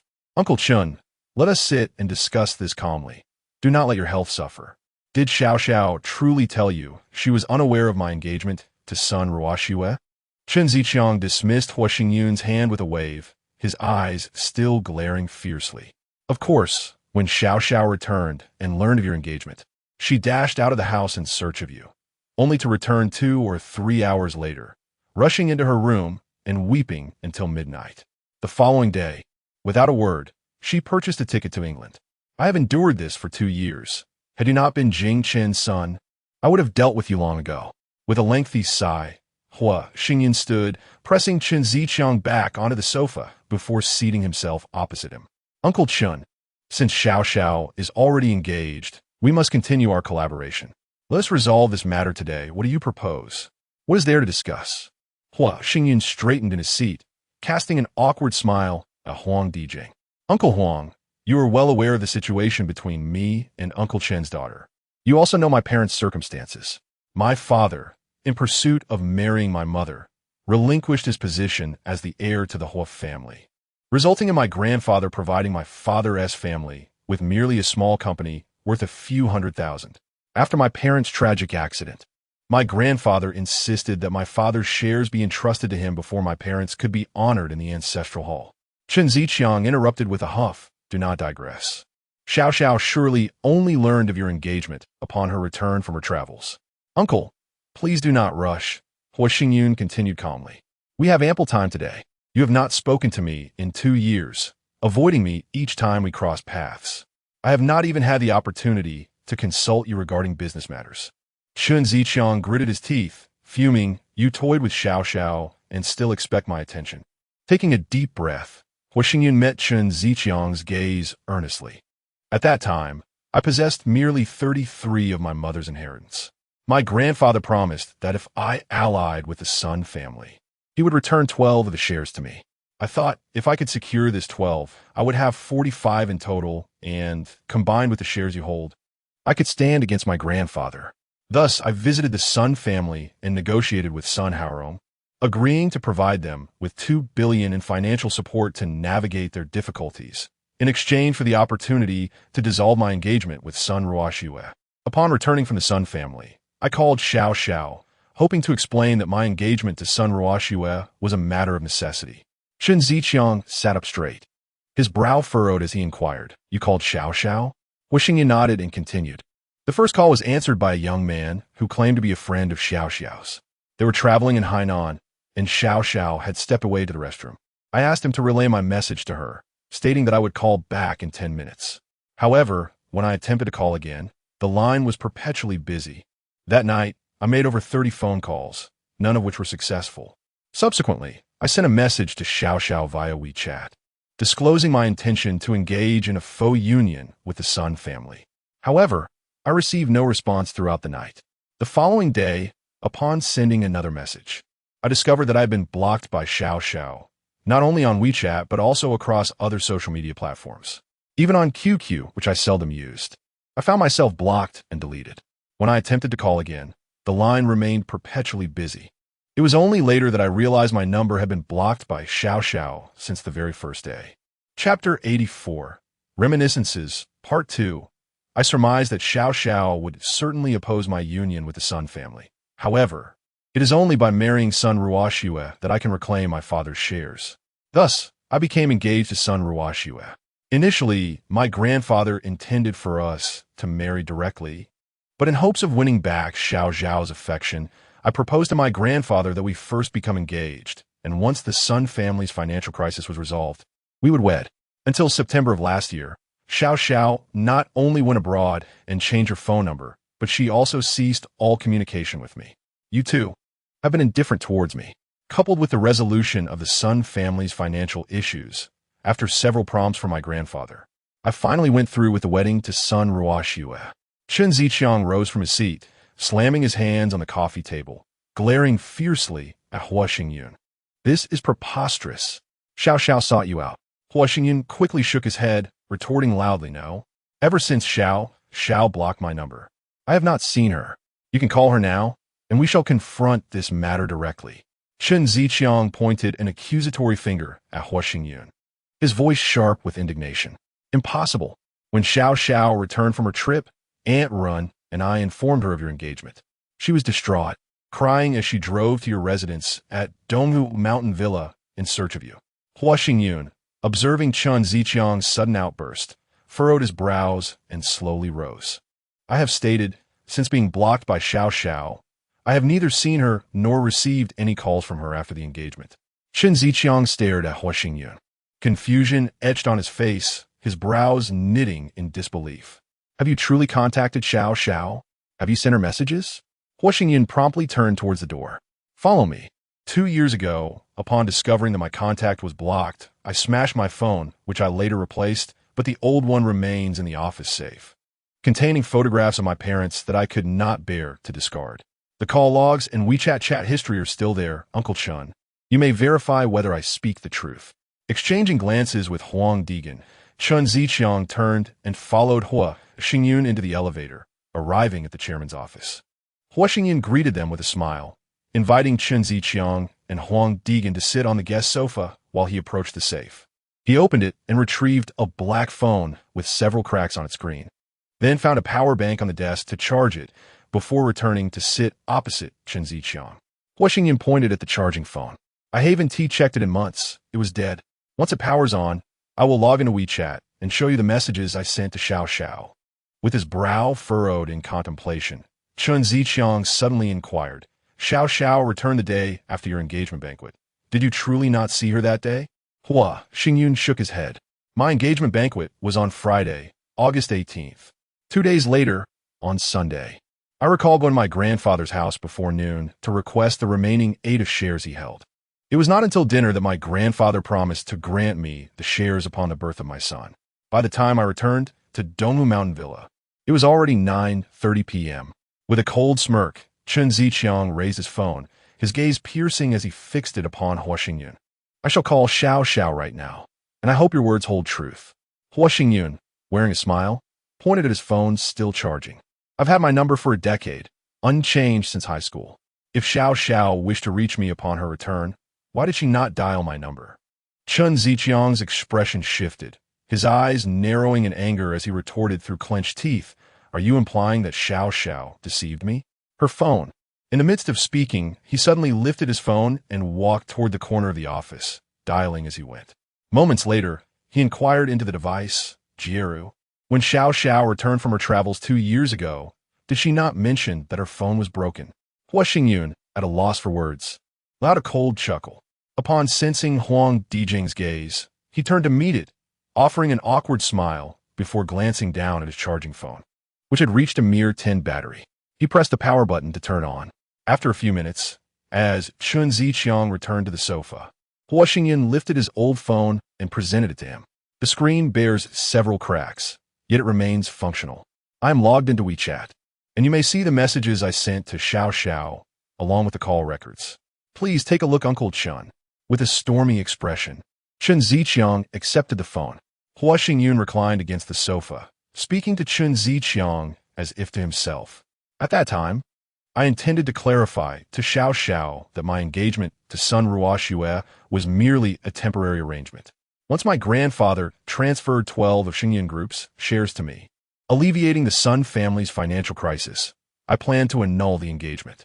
I even explained to her that with my grandfather's shares combined with yours, I would secure controlling interest in Xingyun Group. Yet, Xiao Xiao never responded. The last message I sent her was the following morning. She had already blocked and deleted me, rendering re-adding impossible. I recall asking you about her the day before our engagement, and you mentioned she had called Aunt Run. After a moment's hesitation, Huang Dijing leaned closer to examine the screen of Chen Ziqiang's phone. Furrowing his brow, Chen Ziqiang scrolled through the messages Hua Xingyun had sent to his daughter, Chen Xiao Xiao, before closing WeChat and opening the call log. There, indeed, he discovered over 30 missed calls to Chen Xiao Xiao prior to the phone being deactivated 2 years ago. Recognizing the number as his daughter's previous one, he set the phone down and glared at Hua Xingyun. Why did you not inform me of this matter? Hua Xingyun pressed his lips together, letting out a deep sigh. I presumed that Xiao Xiao was merely acting out of anger when she blocked my contact. I intended to wait for her return to explain everything and persuade her before discussing it with you. However, I did not anticipate my grandfather taking it upon himself to arrange an engagement banquet within 2 days. After that, you completely ignored me, treating me as if I were a pariah. After a moment of contemplation, Chen Ziqiang raised his phone and looked at Hua Xingyun. Has Xiao Xiao truly not sought you out? Hua Xingyun shrugged, expressing his frustration with a sigh.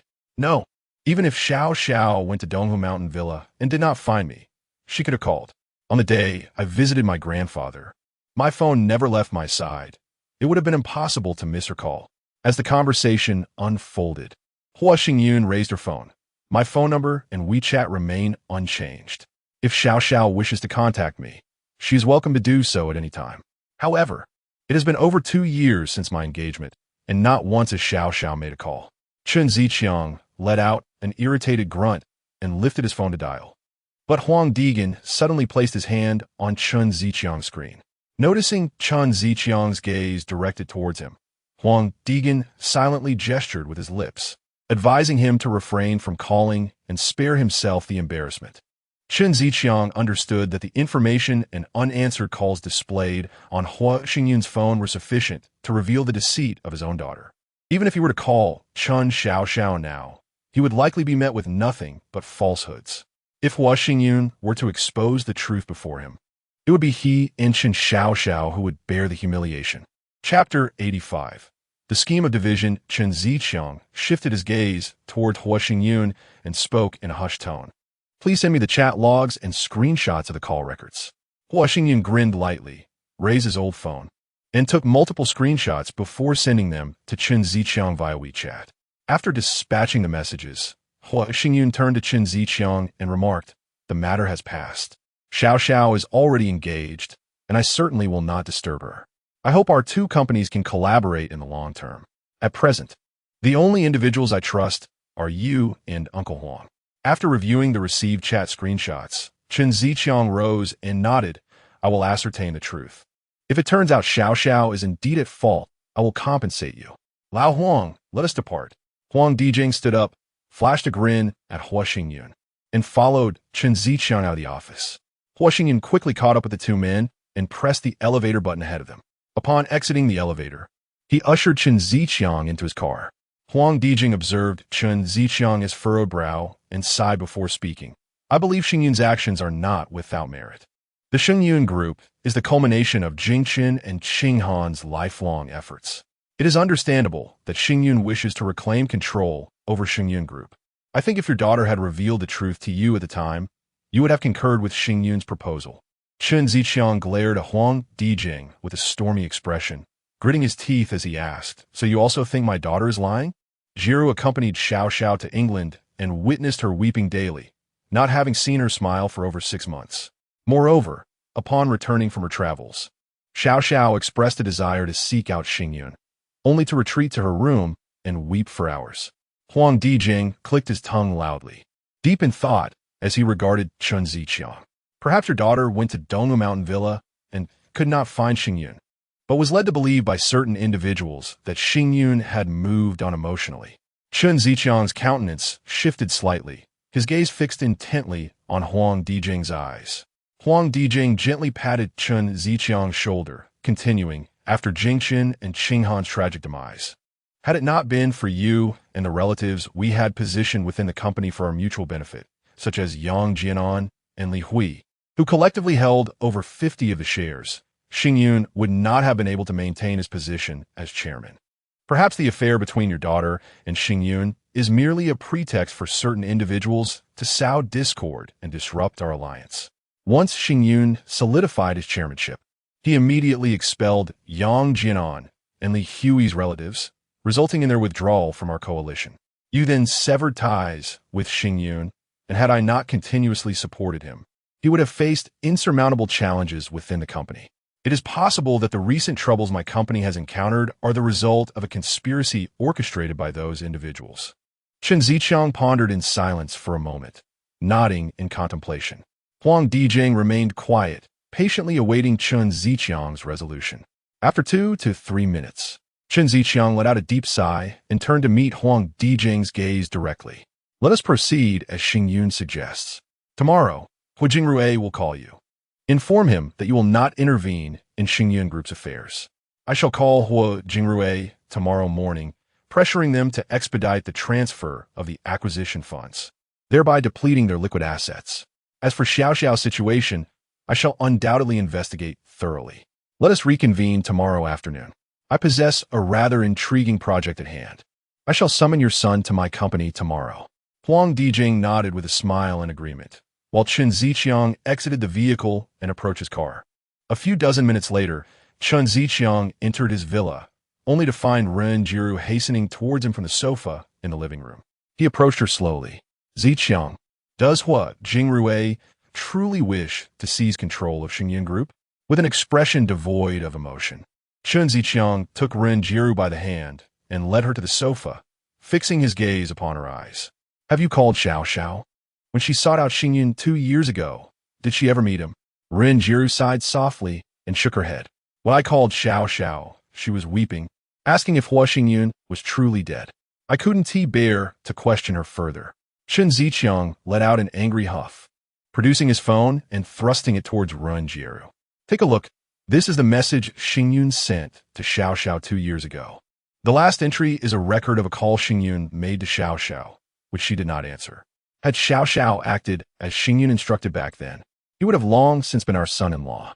Ren Jiru took Chen Ziqiang's phone and scrutinized it thoroughly, her expression turning to shock as she looked up at him, stunned and shaking her head repeatedly. This must be a fabrication by Xingyun. Where did you obtain this? Wasn't he supposed to be dead? Chen Ziqiang snatched the phone from her grasp, his face contorted with anger. The accident was orchestrated. Xingyun faked his death to investigate the perpetrator. We must keep this under wraps, especially from Xiao Xiao. Just moments ago, I met Xingyun at Xingyun Group with old Huang. These messages were preserved on Xingyun's old phone, and I witnessed them with my own eyes. Furthermore, Xingyun's phone number has never changed. There was no need for Xiao Xiao to search for him upon her return. Both our phones contain his number. Even if Xiao Xiao's phone is damaged, she could easily call him using ours. My dear daughter, you have spun a web of lies, causing us to misjudge Xingyun for 2 long years. If our decision to sell the shares results in Hua Jingrue snatching away Xingyun Group, how shall we face Jingxin and Qinghan below? Ren Jiru stood flabbergasted by Chen Ziqiang's words, momentarily frozen in place. After a significant pause, she slowly shook her head, murmuring, "This cannot be. Ever since Xiao Xiao went to England, she has awakened each day in tears, which is certainly not an act." Upon hearing her words, Chen Ziqiang's fury intensified.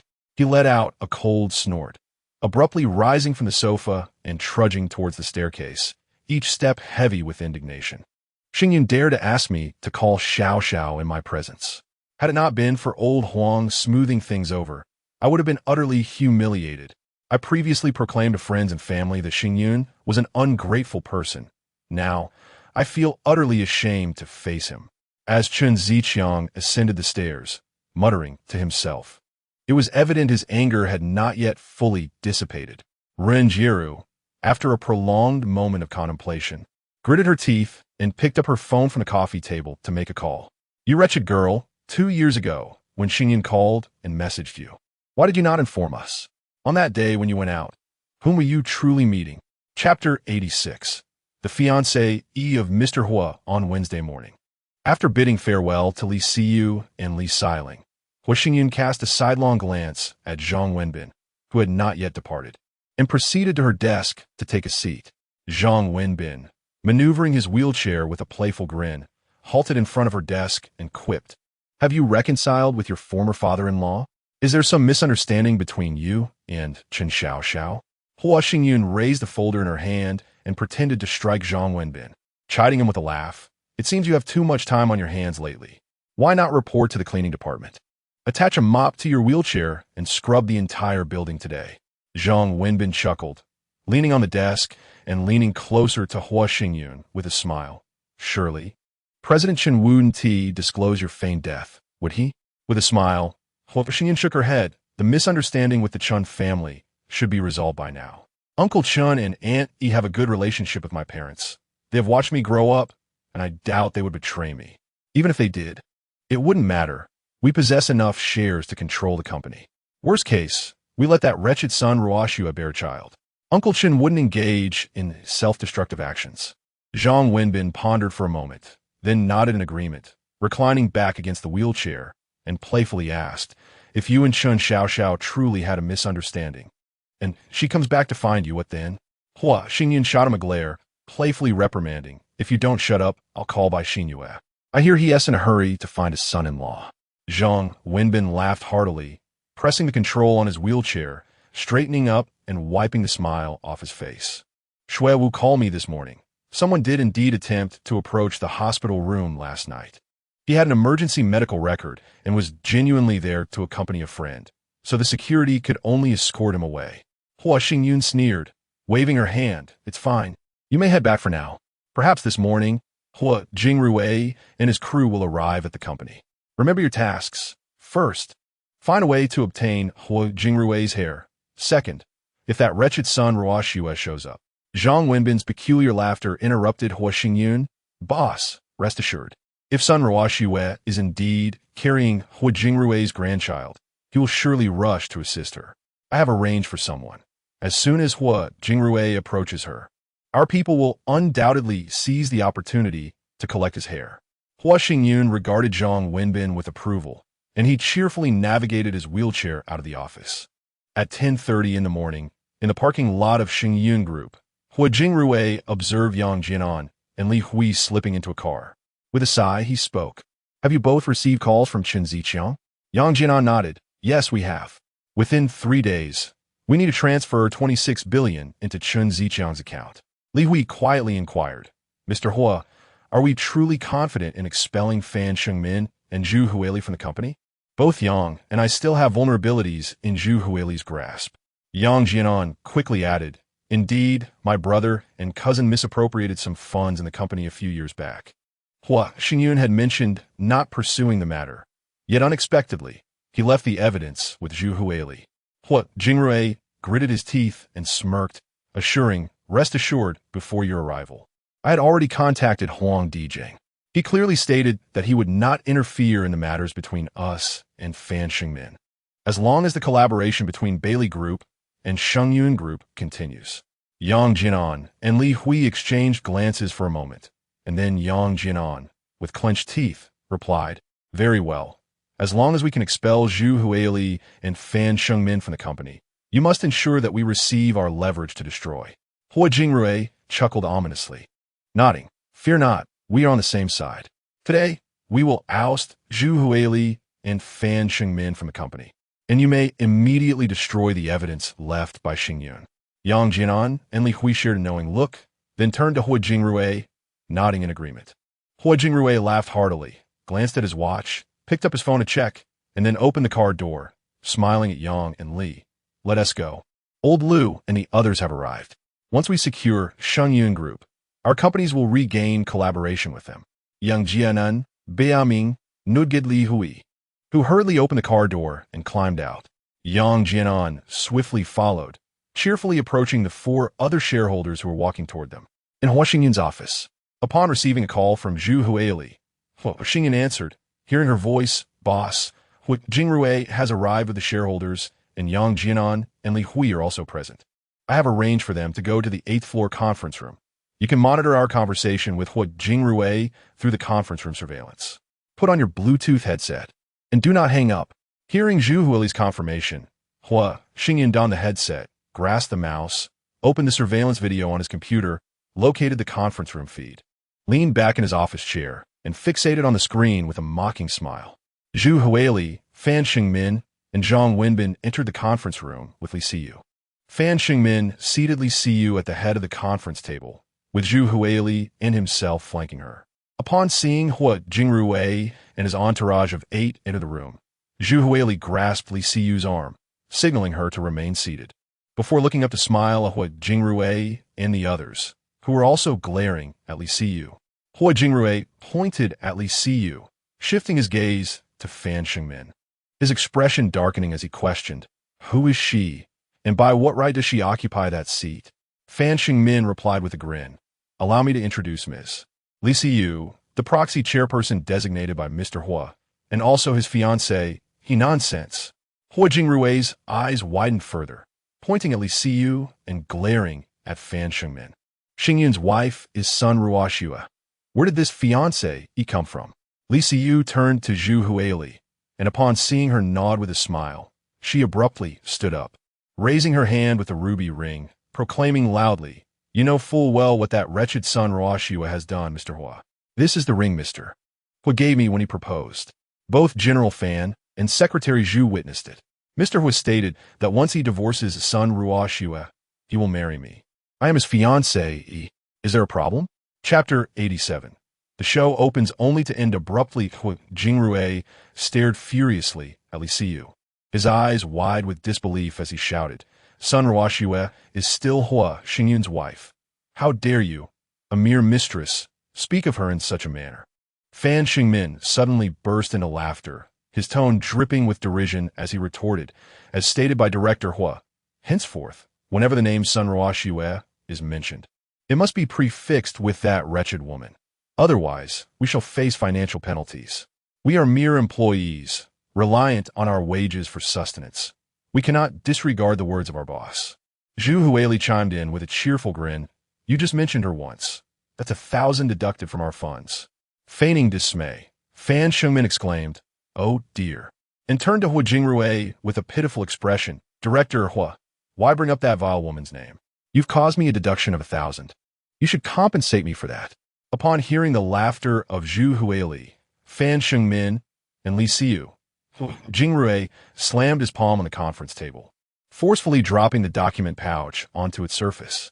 With an accusing finger pointed at the pouch, he admonished, Enough of this nonsense. These are the shares we hold, totaling 49. 8 of the company. We demand your immediate resignation from the positions of secretary to the chairman and president. Do not harbor any illusions about Huang Dijing's shares. He has explicitly stated his intention to abstain. Thus, our shares surpass those of Hua Xingyun. Be sensible and submit your resignation. We will provide reasonable compensation. With a grin, Fan Xingmin exchanged glances with Zhu Huili, and together they shifted their gaze toward Li Siyu. Li Siyu looked up at Hua Jingrui and inquired.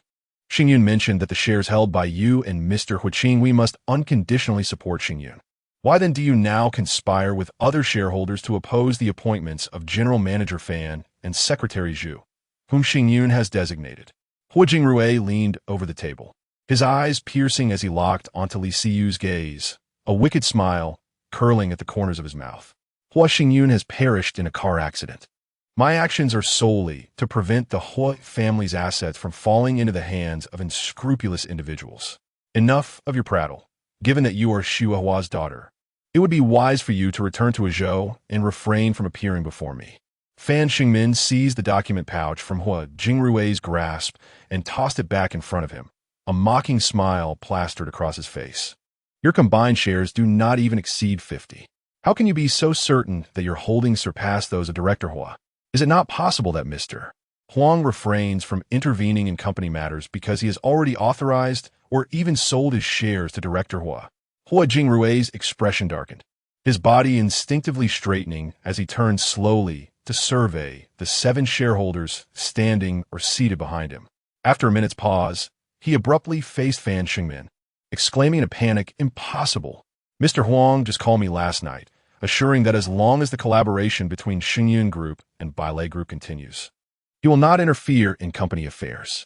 Fan Xingmin, grinning, turned to Li Siyu, who hastily picked up the top document from a stack before her and tossed it to Hua Jingrui. Director Hua, before Xingyun left for her trip, she signed a strategic cooperation agreement with Mr. Huang. Bailei Group is now a strategic partner of Xingyun Group, and the collaboration between Xingyun and Bailei will certainly not be terminated. Zhu Huili, following Li Siyu's words, smiled and inquired, Mr. Hua, you mentioned that Chairman Hua and General Huang have already signed a strategic cooperation agreement. Will General Huang stand by our side? As soon as she finished speaking, she noticed Li Siyu picking up the top document from a stack in front of her and throwing it towards Hua Jingrui. Zhu Huili hastily rose to retrieve the document, turning to Li Siyu with a playful reprimand. Madam Boss, do not rush to unveil the mystery. We still have a show to watch. Li Siyu's face flushed instantly as she lowered her head and softly replied, I thought it was for Mr. Hua to review. Fan Xingmin took the document from Zhu Huili's hands, chuckling as he returned it to Li Siyu, teasingly saying, Madam Boss, there's no need to hurry, Mr. Why hasn't he yet reviewed the previous document? Let him finish that one before presenting this. Li Siyu quickly nodded. accepting the document from Fan Xingmin and placing it back onto the pile in front of her. She then looked up at Hua Jingrui, her expression awkward as she said, "Mr. Hua, please look at that document. It is the cooperation agreement signed between Xingyun and General Huang." Hua Jingrui inhaled deeply, smiting the table with his hand and pointing at the document bag thrown back by Fan Xingmin. He bellowed, "Enough with the nonsense. We hold 49/8 of the shares. Produce General Huang's letter of authorization or the share transfer document, or leave immediately." After exchanging glances with Zhu Huili, Fan Xingmin shrugged and sighed helplessly. There's no need to be so irritable. Why such a fierce outburst? Anger is harmful to one's health.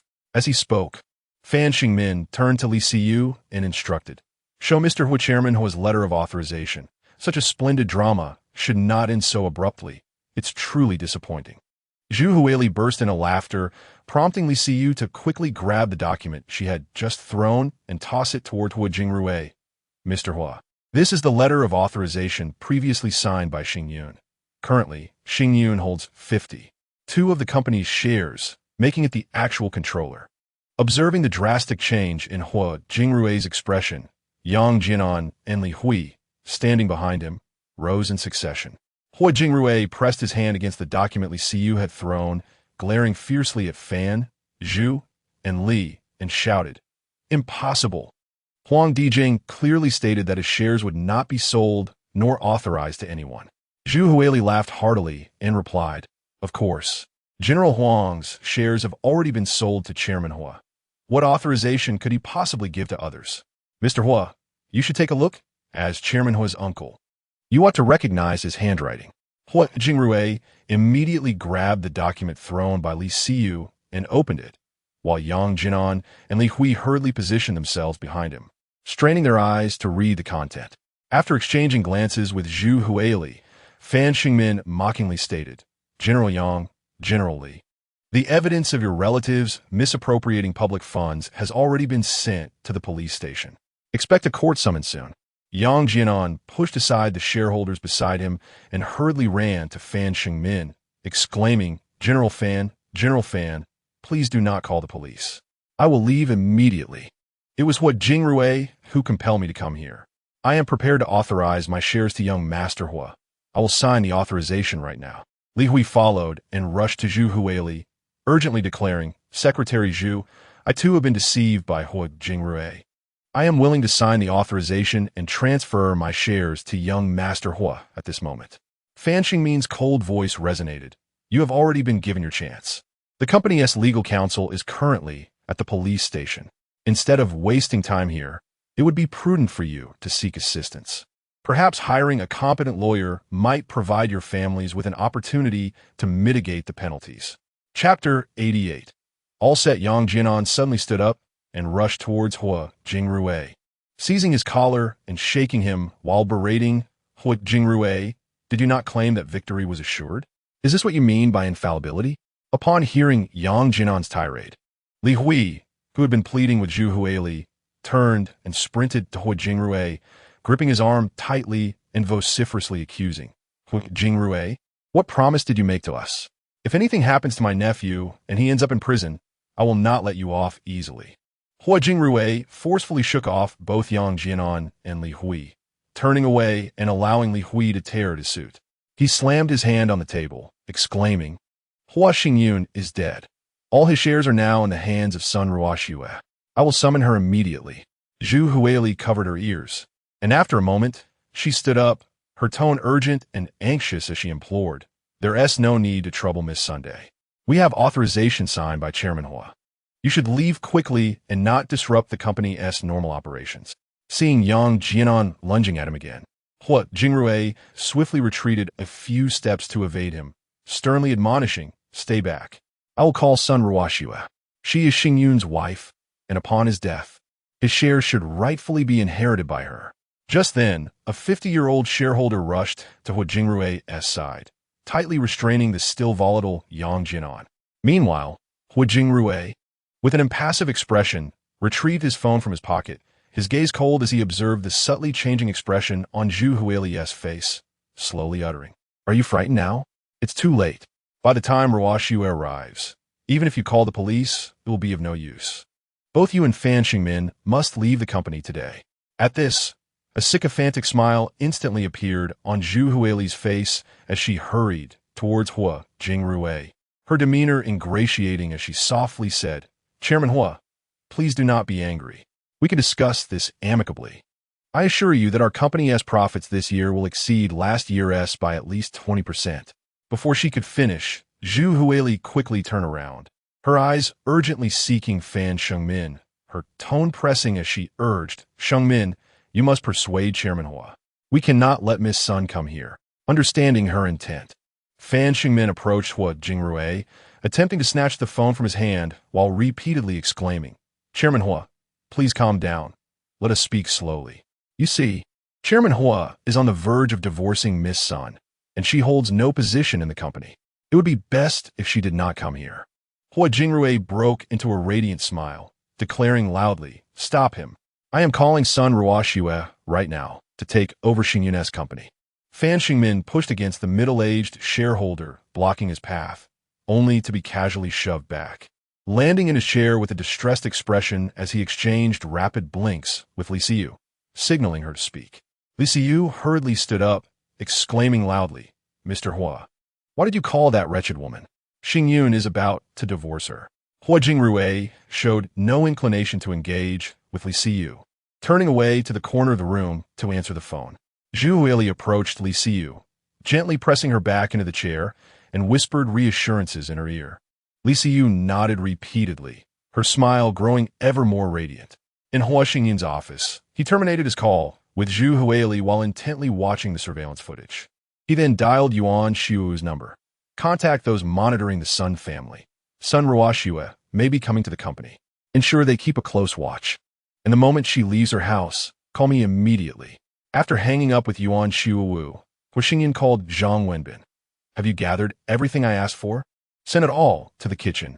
I want to prepare a special meal for Hua Jingrui at noon." From the other end of the line, Zhang Wenbin's peculiar laugh echoed, "Rest assured, boss. The lab's rhesus monkey for experiments just died yesterday. The hospital delivered an hour ago. Your plan is truly ruthless." Hua Xingyun nodded in satisfaction, smiling. "Make sure to drink several bowls at noon. I hear that consuming such broth can lead to 7 trips to the restroom in a night. It will surely satisfy your goddess, Miss Bai." "Boss, spare me. I dare not provoke Miss Bai." Zhang Wenbin laughed heartily before ending the call. Hua Xingyun's smile gradually faded, his expression turning cold and fierce, his teeth clenched tightly. Moments later, when Yuan Shuo called, Hua Xingyun quickly answered. Upon hearing that he won and Sun Ruoxue had left the Sun family's Menghu, Xiangjuan villa, Hua Xingyun snorted disdainfully and instructed deliberately, "Proceed as planned. Today, let that ill-fated child be born." Understood. The people are already positioned in the lobby. Once Sun Ruoxue arrives at the company, she will not be allowed to ascend to the upper floors. Hua Xingyun ended the call with a cold chuckle. Turning to gaze at the surveillance video of the conference room on his computer screen, a sinister smile curling at the corners of his mouth. Inside the Menghu Dongjun villa, Sun Ruoxue hurriedly entered the car, turning to look at Hewen beside her, urgently asking, "What is happening? Why did Uncle Hua summon us to Xingyun Group?" Hewen shook her head, but her tone was frantic. "Your father called, saying Hua Jingrui contacted him. Hua Xingyun has acquired more than 50 of Xingyun Group's shares from Huang Dijing. Furthermore, prior to the car accident, Hua Xingyun left an authorization letter for Fan Xingmin. This morning, Hua Jingrui took the shareholders of Xingyun Group to the company, intending to force Fan Xingmin out. Fan Xingmin had to present the authorization letter and brought Li Xiyu along, referring to her as Xingyun's fiancée. Sun Ruoxue grasped Hewen's wrist tightly, demanding, "What? Xingyun acquired Huang Dijing's shares? When did this happen?" Hewen pushed Sun Ruoxue's hand away, exclaiming, "Before the accident. Ouch, you're hurting me. Stop asking. Let us go to Xingyun Group. Hua Jingrui told your father that today they will definitely seize control of Xingyun Group, ousting Fan Xingmin and Zhu Huili from the company. Your father is already en route to Xingyun Group. Let us proceed there to meet him." Sun Ruoxue gazed at Hewen with a look of astonishment, her brows furrowing tightly. A few moments later, she once again grasped Hewen's arm and inquired gravely, Why did Fan Xingmin not present the authorization letter earlier? Has Uncle Hua examined it? Is it possible that Fan Xingmin forged it? He won, growing impatient, brushed Sun Ruoshu his hand aside and raised a ringing phone, declaring, "Oh, I have no idea. Once we arrive at Xingyun Group, you can ask Hu Jingrui. Please do not disturb me. Your father is calling." Sun Ruoshue glanced at the phone in He Wen's hand, confirming it was indeed a call from Sun Haorong. She turned to gaze out of the car window, her brow furrowed in deep contemplation. Chapter 89. Premature production within the parking lot of the Xingyun Group. Upon disembarking from her vehicle, Sun Ruoshue observed Sun Haorong hastily approaching, flanked by two bodyguards. A frown creased her brow as she glanced at Sun Haorong, who was urging her to enter the company. In a hushed tone, she inquired, "Why have you brought only two bodyguards? Mother and I have just one. That makes three of us. What if?" Sun Haorong interjected with a dismissive exclamation, grasping Sun Ruoshue's wrist and turning towards the entrance of the corporate building. As they walked, he reassured her, "Hu Jingrui and Yang Jinan are both within Xingyun Group, and they have their own bodyguards. What is there to fear?" Struggling to free herself from his grip, Sun Ruoshue furrowed her brows, locking her gaze onto Sun Haorong as she slowly shook her head. "That doesn't make sense. Huang Dijing and Chun Ziqiang are longtime friends of Xingyun's parents. Their relationship has always been strong. If Xingyun had indeed acquired shares from Huang Dijing, he would have certainly informed Chun Ziqiang. How could Uncle Hua possibly have acquired Chun Ziqiang's shares?" With a scoff, Sun Haorong seized her wrist once more, pointing at a man rushing out of the company entrance with his other hand. He chuckled, "Surely, Chun Ziqiang must have realized that Xingyun has perished in a car accident, prompting him to liquidate his shares for cash. Come on, I've already called Hu Jingrui. He is waiting for us in the conference room upstairs.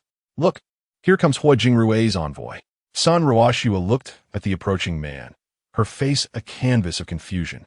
With her left arm being supported and pulled forward by He Wen, she found herself involuntarily following He Wen and Sun Haorong toward the entrance of the company. "Mr. Sun, Mr. Hua has sent me to escort you. There is already a commotion upstairs," the man announced. Sun Haorong acknowledged with a grunt, gesturing for the man to lead the way. He turned to Sun Ruoshue, urging her, "We must hurry. Hu Jingrui is waiting for us." Sun Ruoshue's brow remained tightly knit, her expression rife with worry and distress. It felt as though her body had lost its autonomy, mechanically following the lead of Sun Haorong, and He Wen as they proceeded towards the company's entrance. Upon entering the corporate lobby, Sun Ruoshue's attention was immediately drawn to the dozen or so security guards standing rigidly. They formed a wall of solemn faces, their expressions devoid of emotion as they scrutinized Sun Ruoshue and her companions. Sun Haorong, evidently noticing the guards, grew serious, turning to the leading man with a hint of urgency in his voice. "What on earth is happening here?" Before the man could respond, the security personnel suddenly advanced in unison, hastening towards them. This unexpected action caught Sun Haorong and his entourage off guard. Three guards swiftly approached, unceremoniously shoving the lead man and forcing him towards the exit. Despite his attempts to resist, the guard's overwhelming strength rendered his struggles futile as he raised his hands in protest. They pinned him against the wall of the lobby. Simultaneously, 5 or 6 bodyguards charged towards those accompanying Sun Haorong. Instantly, both sides were engulfed in a fierce struggle of pushing and grappling, transforming the once tranquil lobby into a cacophony of shouts and clashes. In the midst of the chaotic brawl, the security personnel of Xingyun Group displayed prowess that rivaled the 3 bodyguards brought by Sun Haorong. Although Sun Haorong's guards fought valiantly, they were ultimately outnumbered, and it wasn't long before all 3 were subdued on the hall's floor. Meanwhile, 6 or 7 remaining security guards swiftly approached the trio of Sun Haorong. 4 of them advanced directly towards Sun Haorong and He Wen, ruthlessly prying apart their grasp on Sun Ruoshue's arm. This sudden action left Sun Haorong and He Wen in stunned disbelief as they struggled to break free from the guard's grip, which was evidently far stronger than their own. In quick succession, 2 guards teamed up to hoist Sun Haorong and He Wen, disregarding their cries and curses, and dragged them to a corner of the hall. Concurrently, 3 other guards exchanged glances and two of them swiftly approached Sun Ruoshue from behind. One guard unhesitatingly shoved her shoulder while loudly admonishing, "The boss has ordered that Miss Sun is not to set foot in the company." Startled by the sudden push, Sun Ruoshue glared at the guard in front of her, disbelief etched on her face that he would dare to lay hands on her. Before she could regain her composure, her body lost balance and began to topple backward. As she felt an object impede her calves, her heart raced with an amplified sense of terror. Desperately, she sought something to steady herself, but found nothing in her surroundings to cling to. The two closest individuals were over 2 meters away, rendering them unable to assist her in time. In a moment of despairing screams, Sun Ruoshue crashed heavily onto the floor of the hall, producing a dull thud that sent a wave of pain through her abdomen. She instinctively clutched her midsection, attempting to cry out, but no sound emerged. Suddenly, a group rushed in, led by Yuan Shuo, who bellowed, "Who allowed you to obstruct President Sun? Quickly, take President Sun and Mrs. He to rest." "Oh dear, how did Miss Sun fall? Hurry, get her to the hospital." In Huaxingyun's office, Huaxingyun reclined in her chair, watching the surveillance footage of the hall on her computer. Upon witnessing Sun Ruoshue being pushed down, she reached for her phone and dialed Yuan Shuo. "Send that wretch to Xingyan Hospital for an abortion. Bring Sun Haorong and He in my office, and make sure to include Huo Jingrui's bodyguard as well." Yuan Shuo's voice boomed through the receiver. "Understood, boss. I'm on the first floor and will head over immediately. Also, call the hospital and ensure that the moment that wretch arrives, the surgery is performed." After confirming with a resounding affirmation from Yuan Shuo, Huaxingyun hung up, elatedly rising to pace in front of her desk before dialing Zhang Wenbin. "Go to the conference room and keep those people from Huo Jingrui in check. All the shareholders are present today. Inform Xingmin that we shall convene a shareholder meeting. Once that wretch gives birth to the illegitimate child, I have a grand gift prepared for Huo Jingrui." Zhang Wenbin chuckled ominously in response. "The stillborn has been located. The hospital induced labor last week for a fetus over 7 months along." Ho Xingyun, with a cold sneer, muttered under his breath, "Stop the nonsense. Do your utmost to ensure that wretched child survives. Perhaps that illegitimate offspring could secure me the shares held by my uncle." It was nearing noon, and preparations for lunch for the shareholders were underway. It was time to convene the shareholders' meeting. Chapter 90. Interrogation of Sun Haorong moments later. As Sun Haorong was forcibly escorted into the office by his bodyguards, He-Won and Huo Jingrui's bodyguards, Huo Xingyun, rose from behind the desk, a sinister smile gracing his lips as he approached the terrified couple. "Xingyun, you're not dead?" Sun Haorong stammered, eyes wide with fear. With a mocking laugh, Huo Xingyun stepped in front of the kneeling Sun Haorong. "Say, Mr. Sun, it has been quite some time since we last met. Why do you curse me upon our reunion? Please, rise and allow Mr. Sun and Ms. He to take a seat on the sofa." "Xingyun, Ruoshue." "Ru." Huo Xingyun's expression darkened abruptly as he snapped, "Do not mention that wretched woman in my presence." With a wave of his hand, he gestured for his bodyguards to assist the 3 individuals to the guest sofa before leisurely taking a seat across from them, a devious grin plastered on his face. "Mr. Sun, it appears you have not heeded a single word I spoke. How is it that the child within that wretched woman still remains? You promised me that if it was not my child, you would not allow it to be born." Sun Haorong's eyes widened in terror as he incoherently shouted, "Xingyun. It was Uncle Hua. Uncle Hua insisted that Ruoshue give birth to the child, and you agreed." With a derisive snicker, Hua Xingyun toyed with the dagger handed to him by a bodyguard, speaking in a calm tone. "Huo Jingrui must have summoned you here." His gaze shifted towards Huo Jingrui's bodyguard, commanding, "Call Huo Jingrui and relay my instructions." Turning back to Sun Haorong, he continued with a cold smirk, "Mr. Sun, you should call Huo Jingrui first. That wretched woman experienced a miscarriage shortly after arriving at the company and has already been taken to the hospital. After her examination this afternoon, you will bring that wretched woman back to the company."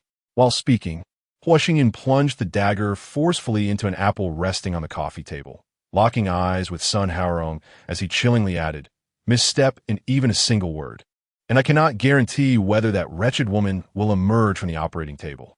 Sun Haorong and he would exchange a glance, urgently exclaiming, All right, I will call." I will contact Hua Jingrui right now.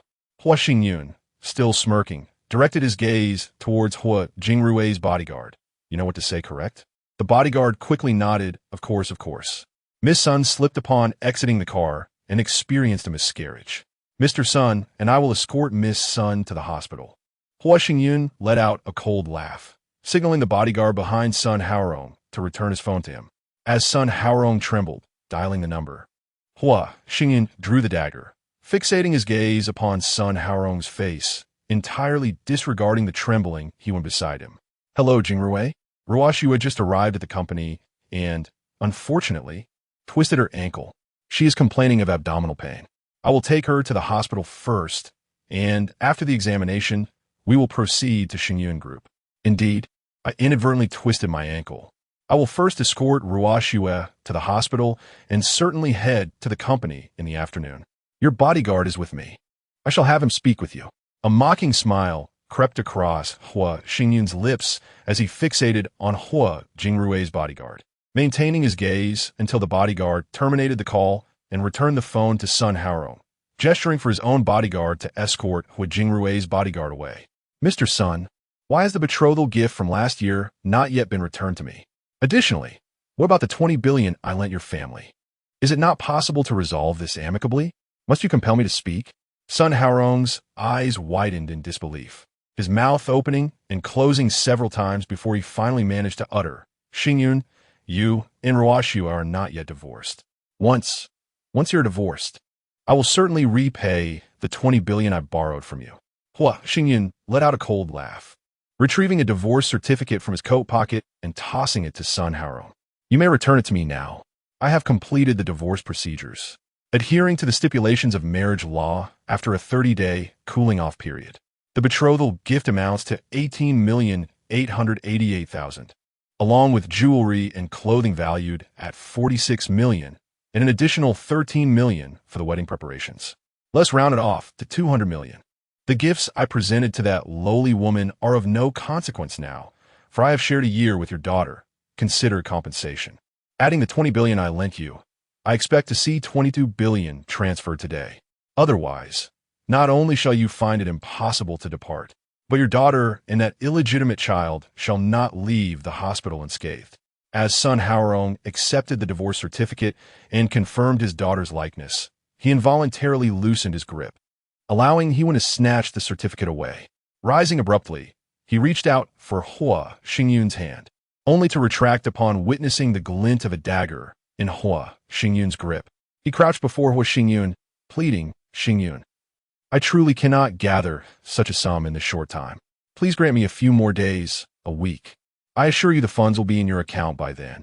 After examining the divorce certificate, Hewen shrieked, You are divorced? Did you not state that you would wait until Ruashue gave birth before proceeding with the divorce? Hua Xingyun reclined against the back of the sofa, a cold smile gracing his lips as he glared at the couple, forcibly restrained by bodyguards. What? Do you wish for me to witness the birth of that illegitimate child while wearing a cuckold's cap? Do you understand the consequences of humiliating me? Sun Haorong attempted to rise, only to be pressed back down by the bodyguards. He called out urgently, Xingyun, I have already reprimanded Ruashue for her actions. Considering the child she carries is your nephew, please extend me a few more days. I promise that in 1 week, I will transfer the 22 billion to your account. Hua Xingyun suddenly stood, delivering a forceful kick to Sun Haorong's chest, then pressing down harder with his foot while leaning closer, gritting his teeth as he demanded, Whose illegitimate child is Li Donghao?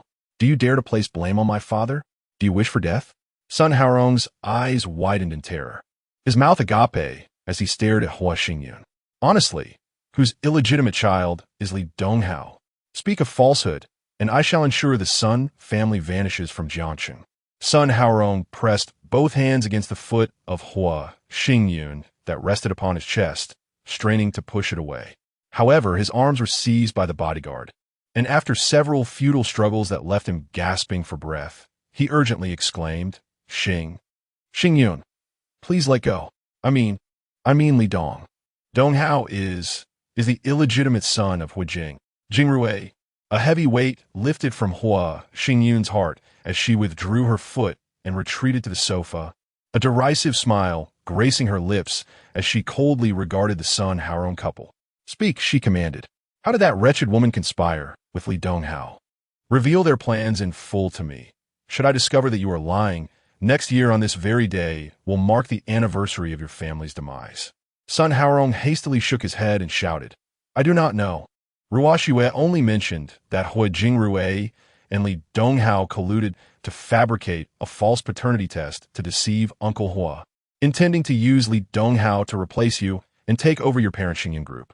Chapter 91. The plan in motion with a mocking glint in his eyes. Hua Xingyun cast a derisive glance at the couple, Sun Haorong and He Wan, and inquired with a chilling sneer, "Is it merely my inheritance that you covet? What is the situation with Hua Xingyun?" Sun Haorong furrowed his brow, his gaze filled with confusion as he replied, "Hua Xingyun? His scandal with Bai Minjing has nothing to do with us. Hua Xingyun is the son of Hua Jingrue. How could we possibly dare to reveal his indiscretions?" The playful mockery in Hua Xingyun's eyes shifted to uncertainty as he scrutinized Sun Haorong's face, sensing that he was not lying. Sun Haorong appeared completely unaware of Hua Xingyun being under surveillance. Sitting up straight, Hua Xingyun's gaze darted back and forth between Sun Haorong and He Wan. Observing the increasingly flustered expressions of the couple, he spoke again, "Speak candidly about what you know, and perhaps I might grant you a few extra days to repay the debt." Sun Haorong responded urgently. "Ru Xue told me that after Hua Jingrue and Li Donghao acknowledged each other 4 years ago, Hua Jingrue, fearing that his wife Tang Wenyu would discover the truth, fabricated a false identification report. After Li Donghao graduated from university, he was instructed to present this report to Uncle Hua, convincing him that Donghao was the illegitimate son of your father, Jingqin. Subsequently, Uncle Hua urged Jingrue to contact me, arranging for Li Donghao to join Wenxue Group. I truly had no idea that Li Donghao would seduce Ru Xue and even lead her to conceive through IVF." Hua Xingyun's expression darkened further, his piercing gaze fixed on Sun Haorong as he coldly questioned, "For years ago, my parents were still alive. Did Hua Jingrue and Li Donghao not fear that my father would expose Donghao's true identity as not being my father's illegitimate child? Or did Hua Jingrue know that a tragic incident would befall my parents in the year Donghao graduated?" Sun Haorong's eyes widened in shock, his mouth agape in disbelief, staring blankly at Hua Xingyun, utterly bewildered. Noticing Sun Haorong's reaction, Hua Xingyun discerned that he possessed limited knowledge and lost the desire to continue the interrogation. Rising from his seat, he coldly declared, "It seems that President Sun wishes to keep this secret concealed.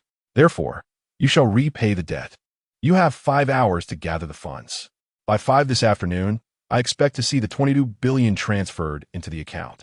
If the money is not received, next year on this day will mark the anniversary of your son, daughter, and illegitimate grandson's demise." Sun Haorong let out a desperate cry, attempting to rise, but was firmly restrained by the bodyguards, pleading urgently, "Xingyun, I certainly cannot gather such a sum in just a few hours. I will mortgage my assets. I will put Wenxue Group up as collateral. I will repay you within a week, I assure you." With a cold chuckle, Hua Xingyun walked toward the desk. "Take him away. Monitor President Sun while he attempts to raise the funds. Should he dare to call the police, sever his hands." Returning to his chair, he paid no heed to the couple being dragged out of the office, their desperate cries echoing. Hua Xingyun grasped the mouse and enlarged the surveillance footage from the conference room, observing the heated argument among Fan Xingmin, Zhu Huili, Li Siyu, and Hua Jingrue. He picked up his phone and dialed Yuan Xiuwu. "Send Wen Bin to the conference room. Find a way to approach Hua Jingrue. No need for subterfuge. Directly collect hair samples for testing alongside Li Donghao." "Understood, boss. I will find Assistant Zhang immediately." Ms. Sun has arrived at Shengyan Hospital. After the doctor administered a sedative, she was taken into the operating room, where she is now likely undergoing an induction procedure. Contact Director Zhao and request a video of the autopsy of the stillborn infant. Inform Wenbin to delay for an hour, and I shall head to the conference room afterward. The matter of company dividends can be temporarily set aside. Our priority is to deliberate on the proposal to terminate the collaboration between Xingyun Group and the shareholder companies. As the call ended, Hua Xingyun reclined in his office chair, amusedly observing the video of Li Siyu and several shareholders, including Hua Jingrui, engaging in a heated debate over the substantial financial investment intended for the R&D department, which would preclude any dividends for several years. A few minutes later, upon receiving the video of the stillborn autopsy sent by Yuan Xiuwu, Xingyan sat up and grasped the mouse to open the AI software on his computer. In the conference room, Fan Xingmin concluded his phone call, setting down the documents in his hand. He glanced at the visibly agitated Hua Jingrui and others, letting out a resigned sigh. Very well. Let us momentarily set aside the discussion of dividends and turn our attention to the proposal regarding the termination of cooperation between Xingyun Group and your companies. Before he could finish his statement, Hua Jingrui abruptly rose, slamming his hand on the table, and pointed an accusatory finger at Fan Xingmin, shouting, "We are also part of Xingyun Company. Even if Hua Xingyun holds over 50 of the shares, our stakes are considerable as well. There is no need for further discussion on this proposal. We oppose the termination of cooperation with Xingyun Group. Let us proceed to a vote. I stand against it." Yang Jianan and others echoed in unison. We oppose this as well. Xingyun Group must maintain its collaboration with our companies. Fan Xingmin turned to Li Siyu, who promptly stood up, glaring at Hua Jingrui, and exclaimed, "Mr. Hua, Xingyun has stated that you and Mr. Hua Qingwei promised in front of the shareholders that you would heed Xingyun's proposals. We are here representing Xingyun. Your opposition holds no weight." Fan Xingmin, with a smile, raised his hand to calm the room, gazing at Hua Jingrui. "Mr. Hua, please take a seat. I still possess the video of your promise not to contradict our chairman Hua's proposals. Would you like me to play it back for you to refresh your memory?" With an indignant huff, Hua Jingrui returned to his seat, his large eyes fixed intently on Li Siyu and Fan Xingmin. The current state of Xingyun remains uncertain. Had Hua Xingyun been present in this meeting, I would undoubtedly align with her stance on the proposal she supports. However, to my knowledge, Xingyun has been deceased for over 2 weeks. Suddenly, the door to the conference room swung open, and Zhang Wenbin's jovial voice echoed within. "Mr. Hua, what makes you so certain that Chairman Hua has met with an unfortunate end? If I were to tell you that Chairman Hua just called me, would you believe it?" Hua Jingrui stared in astonishment at Zhang Wenbin, who was pushed into the room by Yuan Xiu, his brows knitting tightly together. After swallowing hard, he exclaimed, "Hua Xingyun called you? That's impossible. If she were alive, why wouldn't she be here? Perhaps Chairman Hua is merely enjoying the spectacle? The shareholders are putting on quite the farce, and I am sure Chairman Hua would find it entertaining." Hua Jingrui slammed his hand against the conference table, angrily pointing at Zhang Wenbin. "What did you say? Who is the clown?" Yuan Xiu briskly approached Hua Jingrui, placing a hand on his shoulder with a cheerful smile, and said, "Mr. Hua, please do not be angry. Assistant Zhang was merely jesting with you." Hua Jingrui forcefully shoved Yuan Xiu away, rebuking him loudly. "This is a shareholders' meeting. How did you get in here?" "Leave." Yuan Xiu laughed heartily, moved to stand behind Zhang Wenbin, and pushed his wheelchair next to Zhu Huili before turning to exit the conference room. 5 or 6 minutes later, in Hua Xingyun's office, upon receiving a call from Yuan Xiuwu, Hua Xingyun answered the phone, and Yuan Xiuwu's excited voice resonated from the receiver. "Boss, I've obtained a few strands of Hua Jingrui's hair. While he was arguing with Assistant Zhang, I pretended to persuade him, and when he pushed me away, I seized the opportunity to pluck a few hairs." Hua Xingyun chuckled softly and instructed, "Immediately send them to the hospital for testing alongside Li Donghao's samples. Once the results are available, send them to me right away." Hearing Yuan Xiuwu's enthusiastic acknowledgement, Hua Xingyun smiled as he set down the phone and resumed his work with the mouse. Chapter 92. The Grandson's Soup after 12:30. As Yuan Xiu entered with a knock, Hua Xingyun gestured for him to wait a moment. He continued to focus on inputting the modified video into a USB drive, removed the drive and placed it in his pocket, then transferred the video to his phone.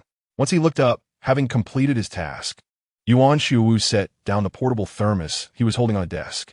"Assistant Zhang sent me to fetch this from the kitchen, and another pot has been delivered to the conference room," he explained. Hua Xingyun reached out to pull the thermos closer and opened it, a delightful aroma wafting through the air. Hearing Yuan Xiuwu exclaim, It smells amazing. What kind of soup is this? Hua Xingyun replied with a mischievous smile. This chicken soup has some wild ingredients, quite rare and not easily obtainable, even with money. Care to taste? Yuan Shuwu rubbed his hands together, grinning foolishly as Hua Xingyun stood up, cradled the thermos, and poured a bit of soup and meat into the disposable bowl he had brought.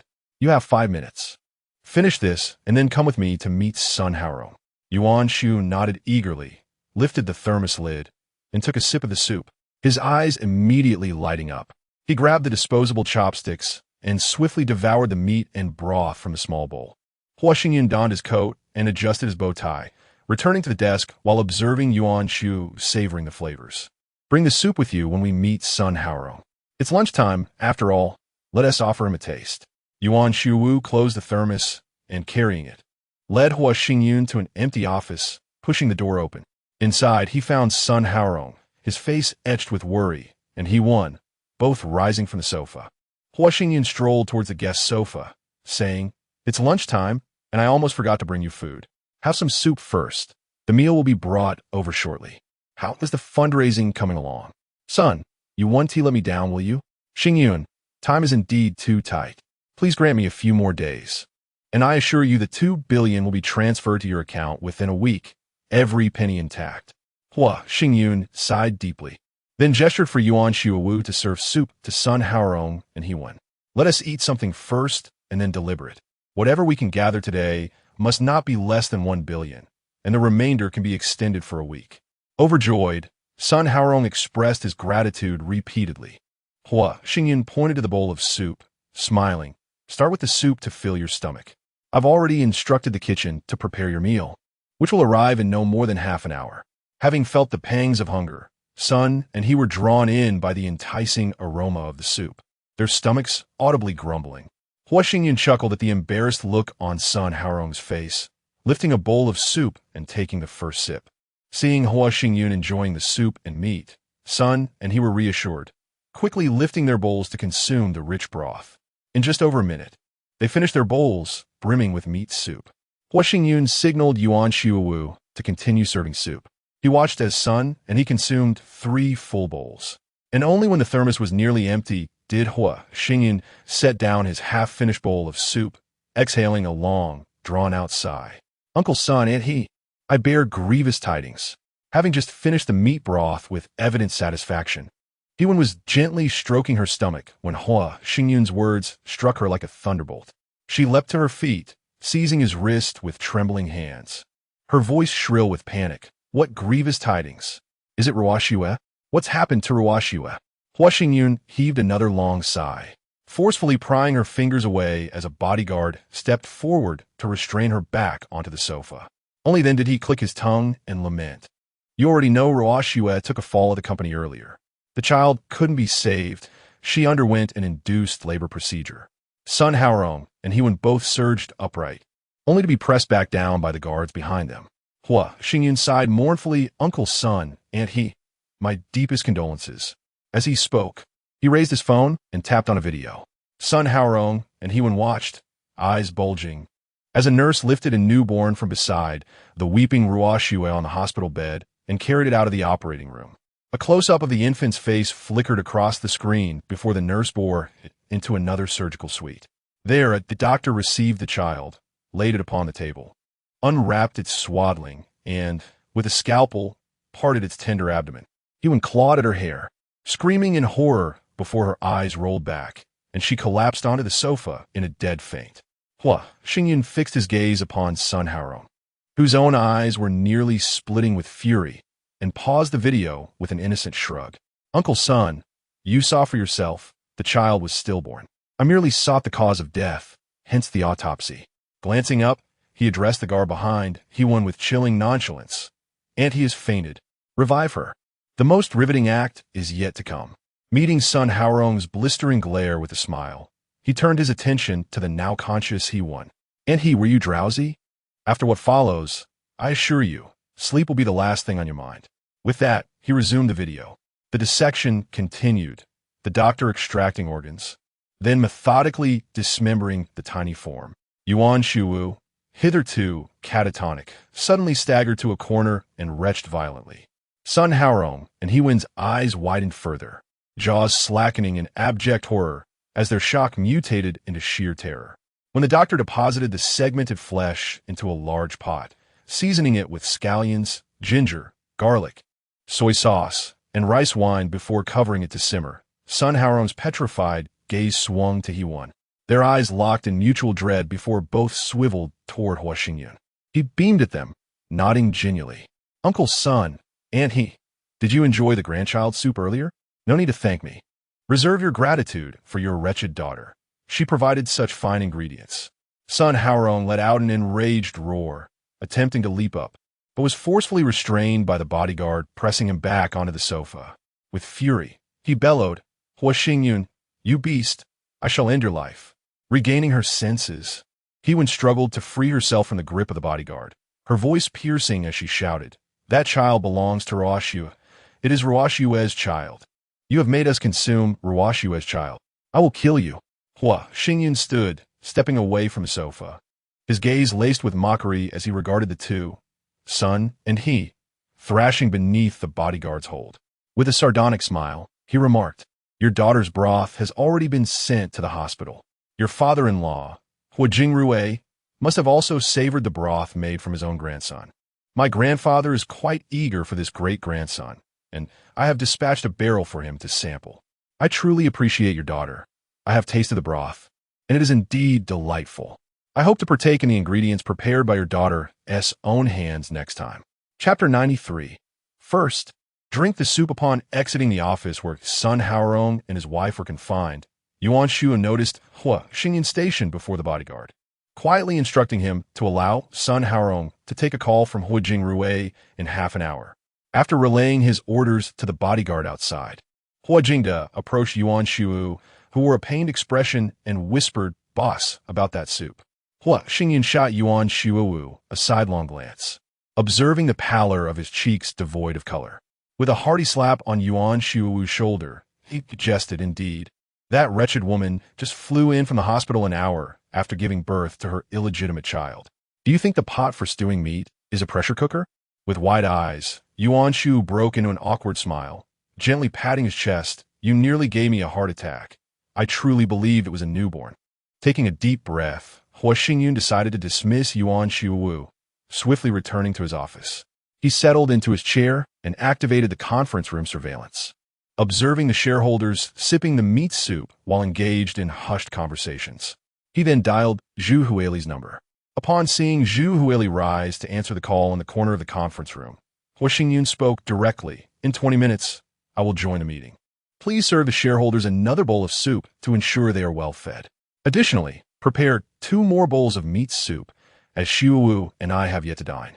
Hearing Zhu Huili's nonverbal acknowledgement through the phone, Hua Xingyun understood she was unable to speak freely. He hung up and continued to monitor the surveillance for about 10 minutes before turning to Yuan Shu. Come with me to the conference room immediately. Let us give those old fellows a fright. Once we enter, you simply enjoy the soup and meat. Even if I play the video, do not pause. Yuan Shu grimaced, gazing at Hua Xingyun with concern. It's truly not made from children's meat, is it? Don't scare me. Don't be foolish. That pot of soup wouldn't even be sold for 100,000 at a restaurant, Hua Xingyun retorted. Prepare yourself. We will head to the downstairs conference room in 5 minutes. Yuan Shu acquiesced and stood by the door like a sentinel. Hua Xingyun resumed watching the surveillance, noting Fan Xingmin instructing the restaurant chef to fill the soup bowls for Hua Jingrue and others, while also placing 2 additional bowls on the conference table. Hua Xingyun then approached Yuan Shu, gesturing for him to head to the conference room and introduce the soup's ingredients to Hua Jingrue and the shareholders. With a peculiar laugh, Yuan Shu opened the door, and after Hua Xingyun stepped outside, he hurried to follow, closing the door behind him. Upon reaching the conference room, Yuan Shu pushed open the grand door, and as Hua Xingyun entered, Li Siyu immediately set down her chopsticks, her face lighting up with joy as she rushed him. Hua, noticing Hua Xingyun's playful wink, her cheeks flushed, and she softly addressed him, darling. Hua Xingyun laughed heartily, turning to see Hua Jingrue, Yang Jianan, and others nearly choking on their food. He wrapped his arm around Li Siyu's shoulders, guiding her to the front of the conference room. and signaled for Yuan Shuwu to come over to serve the soup. As Yuan Shuwu briskly approached the 2 bowls of soup on the conference table, Hua Xingyun beamed at Hua Jingrui and the others. Uncle Air, Uncle Yang, why are you all so surprised to see me? The meat soup is something I specially prepared for everyone. Is it delicious? Li Siyu replied with a cheerful smile. It's delightful. What kind of meat is this? I've never tasted anything like it. Hua Xingyun glanced down to see Zhang Wenbin winking at him and turned away, gently pushing Li Siyu back into her seat. He lifted the bowl of soup, took a sip, and smiled at Hua Jingrui, saying, Uncle Air, I heard you voted against the company proposal today. Why didn't Xingmin inform you that I was the one who put forth the plan? You didn't. Hua Xingyun's face wore a sardonic smile as he shifted his gaze to the astonished expressions of Yang Jianan and Li Hui, raising his other hand and cheerfully remarked, Uncle Yang, Uncle Li, the ingredients in this soup are quite rare, so do indulge, and remember to thank Uncle Air. Hua, Mr. Hua, you. Hua Xingyun looked at the stammering Yang Jianan with an unwavering smile and said, Uncle Yang, no need to say more. First, enjoy the soup. Once you're well fed and satisfied, we can discuss the shareholders' meeting agenda. After the meeting, you and Uncle Li should stay behind. We'll have a private chat. Noticing Yang Jinan's face turn pale, Hua Xingyun's gaze drifted to Li Hui, who remained engrossed in his soup, showing no inclination to lift his head. He then looked at a few other shareholders, observing that they too were focused on their soup and meat. Hua Xingyun couldn't help but smirk inwardly, raising his bowl to sip and savor the contents while encouraging Li Siyu and Zhu Huili to eat more. Turning around, he spotted Yuan Shuwu, who was quietly stifling laughter while devouring meat. Hua Xingyun set down his bowl and took a seat next to Li Siyu, who had been vacated by Fan Xingmin. Fixing his gaze on the silent Hua Jingrui, who neither sipped the soup nor spoke. After 2 or 3 minutes, noticing that 2 shareholders had emptied their bowls of both meat and soup, Hua Xingyun cleared his throat, straightened his posture, and smiled at a plump man in his 50s sitting next to Li Hui, saying, Uncle Lu, I hear you often visit Guangdong. Have you ever tried this nourishing soup there? It's said to be a potent tonic for vitality. 1 bowl can bring you back to your peak. Tonight, Aunt Lu is in for a treat. Uncle Lu's eyes widened in shock, his expression shifting from astonishment to fear as he slowly glanced down at his bowl, fixating on the last 2 pieces of meat, which increasingly resembled something else. After several seconds of bewilderment, he suddenly sprang up and dashed to the corner of the room to retch violently. Hua Xingyun observed with amusement as Li Hui and 2 other shareholders hurried to Uncle Lu's side, crouching down to urgently inquire about him. Hua Xingyun chuckled to himself, raising his bowl, as he heard Yuan Shu loudly instructing the chef standing by the iron pot to refill another bowl. Hua Xingyun stared intently at the crouching Uncle Lu, picking up his chopsticks to select a piece of meat from his bowl and chewing it thoughtfully. The shareholder, surnamed Lu, having retched several times without success, slowly rose and turned around, only to witness Hua Xingyun placing an unknown piece of meat into his mouth. Instantly, he crouched down and began to vomit violently once more. Hearing the urgent inquiries from Li Hui and the others, Lu, amid his heaving, managed to shout with great difficulty, Do not drink that. It is infant soup. As he noticed Hua Jingrui and the others rising simultaneously, Hua Xingyun caught sight of Zhu Huili and Fan Xingmin, who seemed to relish their own pieces of meat. Chewing contentedly, with his other hand, he retrieved a USB drive from his pocket and handed it to Li Siyu, saying, Play the video inside. Receiving the USB drive, Li Siyu approached the projector. Hua Xingyun then turned his gaze towards Hua Jingrui, as if suddenly recalling something, and exclaimed with a chuckle, Second uncle, I almost forgot to congratulate you. A new grandchild has been added to your family. You have officially ascended to the status of a grandfather. Although you have only been a grandfather for a few minutes, congratulations are still in order. Hua Jingrui's eyes widened in disbelief, his mouth agape, as he stared blankly at Hua Xingyun. Chapter 94, All Proposals past Li Siyu inserted the USB drive into the projector's USB port, and the screen instantly displayed an image of a nurse carrying a baby out of the operating room. Hua Xingyun, with a bowl of soup in hand, continued to stuff pieces of meat into his mouth, a broad smile adorning his face as he watched the lifeless infant being handed to the doctor by the nurse. Before the baby was placed on the operating table, the conference room fell into an eerie silence, with only the sounds of Hua Xingyun and Yuan Xiuwu, and the occasional slurping of soup by Zhang Wenbin breaking the stillness.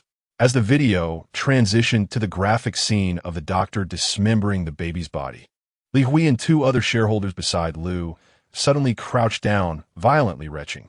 As the footage progressed to two hands placing chunks of flesh into a pot, adding scallions, ginger, garlic, and spices, the attendees turned their heads in unison towards the large iron pot beside the chef. The video depicted the pot simmering over the fire. Besides Hua Xingyun and Yuan Xiuwu and the wheelchair-bound Zhang Wenbin, the other attendees, including Zhu Huili and Fan Shengmin, either rushed out of the conference room or hurried to a corner to vomit. Hua Xingyun, who had been fixated on Hua Jingrui, trembled as she watched him support himself against the conference table from the moment the video began. When the chunks of meat were placed into the pot, he abruptly turned and crouched in the corner. A wicked and mocking smile crept across Hua Xingyun's lips. After Hua Jingrui stood up and turned around, she picked up a piece of meat and chewed it with an expression that was almost a smirk, relishing the moment when he crouched down again. She took a sip of her soup and called out to Li Siyu, who rushed towards her. "Darling, what kind of meat is this? It can't be from the video, right?" The smile on Hua Xingyun's face vanished in an instant, her expression turning serious as she glared at Li Siyu before slowly gesturing for her to sit down in the adjacent chair. Observing Li Siyu's pale face, marked by fear and the occasional urge to vomit, Hua Xingyun shifted her gaze back to Hua Jingrui, who remained crouched in the corner. After a few minutes, as Hua Jingrui stood up, Hua Xingyun took another piece of meat and chewed it slowly while locking eyes with him, her gaze piercing. Unable to contain himself any longer, Hua Jingrui shouted in anger, "Xingyun, that is my brother's grandson. How could you?" Hua Xingyun stood up, her voice booming as she retorted, "Whose grandson? That old fool Sun Haorong already confessed. Do you think you could deceive me?" "Sunday." Sun Haorong.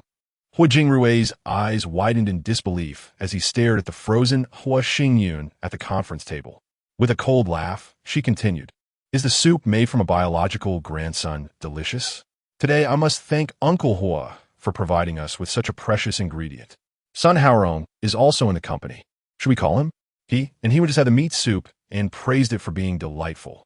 Hua Jingrui stood there momentarily stunned before suddenly dashing toward Zhang Wenbin, swatting the soup bowl from his hands and shouting for him not to eat. He continued his frantic assault on Yuan Xiuwu's bowl before, in a fit of madness, lunging at Hua Xingyun, knocking the soup bowl from her hands. He then turned and collapsed in tears in front of the iron pot filled with soup. After the bowl of soup was knocked from Hua Xingyun's hands by Hua Jingrui, she turned to see the equally pale-faced Li Siyu and the sorrowful expression of Zhu Huili standing in the corner. She then glanced at Yuan Xiuwu, silently urging him to explain the situation to Zhu Huili. As Yuan Xiuwu rose to approach Zhu Huili, Hua Xingyun leaned closer to Li Siyu's ear and whispered that the meat in the soup was merely pork and lamb, and that the video was also fabricated. "Is that true?" Li Siyu inquired. "Of course, but do not speak of it. First, take Secretary Zhu out, and then I shall deal with these old fools." Feeling relieved upon hearing Hua Xingyun's reassurance, Li Siyu quickly stood up and rushed to Zhu Huili, taking her by the wrist and leading her out of the conference room. As Li Siyu and Zhu Huili exited, Hua Xingyun stood up and slammed her hand on the table, commanding loudly, "Everyone come sit down, the shareholders' meeting continues." "Hua Jingrui, do you support my proposal today?" Hua Jingrui immediately rose and shouted vehemently, "I do not support it, you bastard. How dare you make soup out of my grandson? I will not let this go unpunished." Hua Xingyun scoffed angrily, pointing at Hua Jingrui and berating him. "What a disgrace. So what if I made soup out of him? It is nothing extraordinary. Besides, he is merely the offspring of a worthless woman I spent 2 to 3 billion to bring home. The power lies with me. Let me make it clear, Hua Jingrui, today's proposal must be supported by you, whether you like it or not. I hereby declare that the proposal has received over 70 approval, and all motions are passed. There will be no dividends for the company in the next 5 years, and we will no longer collaborate with any of your companies. Those who understand, come forward to sign. For those who do not, I will explain it to you individually after the meeting. Hua Jingrui stood up, yelling in defiance, I oppose this. Why should we not cooperate with our own company? We are all shareholders. Hua Xingyun muttered a curse under her breath and fixed her gaze on Hua Jingrui's eyes. Have you forgotten how you acquired your shares? Are your promises mere trifles? The Xingyun Group is the culmination of my parents' efforts. What right do you have to interfere? Now, come over and sign to confirm the proposal's passage. Then get out of Xingyun Group. I am busy and need to have a heart-to-heart with my grandfather later. I intend to ask him how the soup tastes and why he has shown no reaction to the accident involving his grandson. If I find out that the accident is linked to you, I will ensure that you all come to my parents to apologize. Hua Jingrui's complexion changed drastically, his eyes wide with rage as he slammed his hands on the table and charged towards Hua Xingyun, shouting, Did you deliver the soup to your grandfather? You beast! I will not let this go. Yuan Shuiwu quickly stepped in, restraining Hua Jingrui to prevent him from approaching Hua Xingyun. Upon seeing Hua Jingrui held back by Yuan Shuiwu, Hua Xingyun wore a scornful smile. Not only did I send it to Grandpa, but your illegitimate child and that worthless woman, as well as your mistress, received it too. The one responsible for delivering the soup was your bodyguard. Neither your illegitimate child nor your mistress would suspect a thing. Perhaps they have already finished it, or maybe they are still savoring it. With a cold gaze, witnessing the desperate struggles and curses of Hua Jingrui, who was pinned to the conference table by Yuan Shu, Hua Xingyun approached him slowly. She raised her hand and contemptuously slapped Hua Jingrui's cheek, her tone dripping with derision as she commanded, Sign immediately. You shall be allowed to return today. But I advise you to sell off the Jiangrui Group once you're back and seek a peaceful rural life. Should I ever catch wind of your misdeeds again, I will ensure you are left without descendants, with none to bury you. Beast, I am your second uncle.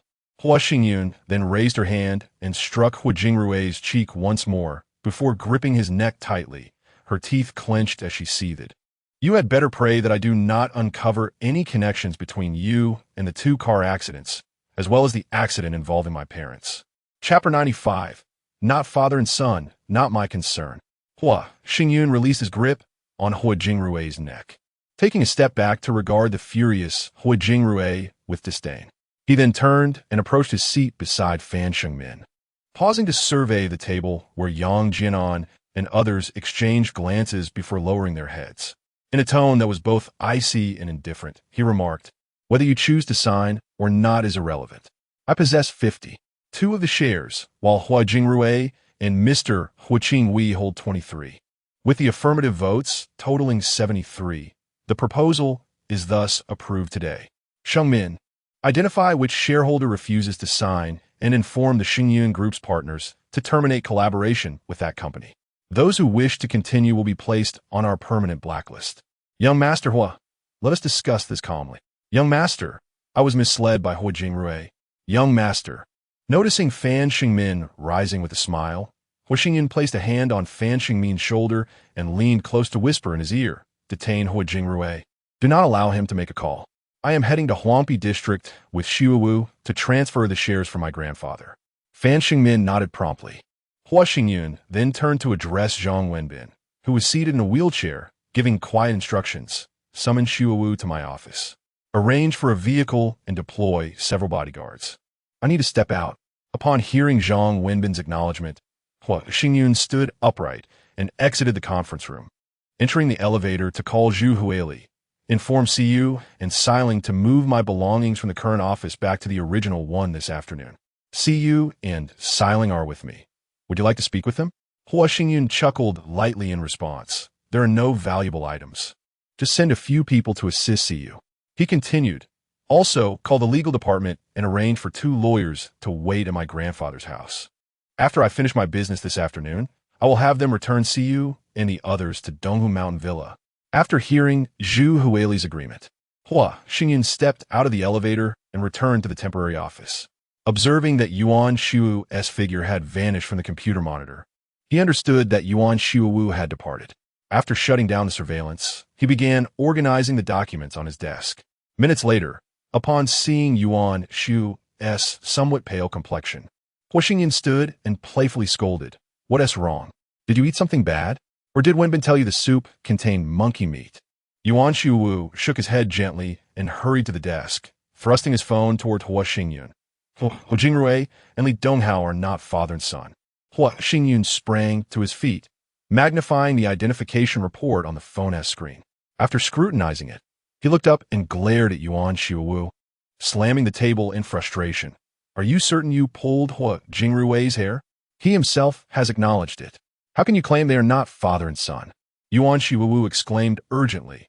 I swear by the heavens, I absolutely pulled Hua Jingrui's hair. The doctor who conducted the examination is downstairs. If you doubt me, we can go to the conference room now and pull more of Hua Jingrui's hair for a re-examination. Hua Xingyun slowly reseated himself in his office chair, fixating on Yuan Shuwu with a look of stunned disbelief. Yuan Shuwu leaned closer to Hua Xingyun, an awkward expression on his face as he spoke. You and Li Donghao are not related as brothers. You haven't even looked at the paternity report you made with him last month. After I saw the reports of Hua Jingrui and Li Donghao, I showed them to Assistant Zhang. He asked me to have you and Li Donghao's report examined by a geneticist to ascertain their relationship. The doctor confirmed that the compatibility between you and Li Donghao indicates only a cousin relationship, certainly not that of half-brothers. Hua Xingyun stood up in anger, pointing toward the corner of the room, teeth clenched as he glared at Yuan Shuwu. I haven't played baseball in ages. Go fetch my baseball bat. Yuan Shuwu hurriedly approached Hua Xingyun, grasping his wrist with a face full of obsequious smiles. Boss, please calm down. At that time, Assistant Zhang informed the doctor that you and Li Donghao were to undergo a genetic test. After the test was completed, the doctor informed Assistant Zhang that there was a genetic relationship between you and Li Donghao.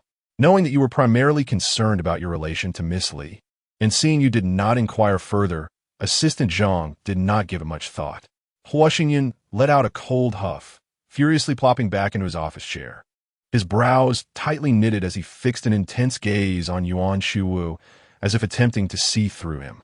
Could it be that it's from my great-uncle's family? Hua Jingxian? Yuan Shuwu quickly shook his head like a rattle, eager to clarify. No, Hua Jingshuan's paternity test was conducted yesterday, and it indicated that he and Li Donghao share only a genetic relationship, not that of father and son.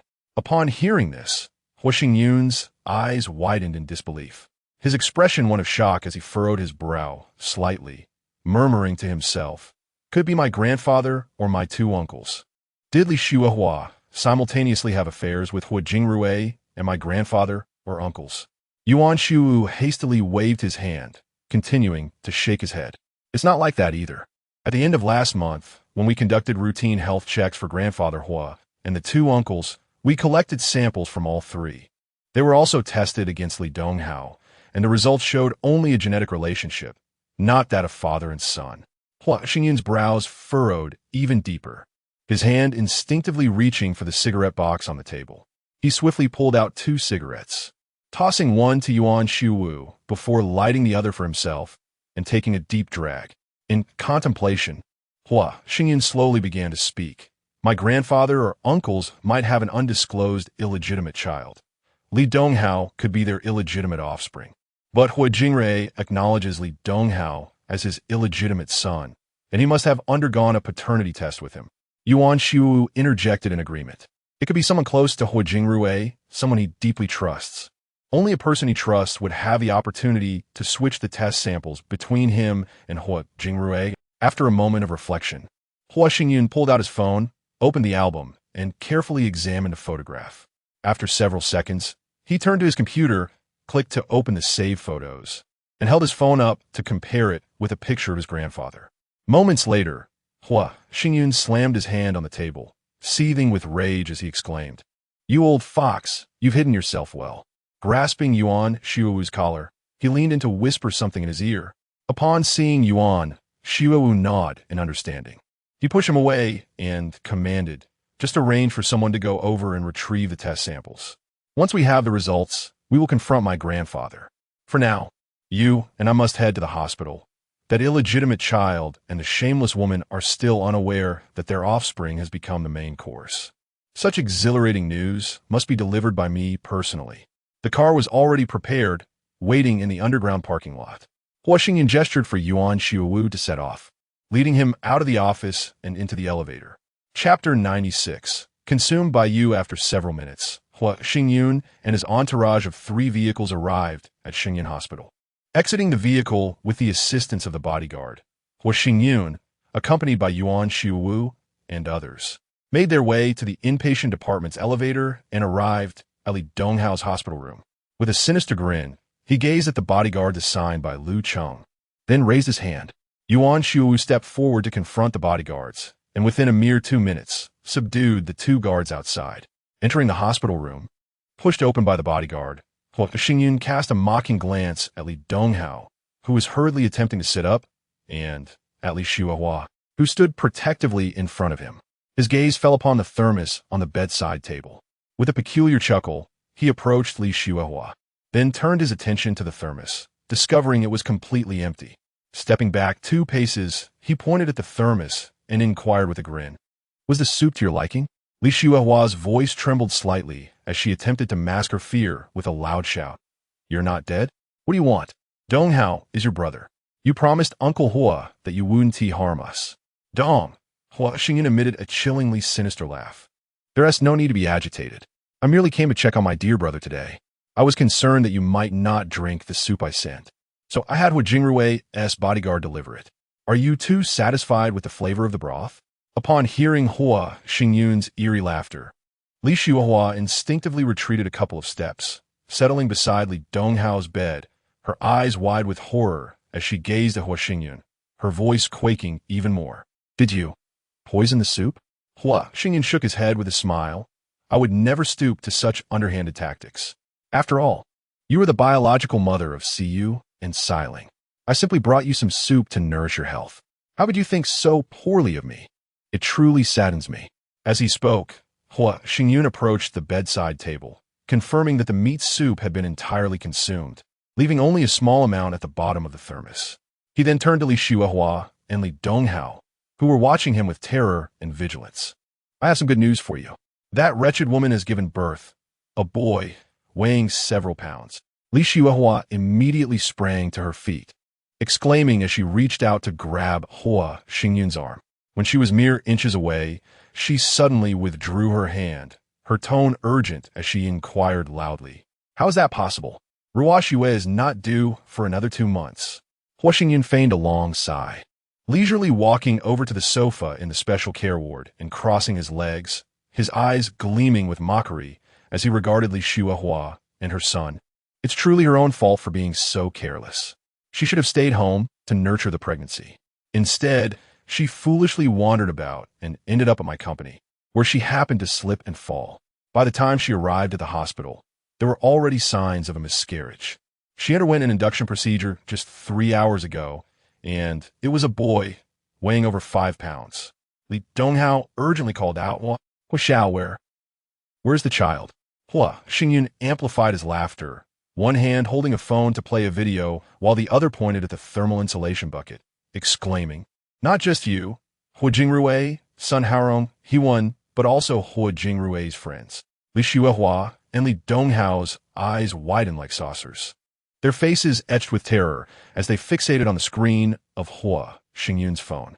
As the horrifying scenes of dissection played out, Li Shuahua could no longer endure the terror depicted in the video. She let out a piercing scream and collapsed on a hospital bed, her body going limp. Li Dongshou, however, entirely disregarded the unconscious Li Shuahua beside him, his gaze still fixed on the phone screen, his eyes wide with rage and fear, trembling uncontrollably, unable to utter a single word. His lips quivered incessantly, tears welling in his eyes, as he was submerged in an abyss of anguish and despair. Observing this from his side, Hua Xingyun wore a sardonic smile. Gradually rising to his feet, he held the phone aloft, deliberately stepping toward Li Donghao with each stride, creating a cacophony that seemed designed to torment his nerves. As Hua Xingyun approached Li Donghao, 2 bodyguards swiftly moved in, firmly gripping Li Donghao's limp arms that hung helplessly over the bed. Without mercy, Hua Xingyun thrust the phone screen directly before Li Donghao's eyes, coldly stating, "How is it? The nourishing soup I prepared for you is quite delicious, isn't it? I had a bowl myself, and I must say, it was rather delightful. Perhaps once that wretched creature recovers, you could concoct another batch. This time, I assure you, I won't share it with Hu Jingrui and his companions. What do you think of that?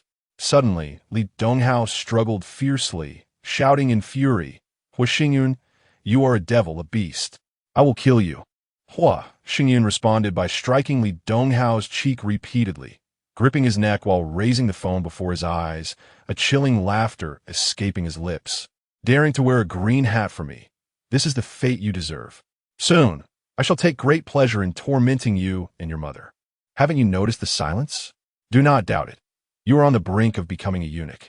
Li Donghao, following Hua Xingyun's gaze toward his lower abdomen, abruptly looked up, his eyes wide with horror as he stared at Hua Xingyun. What have you done to me? Hua Xingyun forcefully shoved Li Donghao away, standing tall and looking down at him as he struggled to sit up, pinned to the bed by the bodyguards. There's still a chance for redemption. Reveal your plans to me, and perhaps I shall show you mercy. After all, I promised you and Xiling that I would grant you a reprieve. As he spoke, Hua Xingyun smacked his lips and chuckled eerily. I must admit, you and Xiling are indeed commendable, far superior to that dead fish of a wretch. I hear you have an ex-girlfriend from Hengyang, Hunan. I am quite curious. Does she know that you and your mother are both homewreckers? Li Donghao struggled against the bodyguard's grip, shouting loudly, Hua Xingyun, you beast! What do you truly intend to do? It has been over 3 years since I parted ways with Zhang Huili, and we have had no contact whatsoever. Yet why the tension? As Hua Xingyun heard the sound of the fireplace igniting from his phone, he realized the video was about to conclude. He turned off the screen and tucked the device away, maintaining a cheerful demeanor as he leisurely retreated to the sofa in the living room. I shall grant you 5 minutes to deliberate.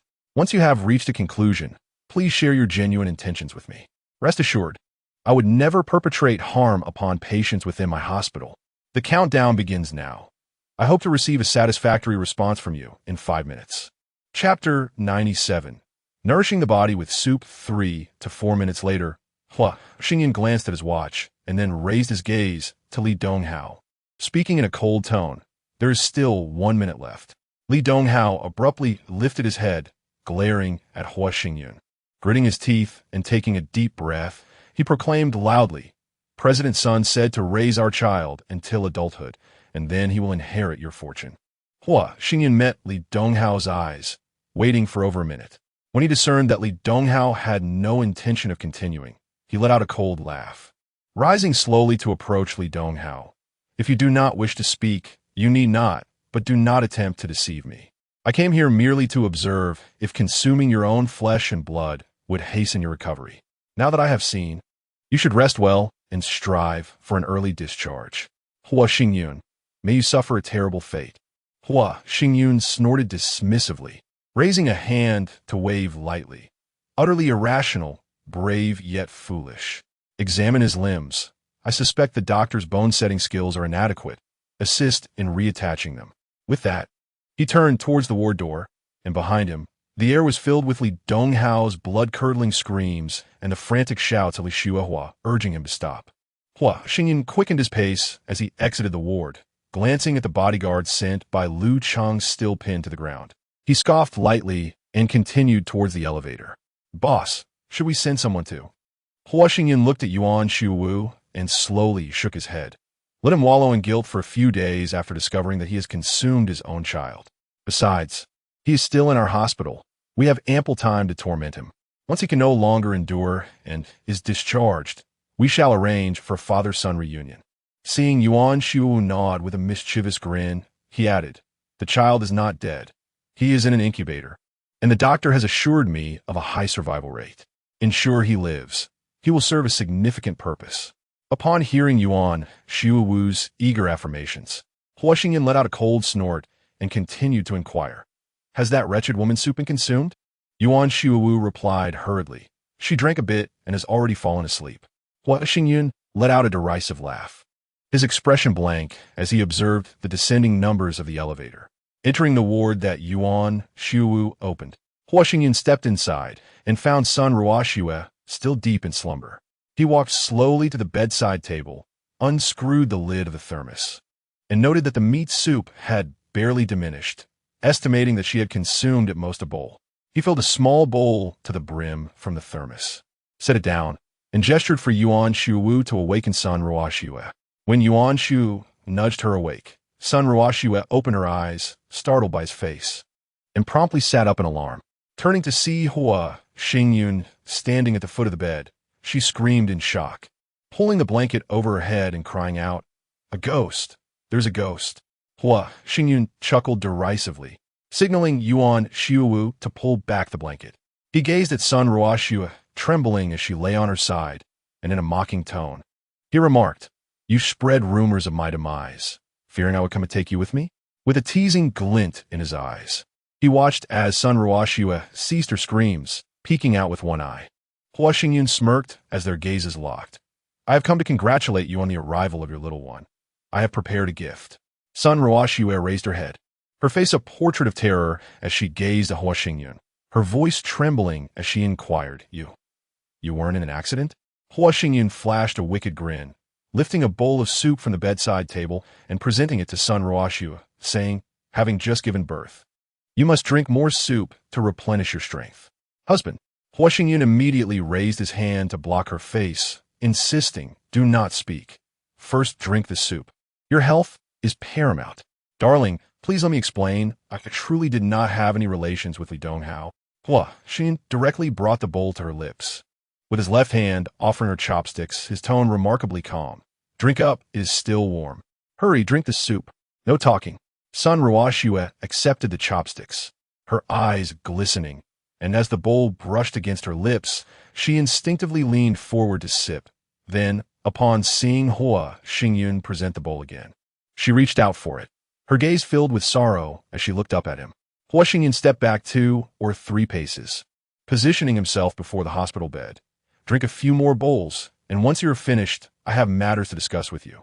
"Husband, Hua Xingyun turned away and settled onto the sofa, retrieving his phone to peruse the screen, his voice remaining devoid of emotion. "Speak after you finish. Consume more. Your health is essential. Rest comfortably in the hospital for a couple of days. Your parents will come to accompany you this evening." Shui Wu, once she is finished, refill her bowl. Yuan Shu hurried forward, holding a thermos as he stood before Sun Ruoxue. "Miss Sun, please drink up. It will be unpleasant if it grows cold." Hearing Yuan Shuwu speak, Hua Xingyun lowered his head, checking his work emails, seemingly oblivious to Sun Ruoxue's intermittent queries. Minutes later, upon hearing Sun Ruoxue exclaim to stop Yuan Shuwu from pouring more soup, Hua Xingyun lifted his gaze towards Yuan Shuwu, who was still holding the thermos, and Sun Ruoxue, who had concealed the bowl behind her back, slowly rising to approach Yuan Shuwu. "How many bowls have you had? Was it to your liking?" Upon hearing Yuan Shuwu mention 3 bowls and Sun Ruoxue affirming its deliciousness, Hua Xingyun turned to Yuan Shuwu, extending his phone. "Show Miss Sun the video and inform her of those who have partaken of her flesh." Turning back to Sun Ruoxue, he noticed that although she seemed slightly improved after drinking the soup, her face was still as pale as parchment. With a cold chuckle, he returned to the sofa and remarked, "Take note of the process of stewing meat. In the future, you may brew it for yourself when you have the leisure." Yuan Shuwu swallowed hard and glanced towards the bodyguards nearby. 2 bodyguards hastily approached the hospital bed. One grasped Sun Ruoxue's arm, while Yuan Shuwu held up the phone to play the video. Moments later, the room was suddenly filled with Sun Ruoxue's anguished screams, and Hua Xingyun observed Yuan Shuwu gripping her hair, thrusting the phone before her eyes. Speechless, he rose and exited the ward, surveying his surroundings. Noticing an empty intensive care unit, he quickly stepped inside, proceeded to the restroom, turned on the ventilation fan, and lit a cigarette. After finishing a cigarette, he raised his hand to check the time on his watch, aware that the video had concluded and Yuan Shuwu's explanation had likely come to an end. Stepping out of the hospital room and pushing open the door to Sun Ruoxue's chamber, he was met with the sight of her bed strewn with remnants of the meat and broth she had just consumed. Standing 3 meters away from the bed, he smirked and inquired, "How does it feel to eat your own son? I've heard that a startled mother rabbit may consume her young, and since you were born in the year of the rabbit, it seems fitting." With a pallid complexion, Sun Ruoxue lifted her gaze, her expression one of sorrow as she looked at Hua Xingyun. Darling. Immediately, Hua Xingyun's demeanor darkened. He reached into his jacket pocket and hurled the divorce certificate onto the bed, shouting in anger, "Please spare me your repulsiveness. I have come to inform you that I have obtained the divorce certificate through proper channels. My previous absence was merely to observe the 30-day cooling-off period. Be sensible and keep the divorce certificate. Do not harbor illusions of filing a lawsuit in court. As of yesterday, we are no longer connected. Do not continue to exploit my name for deceitful purposes. From this moment forth, you are you, and I am I. Do not appear before me again, for I find it utterly distasteful." Chapter 98. Leave them of you. Sun Ruoxue was taken aback. Disbelief etched across her face as she picked up the divorce certificate. Upon opening it, she confirmed that the names and photographs indeed belonged to her. Her hands trembled as she clutched the certificate, an overwhelming sense of fear and anxiety surging within her.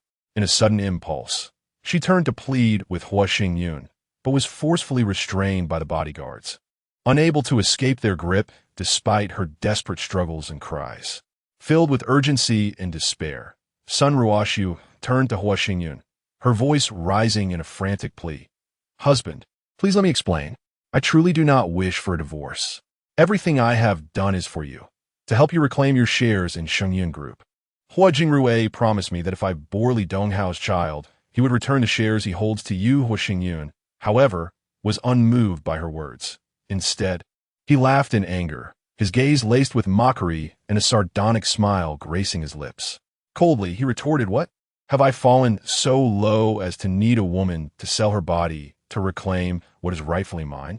Do I require your assistance in my affairs?